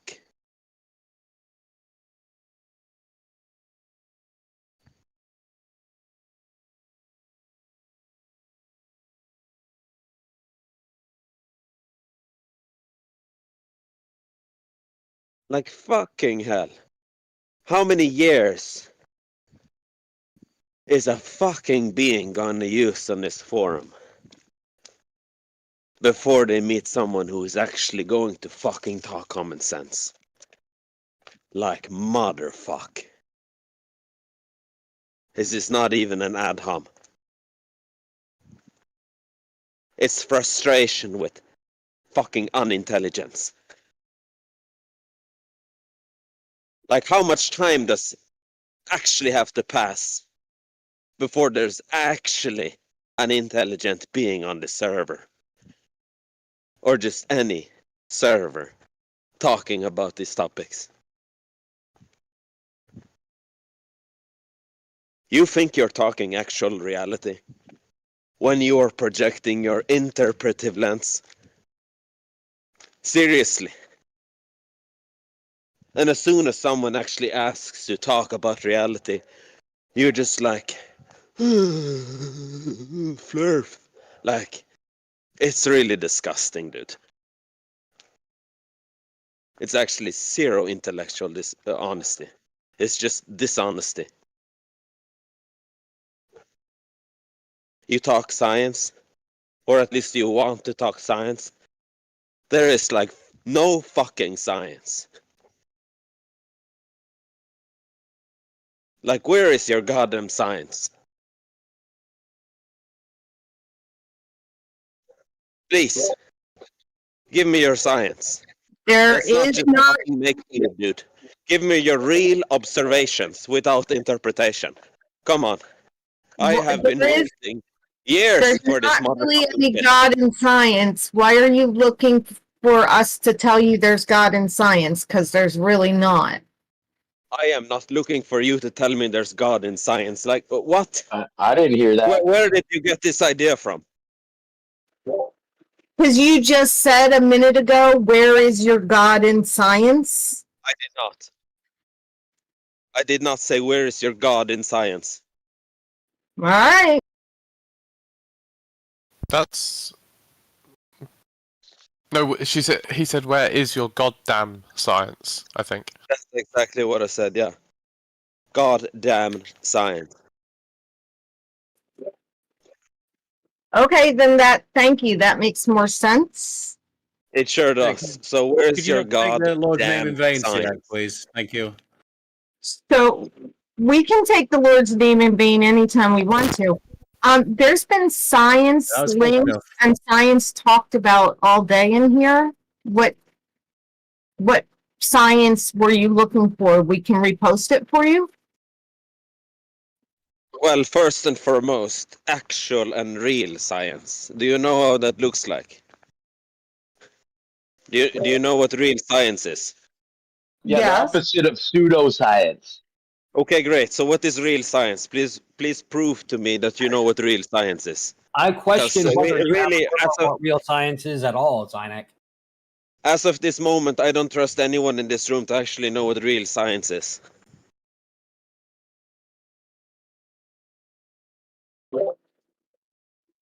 Then why I've are been you looking for here? some real Why don't you science tell in us this what real room for science like. is?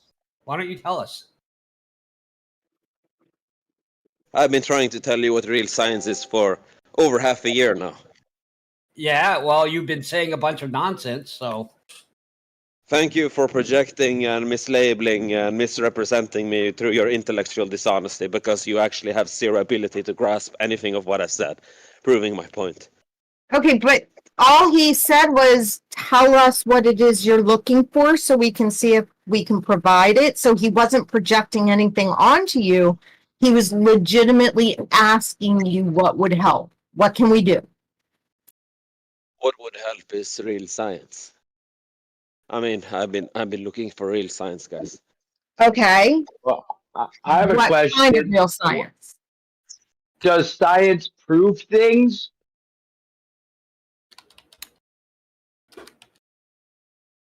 Who are you asking? Everyone. Every single individual. Like, come on. Science provides us with evidence for things. So Depending on, depending on what you mean by proof, if you mean absolute proof, I doubt it. But if you mean very high confidence, it certainly does that. Okay, so I'm going back to my classic example because it's fucking classic. When I place my hand on a tree, am I not evidently placing my hand on the tree? Yes, I am, because in the very Certainly not configuration of right? words. You couldn't be dreaming you're placing your hand on a tree, right? That couldn't happen. No.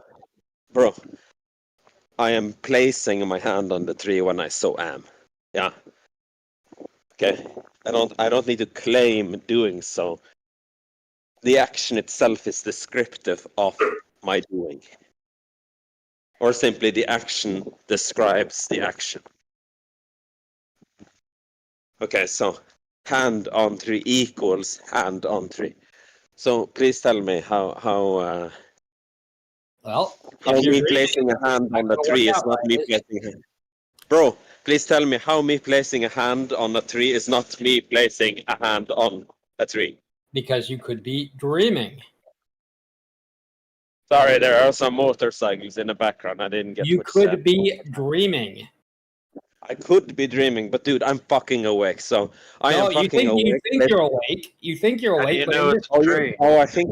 Are you in not this gaslighting? hypothetical, You are gaslighting me right now.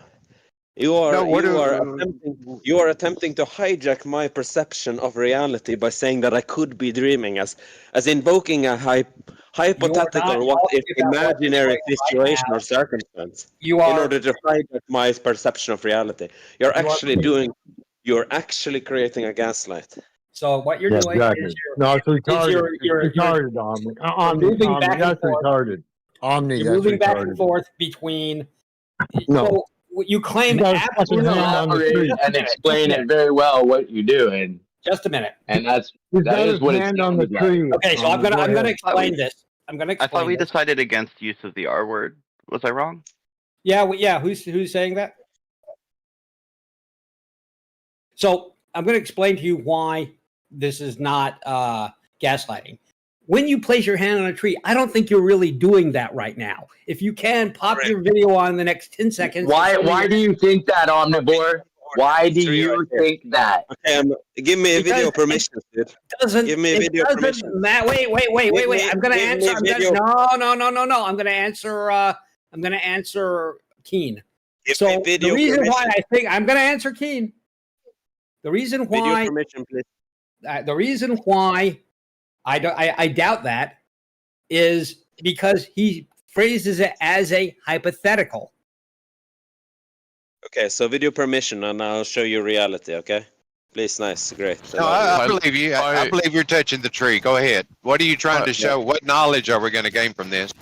Before we do that, he can't give you video because there's too many users. The That's codec fine. won't allow it. That's fine. I don't care. I don't need to see it.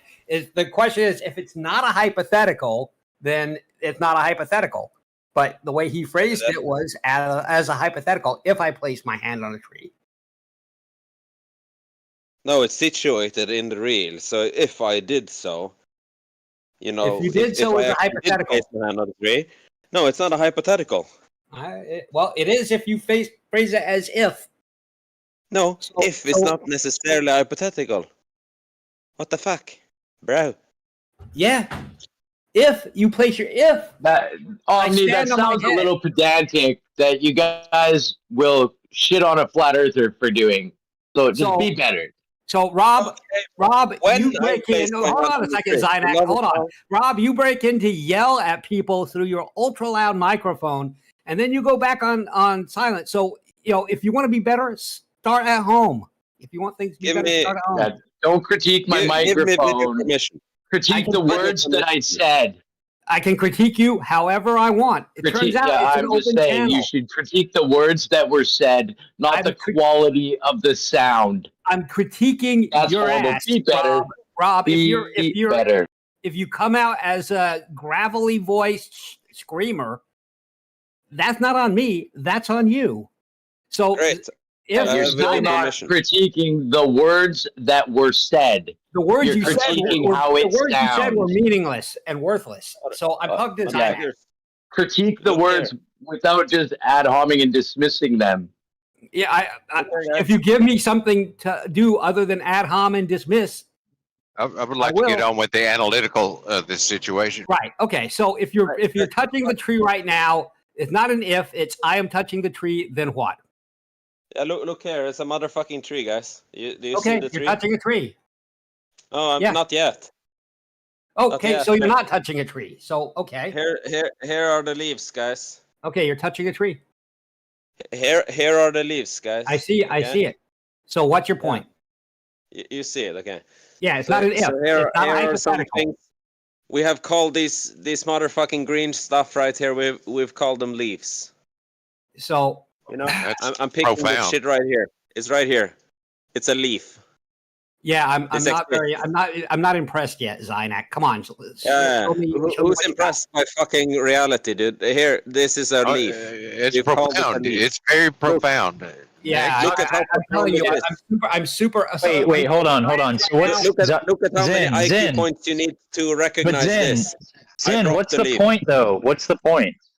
Here's the point. Here's the tree stem, or the trunk. You know. Ta-da! The trunk. Okay. Wow, my hand. Here's my hand. Definitely my hand. Like, look, it's connected to my body. My body. This is me. This is science. Hello. Yeah, I guess this is science. This is hard Zynak, science. is this science? Zynak, is this science? Is this science? This is definitely science. Look. Oh yes, shit. Hannah, he is a flat earther. I put my hand on the tree, guys. Motherfucking! I made history, guys. Conspiracy that he won't admit to. I made history. I made history, guys. I made history by touching something in reality. So Zynak, right now you are boring the crap out of me. Can you say something interesting?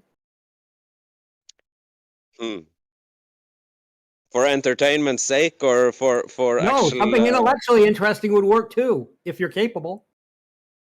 I'm definitely capable, dude. Let's see it. Well, it was the critique of science, and I'm not sure where he's going with that. So, are you doing science by touching the tree?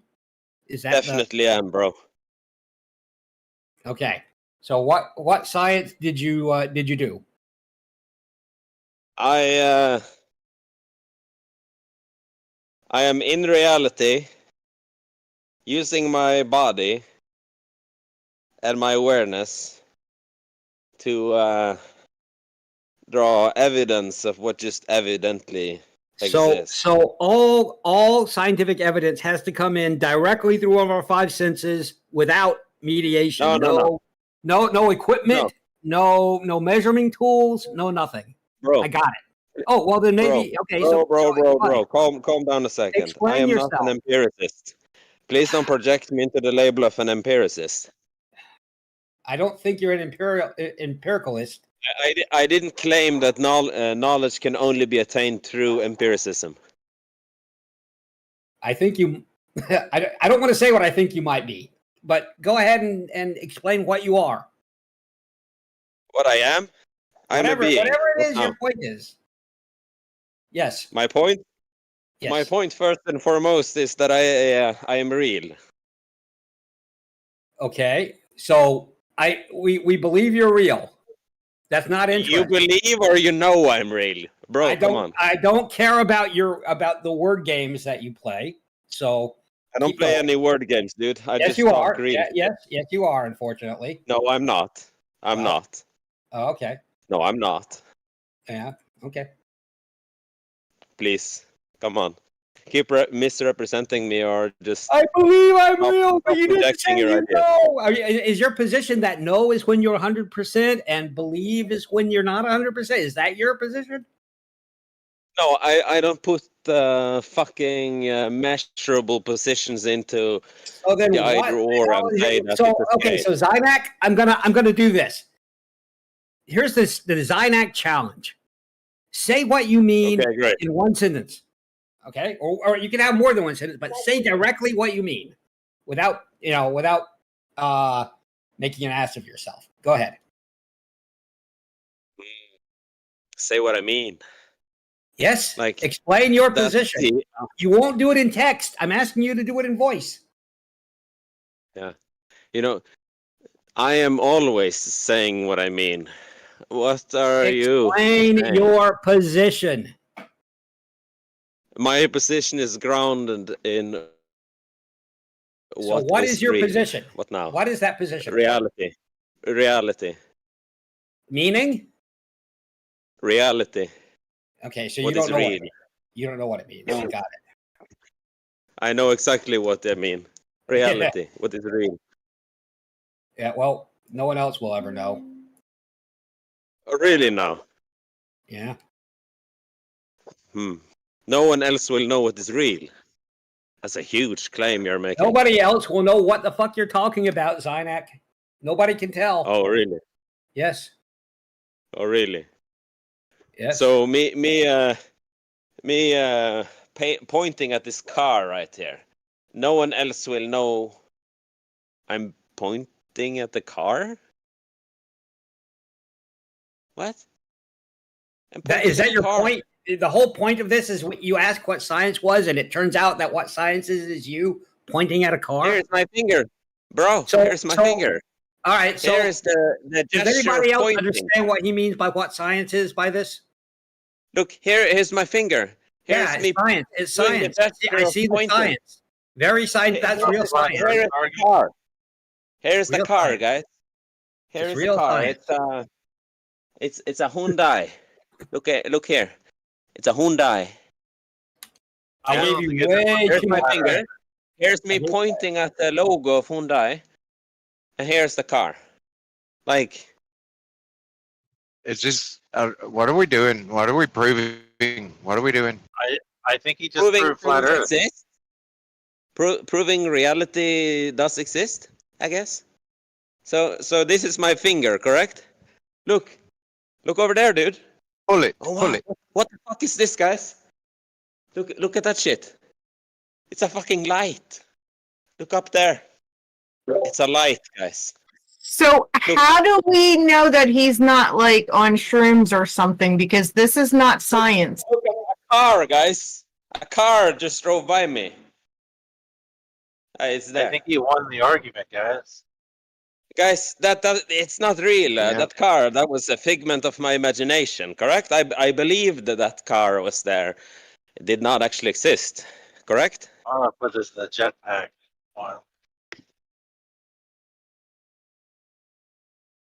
That light too? Do I imagine the light to exist, or does it actually exist?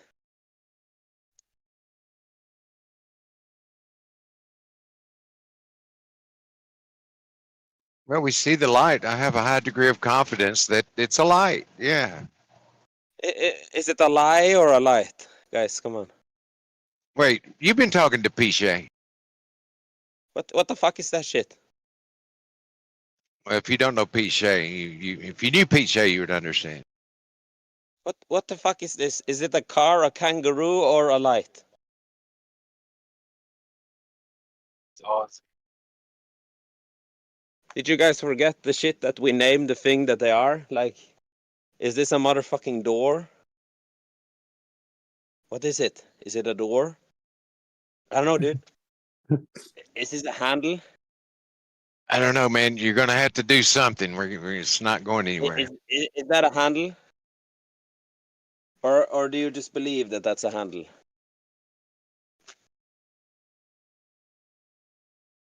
Like, guys, what the fuck?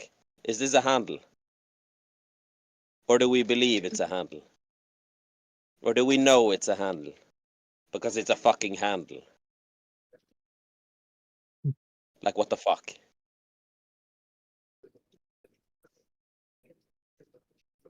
Let's find more real shit that we've named. Okay? So are you being critical of science not proving things? Is that what you're being critical of?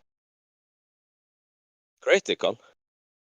Like degree of confidence, like if I've got 99.9% degree of confidence, I will say I have knowledge in that thing, right? But bro, do I claim it's a handle, or do we just fucking have public acceptance that this shit is a handle? I don't know. Very young children know what a handle is. You started that sentence with saying you don't know. Can you like explain why you don't know?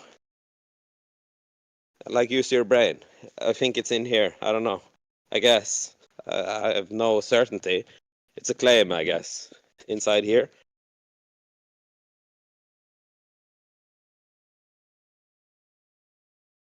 I think it's safe to say. 1 second, I gotta help some guy who fell on the ground there. Are you okay, mister? Yeah.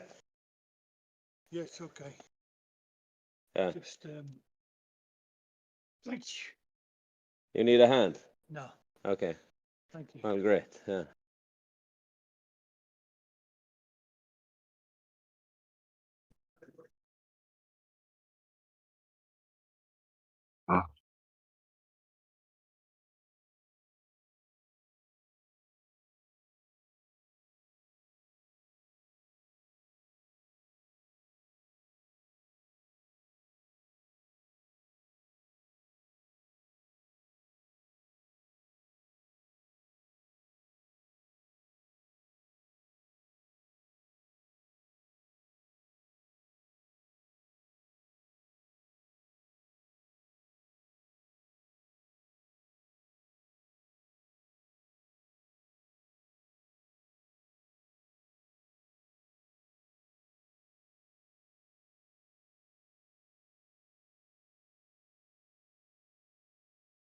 I feel kind of awkward.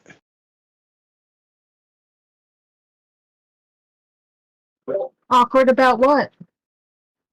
What that was all about. Personally, it felt great hearing Danek muted. Like I understood everything perfectly.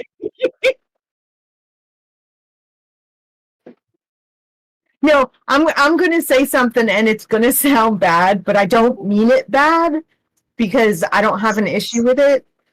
I'm thinking maybe he was just stoned. And in his mind, like he was starting on science and wanted to tell us something about science using the tree thing. And then just wandered off from there. I was super stoned, definitely super stoned. I was not present. definitely not in reality. When I made the claim that my hand was on the tree, it was fucking like ludicrous and obviously not not any sane at all. And I was obviously not present, not here, not me talking and stuff like that. I obviously was a character, and I guess I also was imagining me playing a role in some kind of like movie script that I was just like fucking putting out on auto tune and stuff like that. Like, and also I don't think No, I you were exist. dreaming, bro. You were I dreaming. appreciate your honesty. And also, I'm not real. I don't exist, and the person you're talking with now is a figment of your imagination. I don't actually exist. So when you see this green light around my figure or character or icon or whatever, it's actually not happening in reality. You're imagining it. It doesn't exist. Zynek, you can stop rambling and explain what you're talking about science. So,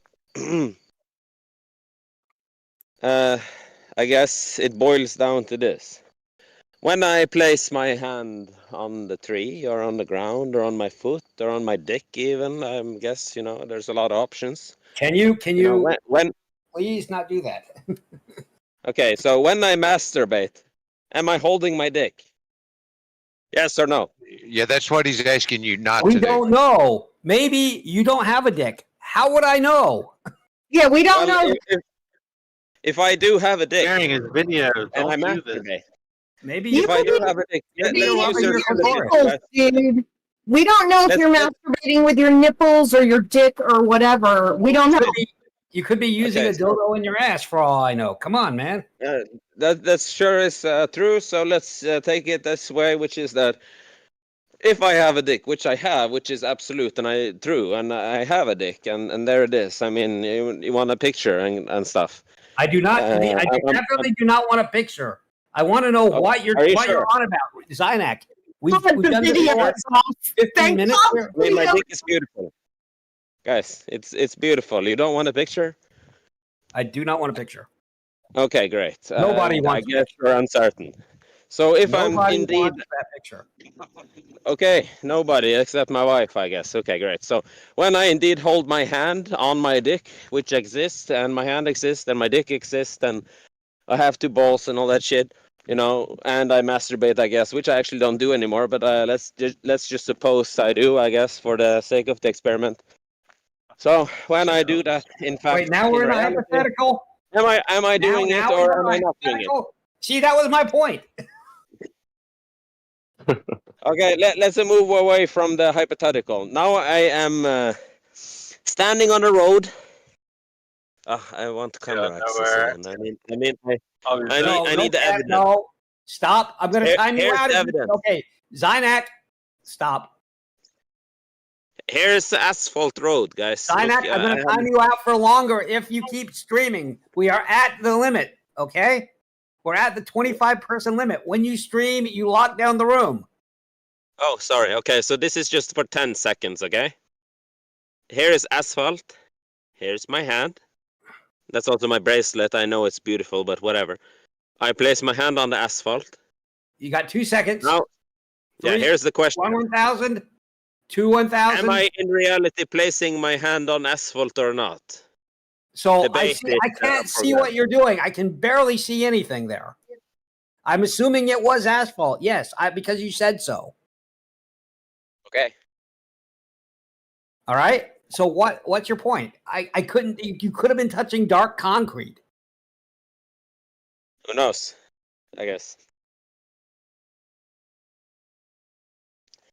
Well, so what I'm getting is that science. I guess I'm not clear on something. For all this, To be fair, neither is Zynek. Yeah, for all this discussion, I don't know how that gets into the reality of measuring the planet. Well, we're not talking about measuring the planet. He wants us to know what science is. And as far as I can tell, he is not real clear on what science is because it has something to do with touching a tree or touching concrete or masturbating. I'm not really clear. Science is as broad a subject. There's so many different types of science, so many different ways to categorize science. It's just like, you know, it's a categorizing language. To some people, it's just mumbling noises, but to other people, that mumbling is language. Yeah, it's too broad spectrum to say this is a 3-sentence definition of what science is, so say it, Senate. Yeah, Shoe Bill, that's what he was going to explain to us, is what he thought science was, and yet he just keeps going on these rambling things. So we don't know. And is he the adjudicator of what science is? And if we're not agreeing with him, we're all idiots? He seems to think so. I mean, I'll admit that I'm really not sure, but, you know. So you guys aren't sure what science is?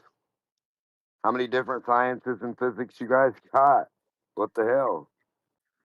No, DMOC, we're talking about whether or not Zynak has a idiosyncratic definition of science.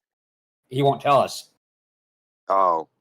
Yeah, a definition of science which is superior and trumps any other possible way to interpret it. Right. That's what I was looking for. Yeah. If he's got it, I mean.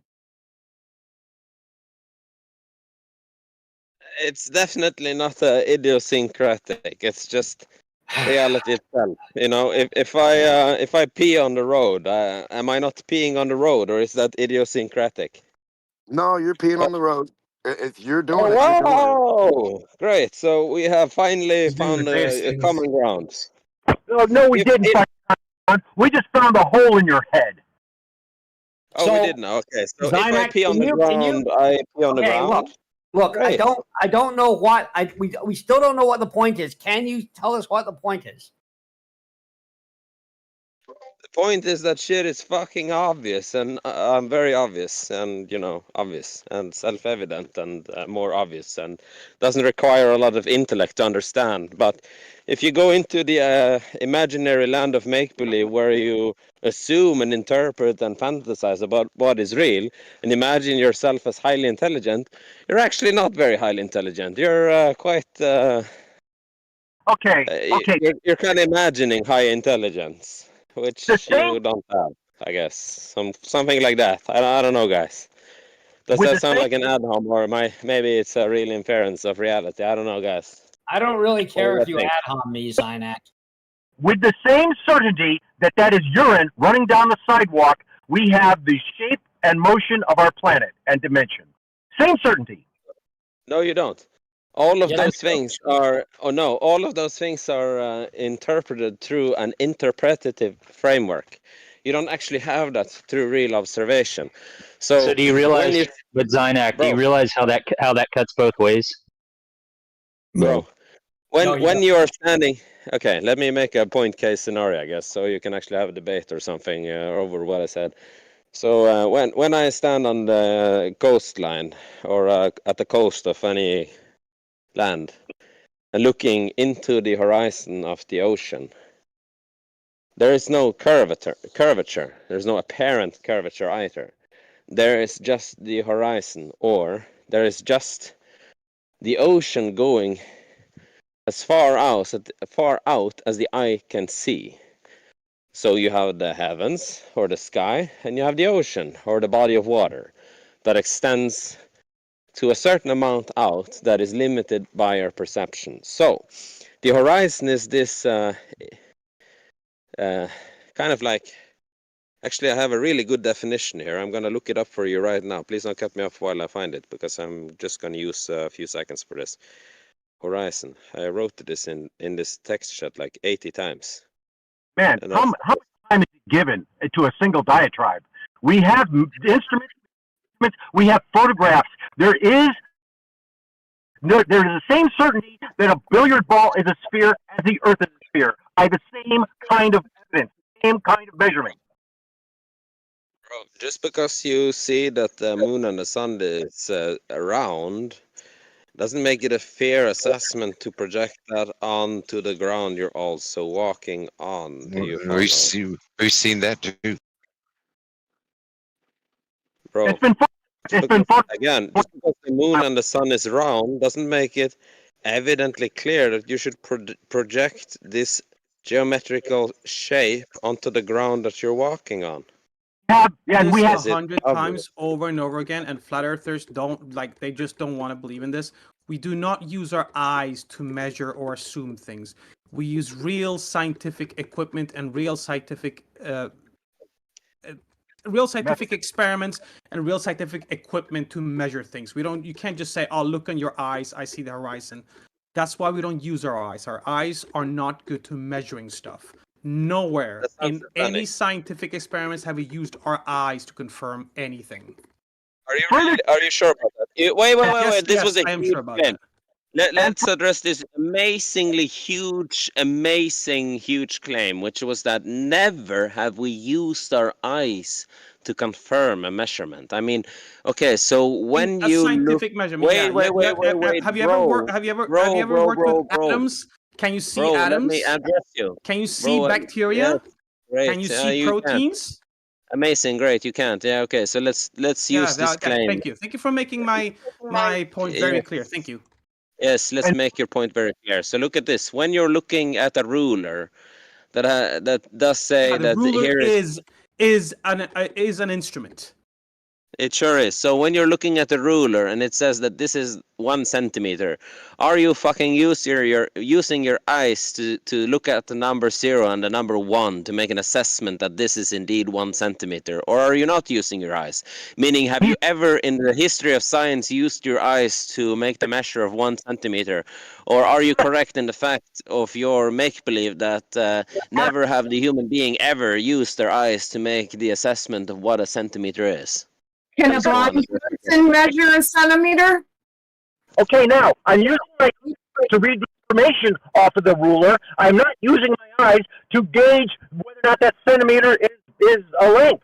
I'm not looking at I'm reading information off it. I'm not estimating length or measuring the length with my eye. I'm getting information. Bro, without your eyes, would you be able to get the information off the ruler? Yes, you would. Blind people use rulers all the time. Yeah, but aren't those rulers specifically made for blind people so that they can interpret the ruler? The point being that it's not my eye perception which is defining the length of the centimeter. I'm just reading information off it by comparing that centimeter to something else. I am not using my eye as a distance-based unit. It sounds amazing. So you're not using your eyes to see with, I guess, either. Like you see with your ass. Is that correct? That's just being dishonest. Wow, what dishonesty you are using there right now. Yeah, definitely. I use dishonesty as dishonest as that we have never used our eyes to actually see anything in reality when it is our eyes to measure things. Nobody ever said we never use our We use eyes. just our eyes to That say, was "Oh, actually there's just the horizon," that. and for that we can say how far it is. We use actual instruments. Same not way using- we use an instrument to measure the distance between the Earth and the Sun. Same reason we use an instrumentation to measure the distance between the Earth and the Moon. We're not using our eyes as a unit of base length. Thank you. Okay, so I guess it just boils down to the entry point that I've made. When I place my hand on a tree, did I not A, place my hand on a tree, B, imagine that I placed my hand on a tree, It has an C, Why do you keep going back to believe this? that I placed my hand on a tree, Why do you keep or going back D, to this? What is it with never you and placed my trees, hand on a Yeah, tree? this guy's What just is acting it with you and stupid. I'm trees? sorry. This is just stupid. This is just circular reasoning. What is it with this guy and trees? Definitely circular reasoning, because you're not Yeah, it getting is. past the first point, which is the basic fucking observation of what you're doing, which is like placing your hand on the tree. So let's ask the questionnaire one more time. Question 1. Placing the hand on the tree. When you are placing your hand on the tree, are you A, placing your hand on Why the are we tree, letting him monologue like this? This is believing I don't bullshit. get you're it either. placing your hand This on the is tree, a lot of C, crap. This isn't doing you're anything placing to your like hand progress on the the tree, conversation. Productive in or any way, D, shape, or form. never placed your hand on the tree to begin with I know, because can the you tree please didn't shush? exist, and neither did your hand. Can you do all the above? We are never talking now because we don't even exist. Yeah, this guy's just acting retarded. Yeah, Zina F, is being an idiot. All the above. this conversation never happened because none of this is real. Damn, it would be better if this conversation never happened, really. Yeah, I agree. Imagine that Would be way this better conversation if is this conversation because was I happening. think I'm so smart, and this person talking, making basic sense is fucking stupid, and I think I need to be very smart, and then I need to gaslight the other Do we person. have any mods in here at all? There is Bendy space where he's deafened. There is left lane, he is unmuted. And there's more. Yino's here. Okay, now he's Yino's here. muted. Thank God. Thank fuck. Yeah, all right, never mind. I'll just keep my mouth shut. Well, historically, to try to respond really doesn't do any good, and I think it's not going to go anywhere. So I don't know. Well, Unless he you can make a can point mute that we him. can interact with. If he could make a point we could interact with, would be good. But he's No, not. he just Gonna. likes to listening to himself. Yeah, he's just monologuing because he likes to talk and hear his own voice. No, I don't. Thank you for What is it imagining called? that I like to hear Soliloquy. my He own likes voice, making his own although I kind of soliloquy. do because it's amazing. Thank you for making the idea assertion that I all the stuff and shit. You know what? I'm actually here to talk reality, guys. So all these imagined superiority complexes that you project onto me, they're actually false. See, there you go. There you go. Is this guy You're never not being ever useful shut the for fuck up? conversation either, my friend. So please, I do you shut guys the fuck hogging the up. mic. But No, is I your am not point? hogging Does your point Look, have I'm to muting do myself with? right now. 3, 2, 1, muted myself. I'm asking you a question. Please. Does your? Fuck it. Never Don't mind. ask him a question, please don't. Praise the Lord. So mute him if you can't get a word in edgewise. Do we ever find out what science was? No. No, Okay. no, we did not, because I guess it doesn't exist according to you guys. Not even close. This dude would not know science if it was on the tree that he was touching. Okay. No, actually, I would know science because I fucking am touching the tree that I am touching, and I know that I'm touching the tree that I am touching because touch trees obviously then. I Go am outside touching and the touch tree that fucking I'm trees, touching. bro. So obviously, I am the only Yeah, one you here touch who the can trees. make a Don't touch scientific grass claim as because well, I'm actually dude. touching the stuff that I'm Okay, touching, and I know what I'm touching. okay. Look, we got it. Yes, you would know science. You are touching the tree. Got it. Yes, definitely. I also touch my penis sometimes. Someone ban this guy, please. So Zynek, Yeah. that's enough. Do that again. Is it an hour, or should I keep touching my penis? Yeah, ban the guy, please. Shut For the the love of fuck up. God. We're losing fucking IQ Guys, points you over should listening ban to me, this but- fucking idiot. I timed him out for an hour. Thank you. I appreciate it. That's good. That is good because all he can do is just continue fucking speaking to himself. I was getting a little worried he might put the cam on at the wrong time. Oh shit. There's websites for that.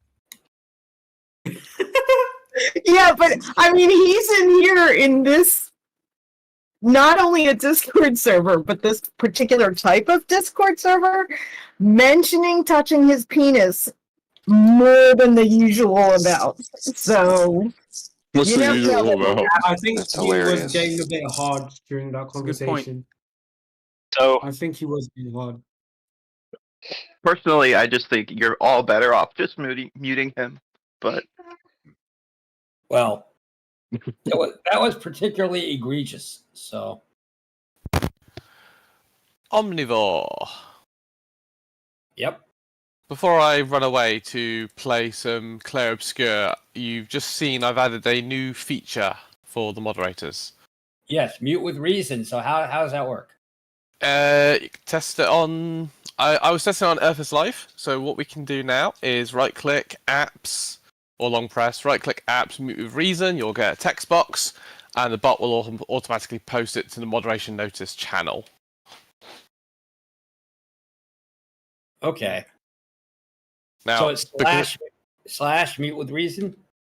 No, you click on the user. It's a user context menu command. Oh wow. Okay. Yay! I'll help you guys test it a few times and then I'll start being good. However, there's one problem. A certain mod called SE Montreal typically used to mute people in Earth Awakenings without a reason. So just please explain it to him while he's in VC. So at the moment, I don't have a way set up to unmute the person, so the mods will have to keep the ability to mute, and I think that's kind of going to be needed anyway, because if someone is suddenly being disruptive, you don't want to have to try and right-click, type a reason, and get them muted if you need to mute them ASAP. So we'll have to see how it goes. But I think what we should promote is if you've got an actual reason, put in the reason. That's going to save you time and it's going to give you less scrutiny. Yeah, I don't see mute with reason in the list of right click. So right click apps. Oh, you might have to reload your Discord client. Sometimes the client doesn't get a update immediately. Gotcha. Could you maybe just take a moment to explain how the whole system works anyway? You say you right click on apps? Yeah, so so you won't have it because obviously you're not allowed to mute people. If you look in the omnipresence text channel, you'll see apps mute with reason, and then it'll bring up a dialogue to type that reason. It does mean under the audit log that we can download Omnivore that every person who does the action will be the bot and not the person who requested it. But that's why I'm having it post to that channel as well. Yeah, that's good. This is interesting. So if you wanted to report a comment like somebody is being absolutely nasty or something like that, isn't that supposed to be the same system? Or do you... That's similar. If you right click on a message and do report to mods, that'll go straight to the mod channel. And where does report to mods appear? If you're on mobile, long press on a message and it'll be under apps. If you're on desktop, just right click apps, report to mods. It should be available for all. I will make sure. Where? Nice. Thank you. I was just curious. I don't really plan on doing a lot more reporting than I usually do. Where the fuck is it? I cannot find it. On a message, Asia, if you right click or long press a message, you should get the option under the apps menu on the list. Report message. Oh no, wait, that's to Just Discord. any message will do.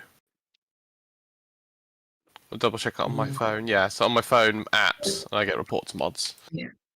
I'm just I hoping. got it under apps. I see it.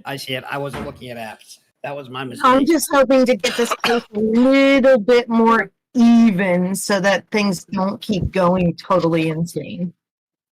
What I would love to do, I've said this a few times, is every action that a mod can do is instead done for a bot like this, because what you get is you do get impulsive mod actions that don't get reasoned, don't get scrutinized.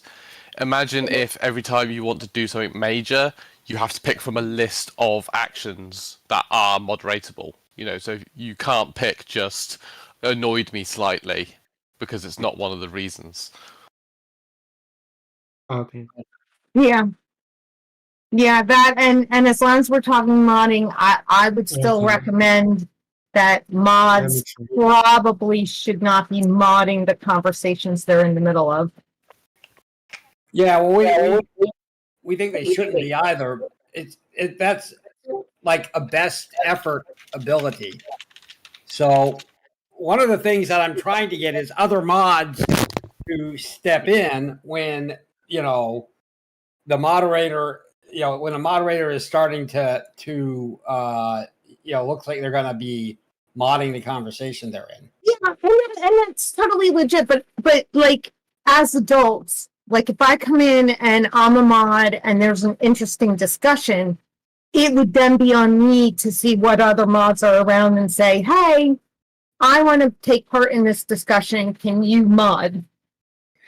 That's like I said, ideally, if they know that there's going to be a need for moderation. Otherwise, it just means mods can't take part in the conversation without having, you know, a barrier to entry, or they have to get somebody who's not in the conversation to, you know, to agree to moderate.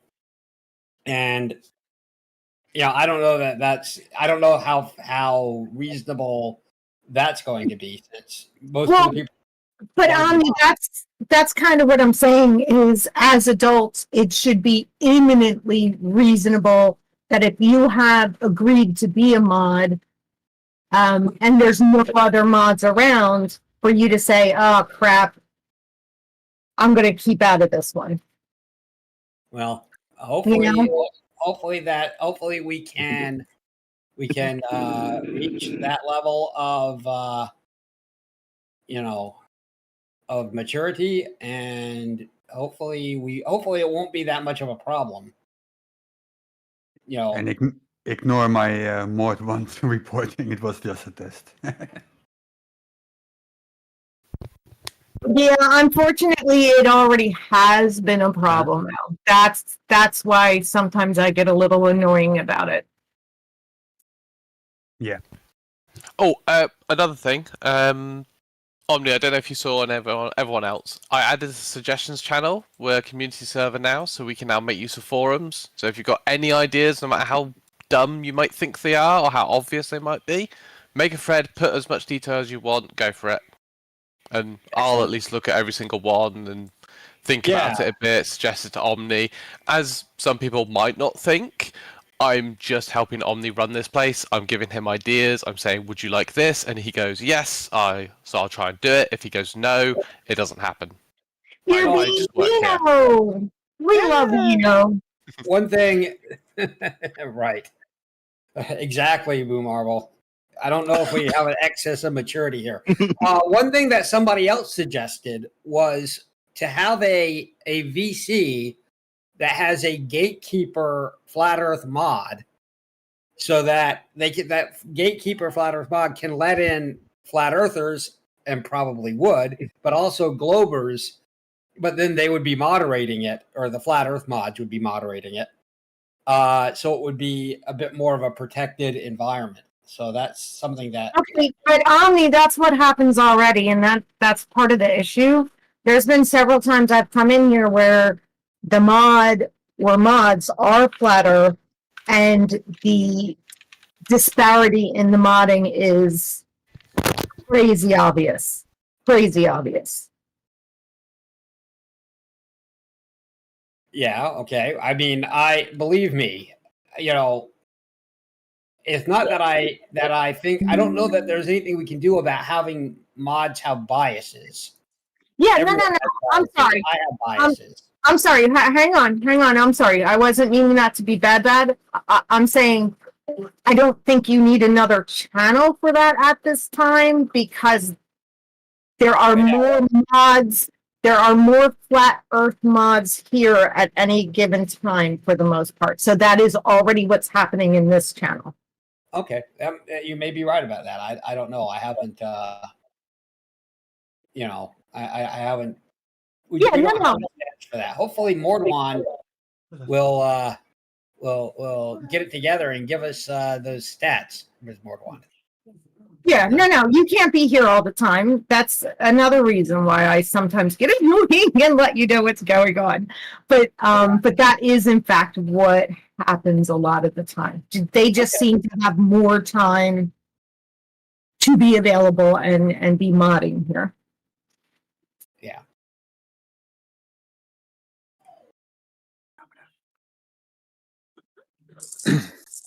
So what do you guys think about the Earth being made up of giant animals?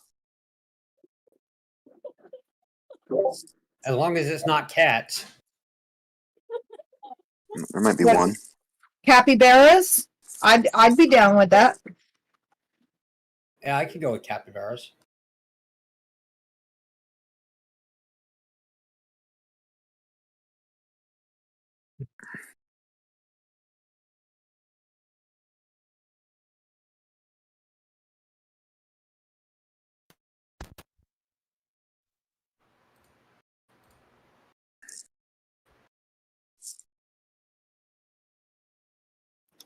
Has anyone tried to oh God, forgive me, my brain just stopped.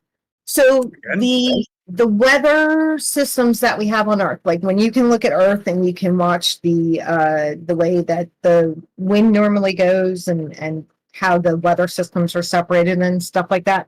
Has anybody tried to duplicate that on a flat Earth map? I think that on the flat Earth map, there's not an explanation other than maybe ether wind, which is There is no flat Earth map. Just to be clear, they don't have a map. Yes, yes. I know that. I am trying to make pleasant, happy conversation for both sides. I thought maybe the weather would be something less yelly. Well, it's about sunlight, and they wouldn't acknowledge that one either. So I don't know if they'll do with the weather. But like La Nina and stuff like that, like we know that the Earth has that the weather has currents and things like that, specific patterns. I just wondered if any flat earthers had looked into that to see if they could explain those things. I don't know. Has anybody? Well, obviously not. They don't have a map. They don't have they couldn't. There's no way to do that for flat Earth. Like there's nowhere to even start. How would they start doing that? I don't know. I mean, I thought I'd ask. What I have seen is where they take the upper wind plots, which are done on an AE, and you end up with this large circular wind around the outer rim because it's an AE map, but it's showing the global wind. They've taken that to heart, which is why they come up with the 1,000-mile wind to carry up an airplane from Sydney to Santiago. Santiago, yeah. But they can't come up with how the plane got back. Seriously, they think that's how planes fly, is on wind currents? Well, they just didn't acknowledge that planes existed in the first place, but then once we actually got like a really easy way to see how planes fly, they just had to acknowledge these flights, and now they just pretend that they're like personal hurricanes to each plane, even though that there are multiple planes traveling at the same time in different directions. But they won't acknowledge that either. That's nice. But Shoebill, you were saying? Yeah, well, when they see the wind on an AE projected wind map, then the wind would appear to be doing 1,000 miles an hour or more, because the outer perimeter is 0 miles long. But then they have no explanation for how the plane got back. Now, I did hear Whitsitt try to argue that point on Earth Awakening, and he said emphatically, I swear, there was a Bible in the room. He said, I know for a fact they have special airplanes. That's just Whitsitt talking. Like a Boeing 787-8 must somehow have special powers that we're not privy to. So are the special airplanes like for certain length trips or for all of them? Oh, no, it's for whatever you want, whenever you want.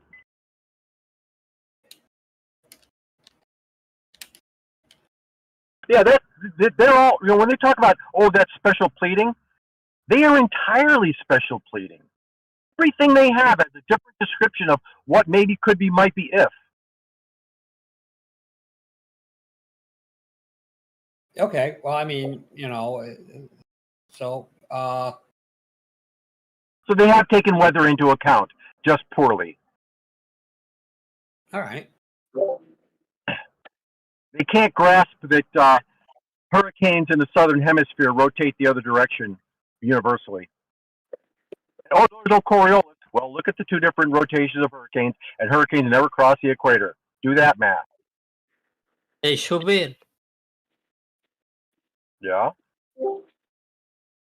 did you saw the funny maps that Lion posted? Please share, please. Can I'm still waiting for somebody- him to explain how Einstein is wrong. I've asked him for like 2 weeks. Because he's a Zionist retard who didn't do any science. He That didn't is do any science. He didn't contribute anything. He's a That retard. That is exactly the wind map I was talking about. And therefore, another AE projection. Oh, we don't have a map. They put the winds on a map that they don't have, disregarding the mathematics of an AE projection.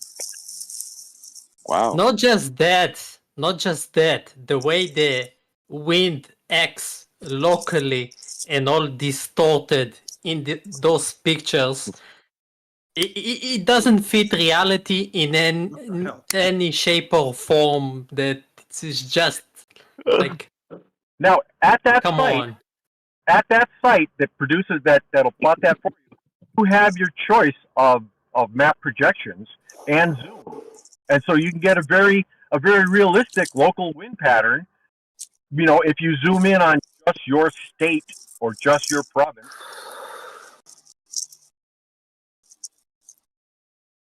But it goes back to the whole thing with any map projection that depicts the entire Earth.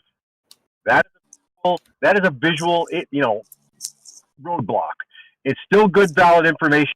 Still mathematically, every little latitude, longitude on the AE map is exactly the same as on a globe. If you find a little island on the AE map, you get the latitude, longitude, go to the globe, you'll find that same island at the same latitude, longitude. The AE map, very difficult to extract distances. Not Yes, impossible. but what I like is when the fluffer posts a picture, you will never see the names of the axes. You will not see the color map. You will never know what you actually see in the picture.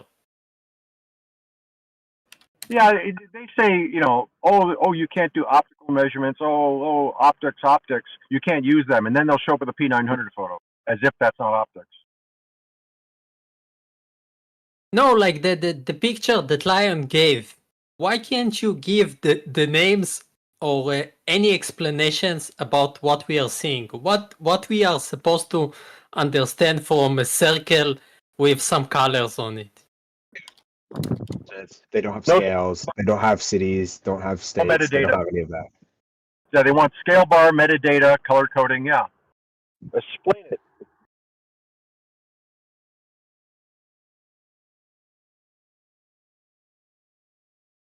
And then Lion posts a globe map showing the weather patterns. Very nice.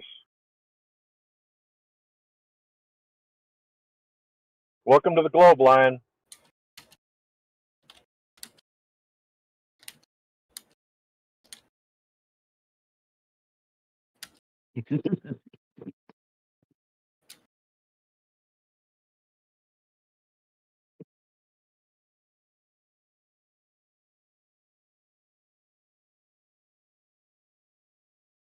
Okay, so the people that were talking about the weather on the flat Earth, and thank you for that, and Lion, thank you for that one in particular that explained it.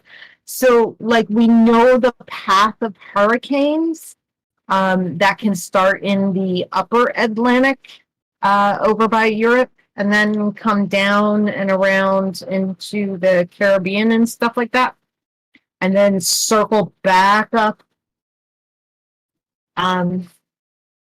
into the United States. Is that on there?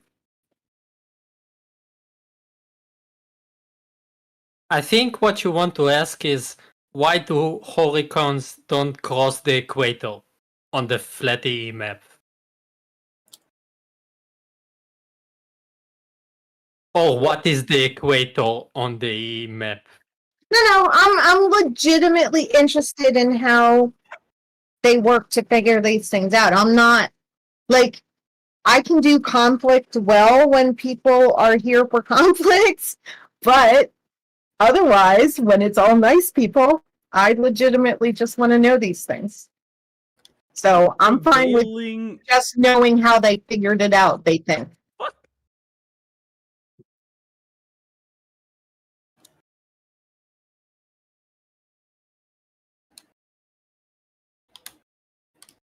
Well, you spoke about Witset before, and I heard a rumor that Witset isn't actually giving up. I got news for you. He's organizing another summit of flat earthers to digitally pay for him to meet with him. And apparently so he's going to debate Jaren, maybe. He's begging him. And I find it amazing because FE is supposed to be so dead. How can he still find clients?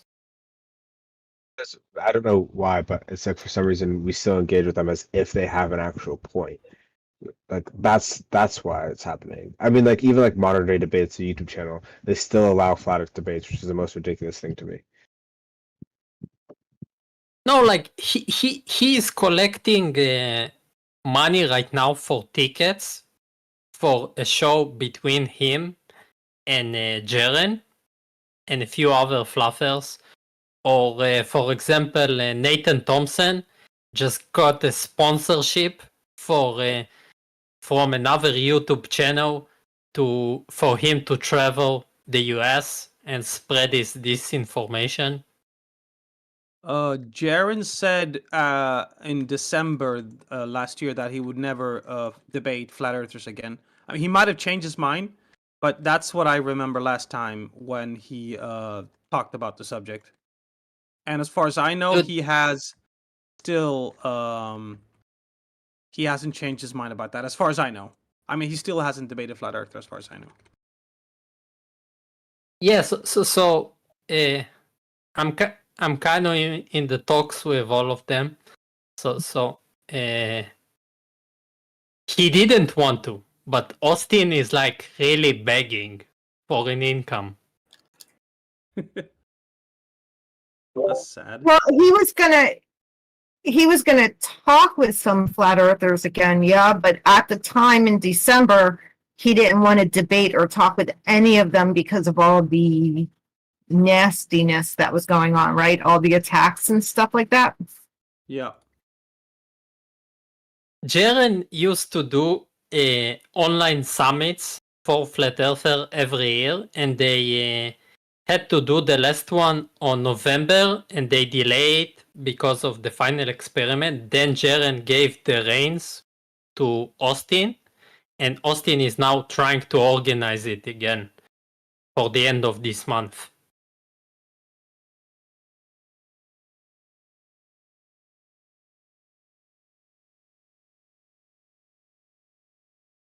It's like they used to bring all the gurus like Dave and stuff, but I don't know how it is going to work with them splitting apart each other.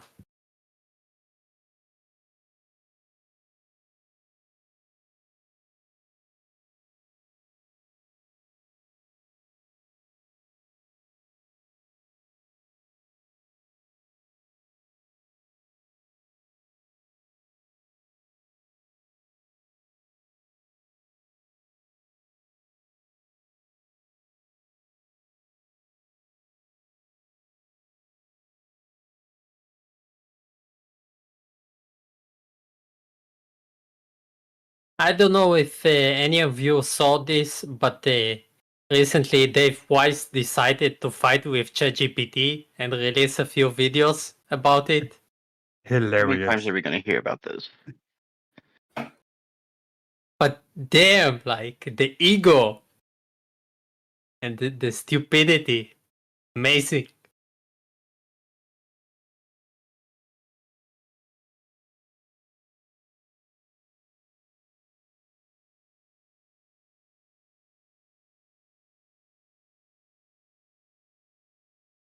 I want Dumak against ChatGPT. I didn't see it, but I don't watch that guy, so I wouldn't have seen it anyway.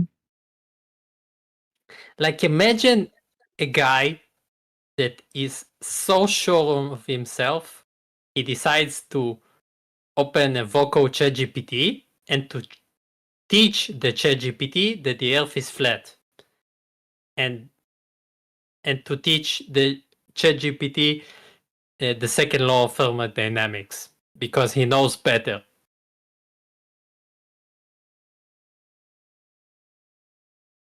Like I used to think he's a grifter, but he is that stupid.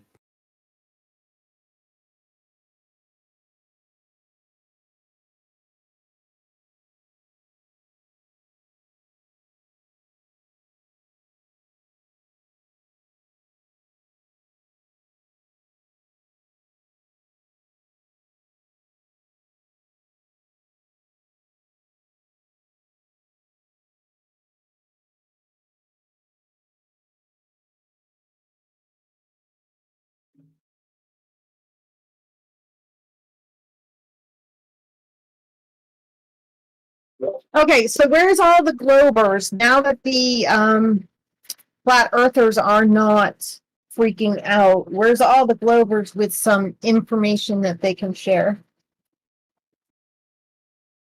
But On what why? exactly? Wait, what do you want us to share information on? Anything really. I'm pretty new to the community, so all this stuff that you guys have been talking about for years and years and years, I don't know anything about. So a short intro to how it works. A crazy person comes, then the Glober debunks on him because he's some kind of sadist, and he only sits here to show how smart he is. Nobody is really like bringing new information or is here to talk. It's just like expression of dunking. Yeah. So it's like nobody's really using this anymore to learn new stuff or anything. It's just a matter of what you know, and you just You come think flat into- earthers are here to learn anything? Are you Yeah, serious? Yeah. What? I am talking about globers. Did I not specify globers? Yes. So about globals, okay? I'm sure this guy that knows biology works with it. I work in engineering, so I use it all the time. We don't need extra use besides. I think most of us are some kind of geeks that work in it anyway. You know, there's one crazy guy, maybe you're familiar with, Brian Mabbott. And Brian Mabbott will just shout with all certainty about how the Earth is measured, what it looks like, what we don't know, what we can't know, how GPS works, on and on and on and on and on. And then he also will talk about that he works in a with a race car team, and he's a mechanic on a race car engine. And I said, you know, I would never doubt your adjusting of a fuel injection or setting an RPM or a clutch plate tension. You are expert in that. Don't tell me how the Earth is measured, you fuck. To be fair, they don't technically doubt. They say, I don't believe that the Earth is a globe. I have no opinion on the shape of the Earth, just to pretend as if they're not flat earthers. That's what they do now. Brian Mabbott is absolutely, it is perfectly flat disk. He knows and cites it exactly. But he doesn't know what the moon is or the sun is or what it's doing or why it's doing it. But no, it's flat. It's absolutely flat. It goes back to, I would call it, a generation of flat earthers.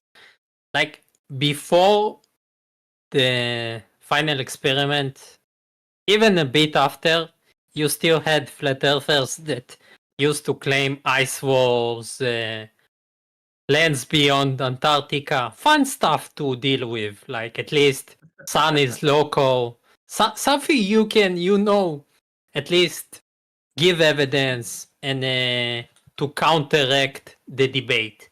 Now we have a new generation of reality deniers or people that call themselves True Earth, which I don't know what the fuck it means. Truth discoverers. Truth seekers. That's what they call themselves. I think the product of the final experiment was to put a schism, and the crazy ones had to get crazier.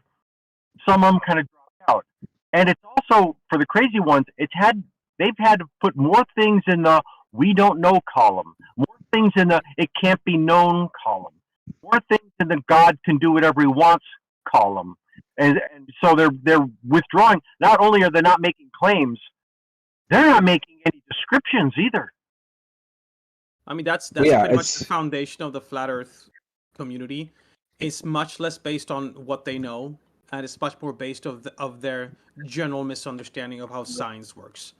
Like the entire flat Earth argument could basically sum up to, we don't believe in your science bullshit, therefore we are right.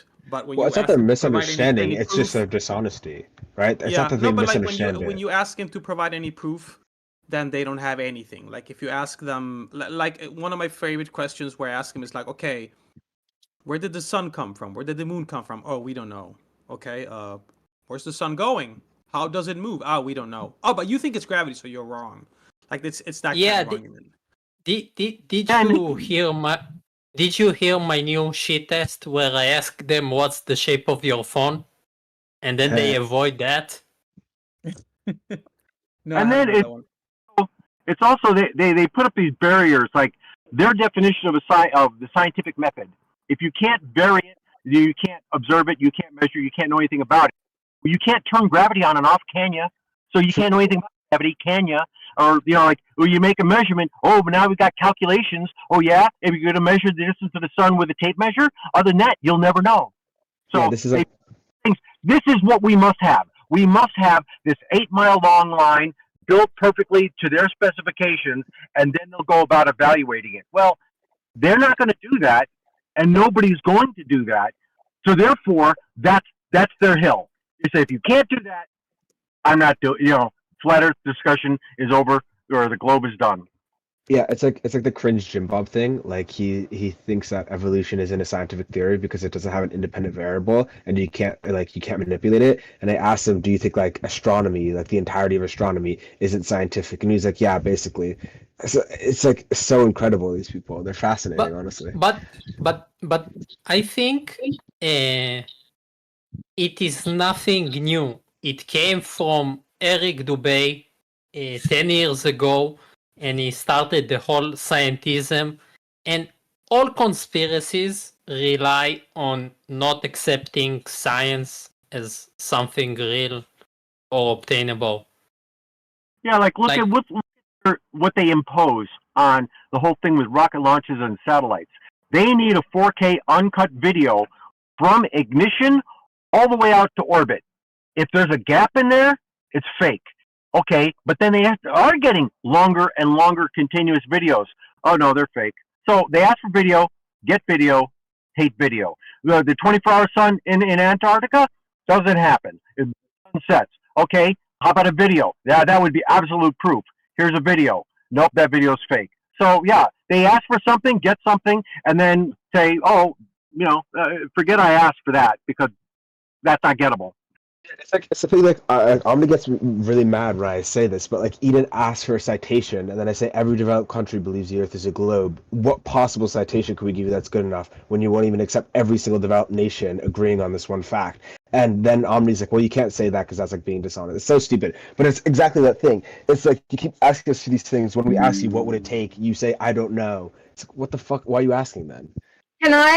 May I ask a question about all this stuff in the final experiment and everything? Please do. Yeah. It's going to be a difficult question for me to ask, so bear with me if it takes me a minute to get through it. Have the floor. Interrupt. With the final experiment, beyond the fact that that was just a goofy name, so they're trying to market their documentary and get their documentary out, which means that if they do, there's the possibility that this is going to go beyond the Globe Earth Flat Earth community.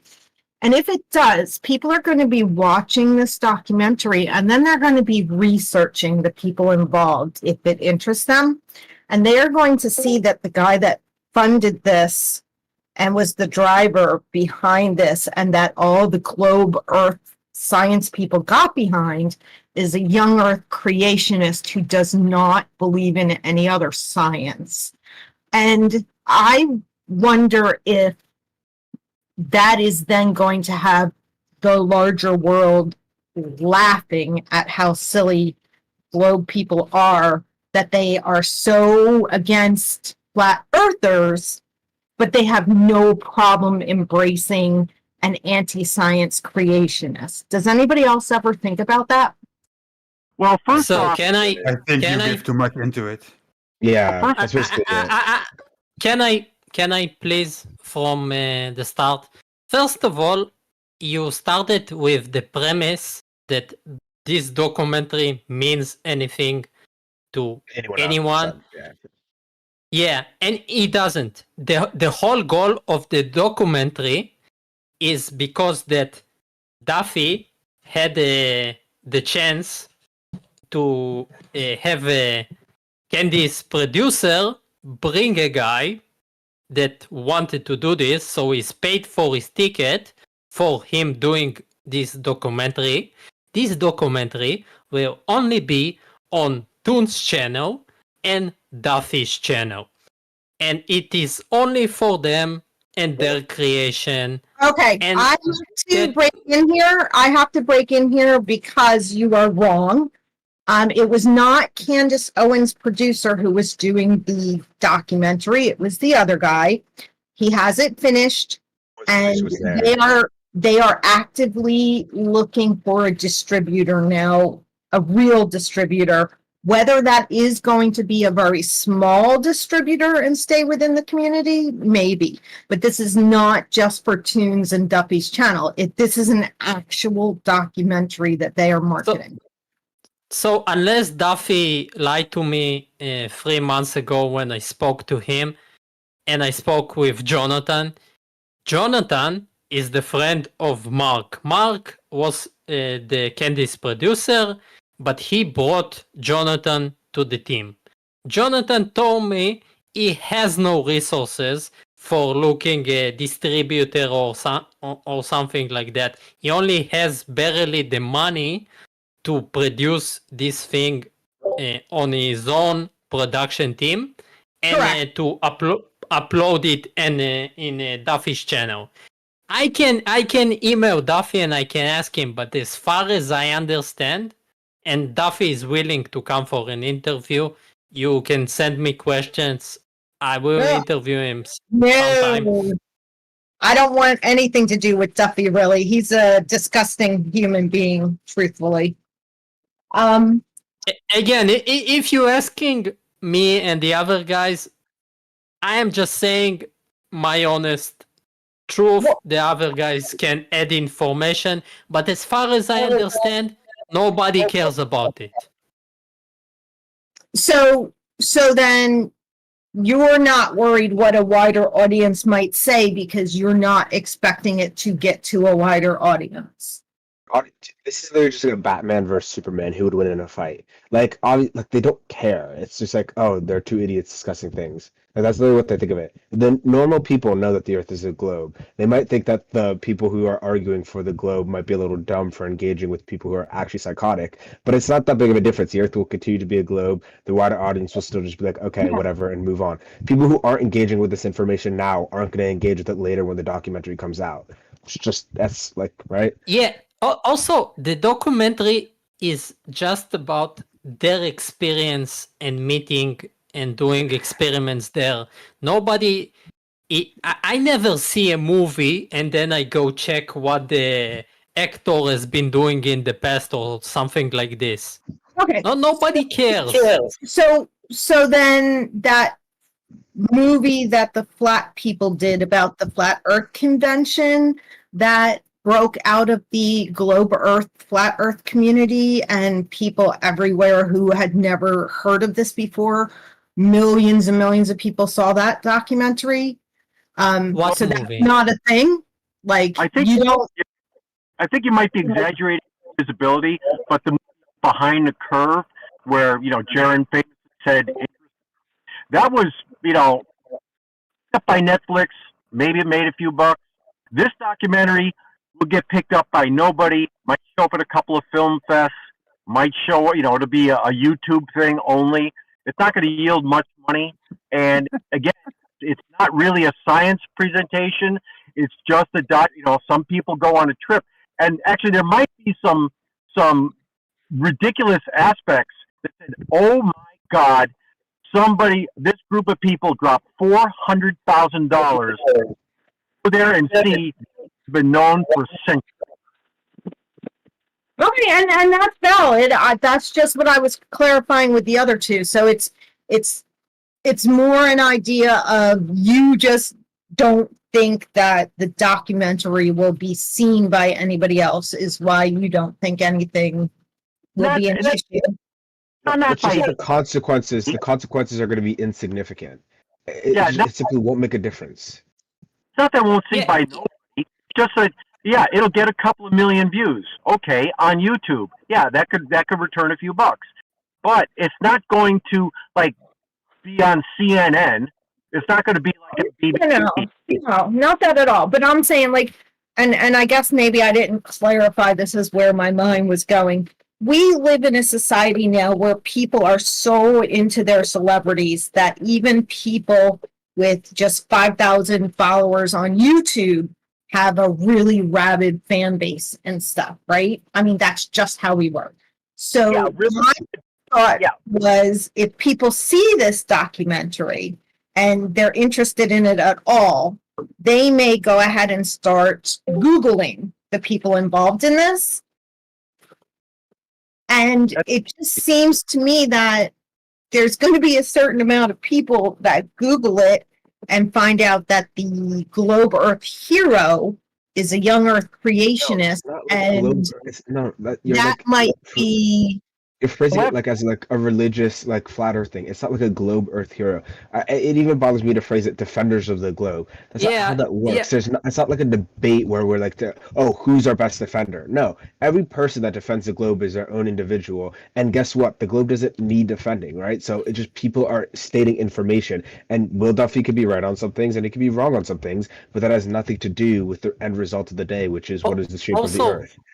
And if you look at Duffy's motivation, looking at Duffy's motivation. Oh, go ahead. Sorry. I just want to say, Duffy doesn't say a word about young Earth on his own channel. Yes, and he already. Oh my God! He doesn't promote it. Okay, it is not. He doesn't advocate for young Earth. Okay, Yes, he doesn't. yes, he does. Look. Let's put it simply, right?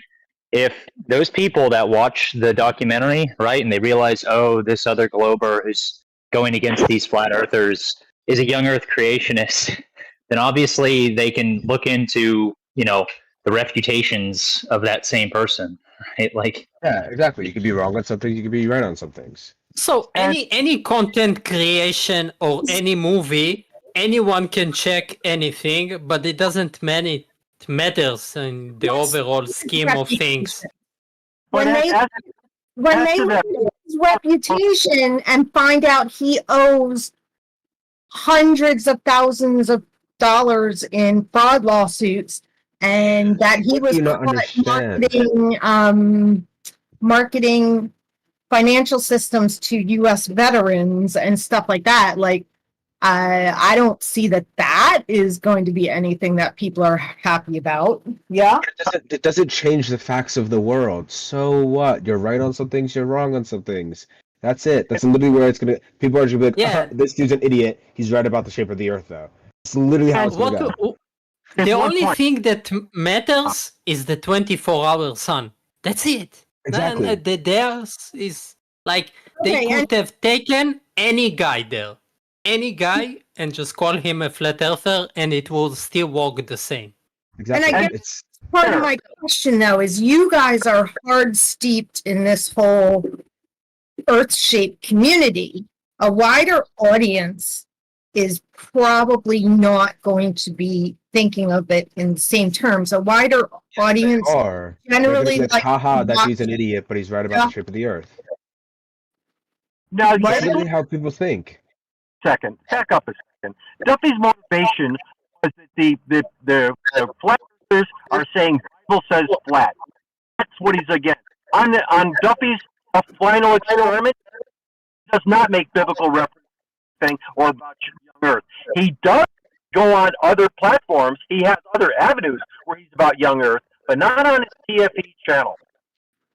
Yeah, that's true. But I'm saying people tend to, when they see something that they like, they tend to look into the people that are involved in it, and they'll probably see this stuff.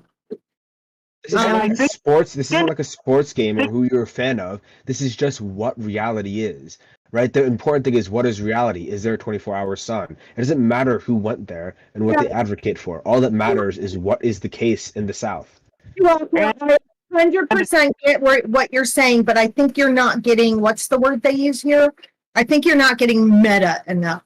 for this. Yeah, I think you think Can I people care about the meta, which they absolutely do not. The average can person I doesn't give a give shit. and to the point can though. I give example? Wait Can a we second. Wait. Shoe Bill talk, please?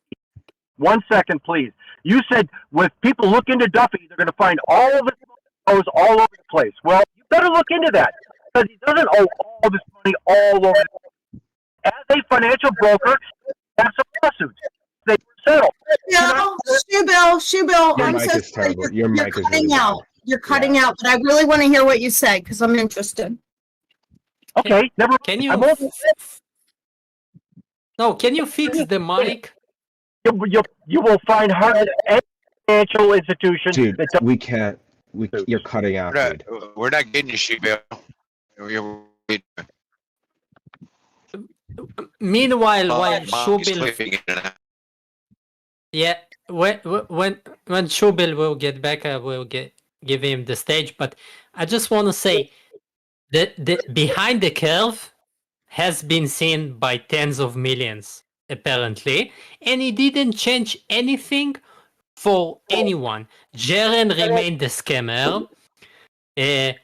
All the guys in this movie remained flat earthers, and basically, I don't think that the documentary by Duffy will do a lot more than that.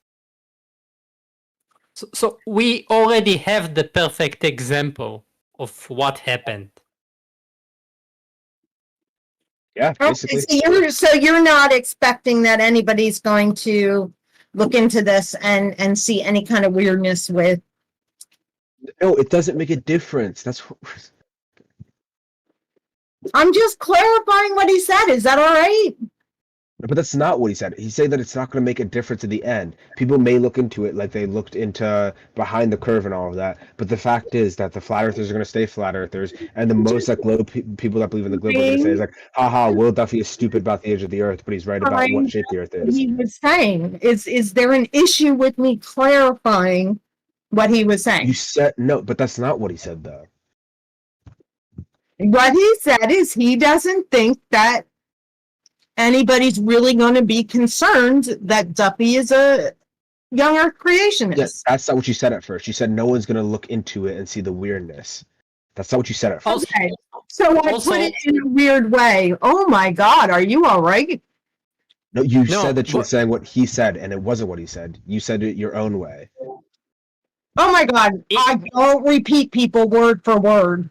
That's Coco, wait a second. Let me clarify it even more. Though Octo understand what I said, but let me clarify even more. If we take the similarity between Duffy and Jaren in Behind the Curve, you would expect that people will look up Jaren's past and the crypto things he did and the stuff that he did, and his channel would die after Behind the Curve because he refused to repeat the experiment, he refused to repeat any observations, and his audience was supposed to die.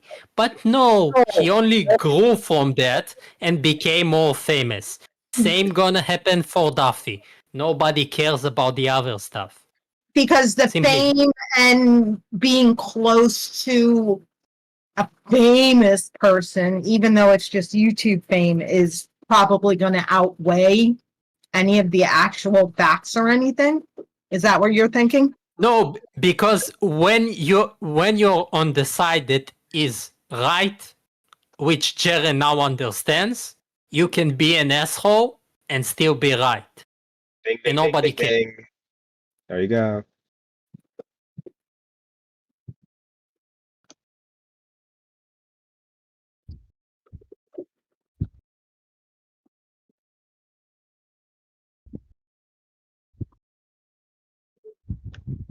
I'm sorry. How you doing over there, Shoe Bill? I'm so sorry that I think I heard most of what you were saying, but it did all of a sudden start to cut out pretty bad.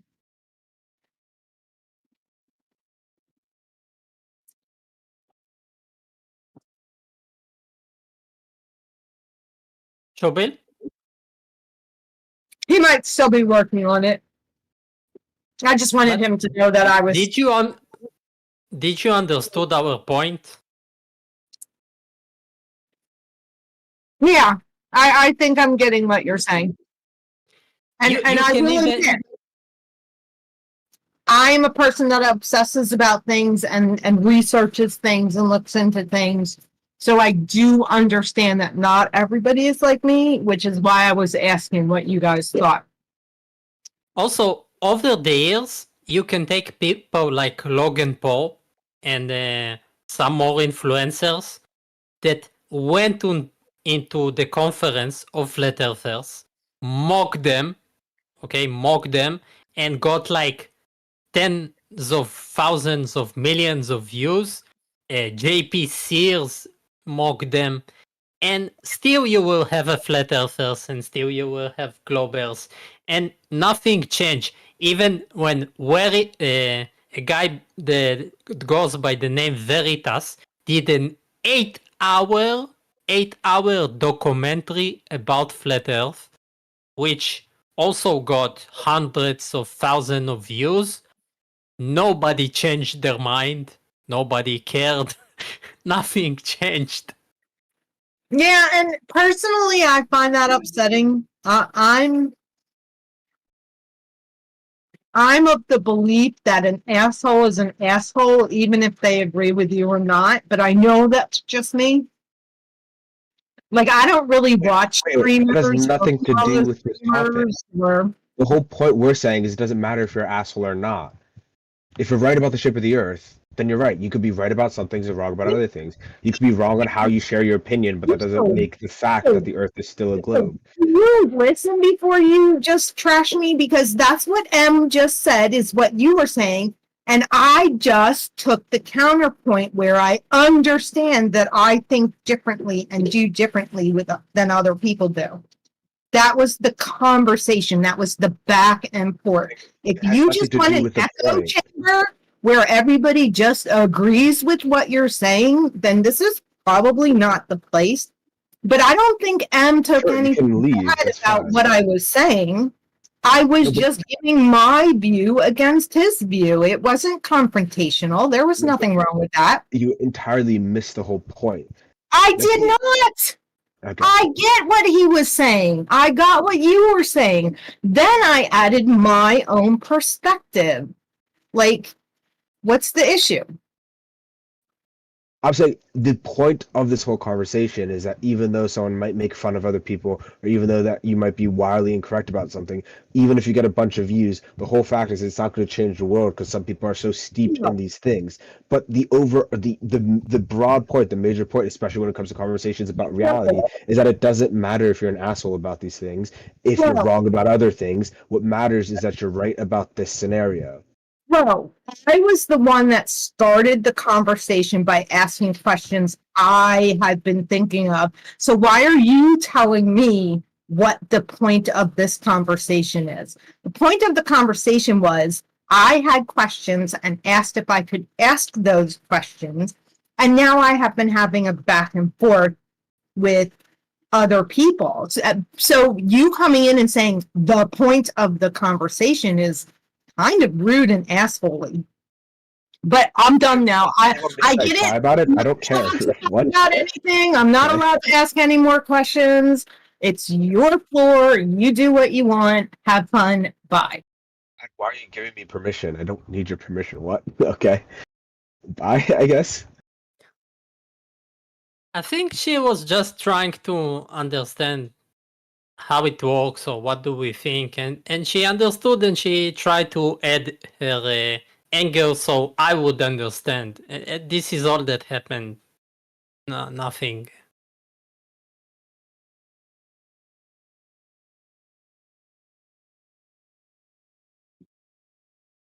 And in the end, I think it is all comes down to humanity and the feel to need and the need to feel special. There would be always people that would look for some special topics to be different about from the rest of the people, especially if they got traumatized in high school by That's so, trying yeah. to learn stuff. Facts. I feel like at this point though, we should have, and this sounds like so genocidal, but I think there's just this point where if you don't acknowledge like the reality of the world, you shouldn't benefit from people who do. Like I legitimately think that should be a thing at this point. It's like it's becoming an issue. It's becoming an issue that we can sustain people who deny the things that sustain them, and that's not good for society. We shouldn't be upkeeping delusion. Like, it's not a good thing. It doesn't benefit people. It's becoming like it's like mass delusion at this point. And I don't know why the people who sustain other people decide, hey, well, you're being delusional about things. I'm going to keep letting you be delusional about these things and keep helping you with it.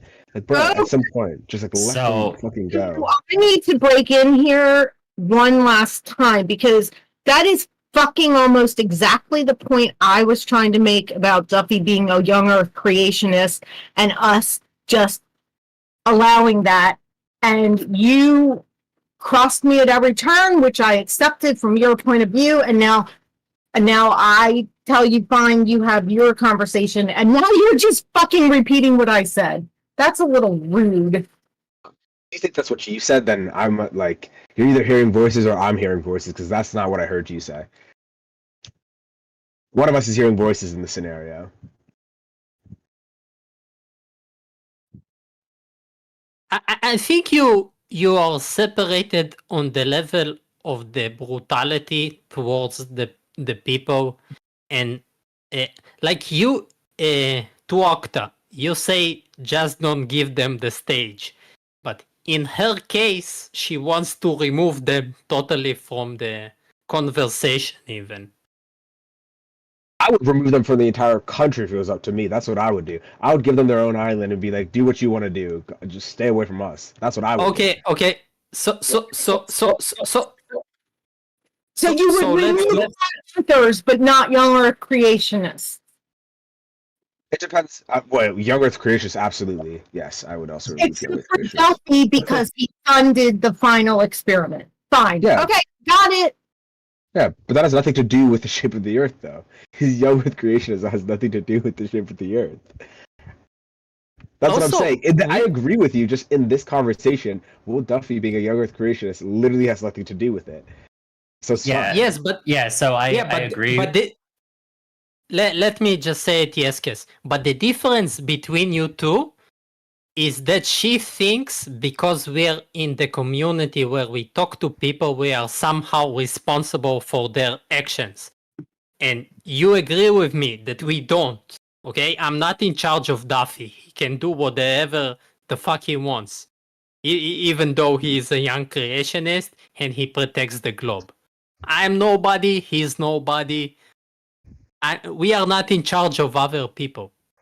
Yeah, I agree. Yeah, I was going to say, yes, I agree that we should essentially exile people or whatever, reprimand people that support things that don't sustain us. The benefits. Yeah. Yeah, like atheism, because religious people are the ones that are sustaining the world, and atheism is the thing that is not sustaining us. What religion is doing that? Is it your religion? Are you going to say it's going to be your religion, right? What? Not all of the other religions that exist out there. It's your specific one, right? No, it's every religion is sustaining the human population. Well, except for Hinduism and Buddhism. Hinduism and Buddhism are basically atheism. And sure, that statement makes so much sense. Okay, so how is every religion? Actually, what do you think religion is? Let's start there. I mean, a codified. I mean, at its most simple set, a codified belief system. So you and think there are many aspects, like priests, etc. In the same way that, modern secular liberal thought is a religion. It just doesn't have a literal. Yeah, but atheism under your God definition would on top not of be it. a religion. So what do you do with that? I mean, atheism is a religion. Well, not by the definition you just gave, because atheism is literally the exact opposite. It's a lack of belief. So it's a not codified belief system because it's not a belief. Okay. That's not what atheism is. Atheism is a claim there is no God. I get that it's you not a want to lack of define, belief. I get atheism is not a claim, Larry. Atheism is not a claim. Yes, Larry, atheism is a lack of belief in God. That's That's all it is, Larry. That's all it is, Larry. Larry, go look it up in the dictionary, Larry. Don't try to argue Why's your with the voice dictionary. cracking, bro? Larry, Why's your go voice look it up in the dictionary. Larry, I don't Larry. care why my voice is cracking. I care that you don't follow Newton's Why do you say my laws and name want to like argue 10 about times in a physics. But 10 you don't second hear me period? bringing up. You don't Yeah. hear me bringing up about that. So stop Okay, interrupting Larry, me, Larry, I and go look get- up the definition. I get that you want to Okay, pretend like okay. agnosticism. Sorry, I'm not done. I get that you want to pretend agnosticism is a lack of belief in God, but you can be an agnostic Christian. So I don't know what to do with that. So you're just simply incorrect here. Yeah, you can go now. Okay, yeah. To be very specific with this point, to like be specific with my words here, so that there's not any taking things out. So everybody's religious. Everybody has a religion. Everybody has a religious belief system, and they all have essentially like very similar characteristics. Yeah, not by the definition you just gave. Oh, that was the definition that I just gave. I'm clarifying my definition. I'm clarifying my definition here. If you're saying everyone is religious, how would you know if someone's not religious? What would that even mean in that case? Show me the person, and I'll show me the person, and I'll show you the religion. No, that's not what I'm saying. I'm saying if you're saying everyone's religious, I could just as well say no one's religious because you would be able to tell the difference. I don't think that was Yasuke's point. He was going to lead into the I know, but we're not going to people skip over. sustaining I know, but we're not going populations. to skip over the beginning part of it. If he's going to make some bullshit argument, let's start with the bullshit. And I think the bullshit is the stupid statement that everyone is religious. Right? How would you be able to tell the difference? Everybody has a worldview and a belief system, right? If they only operated on only what their senses could give them, then it wouldn't be a very successful society. It's not a religion. Yeah, that's not what religion is, for starters. A belief system isn't necessarily religion, even though religions can be a belief system. If you just want to pretend that a belief system. Okay, so you just totally interrupted me. If you want to pretend that having misquoted me. beliefs, okay, cool, that's fine. I actually didn't quote you, but anyway, the point is, if you want to pretend that believing things is a religion, you can, but then you're just gonna have to say that all religions are valid because all people believe things, unless you want to say people don't believe things, right? So now you're just gonna have to pretend people don't believe things. No, it's that everybody has like a codified system of ethics rules. Every religion has a priest class. No, but your issue is you're saying that belief is a religion, but you also have to say people obviously believe things. So what are you going to say there? Then their religion is incorrect? Well, you can't say their belief is incorrect because it's their belief. Now you run into a problem that you have to accept all beliefs, because how are you going to deny someone else's belief? Saying that everybody has beliefs doesn't mean that you have to accept all beliefs. Like, No, what kind of argument is that? But you can't say their beliefs are incorrect. Why? Like, what would that even mean? What would that mean? How would you say that? Like, what So would be the how is basis of it? acknowledging people have a belief system, then you automatically have to believe what they believe? No, I'm trying to have a but it's an conversation with open someone else. forum. I It's got not free speech about here the- just like you. Okay, that's fine. It's not about the belief thing. The thing is that if you think belief is a religion and you acknowledge people have beliefs and those beliefs exist, you have to admit that the religion exists. You're trying to add some subjective morality argument into this. I've never even said morality a single point in this entire thing. I don't know why you have to pivot so hard from this exactly correct point. You don't want to acknowledge it, and I know why you don't want to acknowledge it, because it makes you sound so incredibly stupid. You're Stop waffling so interrupting me. hard right now, man. Stop interrupting me. If you want to say that beliefs are religion, and you want to acknowledge that people have beliefs and those beliefs exist, you have to acknowledge the fact that these people's religion exists. You can't do that under your religion. You have to say that the People are going I'm to so close interrupt to you. done, and then you guys always interrupt me. I was so close to finish. If you want to acknowledge people's beliefs Because you're exist, going too long, dude. I'm No, also You're going too this long. started. No. I'm not going to let you finish. I'm about to let you finish. You literally started with interrupting the point. You literally started with interrupting the point. I was making a point, and then you cut me off, and you were saying, "Oh no, I'm not going to let you finish because we're getting through that bullshit." You literally did the exact That's same not thing. what I said. I said and now if we're you're gonna start with an now you're argument. doing some like faggy moralizing of just like, "Oh no, what was me? Why are people interrupting me?" Like, dude, Yeah, that's you're not what just happened. So dishonest. Sure, if that's what you want to think. What actually happened was Larry said, "Why are you skipping?" Or it was actually Larry. It was Gatebreaker Concave. He said, "I don't think that was his point. I think his point was that there are religions hoarding up people's lives or sustaining people." And I said, "Well, you can say that's your argument, but let's start at the very beginning." I didn't actually interrupt you. I said we're going to start at the beginning of your point. No, you didn't let me finish my point. I made one premise, And that was a single premise of a greater argument. You did not let me get my greater argument off. Yet you bring in multiple premises at once and then admonish other people for interrupting you. What were my premises? To be fair to Not the Ahmed, point. your belief see, is you're just not lying now. everybody else's belief. So nobody is holding their breath waiting to hear what you have to say anyway. Oh, so now it's not an open forum. Got it. Okay. So we really want to just pick and choose today. The point Hey, is, I'm just repeating back what you gave. That's all. I'm just repeating your energy back to you. I'm That's just fine. going to finish my premise again. What even was my premise again? Yeah, you didn't have an argument. You basically said that atheism was sustaining, and I remember it too because it's so stupid. You said that religion is sustaining the world, and everyone has a religion, Let him- right? Okay, which already destroys your beginning him part, say it. which atheism, which Agna. already destroys your start, which is saying that atheism should be removed from the world because religion is sustaining them. How can you say everyone is religious and also atheists should be removed? Your argument doesn't even work. This is So exactly why stupid. I was clarifying my statements, and then you did not let me clarify my statements so that you could strawman my statements. So everybody Okay, has I think so. everybody has a religion.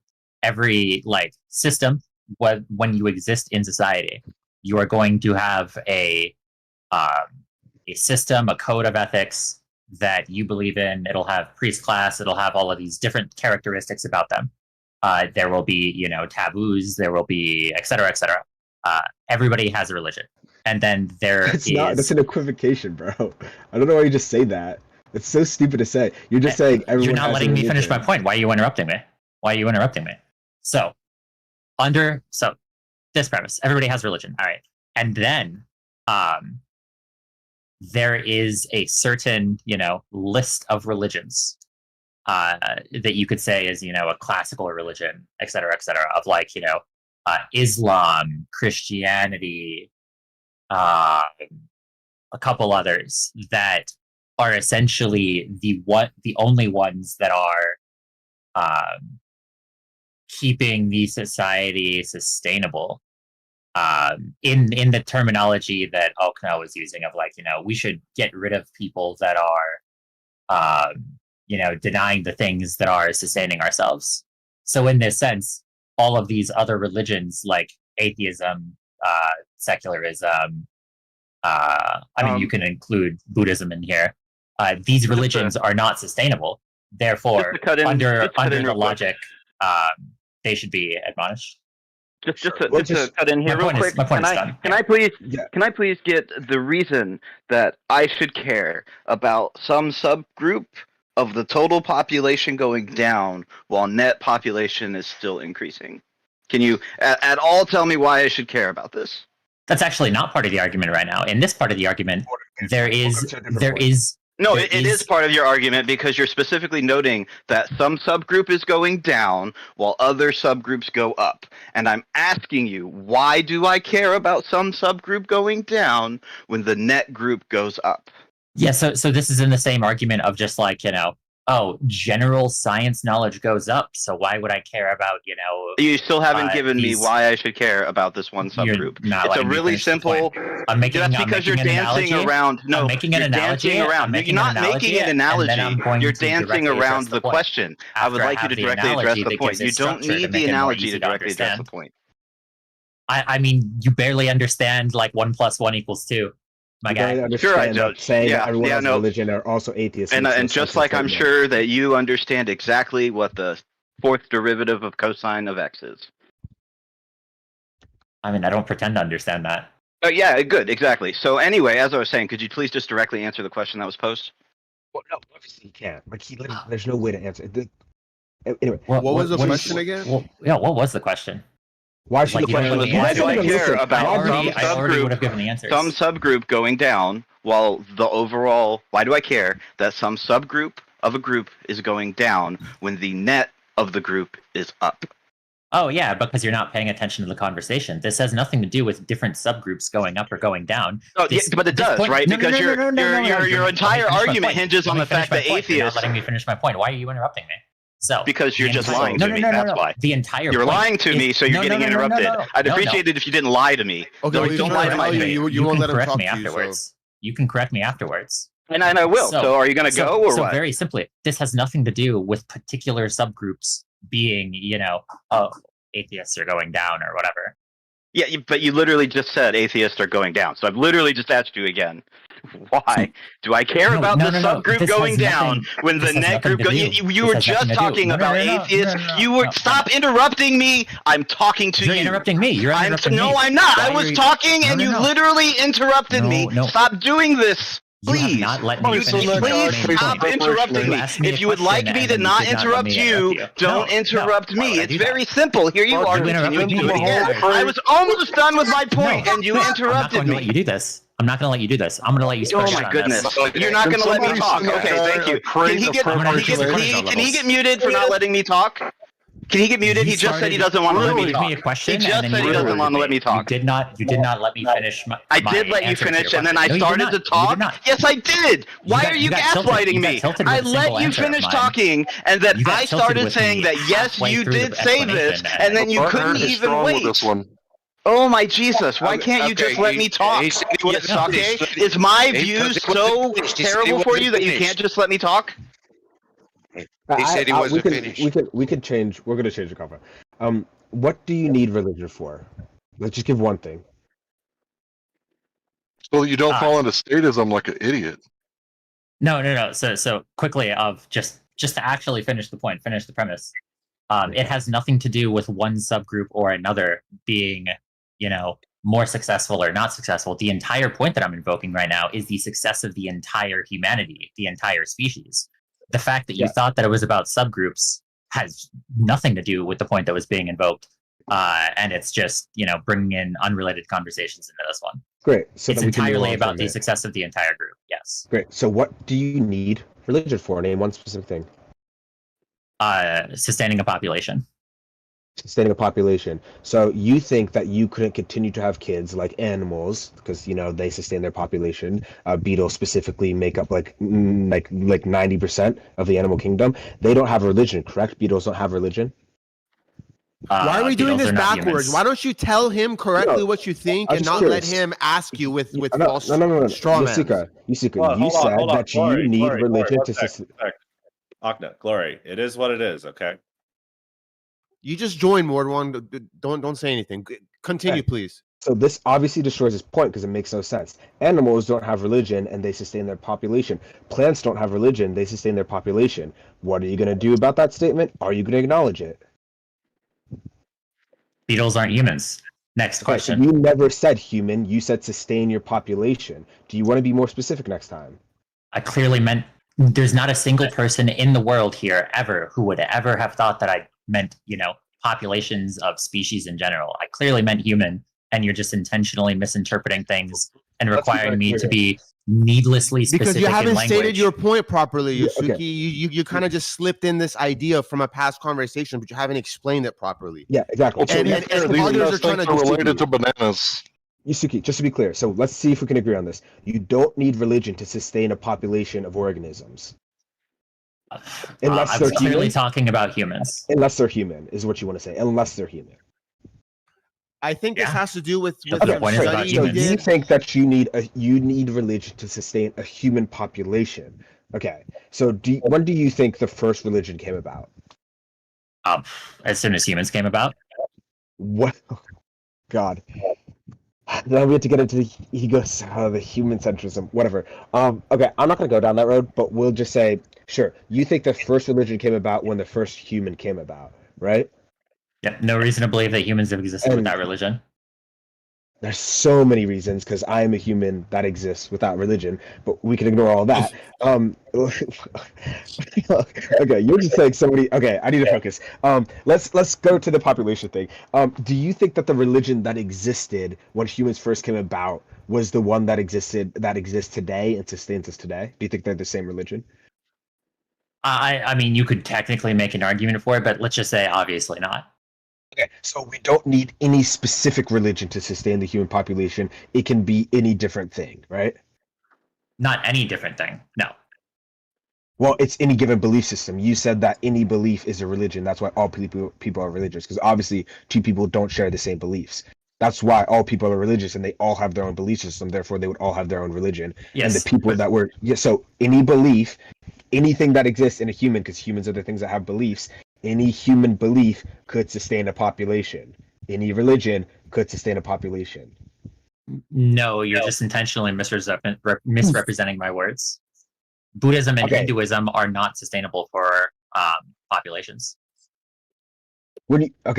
So there's so many things there, especially because those places have more people. Whatever. Okay, I'm just gonna see what you mean by sustain a population.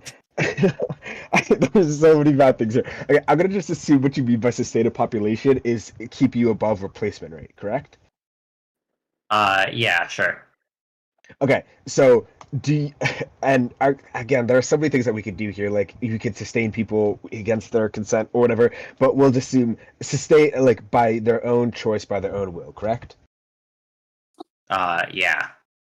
Okay, so what part? I'll be very clear. I'll try to be very specific. What part of religion? I'll be even more clear. What part of what religion makes people want to have sex more? I mean, it's not about having sex more because atheists have a ton of sex, but they don't actually reproduce, statistically speaking. But the whole point. Like these populations are very promiscuous, statistically speaking, and don't have kids. Okay. I think it's about the prohibition of contraception and abortion. Wait, sorry, I got the it. religious societies. Just to be clear, you think that atheism is also a religion, so your counter doesn't make sense. What part of what religion, including atheism, makes people want to have sex more? Or you could say, what part of what religion makes people not want to have kids? You can answer it either way. Okay, so to clarify this point, not every religion is one that's sustainable for populations. There are examples of ones that are not, like Buddhism or secularism. I can help you, Yaskis. There are religions that specifically tell you make as much kids as you can. As you can sustain. Yeah, whereas like Buddhism, as an example, like doesn't even have a framework that suicide is bad. You know. Okay, great. So, but you're not answering the question. They don't have much life-affirming ideas. Sorry, you're not answering the question. What part of what religion either tells you to have more kids, or what part of what religion tells you to have less kids? What part of the humanist atheist worldview, the humanist hold on, the humanist atheist worldview, their holy sacrament is abortion, so that would mean less children. True. W. Yes, because obviously Holy sacrament and an atheist. Okay, Larry. Yeah, but you're just very confused. Obviously, we're having such a great conversation. Wait, hold on. Can you expand on that, Larry? Because that was pretty insane of a take, I thought. Can I get my question answered? Because I know we really don't want to answer it, but it's a good question. I did answer your question. No, you didn't. Did he answer your question? What was the question? Atheists like abortion. They love it. It's their favorite. Okay. Wait. It's not the point. What a load of horse crap. Okay, great. Wait. I asked a very specific question. Wait. What? Well, atheists don't love abortion. Okay, there's so no. It seems like this question. I don't know of many people you could say love abortion. That's bullshit. It seems like there's absolutely people who do. Love it. There's absolutely wait. Guys, we're really avoiding my question. Could we please just answer? I am not avoiding your question. I'm asking you. Actually, he's not talking to you, M Agent. It's him and Yasuki. Yeah, I'm asking you, Suke. What part of what religion? Because you think there are some religions that don't encourage us. What part of what religions either say have more kids, or what part of what religions say have less kids? I mean, so you're asking me to give you specific examples of specific things in individual religions? Is that what you're asking? Yeah, because you said that the thing that sustained us when we first became humans, that statement doesn't make sense, but we'll just pretend it does. When we first became humans was religion, and you said, well, I'll agree that they're not all the same religions. So obviously that you have different religions, but you're still sustaining the population like our ancestors did. There has to be some specific part of some specific religions that sustain the population. What is that thing? So can I? I specifically told you, for example, in Judaism, in the Torah, it says one of the things that you must do is to create as many kids as you can and grow them. Yeah, if you want to give that specific example, be fruitful and multiply. So you think pretty simple. Have kids is a religious statement, and that's what keeps people reproducing. I feel like your question is preventing you from getting the point. Is that feel based like on what you're he's saying is that this atheist peoples they're reproducing at a lesser unsustainable amount. That's why they have to recruit. Assuming that's the truth, I haven't confirmed that yet, but let's just say that's the truth. All these other questions are Yes. secondary to you seeing the point. Is that these people are not producing sustainably. Now, all your questions you're posing at him, all these specifics, I don't know, but do you understand the point? He thinks, no. The issue here isn't about what the statement is. It's about that he thinks these things are religious by nature, which they are very obviously not. The statement "have kids" or "don't have kids" are not religious by nature, but he thinks that those religious statements, specifically for It's our in the Torah. ancestors, sorry, I'm so sorry that you just totally cut me off. He thinks that those statements are what kept us sustaining ourselves when we had different religions in our ancestry. So he gave that example, and I'm saying, well, obviously this statement, "have kids," isn't a religious statement, right? Can we agree on that? I mean, what is a religious statement at this point under your definition? But why do you ignore my... No. Wait, I'll answer you in literally 2 seconds because I do like you. So I'll answer you. You think everything is a religious statement. You think everything is a religious belief.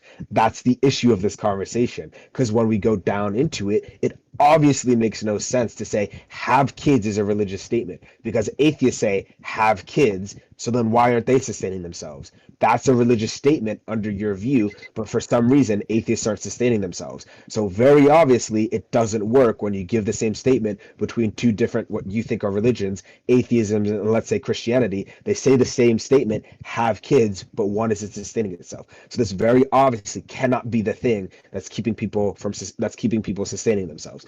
Agent, to refer to your thing. So no. You just addressed my point. I need a chance to respond. I know. I'll let you respond after Agent has wanted to talk to me. Agent, to respond to your thing, I understand that there are certain religions like the Torah. There are certain religions like Judaism that says that I don't know what it says specifically in the Torah, but that you should have as many kids that you can have. But again, I don't think that statement is inherently religious, and people can say that being atheistic. So I would never say that this is the religious thing that's keeping that. It's the same thing I said to Yusuke. So basically, it's the same. So if it goes against your argument, then it doesn't count. Wait. Let me respond. If you pull up the birth rate for Israel, you will see that in the religious communities you have a larger than 2, even 3 birth rate just because they read this sentence and they know it is one of the things they must follow, and therefore the reservation and the growth of the Israeli people usually comes from those religious things. I'm telling you in person, they do it like that. No, I get where they come. I get that they saying they come from. It sounds kind of stupid, but I get the reasoning behind it. But I'm just saying these statements can be made for someone who isn't religious. Now, of course, Yasuke doesn't agree with this because he thinks all people are religious. But I think you would agree with me that people who are not religious can make the statement, "have as many kids as possible." But for some reason, again, I'm not going to disagree with the reality. For some reason, telling people to have kids without religion isn't making them have kids. So we can agree that the statement "have kids," regardless of where it comes from, isn't the thing that's making people have kids. So let me actually address the point. One is that you said that I said that every statement is religious. No, I said that everybody has a religious framework, or everybody is religious. That does not mean that every single statement is religious. These are entirely separate statements that have nothing to do with each other. How could you have non-religious statements if there's no such thing as not being religious? So everybody can be religious, or No, you think everyone is. No, yeah. There you go. I misspoke. So everybody is religious. That does not mean that every single belief structure fits under a religious purview. Because when people worldview is a religion, not every single part of somebody's belief is part of their religion. Like, I like blue raspberry. Worldview is a religion. That's a completely different statement. That's literally what you think. You think having beliefs and having a worldview is a religion. Statements stem from your beliefs and your worldviews. They stem from your religion. I don't understand how we're disagreeing on this. Do you think that I think that somebody preferring? Do you think that I think that somebody preferring blueberry over strawberry is a religious belief? If you think that all worldviews are religious, that's the issue that I'm pointing out here. The overarching, moral, ethical, societal framework, etc., is a religious purview. That does not mean that everything falls into that. Not everything falls into that, because there are things that are not part of the religious order. How do you form a statement, an opinion, a belief independent of your worldview? Something can be informed by your worldview while not being part of the doctrine. Can you make a statement, opinion, or belief independent of your worldview? It's entirely irrelevant, my guy. You think that worldviews are religious. All worldviews are religious. If you think that you can make... I never said that. Literally never said that. You said the start when humans came about was when the first religion came about. How has there ever been the case that someone has a worldview, a human has a worldview that is not religious, if religion started when humans came about? You're disagreeing with yourself at this point. You're just agreeing with me now. Overall, moral, ethical, etc. structure that has all of these particular parts. Not every part of every person's belief falls under those structures. Somebody's preference for pizza over pasta is never a I'm not going to say it's never a religious worldview, but it is not part of their religious framework. Even if it is informed by it, it is not a mandatory part of the doctrine. Do you think someone could have sufficient worldviews, beliefs, and opinions that are not based in certain groundings, such as ethical groundings or religious groundings, and say they're not religious? Do you think that's possible? I'll just ask you outright. How can someone be absolutely not religious in your worldview? Never talk to a single person ever, be completely isolated, and never interact with another living thing. And then maybe. Okay. So you're saying the mere act of interactions and forming beliefs based on the world is a religion. Yeah, let me get in on that just for a form second. a worldview. That doesn't mean that every single opinion or belief or preference that you have is part of the religious framework. Forming a Can I get in just for a second? I know you like to control things, but can you share the mic? Yeah. So when children are socialized together with one another, they start to develop like empathy, and that's like the beginning of the golden rule: do unto others. So when the child pokes the child in the eye, and the other child sees, oh shit, like there's consequences to my actions, and they start to develop and socialize, right? That keeps the psychopath population down, by the way, the sociopath, I mean. So yeah, this is absolutely the beginning of religion, the empathy toward your fellow man. You just said that at the end. No part of what you said right before that had anything to do with religion. Literally, I was about to make that point. It's the golden rule. Dude, no part of what you just said before, that's the start of a religion, had anything to do with the religion. It's literally the golden rule. It's not religion. That's not religion. So if I just go to church and start poking people in the eyes, are they going to kick me out because I didn't go against their religion? Or what the fuck are you saying? They're going to kick you out because you're poking people in the eyes. That has nothing to do with religion. Right, because everybody knows that's against everybody's religion. That's so stupid to say for so many reasons. So, Larry, you enjoy Larry, you enjoy being poked in the eye? Larry, I just want to clarify. Clarify, Larry, that you. This is how I notify who I'm talking to, Larry. I'll live in Larry, your head, bitch. do you enjoy being poked in the eyes? I don't answer stupid questions.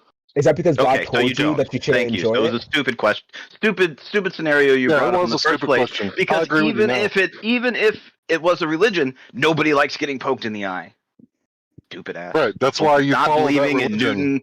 not believing in Newton's second law, dumbass. You are butthurt, bro. Would you like me to send you like a case of preparation H over that Newton thing?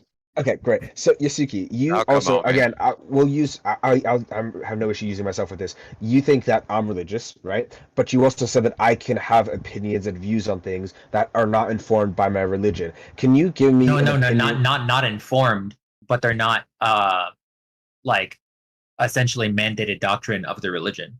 In that, there's going to be 10,000 people who share your religion, share your exact same structure, but they have completely different views and there's no conflict. Yeah, but that wasn't even the point. The point was that I think that I've reached a point where, even by your definition of religion, I make statements about the world and form opinions and beliefs that aren't associated with what you think religion are at all. And the only way around this would be say that a worldview is religion, right? So I have opinions and I have views of the world, right? And I don't think that they conform to what you think religion is. So can you give me an example of how I am religious in your worldview? Like, tell me something I've done that's religious to you. I don't know enough about you aside from the fact that you love to ruin conversations. Do you think that's religious? I mean, it might be, but like, I don't have a good read on the pulse of your worldview. I know, but can you just give me an example of something that I could do? Because I'm a self-proclaimed, well, I'm actually an atheist, but I'll just say I'm an atheist for this conversation. I'm a self-proclaimed atheist. Can you tell me something that I do in my atheistic religion? I'll give you an example that like is maybe you. Don't know if it's definitely other people in this room. Because I don't want to actually make specific claims about you. Because I don't know anything about you, guy. I don't know anything about you, so I'm now not we're going to make also going to claims. get to another issue, right? Now, how are you going to claim that everyone's religious if you don't know everybody? See, that's another issue that you're not going to talk about. Because you don't know anything about Hinduism, does that mean Hinduists don't exist? I'm not making a claim that everyone's a Hinduist. You're just admitted that your claim that all people are religious is an argument from ignorance. You literally Because just said, you don't I know don't enough know. to categorize somebody No, no, doesn't no, mean no, the no. category doesn't exist. No, but you're saying you don't know enough about people, but the category does exist. You literally just said all people are religious, but I don't know enough about you to say that you're religious. No, I just don't know enough to know what your specific doctrine is. Are you Southern How do you know enough Baptist? to say Are that you I'm religious? Are you Methodist? Are you Calvinist? How do you know enough to say that I'm He's not religious? going to tell you. He said he's going to claim to be atheist publicly. That's what he's just going to say. How If you don't have enough like, I know- information, So he I doesn't know even that going you- to tell you the truth. This guy. if you don't have enough, if you like, don't have I enough, know that if you're you a don't have Christian. enough, if I you don't know don't what have enough flavor. information to tell to Akna what they are, how do you have enough information to then extrapolate out to all of humanity? How can you say I'm religious? What does that even mean? Like, it's You just an say irrelevant everyone is question. religious. So Dude, you it's just very admitted, simple. you just admitted that you don't have enough information about someone you are literally talking to right now. So then say they're how do you have religious. enough information to make a judgment about people you've never even met? That you don't even know exist. You don't even know they exist. There are people that you don't even know exist. How are you going to claim they're religious without knowing they exist? There is no man without a religion. Okay, I am a man. I don't think I have a religion. You think I have a religion. Tell me my religion. That just because I see a man on the street. Nope. And talking then, to me. You don't see me. You hear me. You're talking to me. Because What's I my don't religion? believe you The that state if I is say your things, religion. you will I'm asking what my will religion deny is. things selectively. You're a statist. Being a I'll chameleon deny that you are. things. Because you love to argue. That's your entire point. Is you love to argue. You don't actually Even- love to talk about points. So Sure, you're going to even if I dishonestly deny change your things- opinions based even on if I what d- is going to be most convenient to win the argument. Sure. Even if I deny things, you could just say things that I have to do, like eating or sleeping or forming opinions, and I couldn't deny those things. So And you I could wouldn't just say things like that. I know why you wouldn't, because if you said those things were religious, you would sound stupid. So I'm asking you to tell me something religious I do that doesn't make you sound stupid. But you're going to sound stupid either way, because I'm not religious. Please go ahead, tell me how I'm religious. Do you believe the state has a higher authority over your life, liberty, and property than you do? If you believe that, you're a religious person. No. Okay, so if the cops came and raided you, you would totally, fight them to the death. Yeah, but the cops. No, you would bow down. You would bow down on the ground to your God because your God is the state, and plus you don't want to be killed. But okay. Oh, so No. stupid, but whatever. Because for the purpose of the point, it shouldn't matter if I'm doing it to you or somebody else in this room. So I'm going to do it to somebody else I in this so room so that disagree. you can be more honest. No. So, Don't jump to that. an example of a religion. You said everyone's religious. I'm a person who doesn't have a religion. Tell me how I have religion. Because I don't believe that you're going to be honest about yourself. Then just say things that I There's no can't lie reason to about. believe that you would be honest about yourself. Then just say things I to be can't lie clear, about. To be clear, therefore, your reasoning to think that all of humanity has a religion is because if you ask them, they could lie. So therefore, they have a religion. Like, am I following your logic correctly? You're literally just saying people have. You're religions always because so you off think they're base lying with because every they comment don't. that you make, Melodic. Like Wait, you so then actually just answer can't my follow Oh my goodness! It's almost like I asked you if I had it correctly or not. Oh my god! There is such a thing as a dumb question. Just tell me how I'm religious. Yeah, it's called an unasked question. I'm sorry that you don't like clarifying questions. That True. sounds bad. I mean, he is religious. Like, they really don't like that. But just tell me how I'm religious. Go ahead.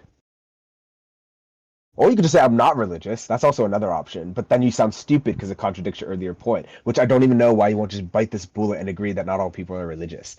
Well, I know why, because then you could be like, all people are religious and all religions are equal. Because I don't know what religion you are, that doesn't make you not religious. Like, what It kind doesn't of matter fucking what point is that? religious you are. It doesn't matter. If you look up at the sky and you have ideas about what you're looking at, you're fucking religious. If you don't know what religion I am, how could you say I'm religious?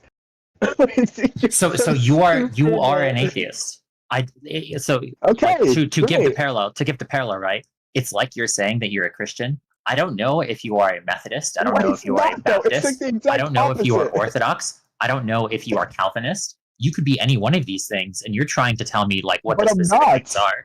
I'm not any of those things. I'm giving you an analogy. Can you not The follow a analogy- simple analogy? I It can, should be but the very easy to exact symmetry understand. breaker, the is that symmetry breaker, there are the very symmetry breaker. Oh, sorry, I was going to respond to your analogy. Yeah, there are very different flavors of atheism. Yeah, like, you know, and all of them are there's non-religious. there's Every the single flavor. one. There's the religious flavor of atheism that's like, in this house we believe Black Lives Matter, women's rights are humans' rights. No human is Obviously, illegal. that's Science is atheism. love. Love is Obviously love. atheism. Kindness is everything. Obviously, That atheism. is that is the Atheism. framework of that specific atheistic religion. True, because obviously the entailment of saying I don't believe in God or there is no God is thus Black Lives Matter and women should have rights. Obviously. No, those are the 10 commandments of that specific flavor of atheism. Of atheism, that the 10 religion. commandments of the 10 No, commandments of of saying that I lack specific belief in God. atheistic religion. Yes, exactly. The religion There are of multiple atheism, atheistic religions. Yes, the religion of atheism, I lack belief in God. Obviously, the 10 commandments of that, and you said two things, but we'll pretend they're 10, right? Because math is hard, right? Is obviously Black Lives Matter and women should have rights. Obviously, that's the entailment of saying I don't believe more in than God. two things. Yeah, but I stopped listening after you said the Black Lives Matter thing because it was so stupid. Does I'm something gonna have to honest. be? Does something have to believe in a god to be a religion? No, you don't have to. No. What makes something a religion? What I'm makes giving my something- answer. What makes something a religion? What I think a religion is believing in a supernatural phenomenon and assuming that supernatural phenomenon interacts with the natural world in some way, and then having a relationship. I mean, it depends because sometimes it's personal beings and non-personal beings. I don't really consider pantheists religious though, so I will say having a personal relationship with that supernatural being. I don't think Buddhism has a particularly personal relationship with the deities. Or, I mean, they're not even deities. They don't even believe in a deity. Depends on the type of Buddhism, It but yeah, depends. traditional Theravada Buddhism doesn't. Yeah, but again, I'm not making the claim that all people are religious. This is where you literally have to say I'm lying about my beliefs to make your view work.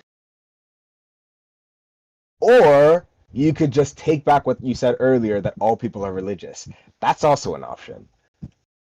And Buddhism does believe in the supernatural because they believe in the reincarnation, which obviously, True. assuming only physical laws, wouldn't be possible, Wouldn't be and the they case, believe in yeah. karma. Yeah. I mean, it depends on the type of Buddhism. Well, I would say like if you look at Theravada, traditional Theravada Buddhism, which is like the Eastern Orthodoxy of Buddhism, the fundamental to the belief of Buddhism was that there is reincarnation and karma, and the Buddha in like traditional Theravadic texts is said to have been reincarnated into a life of luxury where he essentially was shielded from every worldly thing. But the idea of like past lives and like memories of past lives, and this idea of like karma in a supernatural sense, because you could be a secular and believe in karma in a practical sense, but the traditional Buddhist belief of karma is a supernatural belief, because your accumulated karma affects, it's essentially a branch off of Hinduism in that regard, where your accumulated karma branches you off to different lifetimes when you die, right? But the difference between Hinduism and Buddhism is that in Buddhism, the nature of the ascension and the end of suffering is very different than in Hinduism. And there's this idea of samsara, which is the entire principle of samsara itself, and like the idea of life being suffering in Buddhism is tied to this idea of karma as a supernatural entity, because when you ascend, you move to a plane, like nirvana is the ascension to a plane of existence beyond reincarnation, where suffering actually ends. That is also a deeply supernatural idea, because it implies the existence of somewhere else that your consciousness can reside that's immaterial, is not part of the material plane. Yeah, but it's also just like, under this logic, if somebody is in every other capacity otherwise an atheist, and they suddenly start believing that there's ghosts, so if suddenly they believe in ghosts, they believe that a singular house is haunted, does that make them religious now? They don't have a like they do not have a religion, but they believe in the supernatural. There will be spiritual. Yeah, spiritual. They would just call it superstition. Spiritual implies religion. Okay, so you can just say superstitious. But none of this is the point. The simple point is, you made a stupid claim, all people are religious. I asked how I'm religious. You said you're religious, you're just going to lie about you being religious. The way to make your worldview, not your worldview, your claim work is just to call me a liar about my own beliefs. No, I just don't know enough about your specific flavor. So how in the can you same say way, I'm religious? There's actually just no point in discussing with you. I agree. Like, you just argue, just to argue. Insane claim that all people are religious, and the only way to make this work is to just say I'm a liar.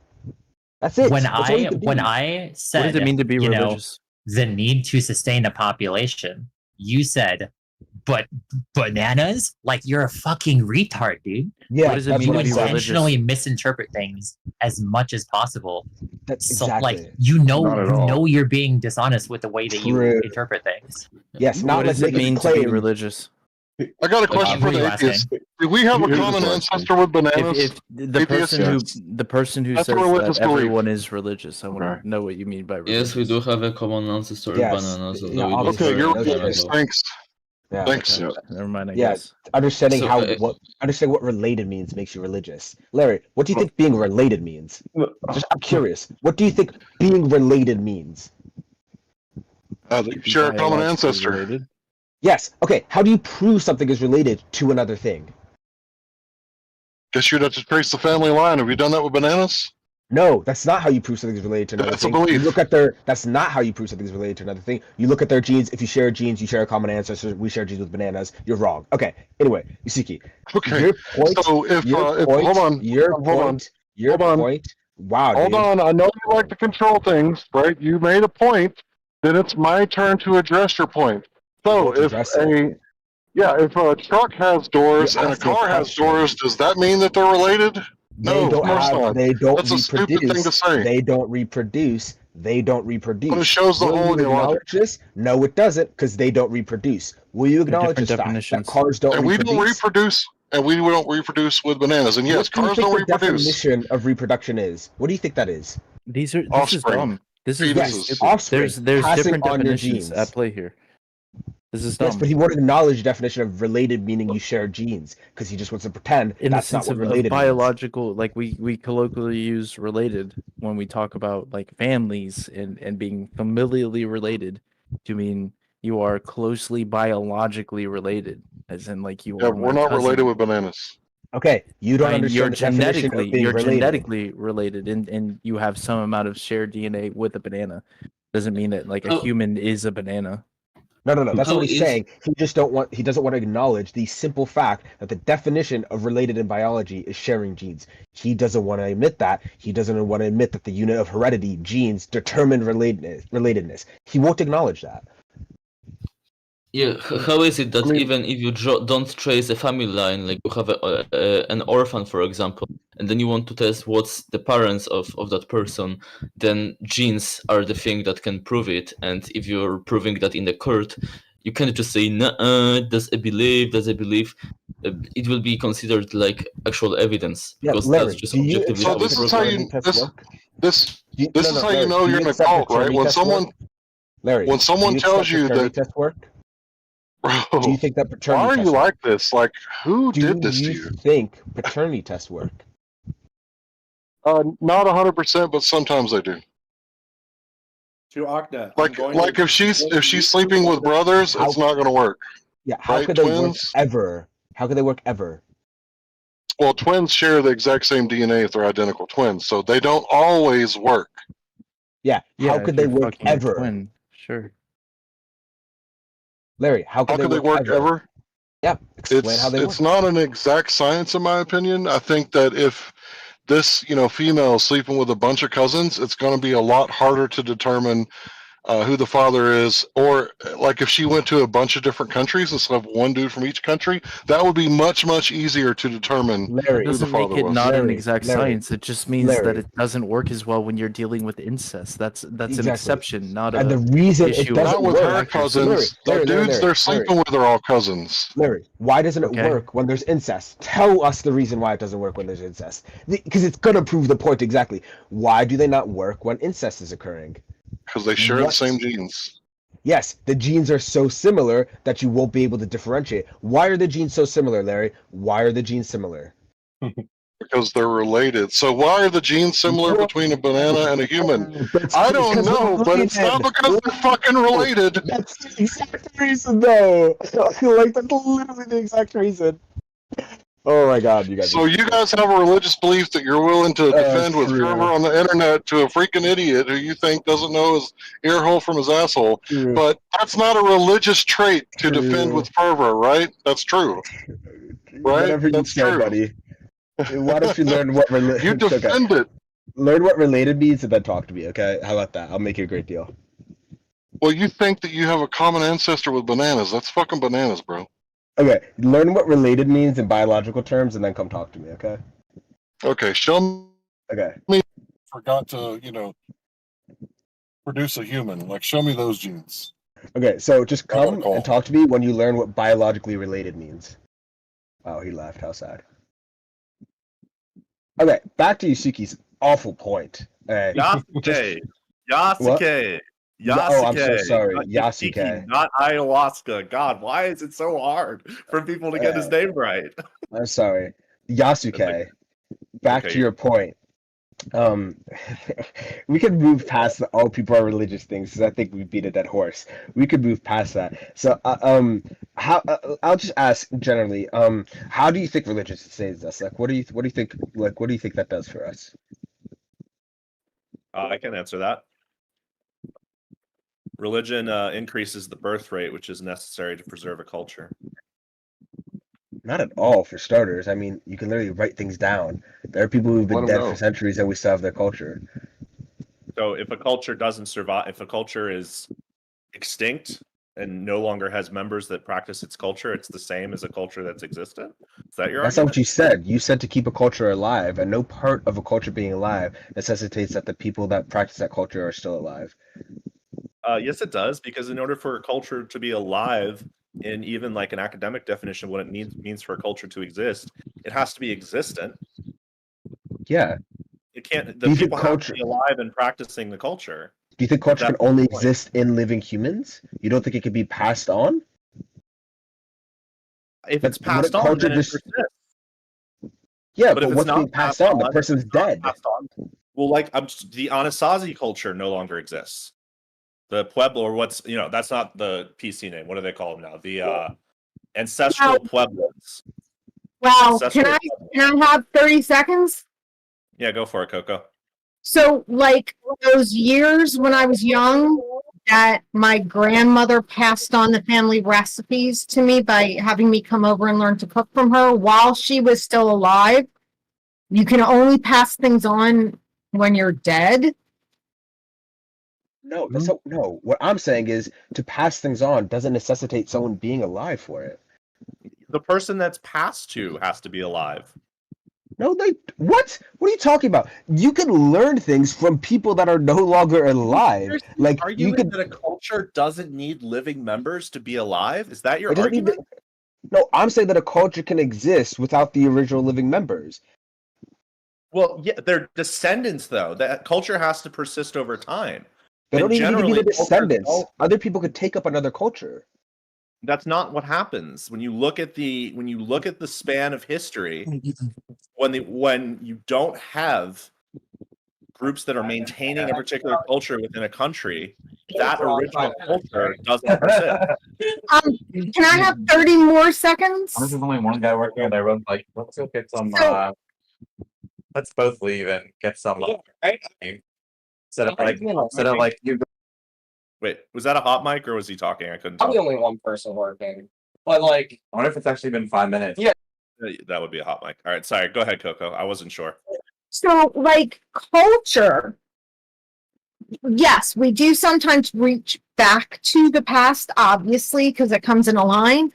But my Swedish culture is from my parents, my grandparents, aunts and uncles, and everything that they got from theirs. We don't reach back to the Vikings on Viking ships for our culture. It's evolved over time with us.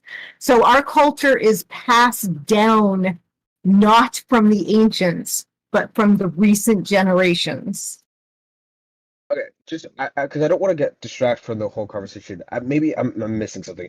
We started this. I asked what part of religion sustains us, and you said the religion. Religion has an effect. Seems to have an effect on birth rate from the research I've done. Yes. Yeah. And I'd agree. maintaining birth rate within a culture helps to persist a particular culture over time. Sure. Like that's why one of the first things. That's why one of the first things that are done in genocide before mass killings are actions taken to reduce the ability of the people in the area to reproduce their own culture. Yeah, but there's no need for religion to do that. Right? Well, like you can could still do that, but then you have to propose. I don't necessarily disagree with that, but in the counterfactual, what do you oppose? What do you propose in its place? I think that it poses a problem socially because, like, if you think about it, religion seems to have some sort of effect, and I could show you the research that I did and the data that I looked at and the model that I ran, which isn't super fancy, but it supports the conclusion. So then you have to replace it with something else, right? Well, there's a lot of easy things to replace it with. You could just say basic sexual impulses, right? So that's one. Even so much so that religion tries to prevent sexual urges until you reach a certain, I would say a societal status, but referring to marriage as such kind of sounds really stupid to me. But we'll just say that being married is definitely a form of status in a religious I know. society. So that's why I originally thought of it in that sense, but it still just sounds really. But yeah, until you reach a certain status, right? But like I would say, and this is why I asked Yasuke, sorry, at the beginning of the conversation, do you think that the first ever humans were religious? And he said, yeah, but I don't think you would agree with that, right? Maybe you do agree with that. Depends on what so that's actually an interesting counterfactual. Well done. Depends on what you mean by religion and what you mean by human, because depending on how far back you go, it's possible that the first humans, in terms of Homo sapiens, had already evolved to a point where a form of spirituality or spiritual thought already existed that could be called religion. So I don't know personally how far back that goes, though. But like, if you look at something like, I don't know, Homo erectus, because that's the funny one. Did they have a religion? Probably not. Yeah. So it just depends on how far back you want to go. But it is an interesting question, actually, because the reproductive rates would be quite high in such a society, but would they have religion yet? Is actually an interesting question to ask. Yeah, so this is where my big issue is, because I feel like, the religious people do this a lot. I feel like we equivocate a lot on the word religion. I think having a strong tendency towards a certain belief isn't necessarily religion, because we would never say, like, I really like video games, but I'll never say I have a religion around video games, right? It's just a result. I grew up in a screen, like the age of screens, all of that. I had an iPad when I was a kid. I had a Nintendo Switch. Yeah. I had a Wii U, all of these things, but no one would ever say I'm religious over video games, right? So I feel like there's some strange equivocation going on, and I feel like it kind of ruins it, like in the discussion, it ruins religion in itself. So like in the discussion of Jordan Peterson and Richard Dawkins said, Richard Dawkins says there's no difference between bringing the religious down to the normal world or elevating the normal world up to a religious status, right? But Jordan Peterson disagreed with that, right? And I agree with Dawkins saying that there is no difference, but it seems like if you want to say religion is some special thing, you have to give it some elevated status over extreme appreciation of the natural world, right? I would say that video games is a religion for me because we play video games. If me and my son find a book on top of a mountain or something, we're going to take that book and be like, oh, 10 HP or 10 XP, XP, not HP. For me, like, that's an everyday part of my life. Like, I really. Bro, take the mic out of your mouth, bro. I would say a really good example of a secular religion is K-pop. In That statement doesn't make sense. Wow. It's Stop like saying stupid things. So people have like the God part in their brain, and then they take out the literal like creator, and then they input something else into it. Whereas like, you know, K-pop fans, K-pop stans have that same level of obsessive religious fervor and, you know, damnation of heretics as a religious person does. They have all of the same sort of behaviors. You think that really liking something, just to be clear, you think that really liking something makes you religious? Secular humanism is defined as a religion by the United States Congress. Good for them, I guess. The definition of secular is not referring to religion. It's literally having I can read the definition actually. Yeah, I'm so sorry. I thought I was going to be able to read a definition. Denoting attitudes, activities, or other things that have no religious or spiritual basis. Yeah. So Noah, can you take this one up? They contradict their own definition. Wait, is my mic better? Mic check is better. By holding religious practices, answering. Okay, we can agree. Morality, having institutions, having. Okay, we can agree that they have a contradictory definition. Doesn't solve the issue that secular means not religious. Would you agree with that statement? Because if you don't, then we don't agree on the contradiction. Yeah, the problem is the word secular means non-religious, but secular humanism as a term, English has things called terms. It's a combination of words put together. The term secular humanism indicates a certain set of beliefs, a certain philosophy, a certain religion that indeed is indeed not secular in any way. See, but now just you're because one of the words in the terms is contradictory with what the term is as a whole, doesn't mean that this movement in human history doesn't exist and that it's not a religious movement. You understand it makes no sense to say it's a contradiction if you're admitting that the definition of secular is not religious. You're just doing the same thing that he's doing, which is people are lying about their beliefs. You just think secular humanists are lying about being secular and they're using the wrong word to describe themselves. But that doesn't work if you admit that the definition of secular is not religious. I mean, terms can exist and have zero examples of them. Okay, I would argue that I want to altruism clarify to does the not young man. exist. The young man doesn't really understand what I'm putting down. Yeah, just one quick. Secular means not connected with religious or spiritual ideas. It's no more than that. Yes, we already read the definition. Nobody It's a grammatical qualifier. Nobody disagrees with the word alone by itself. Secular means non-religious. Yes, by so itself. you're just The word lying. Can I please get a moderator? This is really ridiculous. I've been You really literally calm, can't and this have a guy is conversation. constantly interrupting. All right. I'm just going to go ahead and mute him until you're done, and then we can go back and forth. Go ahead, Noah. Yeah. So So just so I don't get strawmanned again. He deafens himself every time he gets muted. I'm sorry for Yasuke, interrupting. let Noah continue, please, though. Yeah. So for the audience, not for this guy, because if he wants to be an ignoramus, what he says really doesn't mean anything. But for the audience, nobody is saying that the word secular doesn't mean non-religious.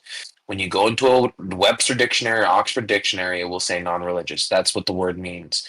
Now, in English, we have something called terms or phrases, and the meaning of the phrase can be different or contradict the individual words which make up the phrase itself. That is a basic common thing you should understand if you've been speaking English and you're not a retard. So, the term secular humanism, although using the word secular within it, is not actually a secular enterprise. The term represents a religious institution and is recognized as such by the United States Congress. Thank you. Like the word sovereign citizen, right? Go ahead, guys. I took you off mute too, Akna, if you want to anyone else respond to Yeah, that. so cool. I didn't hear what he said, but I think he's just going to do the same thing that Yasuki did, which is just saying, I think these people do things. So, How are you going to reply on something you didn't hear, bro? That's fucking weird. Because all Yeah, religious people say the same thing. It's kind of Deafen boring. yourself when you get muted and then try to jump back in the conversation. He interrupted my conversation. Why would I have any sympathy? Bro, you've had your conversation for like an hour nonstop. Why are you such a control freak? Let other people talk. He interrupted my conversation. Why would I have any sympathy towards him? Anyway, does anyone have a material response, since you didn't listen, admittedly? Does anyone else have a response to what Noah actually said? Yeah, I can literally respond because he said the same thing earlier. He said that the term secular doesn't fit secular humanism because anyone who was listening that has a response. I heard what he said before. I could still respond to it. Tangential response. Go ahead, Coco. We do know that streaming your personal games and stuff does restrict the amount of people that can be in the room. So there's going to be less people that can respond because that dude is streaming his game. No, that's only if you share your camera. If you share a camera, then it limits it to 25. But you can share your screen just fine. Yeah, I don't see any cap that's showing up right now, so I think we're good. So it's like the same thing that Yasuke did, which is people are having behaviors that he wouldn't consider non-religious, right? So just because you think that secular people, secular humanists are doing religious behaviors doesn't make them actually religious because you're just using your own definition of religion. That's why he agrees that the definition of secular means non-religious, but he doesn't agree that secular humanists are doing non-religious things. So he's just decided to give his own definition for religious and saying, hey, that doesn't apply to secular humanism because I think they're being religious. The same thing Yasuke is doing. Yeah, so I don't know what Yasuke is doing, but that is not what I'm doing. Because, I don't know what you're doing. I can't speak for Yasuke, but that is not what I'm doing. I'm actually referring to philosophers throughout history, theologians, and even the United States Congress on, what they consider religion. And they consider that the secular humanist movement is actually religious, the same way Buddhism is religious. And therefore, the word secular being in it is kind of funny, and it is kind of ironic that the word secular is within a religious movement, but that is how it's been defined by people much smarter than you, sir, and not me. I'm not the one who came up with this. I'm the one who came upon this idea later. So, to claim that I manifested it and made it up out of nowhere is a testament that you're just willing to lie and speak on things you don't actually know. Great. So what do you think that secular humanists are doing that's religious? What do you think they're doing that's religious? Dyeing their hair blue is just like wearing the dot, right? I didn't hear what he said. What did you say? What do you think that secular humanists are doing that's religious? There's a series of lectures. Like, this is something well studied. I can slowly go and start pulling this stuff up for you. Just give me one example that you think personally secular humanists are doing that are religious. No, I'm going to take my time, and then I'm going to bring an overwhelming amount of evidence. Sure. It's not what you thought. I'm slowly strolling over to this. Yeah, I know. I get it. Yeah, to me, like when the secular humanist dyes their hair, it's the same as the Hindu wearing the dot between their eyes or the Sheik wearing the turban over their head. Like to me, Yeah, it's but like again, the same thing. yes, this but is again, this is because you just think you're using your own definition of religion, which includes all strong enough beliefs, which is a stupid definition of religion. no. This is one thing is that I have failed to be specific in my definition of religion, so I could give like a lot more clarity on that. And like Yeah, these are a whole please. bunch of different aspects of religion. So I can clarify about how you could apply all of these to sort of standard modern liberal atheism. So Yeah, but you belief still in have the to define sacred, religion. belief in so these are aspects of religion. Okay. These are aspects that comprise something that would be a religion, right? Okay, so this is what you There's think makes someone religious. Okay. There we go. belief. So Belief. I'll be quick now. Belief yeah, in I'd the like to sacred. get in at some point. Yeah. I'll be very quick. Belief in the sacred, having a set of doctrines and teachings, rituals and practices, morals and ethical guidelines, a community or a social structure attached to it. Having myths or narratives that underlie your religion, like cosmology, worldview, symbols, artifacts. That would be begging the question. It's Authority by and definition leadership. a religious thing. Wait, that's These begging the are question. these are all But things that would be the aspects of a religion. But that's begging the question. Myths are the difference between a myth and just a regular story is that one is spiritual and religious. So Well, the Big Bang is There we definitely. go. wait, I can we mean, not? Because that's a legitimate criticism yo, I'm I've been having trying of to get that. in. Been trying to get in for a bit, Larry. Please. Wait, just really quick. I'm gonna let Noah go. Okay, so this dissertation has been microphone exactly as received. Crawford, an analysis of the argumentation within religious humanism movement. University of Oklahoma, PhD. There we go. Did you send it? What was his name again? Wait, did you just send it in the chat? Identification with science and the scientific method. Wait, can you Refutation just of send? Can you just send it? it is thought sometimes to be called new humanism, Can you just socioscientific send it? humanism, atheist humanism, religious humanism, and naturalistic humanism. Can you So just this send the is thing you're referring to? we're defining terms here. Can you just send the thing you're referring to? There we go. Such was not the case some years earlier. By numerical standard, humanism is still a minor movement. By numerical standard, humanism is a minor movement, but has come increasingly to have a place in American philosophic and religious thought. In a survey of religion in this country, Professor Hilbert Schneider of Columbia University devoted a chapter to humanism, and therein asserts that a fourth faith is in the making. So, Can you just send the thing you're referring to? Jewish, Protestant, and Catholic being the big ones in the West, and now there's a fourth one. Cool. Can you just send the thing you're referring to? Humanist societies have been successful in Can you bringing just these various send the kinds thing of you're referring to? liberals, free thinkers, rationalists, utilitarians, ethical culturists, etc., together for fellowship, instruction, publication, and promotion of their common interests. The reappearance of humanism as an independent religious movement is significant in spite of its small numbers. It gives proof through the night that modern liberalist still lives in a positive religious faith, that the demand for religious expression exceeds the supply offered to conventional religious bodies. Yeah, Schneider is not only pointing out the importance.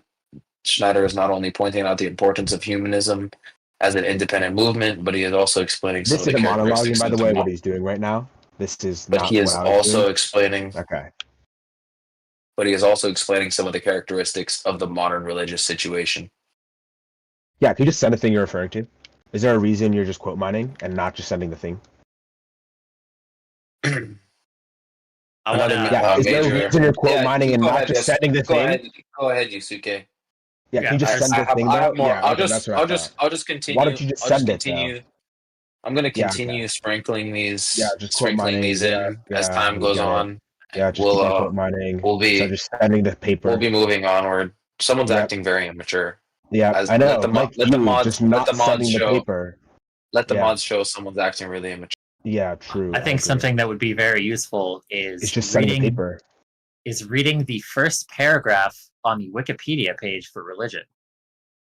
Religion is a range of social cultural systems including designated behaviors and practices, morals, beliefs, worldviews, texts, sanctified places, prophecies, ethics, and organizations that generally relate humanity to supernatural, transcendental, and spiritual elements. Although there is no scholarly consensus over what precisely constitutes a religion, it is an essentially contested concept. Different religions may or may not contain various elements ranging from the divine, sacredness, faith, and or supernatural being or beings. Are you done? I wanted to Great. talk Can you about the send the thing, culture. or is he just not going to send the thing? Just out of curiosity. Maybe if you ask again, like before he's ready to send it, that won't do anything. Why don't you try Yeah, that? but why doesn't he So just I send was it going to instead say of the just quote culture. mining? Is there a reason for I that? don't know, bro. Ask him again. Maybe nothing will happen Sure. again. Yeah, no, he Yeah, just send you're the thing instead of just, quote mining? bro. Why are you talking right now? Because you said I should ask him again, so I was going to ask him again. I just don't understand. Like, you think it's a good idea to do what you're told all the time? That's a religion, right? That would be a good True. example of being religious. Like, Obviously, coming you would here and know, like right? yelling my name at like the top of your lungs I never and said your name interrupting once. people. I'm not talking. The whole world doesn't revolve around you, sunshine. Sorry to be the first one to So tell then you. why are you talking to me? Bro, I am talking to the audience. You are interrupting. What's You wrong can't with you? just have to talk to the audience. You can't. Yeah, actually you should get in and double down. Double Yeah, down. okay. Larry, after you're done, I would like to get. Yeah, I Thank know. you. He's supposed to do some more So I quote was going mining. to talk about the Yeah. quote mining. Okay. Yeah. Could you just be quiet, dude? What's wrong Yeah, with can he just send the paper? Can he just do that? Or cause he can't do that? you? Dude, Oh, did you hear what those the crickets? fuck No? is Okay. wrong with you, dude? We just whine all day, I guess. Is instead of there just sending is there a the Like, am I moderator like the here? only? Am I the only one like thinking like this dude has major malfunctions? Is there any mods in the room?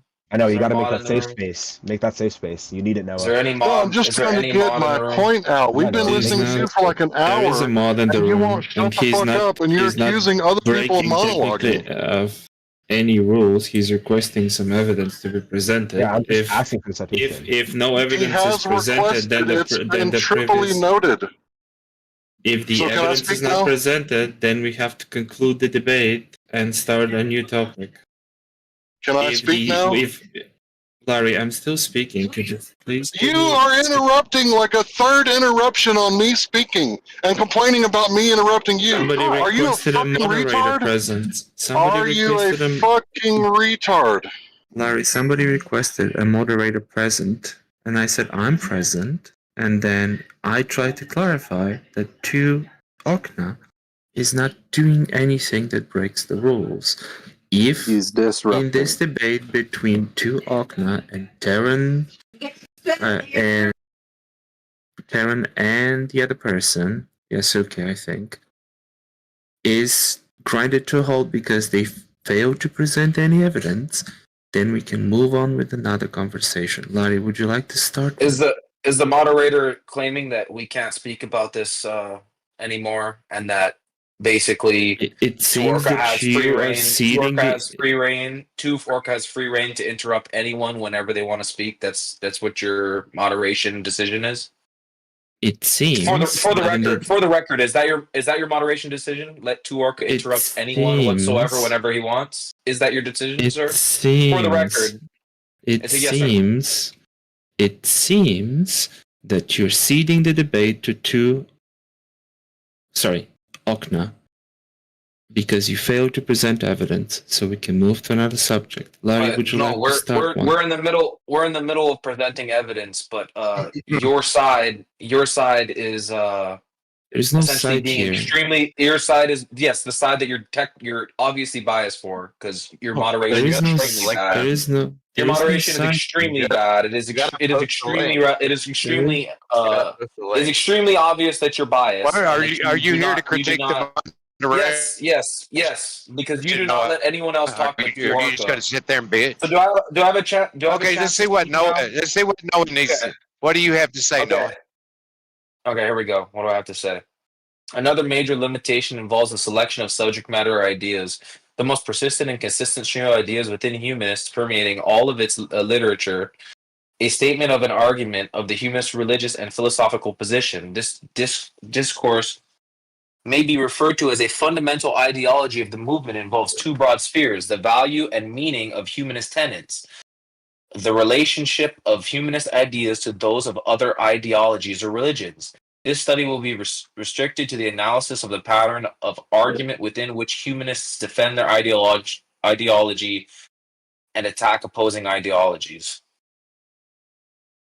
It's nothing to do with what we were talking about. It's about secular humanism or humanist movements being a religious movement. Is extremely relevant. It's what people were freaking out about and doing whatever they want, interrupting, and the moderators were being biased and not stopping bad behavior. Post it. Here we go.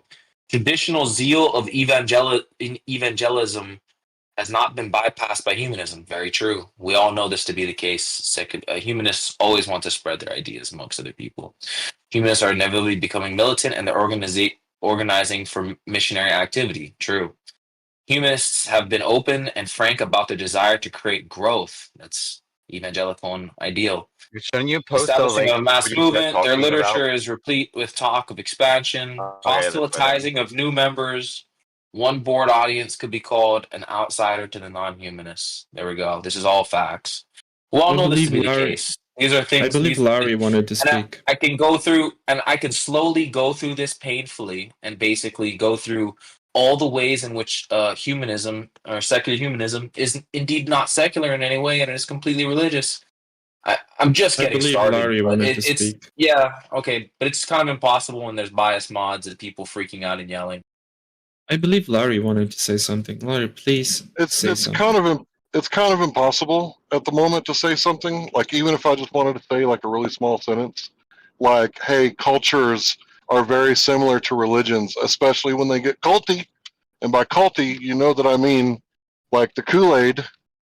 So I don't know why I was allowed to say it now, but not earlier. But I guess that's all I have to say is that cultures get culty, and to me, that's a religion. Thanks. I have a question for you, Asuke. What's up? So you were saying earlier, the entire conversation, Tuakna said, get rid of, certain people. You said, yes, I agree. Let's get rid of this group of people. And one of them were atheists. And in that group, you say one of the tenements or two of the tenements of atheism were women's rights and BLM. So to clarify, he made an insane statement that we should, cull people who, have beliefs that are not beneficial for the population or something to that nature. And I was using the example of religion and birth rates to be an extreme example to show that that is not something that is reasonable or something that we should do as a society. I don't actually think that we should cull secular people.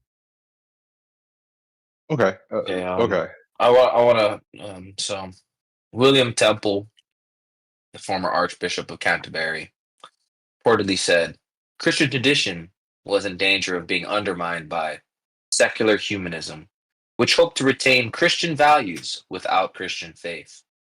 So basically, we can go into the evidence and I can just start spilling it out forth onto you guys. But essentially, secular humanism was a religion created by men who wanted to essentially keep all the good parts of religion that they seen and how it benefits society, but subtract all the things they viewed as not in line with their worldview, not beneficial to them. And this is historically documented, and we can start to get into this evidence further in the.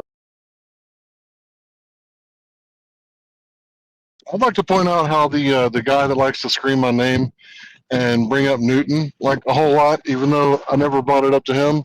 Like, obvious to me, that's extreme religious fervor, because I've seen real religious fervor in my life, and that's it. That's absolutely how they act. Like, I can't believe you denied that there's this Newton guy, and he was right about all the things that he said. I don't see that. That's fervor. That's not religious fervor. That's... What's the difference? One involves religion, the other one doesn't. Duh. Do they not deify Newton? He's like a giant in their worldview. That's why they say that they're standing on the shoulders of giants. No, atheists don't deify people. That's ridiculous. What about George Washington? the apotheosis of George Washington in the Capitol. I mean, is that not a good example of a secular government deifying Washington? In what way? Honor someone, it's a deified them. If you look at the top of the Capitol, there's a mural on the roof, and up there, he's up there in the heaven with the angels and shit. That's deification of a secular thing. So I don't know what you're talking about. Hear me out. Yeah. Maybe it's just a mural. I mean, forget about so- George Washington. There were literally effigies made for George Floyd. He is the patron saint of the religion there. Yeah, that's very religious.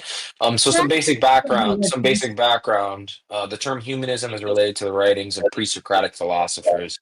These writings were lost to European societies until Renaissance scholars rediscovered them through Muslim sources and translated. Just read stuff. Can you not have a conversation? These writings were lost to European societies until the Renaissance scholars rediscovered them through Muslim. The term humanism comprehension. The term humanism is related to the writings of pre-Socratic philosophers. These writings were lost to European societies until the Renaissance scholars rediscovered them through the Muslim sources and translated them from Arabic into European languages. Early humanist societies adopted the same statement of principles, the belief that morality is independent from theology. So these are right here, these are a bunch of principles or like creeds that people are essentially sticking to without really much reason. This is just the tenets of their religion that they're claiming is not religious.